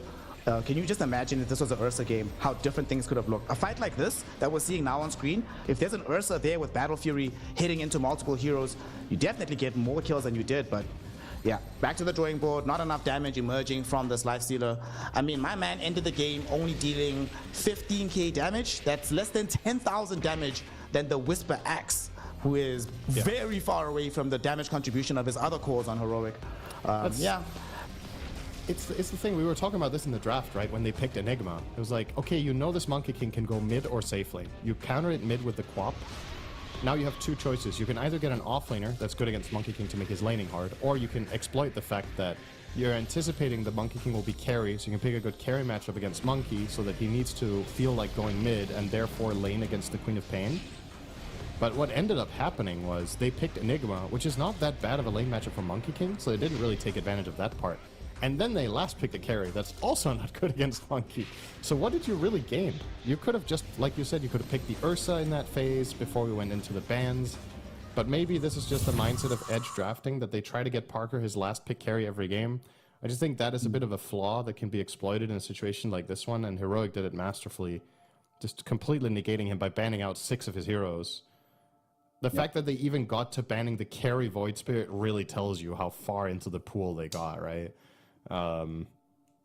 Yeah, they're happy to get Parker on his 4th Lifestealer game, and he's now got his 3rd loss on that hero. So guess that's going to be benched again for a bit.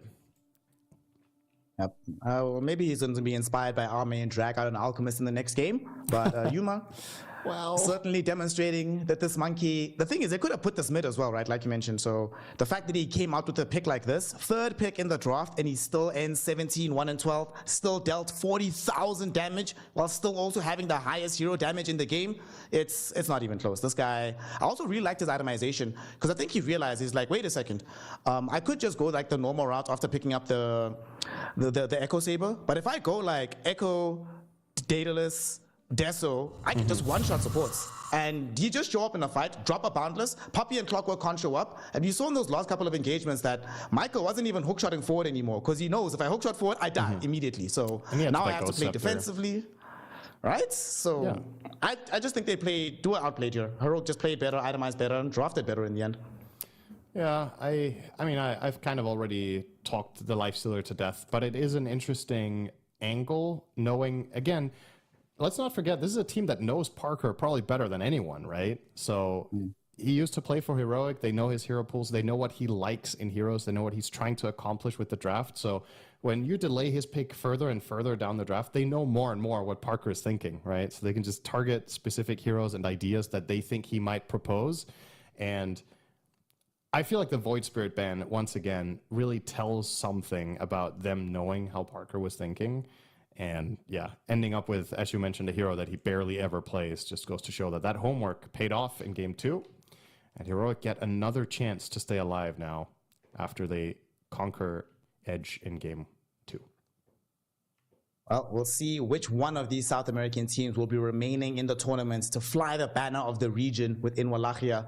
Is it going to be Heroic? Is it going to be Edge? We are going to find out as we get into Game 3. So let's take a quick break. When we return, the finale of the South American El Clasico.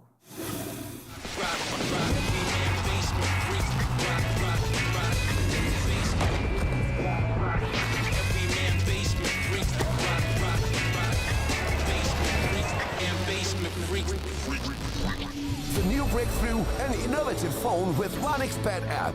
With 1xBet app, you can register and start betting in just one click. Intuitive interface and thousands of sports events every day. User-friendly app. Big wins, fast payouts.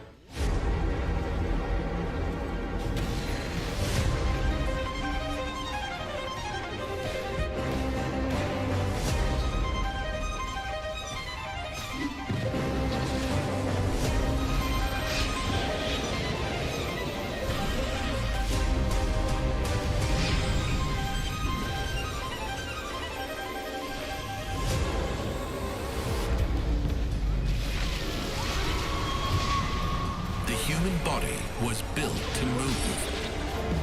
Not trapped at a desk in one singular posture for 12 hours a day. It's time your chair evolved. This is Secret Lab Titan Evo.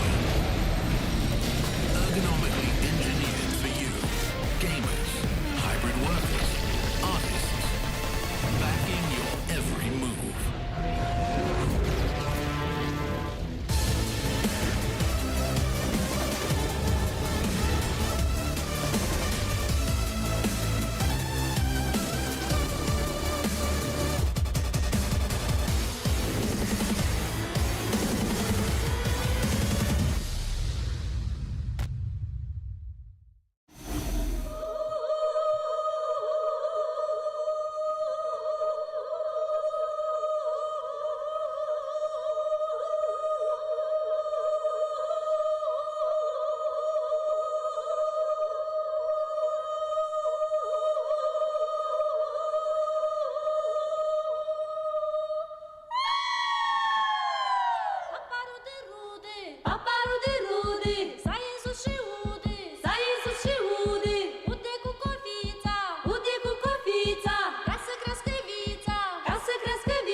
Welcome back, one and all, to Game 3 of Heroic versus Edge in a South American elimination match. One game determines which of these squads will still play tomorrow to try and get into the playoffs, or if your journey at Wallachia ends prematurely. Mr. Cinderin, it's been a back and forth affair across both of these games. Heroic clutched it out right now in Game 2.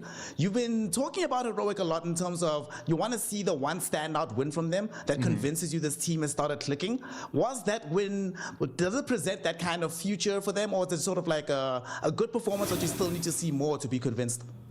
I think so far the level of performance Heroic have shown today is going to make them an underdog against any opponent in the 2-2 bracket tomorrow if they were to win here. So I think a little bit more leveling up probably necessary, but at the same time it's also, whenever we have these SA versus SA team matchups, it always looks wilder and less organized than it probably is to the naked eye, right? And then when they do get to match up against teams from other regions, it will feel more structured.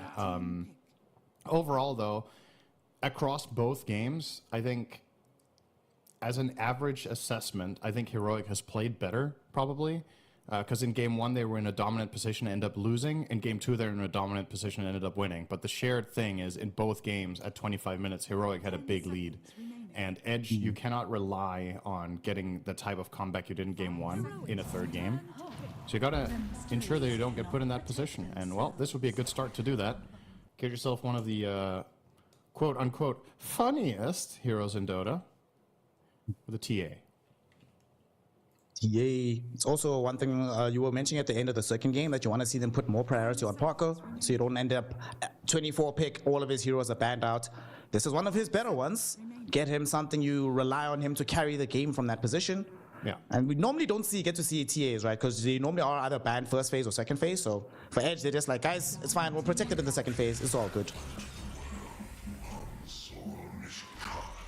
Well, there's the other carry that we've come to love for the last 17 months. Your favorite hero, right? You love illusion-based carries. I think Sunsfan has infected me a little bit. He pointed out to me, we've seen Terrorblade in forever. And since then, it kind of rubbed off on me. I'm like, yeah, there's a Terrorblade in every second game. And, well, this one's no different. Here comes Terrorblade. Terrorblade versus TA, two of my least favorite carries in Dota to play against. They're in opposite teams. Who will be victorious? Who will be the more annoying character in this video game that we all love and hate at the same time? I can tell you who loses. Every support in this game who's already hating life. We're still in another lobby. We'll see. Do you see Edge? What do I want to see from them in terms of following up this TA? I mean, for now, we're going to be focusing on Heroic. They're picking first out of the phase. There's no Magnus, there's no Axe, there's no Enigma, there's no Beast, there's no Brew. Looks like all the bans are going into the offlane in this game. What are the big offlane? We've seen Axe, of course, do really well. So outside of him, Centaur has been picked quite a bit as well. Seen some Underlords here and there. I actually wouldn't be mad to see Edge go for an Underlord deeper in the draft. One of these heroes that can be very solid against the Terrorblade. Gives you some pushing potential as well. And I just want to see something in front of the TA that can soak up some of the damage. And of course, Atrophy Aura, always amazing against illusion-based carries. How about Undying? That's still in the game? Yeah, sure. I think Undying should be higher on the priority list for these two teams. If this were other teams in this tournament right now, I think Undying would be picked now by Heroic in this very slot. TA does not destroy the Tombstone particularly well. She's one of the more resilient carries against zombies, but it's still, Undying is still just really powerful this patch, and you can flex it, you can lane it into TA if you need to, as an offlaner if you feel that, but... Of course, this is Heroic sticking to their guns, right? This is what they feel really comfortable with when Whisper is playing this Darkseer. He did a great job on Axe in Game 2, but we're back to DS with Axe being banned. And they obviously covered their bases by getting rid of the Oracle as well. So I think maybe this is Heroic saying, we're going to challenge your TA in lane. We're actually going to dive her.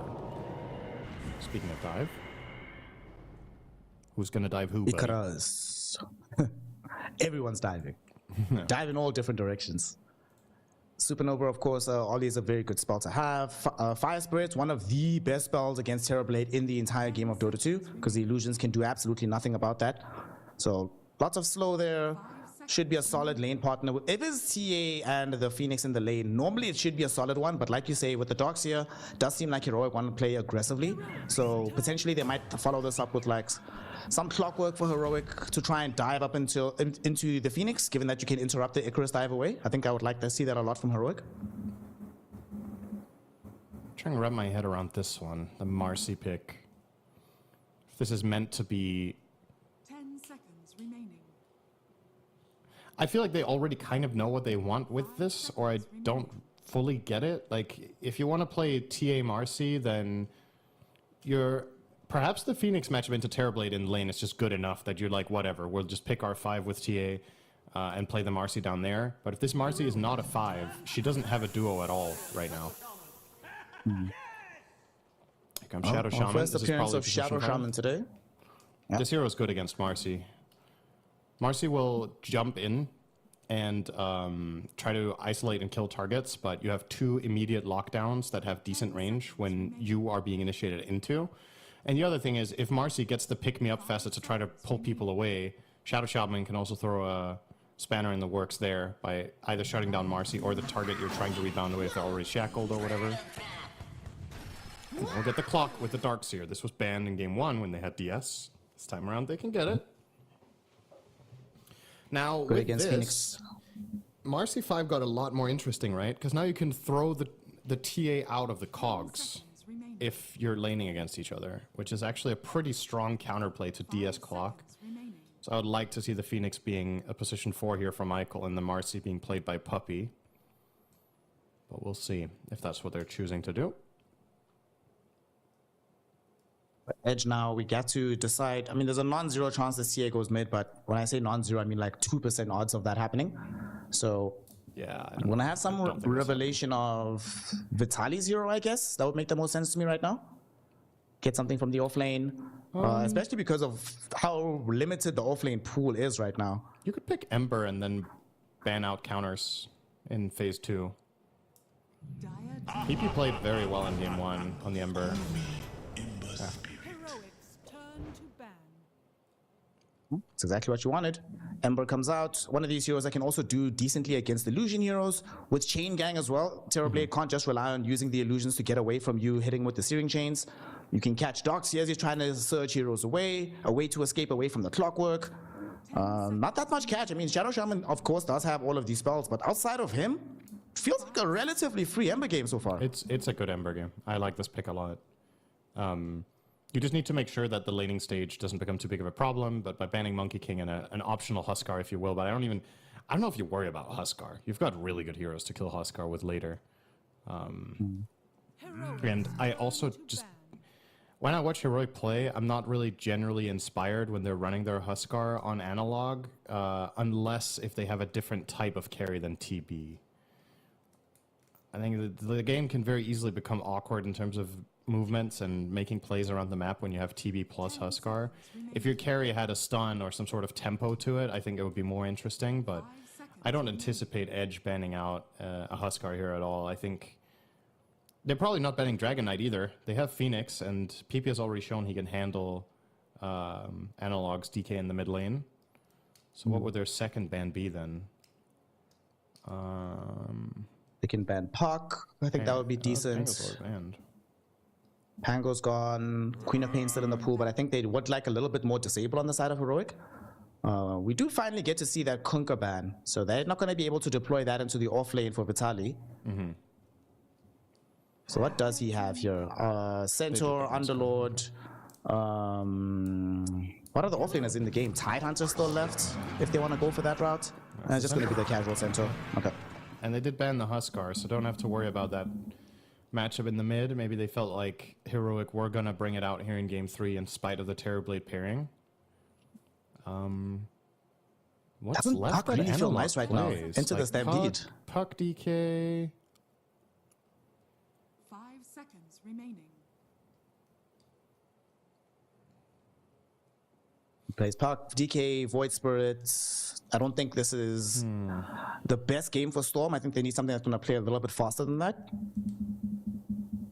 I think they want a hero that uses Darkseer better as well. So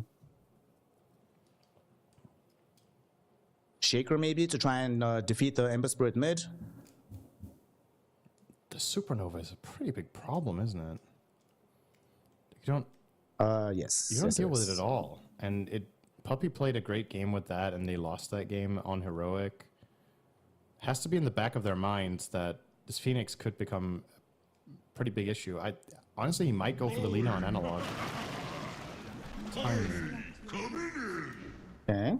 Another The hero growing that Phoenix Tiny is from good the mid against. lane. Dude, if I'm Phoenix this game, I am thrilled. Like, my hero got second picked, and there's 0 counters. Like, genuinely nothing. Okay, I say that, there is a Hex from Shadow Shaman, but, like, come on. What a dream game for Puppy to try to make it to tomorrow as a stand-in for Edge. Like, this is such a good Phoenix game. Holy. Yeah. The only way this game goes absolutely south is like if Tiny gets over leveled, Ember Spirit doesn't have a game, and everybody forgets how to play Dota, then they can just jump you and kill you. But even then, it's going to require resources, and I don't think that's going to happen. I think the Heroic lanes do not feel weak whatsoever. Like TA Phoenix should be able to lane perfectly fine against Doxy or Shadow Shaman. Yeah, There's Clockwork Terrorblade. Am I scared of Clockwork Terrorblade playing as Centaur? Not really, bro. I'm gonna get my farm in the lane. It's definitely going to be Darkseer Clockwork, though. Like, the lanes will be inverted, but I don't think it changes much in terms of the Centaur Marcy's, like, comfort. I think if you play against Shadow Shaman TB up top with Centaur, Marcy, I think that's fine. Shadow Shaman and Terrorblade both actually need to be a bit careful in that lane because they can get like, you know, you can jump into, if you use Pick Me Up and you bring Centaur in, Centaur has a notoriously really high magic damage. That can kill TB in lane. And it can definitely kill Shaman as well. In the bot lane, Phoenix plus TA against Clock Darkseer, I feel like it's going to be a farm lane mostly. So I like what Edge have got here, especially considering how the other two games went. I think this is what they were hoping to get in the third and final game. Puppy gets to repeat his Phoenix success. Parker's on a really strong carry in a good matchup. In spite of being overall first picked, I think this is a fine TA game. So I'm hopeful for them. But at the same time, Heroic have played better overall. So can that compensate or not? The one thing I'll definitely give Heroic is this team can get a lot of pace going, you know? We can see a sort of similar scenario what we saw in the Xtreme Gaming game, where Ame is just all farming by himself and the rest of his team is just on map all the time. I mean, Whisper, Schofield, Analog, KJ, the only big cooldown that they have to really be concerned about is that mass Serpenlords. I don't even think they'll need the early wall necessarily to fight here. You don't have the best wall targets. So if they can get out of the lanes in good stead and just keep chaining kills, make space for Yuma, then by the time the TB emerges, ready to fight, he will be overpowered, but does require the rest of the team to play with a lot of cohesion in the early mid game.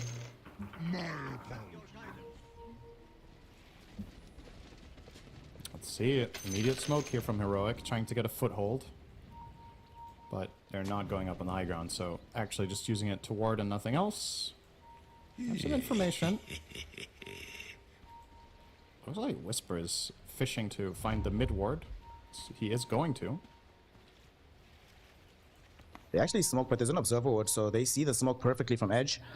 Schofield will hang out in the area just to break the smoke on the Phoenix and the Marcy. He succeeds in doing so. So they should be A-okay. All right, Sandra, before anything kicks off, nail your flag to the mast. Who is going to represent South America tomorrow?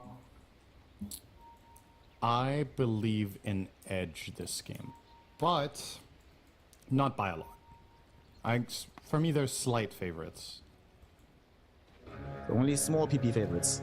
Yeah, that's right. All right.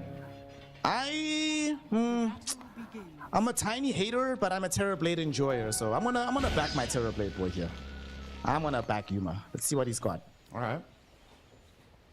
I mean, no outcome here surprises me. Let me make that clear. I think both teams have shown in the series to be overall pretty close in terms of skill. I'll say Heroic has maybe played, like I was saying, slightly better, but I think the conditions this game for Edge are also slightly better than they were in Game 2. Or maybe even a lot better, because Parker isn't stuck on a lifestealer. So that might just be enough to push them over the edge. No pun intended. Oh, laning phase kicks off now. Heroic need this Tiny to do decently in this mid lane matchup, and Tinys generally tend to do so nowadays, so not anticipating Analog to have too many struggles here against PP. At the same time, it's not a lane that Ember gets crushed in, right? The most important thing for Ember is that you get out of the laning stage okay, and then you get your money's worth in terms of rotations and skirmishes. Tiny can probably win this lane like 60-40 at best, and I think even that would be really good. Just run the Flame Guard and do that. Marcus in some trouble. They actually drop a blood grenade on top of him, but Poppy puts one down as well. It's Schofield that's getting chased away. One more right click is all they'll need. And the damage from the Fire Spirit secures the kill. Unfortunately, there is an Iron Shell chasing Parker, and they are going to get him down. In the meantime, there was also action that happened in the bottom side of the map, so a 2-2 trade all across, but the first blood does get drawn by the side of Edge. That's a nice little bonus for Puppy as he got flying out. Wand and a sentry. He's going to get dove as a reward. This is not possible for Heroic to pull through on fully. This game is so tough. Down metal. Of course, things are going to be relatively even as we expect. What happened bottom, by the way? Did you happen to catch how those kills ended up taking place? I didn't catch it, but I would assume what happened was either the Shaman or the Marcy went in first on the respective other support, and then the counter plays came in from both. And you can see there, they can just toss out Vitaly whenever he gets shackled. Just bring him out with Pick Me Up. So far looking very healthy in terms of just CS here on the side of Edge. All 3 lanes going very well. In particular, Terrorblade seems to be suffering. Not having the time of his life, indeed. And of course, the Centaur is about to get some of his regen items not too long from now. Does have a bracer flying in.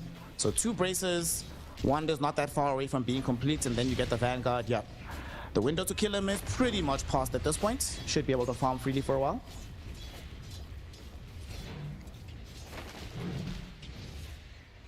And again, PP just inching out an advantage against Analog in that mid lane. Ember versus Tiny, 15-7 against 10-4. Should definitely not be this Ember favorite on paper, but today PP in the mid lane in terms of mechanics just feel like he's been outplaying Analog. He beat him in, or he drew in game 1 with Ember against DK, and then in game 2 he drew with Prop versus Puck, which I think is the more understandable one. And now here he might just be winning with Ember against Tiny, which would be a great start for the game for Edge. He might get a solo kill, boss. Look middle. DP's going in off the Analog. Okay. I would have Stuns been him back. It's chilling. Crazy if he got that. But it's still good pressure, nevertheless. Like, he's getting Analog down to below half. And with Water Runes coming up, if any supports could make rotations now, that would actually be huge. If Analog did not get a Water Rune now, PP can completely win the lane, but he'll toss him away.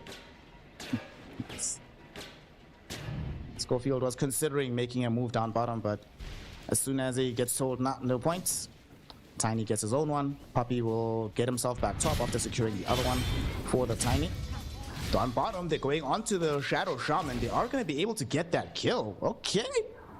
Centaur Marcy putting out the pressure. And you were mentioning this earlier on. If you get rebounded into with the amount of magic damage Vitaly has, they definitely will kill you. This lane is pretty strong. I saw a lane recently played in a different tournament where they played Marcy Axe, and I was super impressed with how that lane executed. This is a similar logic. Who's gonna win this fight though? Puppy versus Schofield? Well, as what'll normally happen in real life, if you fight Puppy 1v1, you're probably gonna lose. Okay, have you tried it or? No. Why would I do that? I'm gonna lose if I do it. Well, how do you know? You know, you can just tell, dog. Some people are really big. How do you know? It's like... That's a good answer. He looks like the type of guy. Besides, haven't you seen the fear in Crystallis' eyes when he's talking about Puppy? And Crystallis is a big guy as well, so Puppy must be on one. Down bottom, Vitaly is out here. He's gonna get killed off by Yuma and the gang, surrounded with the cogs of Schofield. Nicely done. Yeah, after that death top, Schofield can of course just choose to make a rotation somewhere else. He'll make that choice at the bottom. Radiant structures are fortified. Parker. Gonna run in a little bit with this Iron Shell. KJ came through with Schofield through the Twin Gate, so they're trying to surround this Templar Assassin, but the word has gone out that, hey, something's happening, even pings the exact area where they're waiting for him. And now this opens up for a potential counterplay. Yep, here they come. Uh-oh. Michael's here with Puppy. They're looking towards Whisper. They missed the initial rebound, however. Michael is still going to be having some presence in the fight. The Iron Shells are burning away, but KJ is out of mana. Schofield now has been separated away from the rest of the crew, so he can be killed off by himself. PP even rotates in with the Ember Spirit, looking towards bringing down KJ. Activates the Haste Rune to make sure he has the chase down. And this Ember Spirit will find his first kill of the game onto the Shadow Shaman. Like you said, opened up for the rotation, and they came through with heat from the side of Edge. Now the question is, now that there are 4 heroes up here, if they're thinking about maybe stealing a Wisdom. Ember is pretty strong in this fight. He's got 3 points in Flame Guard. He is level 6. And yeah, they are planning it. Puppy connecting with them. In the meantime, Vitaly will take the bottom one. So this has to work for Heroic. They're planning this fight. They're going to walk into trouble. Oh, this is going to be something else. Whisper seems to have awareness that somebody might be here. It goes on the high ground now, gets the vision onto PP.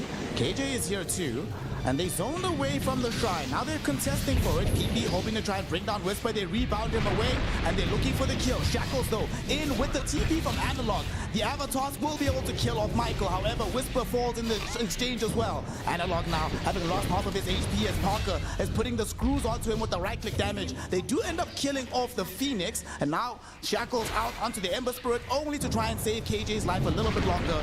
But that duration will end. No, he actually just out-jukes PP. Nice move. KJ, God. Yeah, that's the one silver lining there, is that he survived, but you still lost both wisdoms. That is a very big win for the Dire side. Support levels, this Clockwork. I can tell you from experience, playing Clockwork without levels feels awful, and Schofield is gonna be starving here. Level 3 minute 8 on the clock. Has to play with Darkseers to bring him back in the game, either through Ion Shell farming on the creep camps or through somehow making some plays, but Clockwork is not feeling very good here. 0-4 and 3.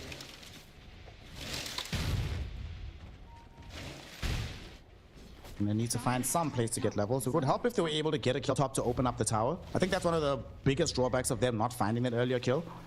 They're just gonna struggle a little bit with opening up the map for themselves. And they're playing with Tiny, so until he has a Blink Dagger, he can't do it for them. PP is happy to make rotations to help his team at this stage.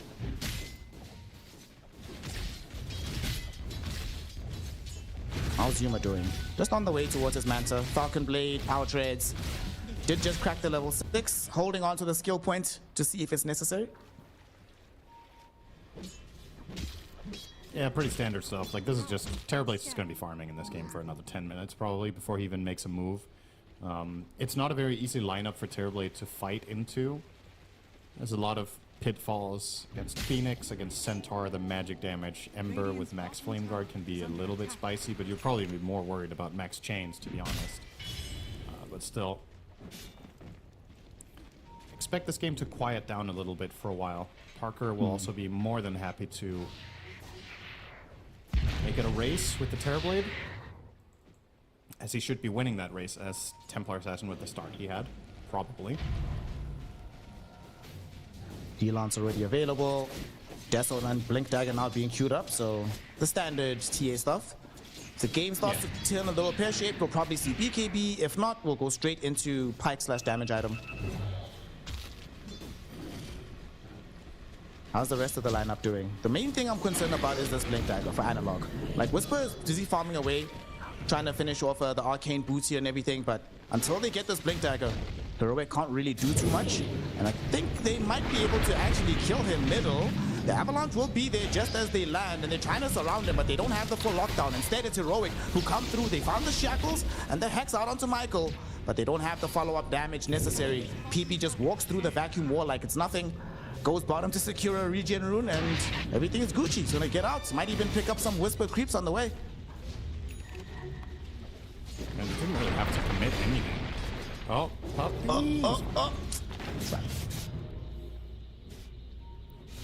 Puppy has Tranquil, so he doesn't have to go back to base. He's gonna regenerate up in less than a minute. He'll be full.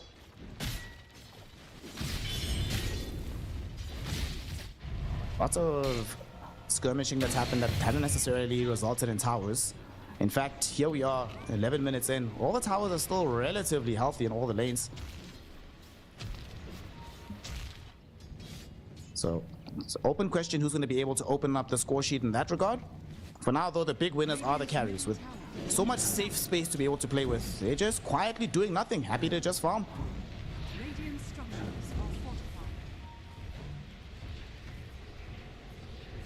Here comes Tiny. You see a smoke from Heroic. They don't have the TB with them, but he's going to take the Twin Gate. Coming through with KJ.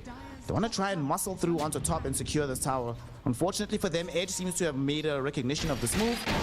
And it's going to be a hook shot forward, going in onto Marcy. Michael does have the Unleash, but it's not really going to help him. He's been shackled up by KJ, killed off easily by Yuma. And with the Metamorphosis active, this should be a cleanup on the tier 1 tower as well. Yeah, they're just gonna sell him. That move is if you force a counterplay here from the side of Edge, it's probably going to end pretty badly. So Heroic will get their objective. He will finally make some use of the meta of Terrorblade, and now he's heading back bottom to try and defend this lane as well against Vitality. So if they manage to get a tower and hold their own, that'll be quite good. Seems to be exactly what is going to be the end result. And Darkseer now, top net worth. Another Whisper Darkseer game where he is just farming out of control. See if he can get the same result as last time, which was a loss. So hopefully not for him. Do you think the build is still appropriate for this game, that he's going back for the Orchid again? He switched to Crimson. Oh, okay. Just now. I don't... I'm not sure how much I love the Crimson. It's good against TA and to some extent... I mean, there's also Slide. You know what? It's good. It's good enough. I think that's completely fine. Even if Speaking it's of an Ember slides, that has gone to max flame guard. It's going to be used bottom onto Terrorblade, as they actually go first onto KJ, but he does manage to send back the stuns onto PP, so they kill him off, but it gives time for Whisper and Schofield to arrive. Vitali trying to get out with the Stampede, but Schofield, he messed up, he couldn't get off the power cogs. Vitali though, as his Stampede ends, he will be surrounded by these heroic heroes. Look at his team just beating onto the tower, leaving him to his own devices, but he's surviving longer than expected. The Avalanche though will be there. Vitali is still alive. Only now does he die, but now with the chain gang stuns, there's a supernova about to pop. Tiny stunned up with Whisper and Schofield. Do they have the damage to kill all of them though? Doesn't seem like it. They don't have the numerical numbers. PP being corralled into the corner, surrounded, killed. Ion Shell secures the double kill for Whisper. It looked solid for a moment, but when you're playing with all of these heroes in your face, you only have 3 of them, you're bound to end up losing the fight. Yeah, that was a numbers problem. Parker was taking mid tower. And that was kind of Edge's choice. They could have let Centaur die and call it a day, but they chose to feel like they could fight and turn around, and I would 100% have agreed with that assessment if you had the TA available, but alas, she was mid, so you're going to take the L on that one, and it's a nice little sequence there for Heroic, keeping their Terrorblade alive. Yuma is now 4-0. In spite of that, he's still behind the TA on net worth, but being close. Schofield got the shrine. I mean, that's pretty good. Yeah. Even though he dies, it's not too bad. Gets the shrine, forces a rotation. Although this probably leads to the death of the tier 1 tower, right? There's no way they're going to commit this many heroes and then just let the tower survive.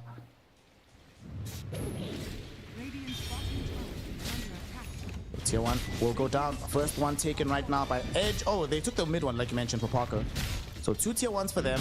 However, in the interim, the big item has now emerged for Heroic. Analog has Blink Dagger on the Tiny, so they can start to make their own aggressive plays on the map.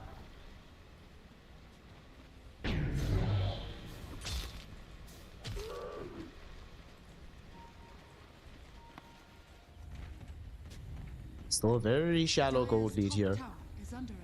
What do you think he goes? Is PP right now is going for the Blade Mail into the Sange for now, probably going to turn it into a Kaya Sange later. What do you think the build-up is for the Ember here? We saw an Ember completely ignore BKB in the prior game. Can you afford to give up the BKB here, or is the Shadow Shaman threat too great? If you go Kaya Sange, I'm debating here if you can go Sange and Yasha and then not go BKB, because that's a build we've seen Embers do as well. If you're going Kaya Sange, I think you eventually will need either BKB or Lincolns. If you go Sange and Yasha, maybe you can go Sange and Yasha Ags. But perhaps you can also just go Kaya Sange Ags. Now that I think about it, is there going to be enough lockdown? Like, let's say you do get caught by Shaman and he casts everything. You have teammates. So you can just get caught, saved by a rebound. You can get Sun Raid, because you're going to have pretty high HP if you're buying all these stat items. Like Kaya Sange plus Ags is probably like 2600 HP, then Sunray starts healing you a lot. I think Kaya Sange Ags is fine when I look at this. Why not? And I think I see why Whisper decided to make the switch from his Orchid earlier. Schofield is the one that's building it on the clockwork. So he will definitely have the Orchid. They'll find the silence somewhere on the map. I don't love that here for Schofield. I don't think his game is good enough for this. The problem is you're going to get this Orchid so late that the only real targets you're going to be able to Orchid with reliable high impact is probably going to be the supports. Like, perhaps you can find one occasional opportunity on the Ember But once again, that isn't necessarily a kill if there's any protection nearby. Versus getting some cheaper, guaranteed value items like a Glimmer Cape or a Force Staff or even a Lotus Orb if you wanted to go for a bigger item. Big ticket items here, Lotus is great. You can remove the Slight Chains, you can remove Meld Strike, minus armor, you can try to reposition, and you get tankier a lot yourself, so you can actually...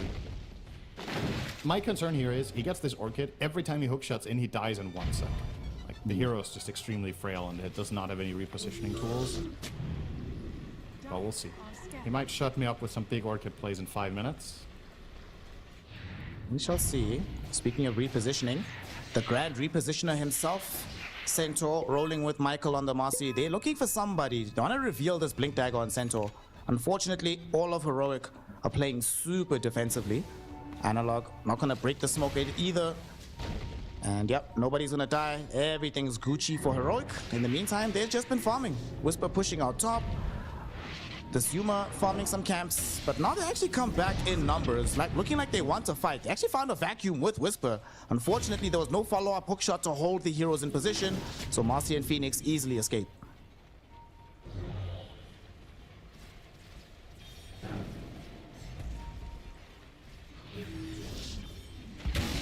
Nice run for Analog. Yeah. Looking for a mid push now. Terrorblade starting off slow. I mean fast. Alright, it's gone. No defense from Edge. They're actually pinging Roshan. They want to drop the mass open worlds on top of him, and they still have this AD rune sitting on the Tiny. Can they get away with this? It's one big snake. Similar to the last time you and I cast Shaman versus TA, the Shaman has chosen to take the one big Serpent Ward rather than the many small ones to break refraction faster. Interesting, but of course it will be great for this. It's already gone just in time, just before. Oh no, they haven't picked up the Aegis. It's still on the ground. Somebody, Aegis? Okay, Yuma finally gets it as they get the stuns now out onto Poppy. They want to kill him. Vacuum wall onto 3 heroes from Whisper. They blow up Poppy. They've already eliminated the Ember Spirit as well. Poppy just has to watch as Parker, his star carry player, gets surrounded by heroic heroes, killed off easily. They came in, they had the right read, the Roshan was happening, but they arrived just a little bit too late. And they get cleaned up as a result, don't even claim the Aegis. PP just jumped in and died, right? He got nothing off on the Ember. That's kind of a death sentence in this situation. You didn't get Ember spells off, you didn't get Supernova off, you used Stampede, but nobody's doing damage during it. Parker comes in too late. That was really uncoordinated from Edge. Like, that's just not gonna cut it in this type of competition if you're playing the fights that way. That's a pretty major mistake and extremely costly there. You can see PP now readjusting his build. He's not gonna go for Yules. Yeah. And that was before, I guess he's seeing that Clockwork is going Orchid. That's why he's pivoting his build here.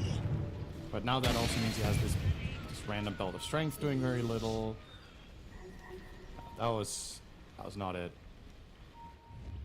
Well, it's not a Belt of Strength, it's a Belt of Swag. You know, just a cosmetic for PP. That's how I'll make it okay. As they smoke up now, Edge, immediately after the fight, they're still going right back in. Unfortunately for them, Heroic are waiting perfectly in the right location. They do not want to give up this Tormentor. There's an Observer Ward down from Edge. But even if they do see a target, who do you go on with your heroes right now? They're going to go for the wrap. And here's Heroic smoking up as well. Whisper going forward, and they caught the Marcy. Michael is down. Whisper once more. This is not going to be enough for him. Clockwork looking for the angle. They get the silence out onto the Ember Spirit. They drag it back. He's forced to use to safety. There's a Supernova, but it's very far away. Will they be able to keep PP long enough alive for this to pop? Yes. It does come out. Now Stampede is popped, but the Avalanche toss stops the Centaur from running away. Nice little pick-me-up from Marcy to stay entirely. The Giga Ward dropped down into the middle of the fight. Another rebound. Analog far away from the crew, eating this unleashed damage, and he's going to end up dead. The Sunder came in, but it was a misclick. Didn't find the right target, so the Tiny is gone. He gets followed into the grave by the Shadow Shaman, and now they can clean up the Giga Ward. Edge, despite the fact that the Marcy got caught first at the beginning of the engagement, they are able to turn it all around. It was expensive, not cheap. Did require a buyback from the Marcy, but it will net you a Tormentor and a team fight win. The Ember Yules is a total game changer in that fight, right? He got Orchid and he probably would have died on the spot, but instead they get a full value Supernova. He gets the Yules off against the Orchid of Clockwork to mitigate that play from Schofield, and that's the big difference maker here. This time around, all the heroes got to do stuff. Well, okay, seems like they'll pay a little bit on their way out. Okay, and they're not done just yet. They get the hook shot onto Parker. He's dead for sure. He will at least be able to kill off Schofield, so that's something, but he loses his life. It's a double kill for Yuma. 3-kill involvement for the Terrorblade. So you won round 1, boys, but were you ready for round 2 when Yuma was actually prepared to box? Who do you think is winning this game right now? Because I sure don't know. The one person that hasn't died? Terrorblade, of course. All right, fair enough. Just like the other games in this series, up until this mid-game point, it always just seems to go back and forth who's winning fights, taking turns. And then, if history is an indication, now the next fight, the next big one, Heroic will win, because they need to get their 12k lead that they've had in both games. So if that's going to come, it won't be too far from now. That's been the overall trend, the better mid-game. What do you think of Analog's Hand of Midas queued up right now on the Tiny?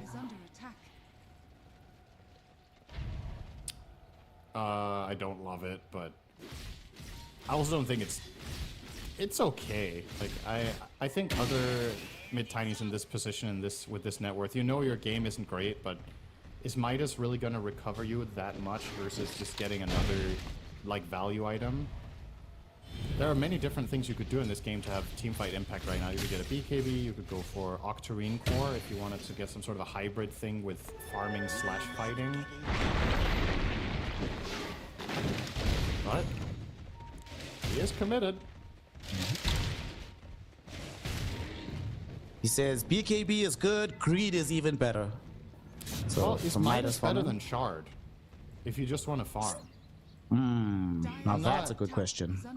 I'm not sure this is better efficiency. Like, you get some attack speed, obviously, which is nice, and you get the experience, but you're not at a point with this Tiny where the levels are going to be that crucial to get right now. Yeah, I don't know.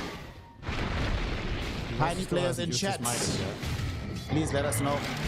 Do you prefer buying Shard or do you prefer buying Midas? Well, I know right now Whisper would prefer to not be dove by the entire enemy team. Unfortunately, that's what's happening, but he's taking so long to die. Even gets off a pretty big vacuum. The team is not here to help him, but he does have the Centaur Conqueror, stunning pretty much the entire team. Now he walls them as well, and they kill Phoenix? What the hell? How did that happen? And now Ember Spirit getting silenced up, tossed into the air by Analog. He needs to get out of here. Does have some remnants to throw around, but now he's out of mana here, Sid. Avalanche holds him in place, and he ends up dead. What the hell happened? Whisper, God, how did he make that play? I mean, he's got Crimson Pipe, so he's stupid tanky. I still thought they could have probably killed him there with the heroes, but I guess not. It's just too much to get through. He then gets a 5-man vacuum. Okay. Oh, that's good news for Heroic. I mean, dare I say it? Is it the same script? That's that mid-game team fight they needed to win. Just that it didn't even start as a team fight. It started as a 5v1 that he won. The largest gold lead we've seen that still was swung in either of the games was 7k. So 8+ does seem relatively safe if you're able to maintain that lead. That like, yeah, guys, we can win from this position. Didn't Heroic have 12 in game 1 and then lost? Oh, snap, you're right. You're right, gang. That's my frame of reference. In game 2, when they got to 13, I'm like, all right, this was better than game 1. And now, well, they're approaching it again. Big fight. Scotty now picked up by the Terrorblade. At the same time, though, there's big damage emerging from the Temper Assassin. She has been quietly elevating herself, at least trying to. She has a Revenant's Brooch now available. So that's a big damage output. Unfortunately, she doesn't have a BKB or a Hurricane Pike, so she's still defensively quite fragile.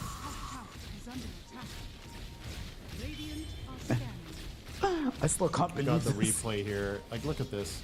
So in the vacuum into a 3-man Centaur creep stomp with Ion Chill on it, so it runs down and kills Puppy here. He doesn't want to egg nothing. My God, man. Not my god, my whisper. That's who you should be praying to right now. My goat, man. You know, we had that content piece earlier from Quinn, where they were judging the offlaners, and he was like, Whisper's the goats. Now he's here to see why. I will say though, I think Quinn said goat about another player in the same clip, so there can only be one. But the other player was Faith Beyond. You can't be, yeah, well, I think he has more of a claim to it than Whisper does, to be fair, but either way, you can't have two people both be the greatest of all time. So I think Quinn just doesn't understand the concept of GOAT, or he's using it very liberally as the kids do with language these days. They just say things. What if he's a sports fan? You know, in sports you can often have, you know, generational players simultaneously, and part of the fun is arguing who's actually better, even if there's no conclusive answer. Yeah, but you're generally not arguing with yourself. Have you met sports fans, bro? They argue with each other. Themselves. Themselves.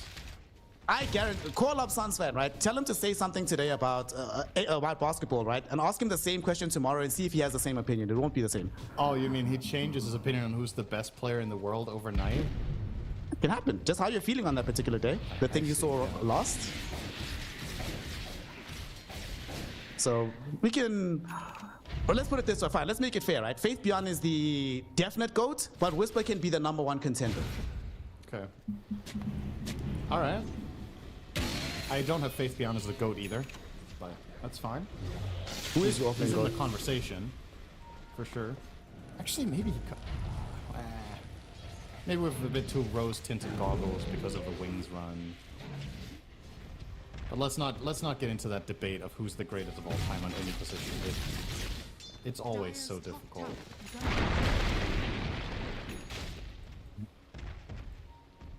Game just got more difficult. In case he wasn't tanky enough. 46 armor.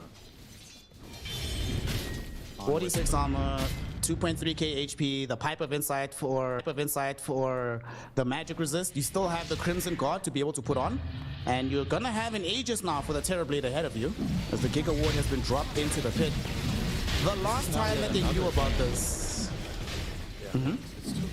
It's another game that Darkseer has, Whisper has higher net worth than Parker. We're almost half an hour in.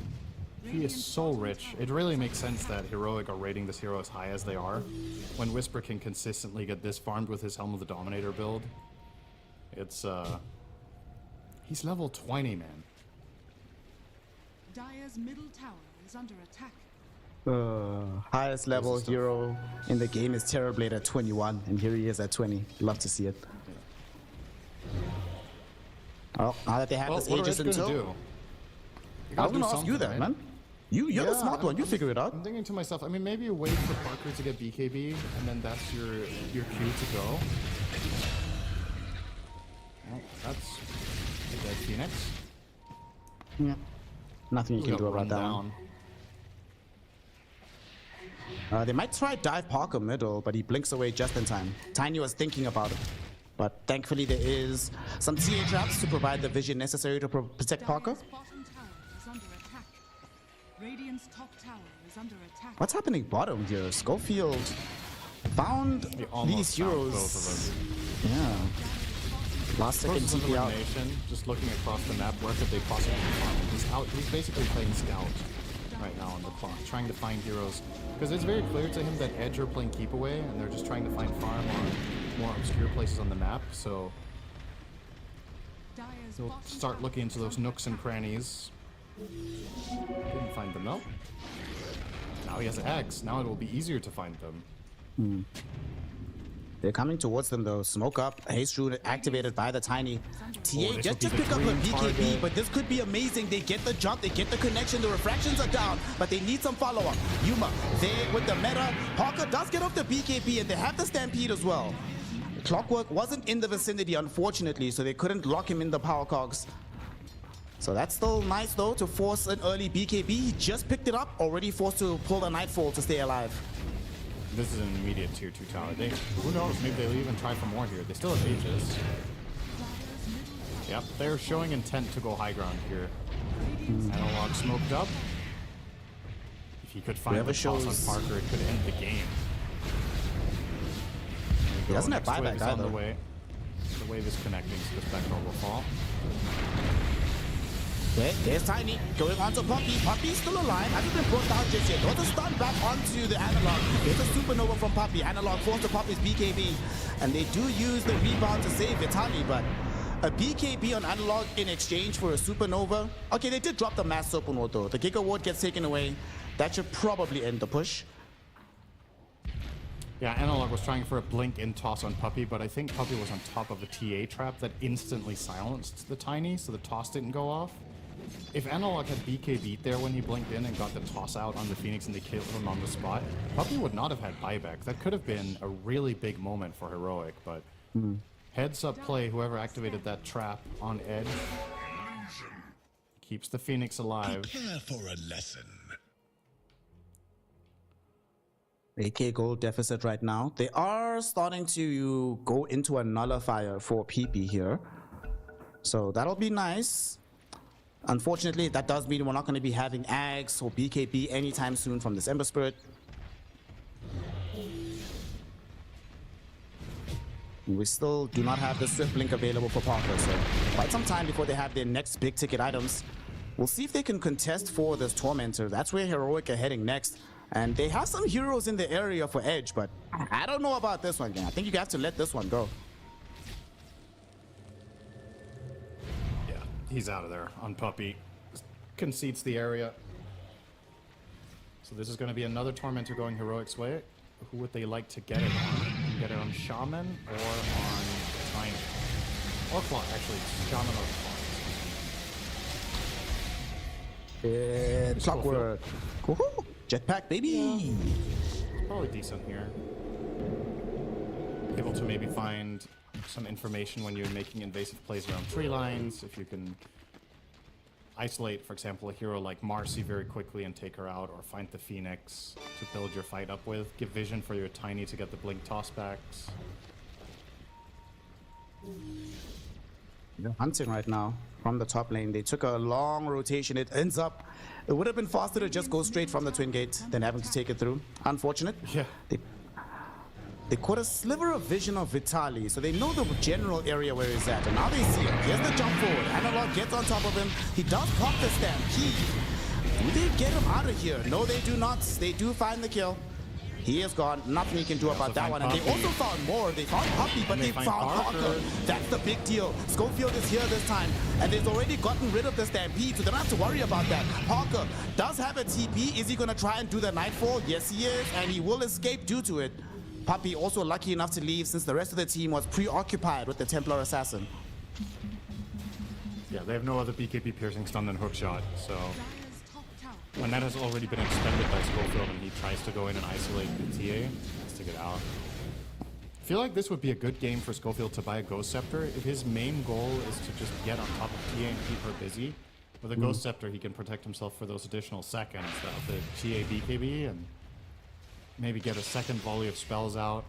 Obviously when you're playing with the overclocking, you really want to spam out those rocket flares during the fight, but if you're initiating with Hookshot and then dying instantly, you miss out on all of the Ags value. Unfortunately, if he does go for the Ghost Scepter, he's going to find a Nullifier already ready from PP. But like you say, his concern is the TA, so if they have to commit the Nullifier onto him, then so be it, I guess.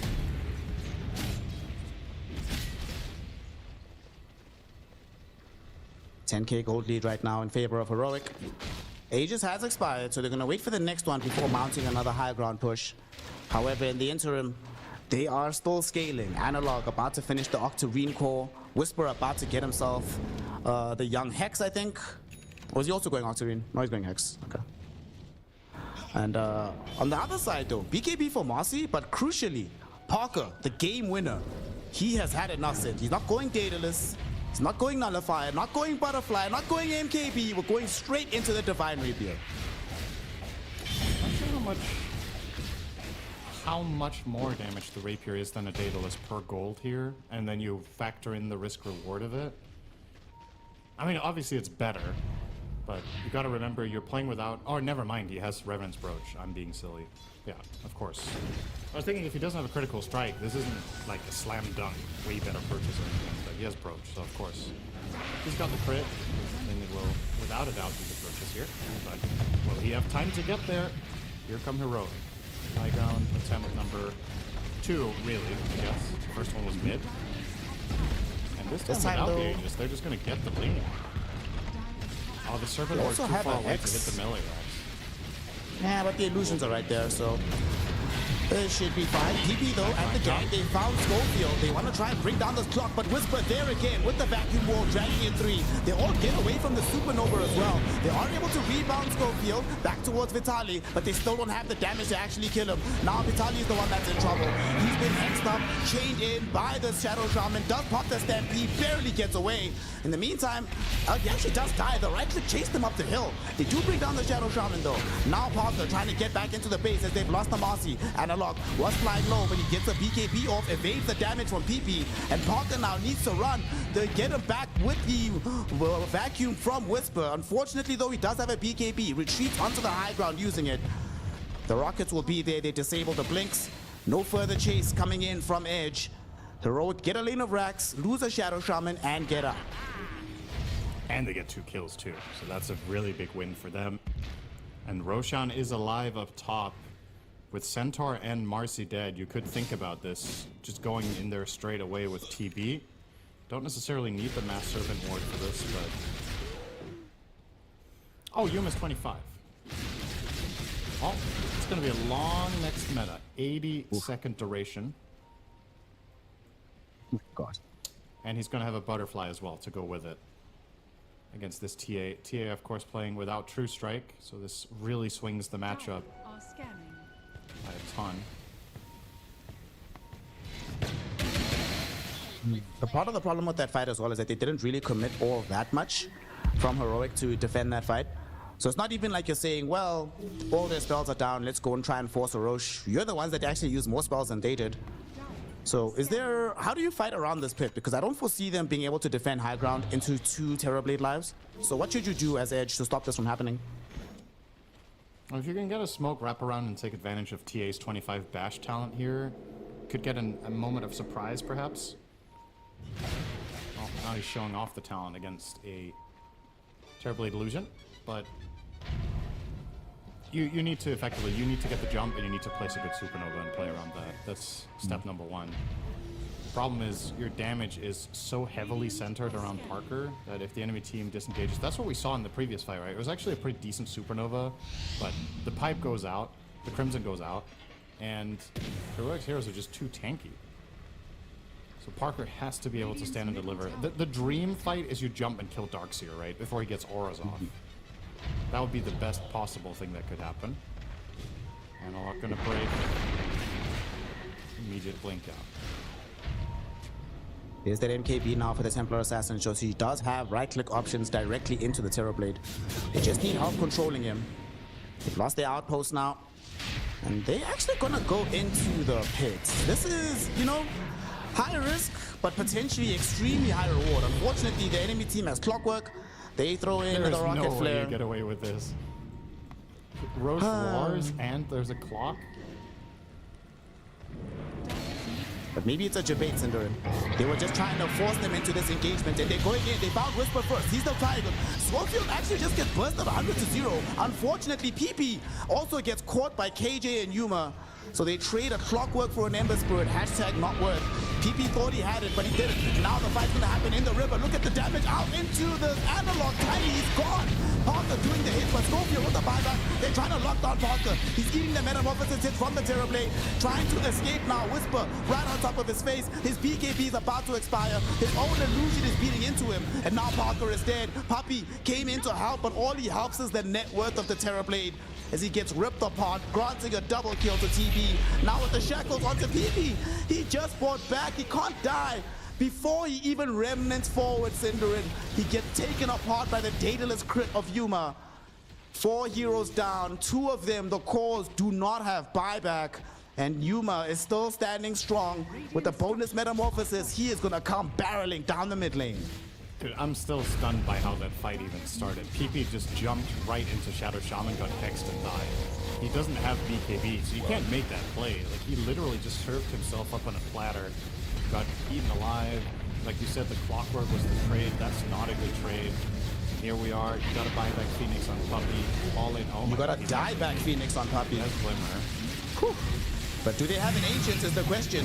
Giga Ward being dropped down now as well. Marcy just dead immediately. Oh my goodness. Vitali gets drawn back with the vacuum from Whisper. Him and Poppy cannot approach. The Ancient is down. The game is called. GG, well played. Heroic. They stay in the tournament. They keep their hopes alive. And they send Edge packing to an early trip to the airport. Well, that's it. That's the end to the SA Derby, as you called it. And I think fair to say, when all is said and done, this was the right victor, right? You look across all 3 games, every single game, Heroic got off to a solid lead around that 20 to 30 minute mark. In game 1, they dropped the ball. In games 2 and 3, they did not.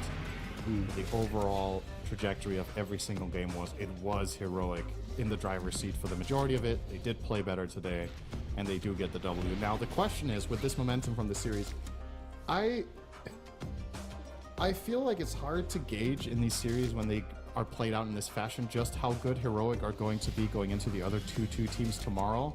But I would like to say that I'm still looking at a little bit of a level up from the gang to really get there. But Whisper and Yuma today, in my opinion, played really, really well across all the games. So they seem hot. Yeah. Definitely a nice little level up. I mean, in retrospect, right, this shouldn't be that surprising of a result because Edge, they got their first win against BetBoom. And since winning that, this was the first map they've won since beating BetBoom on day 1.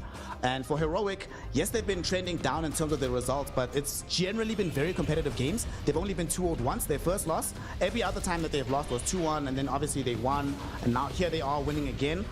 I do think it's one of these tough situations where, in retrospect as well, the way the map ended up playing out, them not being able to address Whisper just gave way too much space towards that Darkseer. And by the time they were ready to try and kill him, it was just too late. He's too tanky.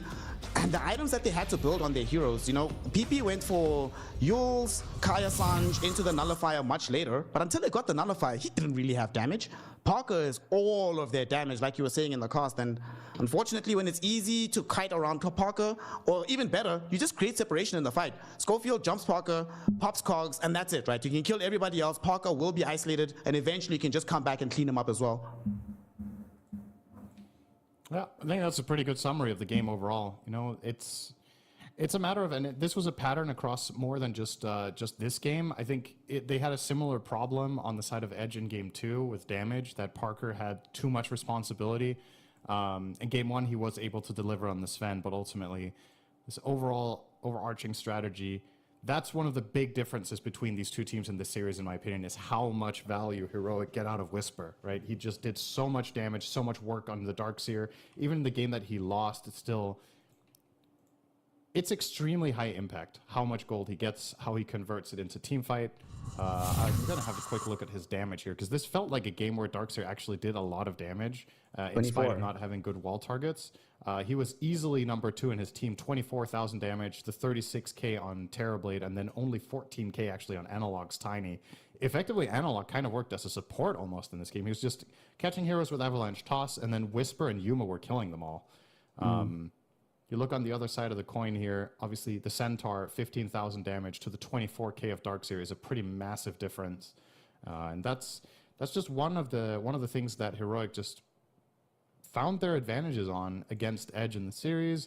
Yeah, I mean, condolences to Edge. I still don't think it was too poor of a showing, and if anything, for Puppey, who was standing in, which is to many viewers the biggest story here about this team, as they maybe don't necessarily follow Edge or SA Dota that much, I think Puppey played all right. I don't think he looked out of his element at all playing in this team. So we'll see if that's going to be a longer term thing or if this was just a quick stand-in stint. Well, unfortunately, Puppey has a lot of time to consider that, as he no longer has to play Dota in Wallachia, so Edge can decide what the future of their organization looks like. But for Heroic, they need to prepare for tomorrow, because tomorrow's games are really serious. You've been implying a lot about how close or how lopsided some of these 1-2, 0-2 games can be, but tomorrow, looking at some of the results we've had today, Synderen, some of the teams that you have to prepare to face against, as Heroic, you don't necessarily know who your opponent is going to be. But you're looking at this, you're like, hey, guy, I gotta play either Wildcard, I might have to play Xtreme Gaming. You know, on the other side, as we see some of these Stream A results, those are also very powerful teams. If I'm Heroic, you mentioned that they need to level up, but the worries are not gonna stop until pretty much the end of the tournament, given how much higher the level of competition is gonna keep getting. When I think of how Heroic are playing and drafting, I think the best draw for them would probably be Wildcard. Out of the remaining teams, I think that would be the team they would like to face the most. But that said, Wildcard coming off of a lot of momentum today with that 2-0 against OG, especially game 2, they absolutely destroyed them. Like, that game was not even remotely close. But I do think Heroic still, in spite of that, have a better shot against a team like Wildcard. I think Xtreme Gaming is going to be a tougher one, since the way Xtreme win their games a lot is around the mid-late game team fighting, which seems to be where a lot of Heroic's games go. Heroic aren't really snowballing early leads and then crushing the mid-game. They start getting their lead in the mid-game. And if you get there against a team like Xtreme, or you could see here they could draw Tundra, I think that would also be a tough one. Tidebound. I mean, that's it. We're at the stage of the tournament where there's some really good teams left in the 2-2 round. I gotta be honest, I think Heroic is underdog against the entire field. Actually, every single one of them. I think Wildcard is probably their best bet, but they need to play as they did when they played their best today, plus maybe 10%. And then perhaps tomorrow can be the birth of a playoff stage for them. To be fair to Heroic, they were also underdogs vastly in the season where they ended up winning the entire tournament. So you never know. You never know. This team can make miracles happen. You know, one bright spot for some of the teams that have been eliminated, there's a lot to learn from. You know, Edge lost to a regional competitor. That's not what the toughest loss ever. You're like, these games can go back and forth. And then, of course, all the OG and Nigma fans can cry together because both teams are in the same position. You know, there's parity. We're not going to have memes. That's such a good takeaway from this. There's a lot to learn. We can cry together.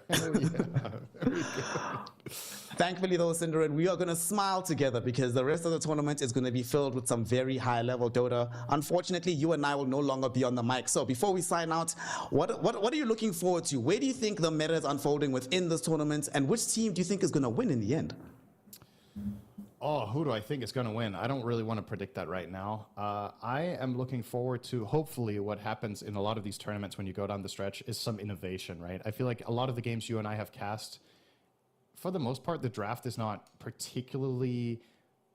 There's not a lot of elements of surprise. There's not a lot of curveballs. It's for the most part quite telegraphed what's coming, what type of lineups the teams are running, and what they're trying to do. So that's what I'm hoping, is that some of the teams that have gone through with like a 3-0 record or maybe a 3-1 will be able to show some flavor. And aside from that, you and I both, I know this for a fact, we're both hoping to see at least a decent finish for one of the two Chinese teams. But of course, we don't know the draw yet. If they're unlucky, it might just be them facing each other tomorrow. It could be Tidebound versus Xtreme, as both teams are 2-2. But yeah, I more than anything just would love to see some more variety. I think that's the main thing I'm hopeful for. Well, Sindren, given how much power you have over China, I'm going to ask you to just curse the names of Xtreme and Tidebound the entire day today. Don't go to sleep without cursing them out individually so that they can have some good results tomorrow. So as Sindren makes sure that China wins, we are going to be signing off. Thank you so much for everything, ladies and gentlemen. Shout out to our crew behind us, making us look and sound good. Our main producer, Serrano, the main man, Sindren, on the mic, and of course, you all at home for giving us your time and attention. Thank you very much. Please head on over to the other stream to see how NAVI and BetBoom are faring, and make sure that you are available to watch all of the games going forward for the rest of the tournament. We'll see you in chat. We'll see you in game. Call your mother. Let her know how awesome she is. Peace out, y'all. Till next time.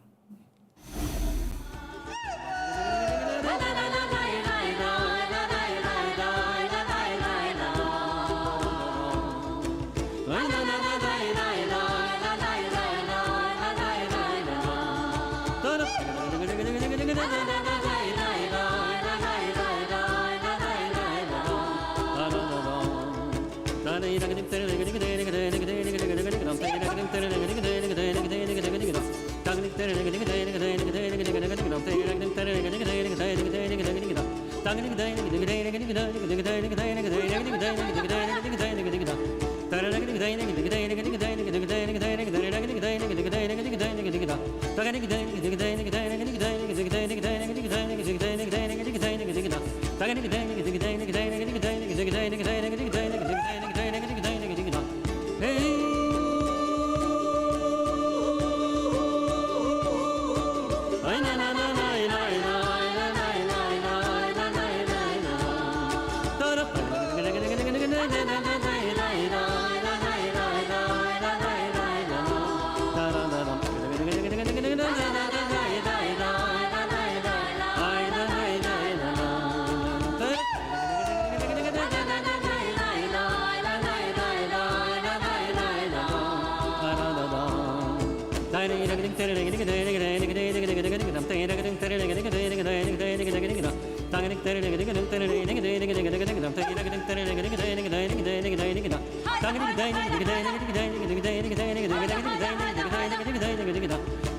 de